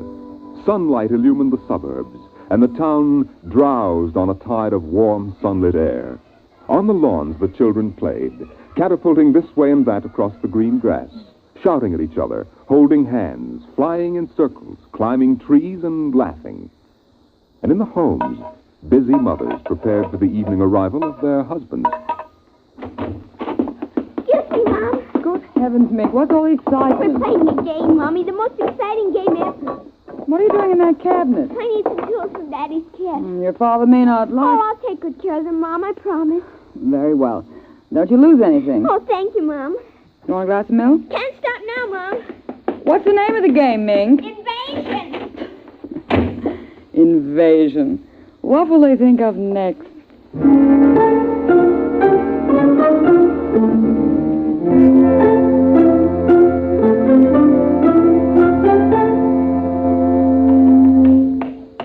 Now this, and this, and this, and this.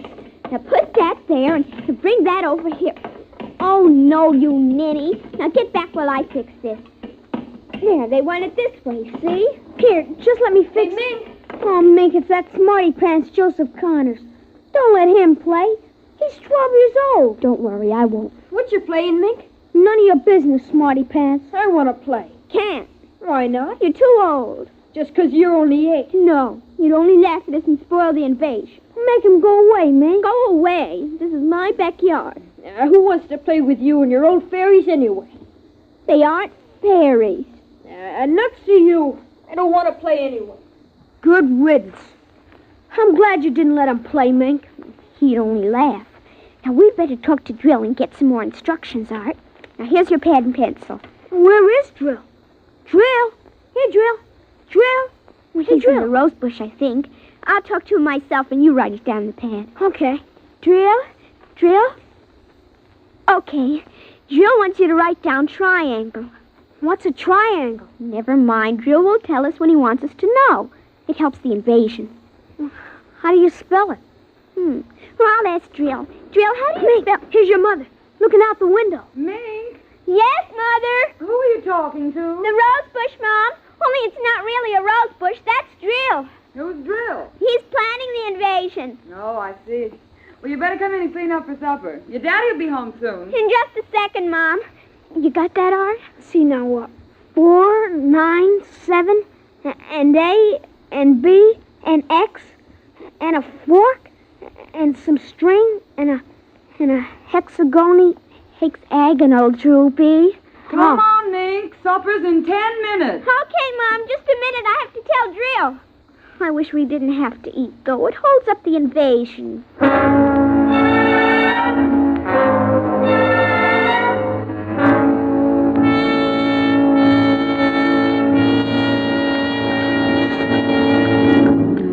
Mink, for heaven's sake, slow down. You'll choke on that soup. I can't, Mom. It's a matter of life and death. What's a matter of life and death? The invasion. What invasion is that? Oh, just some silly game the children have been playing. Well, whatever it is, Mink, it'll wait until you've finished your supper, I'm sure. I don't want any more. You barely touched anything. Oh, but Drill is waiting for me, Daddy. Drill? Who's Drill? He lives in a rose bush in our backyard. Imagination, Henry. Such nonsense. I've got to run now. You'll sit through dessert, young lady. Oh, gee, Daddy. And while you're at it, tell me more about this new game. It's Martians invading Earth, Daddy. What? Well, we're not exactly Martians, Daddy. They're from... Well, gee, I don't know. From up. And from inside that little head of yours. You're laughing at me. Drill said you would. You'll kill Drill and everybody. Oh, I didn't know you could kill a Martian. But it's not really a Martian, Mom. Maybe he's from Jupiter or Venus, even. Imagine. They couldn't figure out a way to attack the Earth. We are impregnable. Impregnable, dear. Well, that's the word Drill said. Well, anyway, that was the word, Mom, the same word. Anyway, so we're helping him. Now, who's helping who? Well, the kids are helping the Martians. Oh, fifth column, eh? Well, Drill says in order to make a good fight, you got to have a new way of surprising the people. That way you win. And he says also you got to have help from your enemy. Pretty slick, those Martians, using the kids for a fifth column, eh, Mary? And hiding under rose bushes, too, Henry. Don't forget that. Well, that's because grown-ups never look under rose bushes. Only kids. Oh, I see. Well, finish your fruit, darling. You can play for an hour afterward. Mary. Oh, it's so nice out, Henry, and there's no school tomorrow. Very well. Till 8 o'clock. Drill says after the invasion, we can stay up as late as we want. No more bets, either. Oh, is that so? We can watch all the grown-up televisor shows. I don't wonder this invasion has caught on among the kids. Well, some of the kids are giving us trouble, like Dale Britz and Petey Jarrett. They're growing up, so they won't believe in the invasion. They make fun, worse than parents, even. I hate them worst. We'll kill them first. I hope you're saving your father and me for last. But Drill says you're dangerous. What? But I think they'll let me keep you because I'm helping so much. I'll talk to Drill. Maybe we won't have to kill you. Mary, I think this nonsense has gone far enough. Can I go out now, please? Yeah, run along, dear. Don't worry, Dad. I won't let them hurt you. Mary, I think the child's taking this game entirely too seriously. Invasion. Now, Henry, you know how Mink is. Besides, all children have their aggressions. Better to get them out in the open, I suppose. Maybe you're right. I was wondering about bridge with the Jacksons tonight, Mary. All right. But, you look tired, dear. Why don't you sit in the relaxer for a while and get a massage? I'll sew for a while until it's time to... Oh, I wanted to call my sister Helen. Oh, good. Find out when her husband's going to return my golf clubs.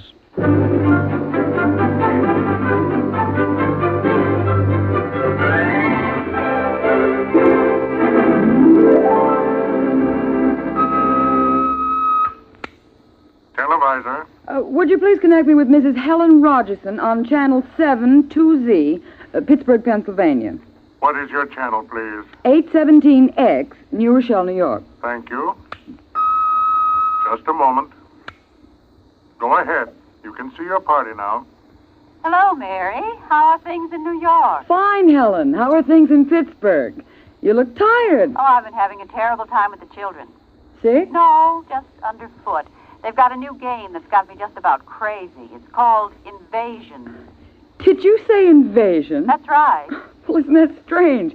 My Mink is playing it, too. My boy Tim is all involved with some imaginary fellow named Drill who's running the invasion. Must be a new password. Mink likes him, too. How do you suppose these games start? My backyard looks like a scrap drive. They've got every conceivable kind of mechanical gadget arranged out there. I talked to Josephine Schiller in Boston, and she says her kids are wild about it, too. It's sweeping the country. Remember when it was the Roomba? Please, dear, I'm not that old. Mommy! Oh, please, Minky, I'm on the televisor. Come on, see your Aunt Helen. Hello, Ming. Hi, Aunt Helen. Look what I've got. What is it, honey? Well, it's the yo-yo. Look when I unroll it. See? Well, Helen, look, it vanished. Where did it go? Into another dim... She means dimension. Aren't they the darndest things? My Timmy brought one home, too. I can't figure out how they work. Make it reappear, honey. Well, there. See, it's easy. Where'd you get it, dear? Drill gave it to me, Mom. Mink? Bye, Aunt Helen. Gotta run now. Mink, you come back here. I want to talk to you. Hands on 0 hour at 5 o'clock. Mink! Bye! Oh, I can't understand it. The child's never been so unruly. Helen, do you suppose that... What? Nothing. Just a wild thought that... Say, the reason I called, I want to get that black and white cake recipe, and Henry wants his golf clubs. I don't know what he'll do if I... What was that? I don't know. One of the children must have been hurt. I'll have to run and see. Call me back tonight, will you? All right, Mary. Bye. Mink, come here. Yes, Mom. What is it? Who screamed? Peggy Ann. All right, what happened? Well, she got scared and went home. Did you hit her? No, she just got scared. She's a scare baby anyway. We won't let her play anymore. She's getting too old. Now, Mink, Tell me why she cried. You know I can't. Mink, you'll answer me this instant or come inside. I've had enough of this nonsense. Gee, I can't quit now, Mom. It's almost 0 hour. Then tell me what frightened Peggy Ann. Okay, she saw Drill. Drill? He almost came through. He was just testing. Through what? With those pipes and things we set up. She looked into one of the pipes and screamed. I guess she saw Drill. And no one hit her? Uh-uh. Very well, Mink. I'll call Peggy Ann's mother and see how she is. And I'll call you for your bath in half an hour. Your father and I want to go out tonight. You won't be able to go out, Mom. Why not? 0 hour is 5 o'clock, Mom.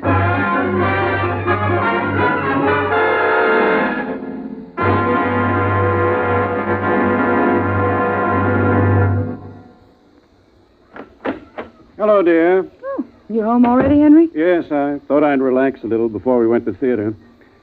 Where's the little one? Out back. Same game? Same game. They've got a stack of pipes and hammers and spoons a mile high out there. Children, why do we have them? Yeah, strange little creatures, aren't they? Even Mink, Henry. She's a part of us, and yet what do we really know about how she thinks and feels? Well, I didn't mean to start a philosophic discussion. Kids are such a queer mixture of love and hate, though. Even normal, healthy kids.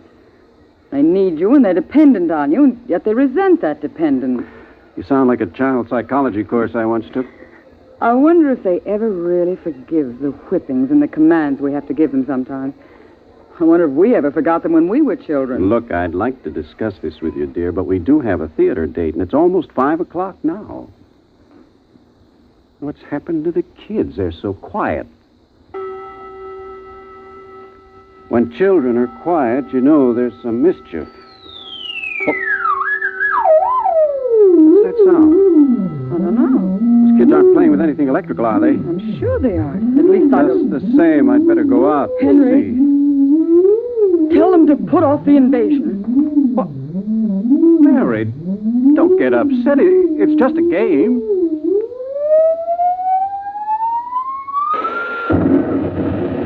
Good Lord, what's that? Look out the window, Mary. What is it? Where are the children? Mary, why are you shaking? What did you see? Henry, quick. Up to the attic. They aren't in the attic. Yes, the attic. Quick. Mary, come back here. Mary! Mary, don't go up. They aren't up there. Mary, you out of your mind? There's no one up here. Quick, shut the door. Lock it. Lock it. But there's nothing up here. What is wrong with you? Mary, come to your senses. Oh, Henry, Henry's got to stay here and hide. What are you talking about? I saw it through the window, Henry. It was horrible. What? Oh, Henry, it is an invasion. Mary, for heaven's sake, let's get down out of this attic and talk this over sensibly. I want to find out if Mink is all right. She's all right. I saw her. She was leading them around the corner of the house. Leading who? The kids? Shh. Listen.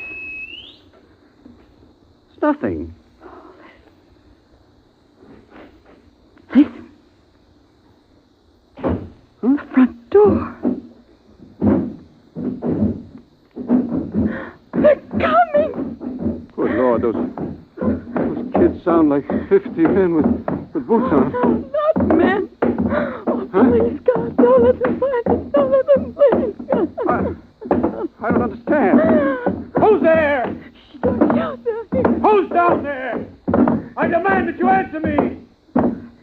They're coming. The whole house is shaking. Who's there? Please, be quiet. They might go away. Henry. Henry. Mom? Dad? Are you in the attic? Henry, listen. It's Mink. Mink. We've got to save her. Henry, you don't understand. She's leading them. What? She's leading them. She's on their side. Oh, please, God, forgive them. The children on their side? Oh, she told us, but we wouldn't believe her. Henry, they're coming out. Mom? Dad, we know you're in there. Well, I guess you better melt the lock, Drill.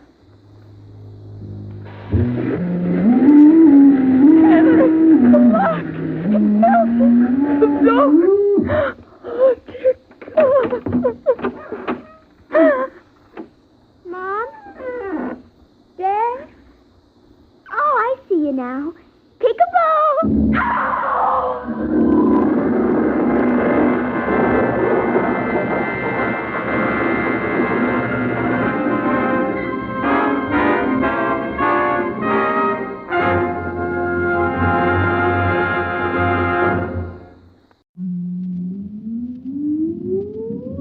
Countdown for blast off. X minus 5, 4, 3, 2, X minus 1, fire.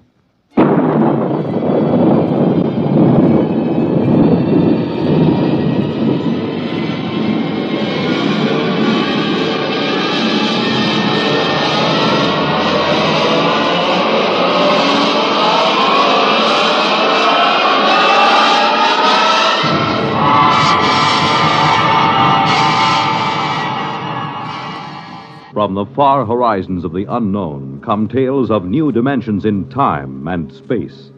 These are stories of the future, adventures in which you'll live in a million, could be years, on 1,000 maybe worlds.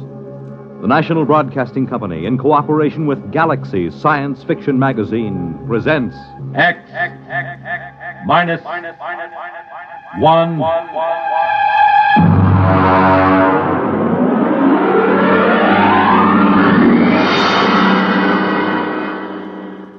Tonight, Hostess by Isaac Asimov.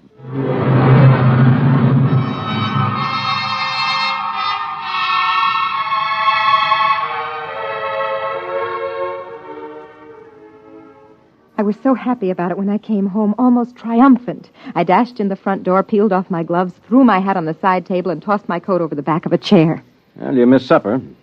Drake, we're going to have him here.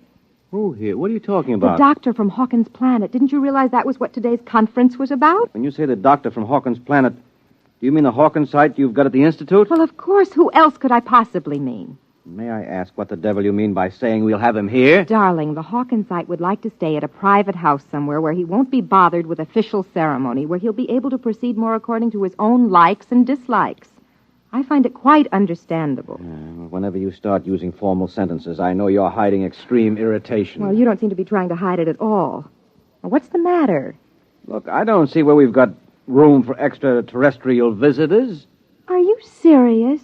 He can stay in the spare room. Honestly, Drake, all we have to do is show a certain amount of adaptability. Sure, just a little adaptability. The Hawkinsite breathes cyanide. We'll just adapt ourselves to that, I suppose. He carries cyanide in a little cylinder. You won't even notice it. Mm-hmm. And what else is there about them I won't notice? Nothing else. They're perfectly harmless. They're even vegetarians. Well, what about us? Do we eat meat ourselves, or will that make us look like cannibals to him? I won't live on salads to suit him, I warn you. Drake, it means very much to me. Well, why? Because if he stays here for any length of time, I can study him real closely. Very little work has been done on the biology and psychology of the individual Hawkinsite or of any of the extraterrestrial intelligences. Surely you must see the opportunity. He stays here. We speak to him, watch him, observe his habits. Look, I've spoken to men who are in charge of security groups watching various Hawkinsite missions on Earth. The missions stay in the rooms assigned to them, and they don't leave for anything but the most important official business. They have nothing to do with Earthmen. It's quite obvious that they're as revolted by us as I personally am by them. Drake, he's a doctor. He's coming here for medical research, and I'll grant you that he probably doesn't enjoy staying with human beings and will probably find us perfectly horrible.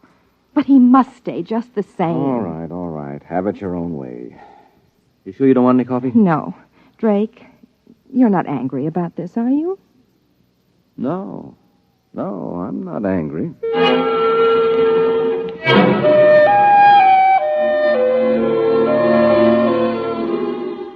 Most of my friends had been surprised when I married Drake because they couldn't understand my marrying a policeman.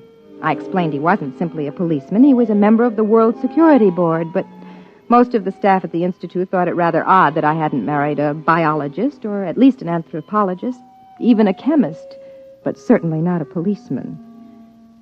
I was waiting for Drake with some apprehension that evening as I sat in the living room. Hark Tolan, the Hawkinsite, was standing quietly in the middle of the room. He was not sitting, since he was not anatomically constructed to sit. He stood on two sets of limbs placed close together, while a third pair, entirely different in their construction, were suspended from a region that would have been the upper chest in the human being. His skin was hard, glistening, and ridged, and his face wore a distant resemblance to something alienly bovine. Mrs. Smollett, you must forgive my English. The construction of my mouth, combined with the absence of incisors and canine teeth, is an obstacle to clear speech. I think you speak very well. Thank you. My husband will be home soon, and then we'll eat. Your husband? Husband? Yes, you know. Mr. Smollett. A male, of course. You must forgive me, Mrs. Smollett. Perhaps the greatest source of confusion among the 5 known races of the galaxy lies in the differences among them in regard to their sex life and the social institutions that grow around it. I understand that. The concept of husband and wife, for instance, exists only on Earth. I can achieve a sort of intellectual understanding of what that means, never an emotional one. Dr. Tolan, I've consulted the Institute in preparing a menu, and I trust you'll find nothing in it that will upset you. Drake? Drake, is that you? Yeah. I'm in the living room, dear. I suppose he's all delivered, complete. Drake, this is Dr. Hark Tolan of Hawkins Planet. Dr. Tolan, my husband. Good evening, Dr. Tolan. Mr. Smollett? Would you care for a drink? I'm not particularly thirsty. On Earth, there is a custom of drinking liquids which have been fortified with ethyl alcohol. We find it stimulating. Oh, yes. I'm afraid, then, that I must decline. Ethyl alcohol would interfere most unpleasantly with my metabolism. Well, so it does to Earthmen, too. But I understand, Dr. Tolan. Would you object to my drinking? Of course not. Good. I need one. A stiff one.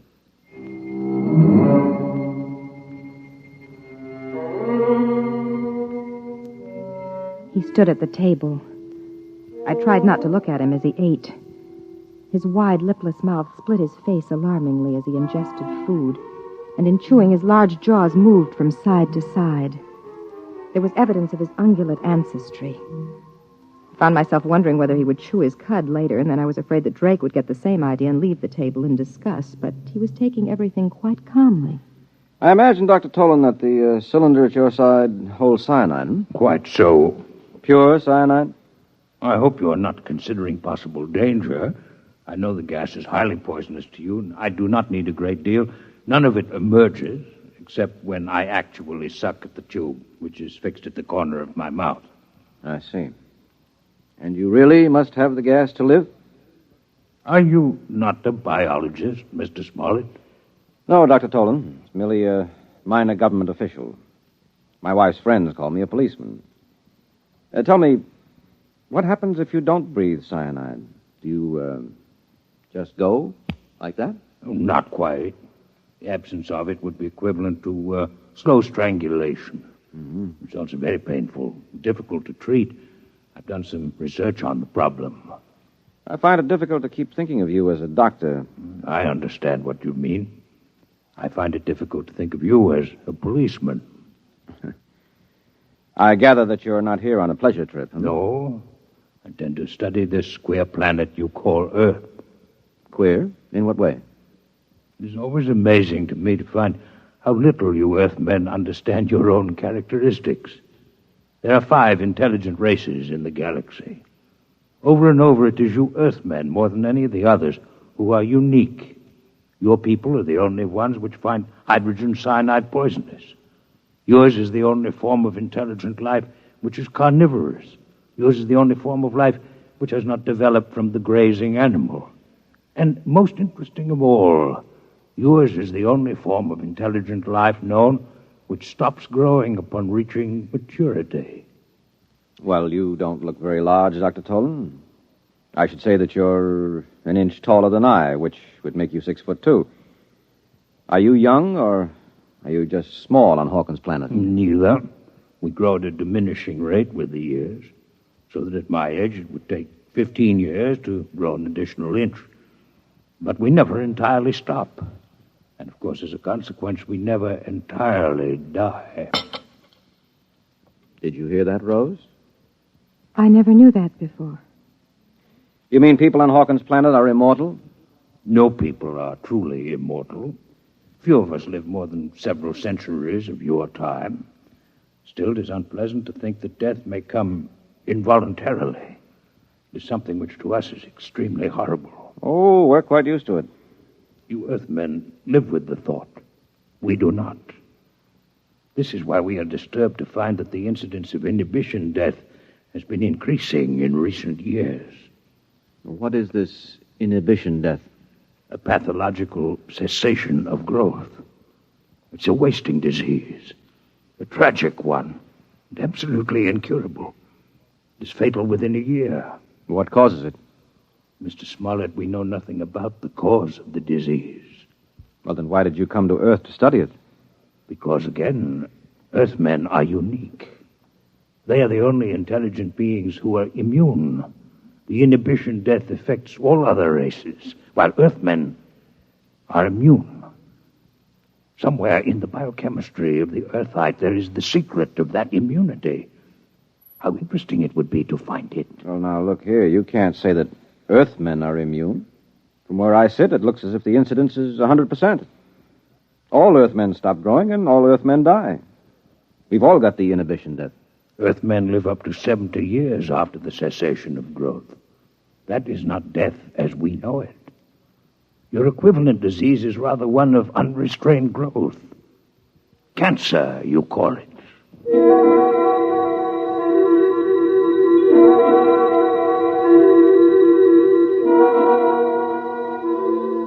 Drake was being pleasant to Dr. Tolan. I wasn't sure whether it was for my sake or for his own. Drake has never gone out of his way to please me. Sometimes when I'm gloomy, I look at him across the table and ask myself, why did he marry me? Then suddenly, after dinner in the living room, Dr. Tolan asked a question which surprised me. You are a policeman, Mr. Smollett? Yes. I wonder, could you show me through one of the police departments on your planet? Well, I don't belong to a police department in exactly the way you imagine. However, I have some contacts in the New York City Department. Would I be able to visit the Missing Persons Bureau? Why are you interested in Missing Persons Bureau? Because there again, you are unique. There's no such thing as a missing person on our planet. We're always aware of each other's exact location, no matter where on the planet we might be. Can you feel such awareness even now, on Earth? You mean across space? No, I'm afraid not. But you see the importance of the matter. All the uniqueness of Earth should be linked. If the lack of this sense can be explained, perhaps the immunity to inhibition death can be also. Tell me truthfully, Mr. Smollett, if Mrs. Smollett were to leave this room and enter another without your having seen her do so, would you really not be aware of her location? I really would not. Amazing. Please do not be offended by the fact that I find it revolting as well.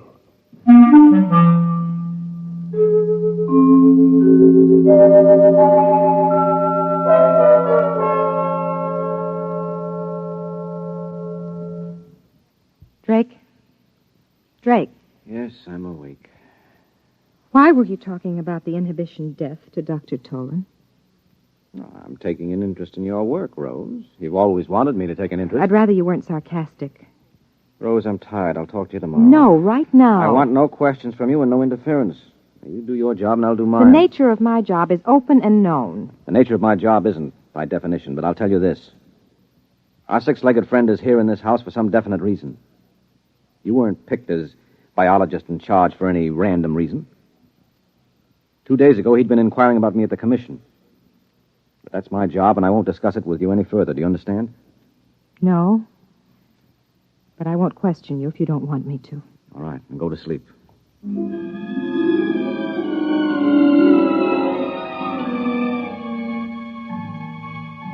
I lay stiffly on my back, and the minutes passed and the quarter hours. I was trying to fit the pieces together. One picture remained clear in my mind. It hovered over me mockingly. At the end of the evening, the Hawkinsite had turned to me just before he left the room. Good night, Mrs. Smollett. You're a most charming hostess. I wanted to giggle then. How could he call me a charming hostess? To him, I must have been a horror, a monstrosity with too few limbs and too narrow a face. But then I saw Drake. He turned white. For one instant, his eyes had burned with something that looked like terror. I'd never before known Drake to show fear of anything, and the picture of that instant of pure panic remained with me, until all my thoughts finally sagged into the oblivion of sleep. I remember one question that nagged at me through the haze. Why did he marry me?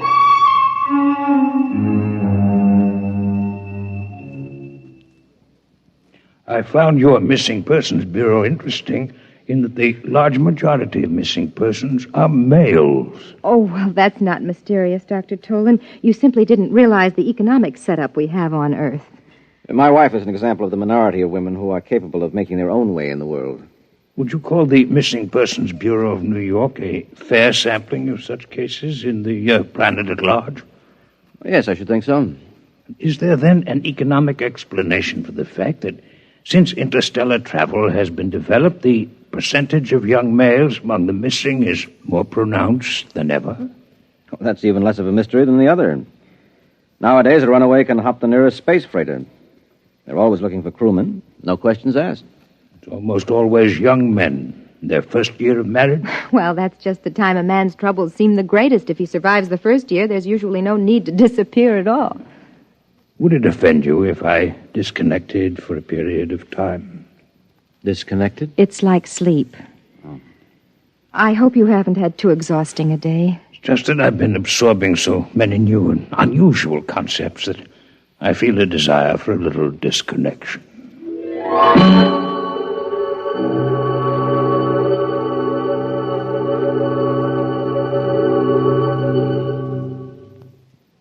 Drake, we've been sitting here for 10 minutes. Aren't you going to speak to me? About what? Last night you said you'd speak to me tomorrow.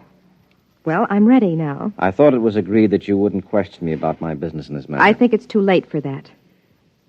I know too much about your business by now. What? What do you mean? Drake, let go of my arm.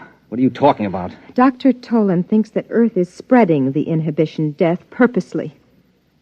That's it, isn't it? Where did you get that idea? It's true, isn't it? I want to know exactly why you say that.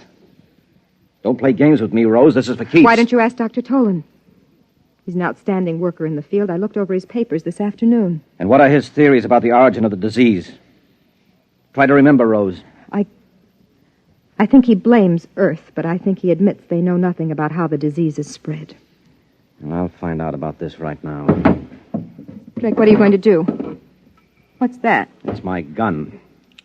I'm going to ask him a few questions.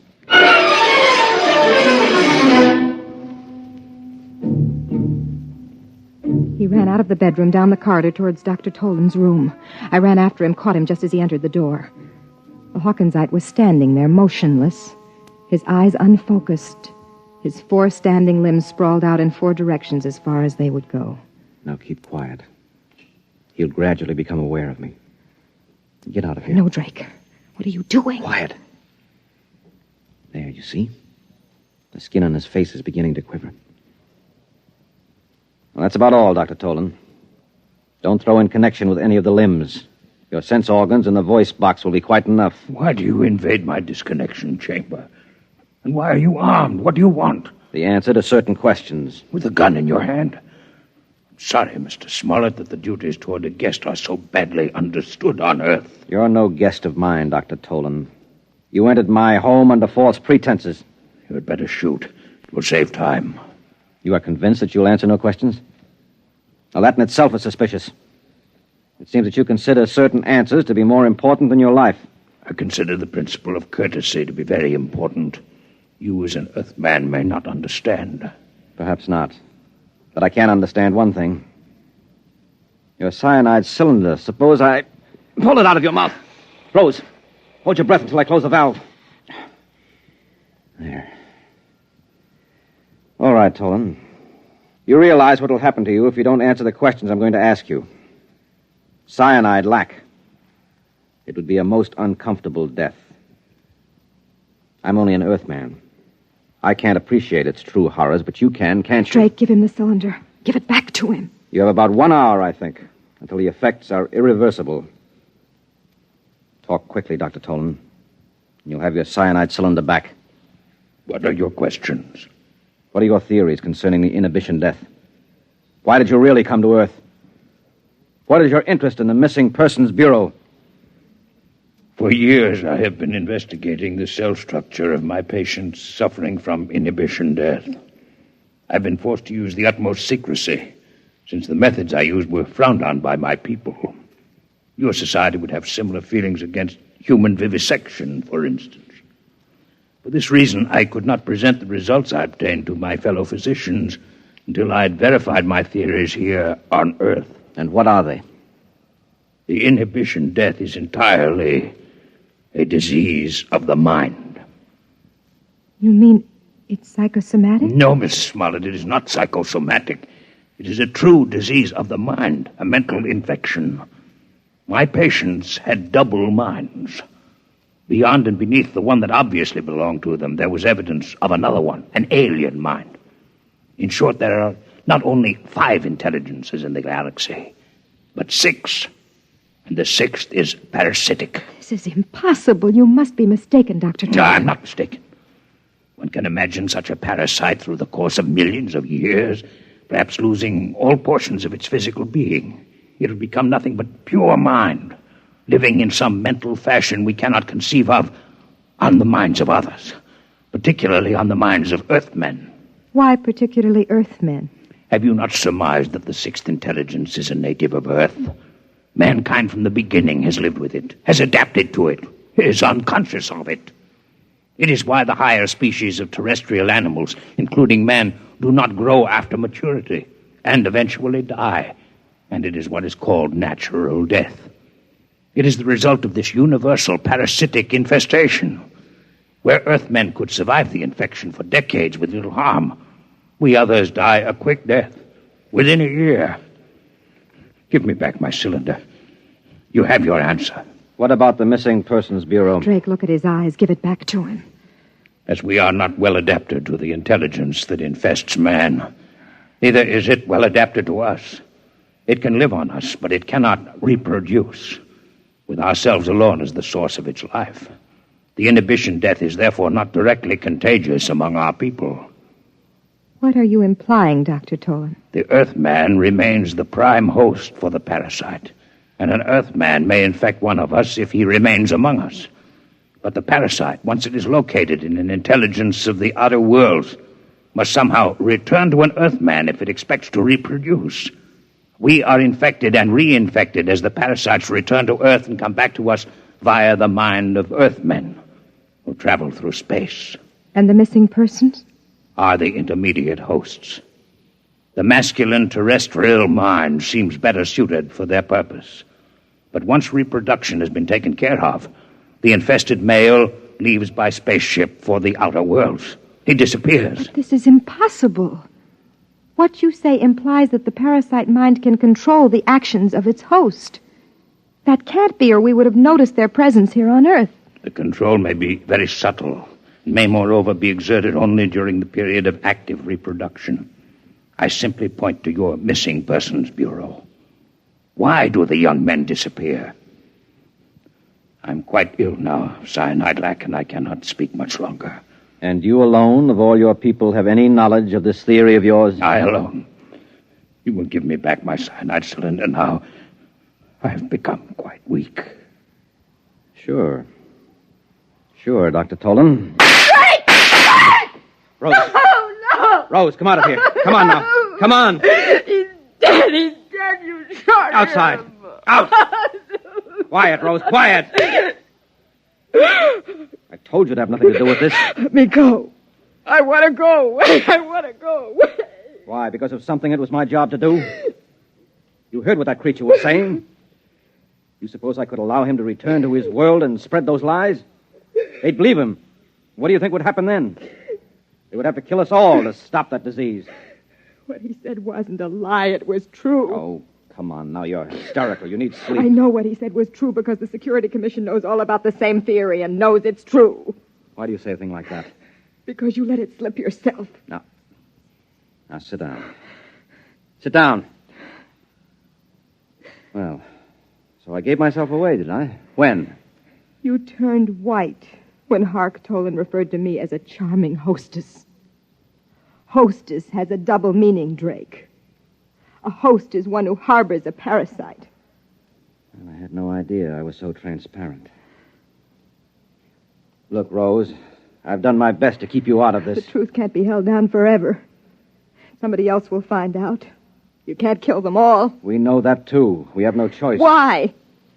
Why can't we combine with the other intelligences and wipe out the parasite? No, you don't understand. Hark Tolan was right. Man and his prehistoric ancestors have been living with this parasitic intelligence for uncounted ages. We've not only become adapted to it, we've become dependent on it. It is no longer a case of parasitism. It's a case of mutual cooperation. You biologists have a name for it. What are you talking about? Symbiosis? Yes, exactly. We have a disease of our own, remember? It is a reverse disease, one of unrestrained growth. You've mentioned it already as a contrast to inhibition death. It's all very well to say that if we could remove the parasite, we would have eternal growth in life, but it's impossible for us. If for any reason the parasitic intelligence, as Hark Tolan calls it, does leave the human body, or if its relationship to the human mind is in any way impaired, growth does take place, but not in an orderly fashion. We call the growth cancer, and there you have it. There's no way of getting rid of the parasite. We're together for all eternity. To get rid of their inhibition death, extraterrestrials must first wipe out all vertebrate life on Earth. There is no other solution for them. So we must keep knowledge of it from them. Now do you understand?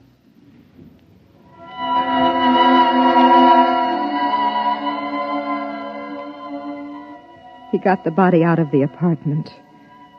I sat there numbly. He lied to me.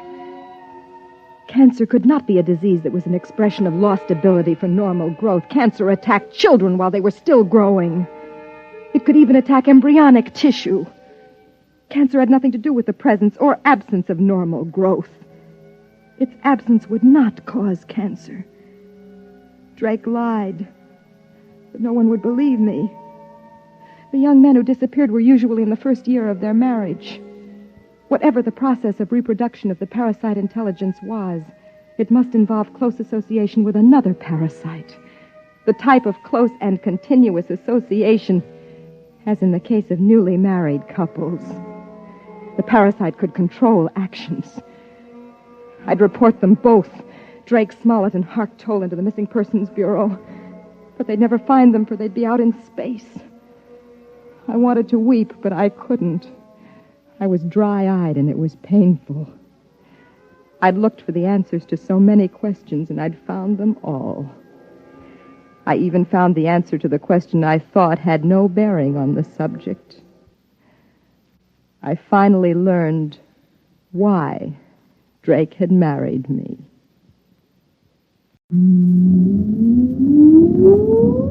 Countdown for blast off. X minus 5, 4, 3, 2, X minus 1, fire.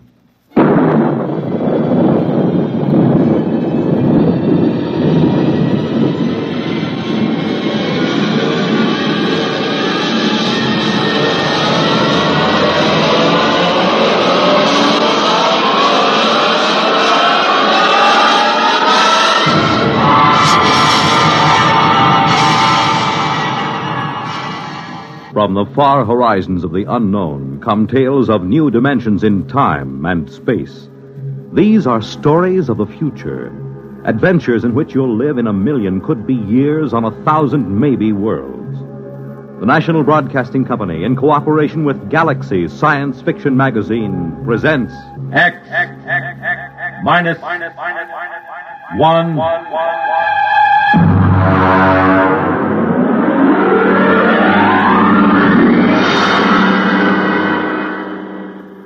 Tonight, The Reluctant Heroes by Frank M. Robinson.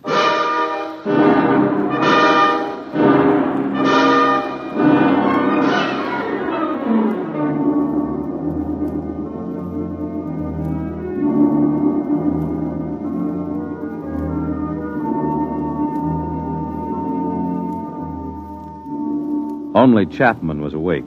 The others sprawled on bunks 20 inches wide with clearance of 24 inches between layers. They breathed heavily, taking in air that had been breathed for 18 months, subject to certain modifications to remove carbon dioxide and replenish oxygen by the catalytic action of the Harcourt King unit on silicon dioxide. Outside the single quartzite port, the lunar dawn was breaking. The dead black shadows moved across the crater as the green haze of Earthlight gave way to the blinding white of the sun. The telegraph key, which linked the research bunker to the space station in orbit around Earth, chattered as Chapman copied the message into the log pad. Yeah.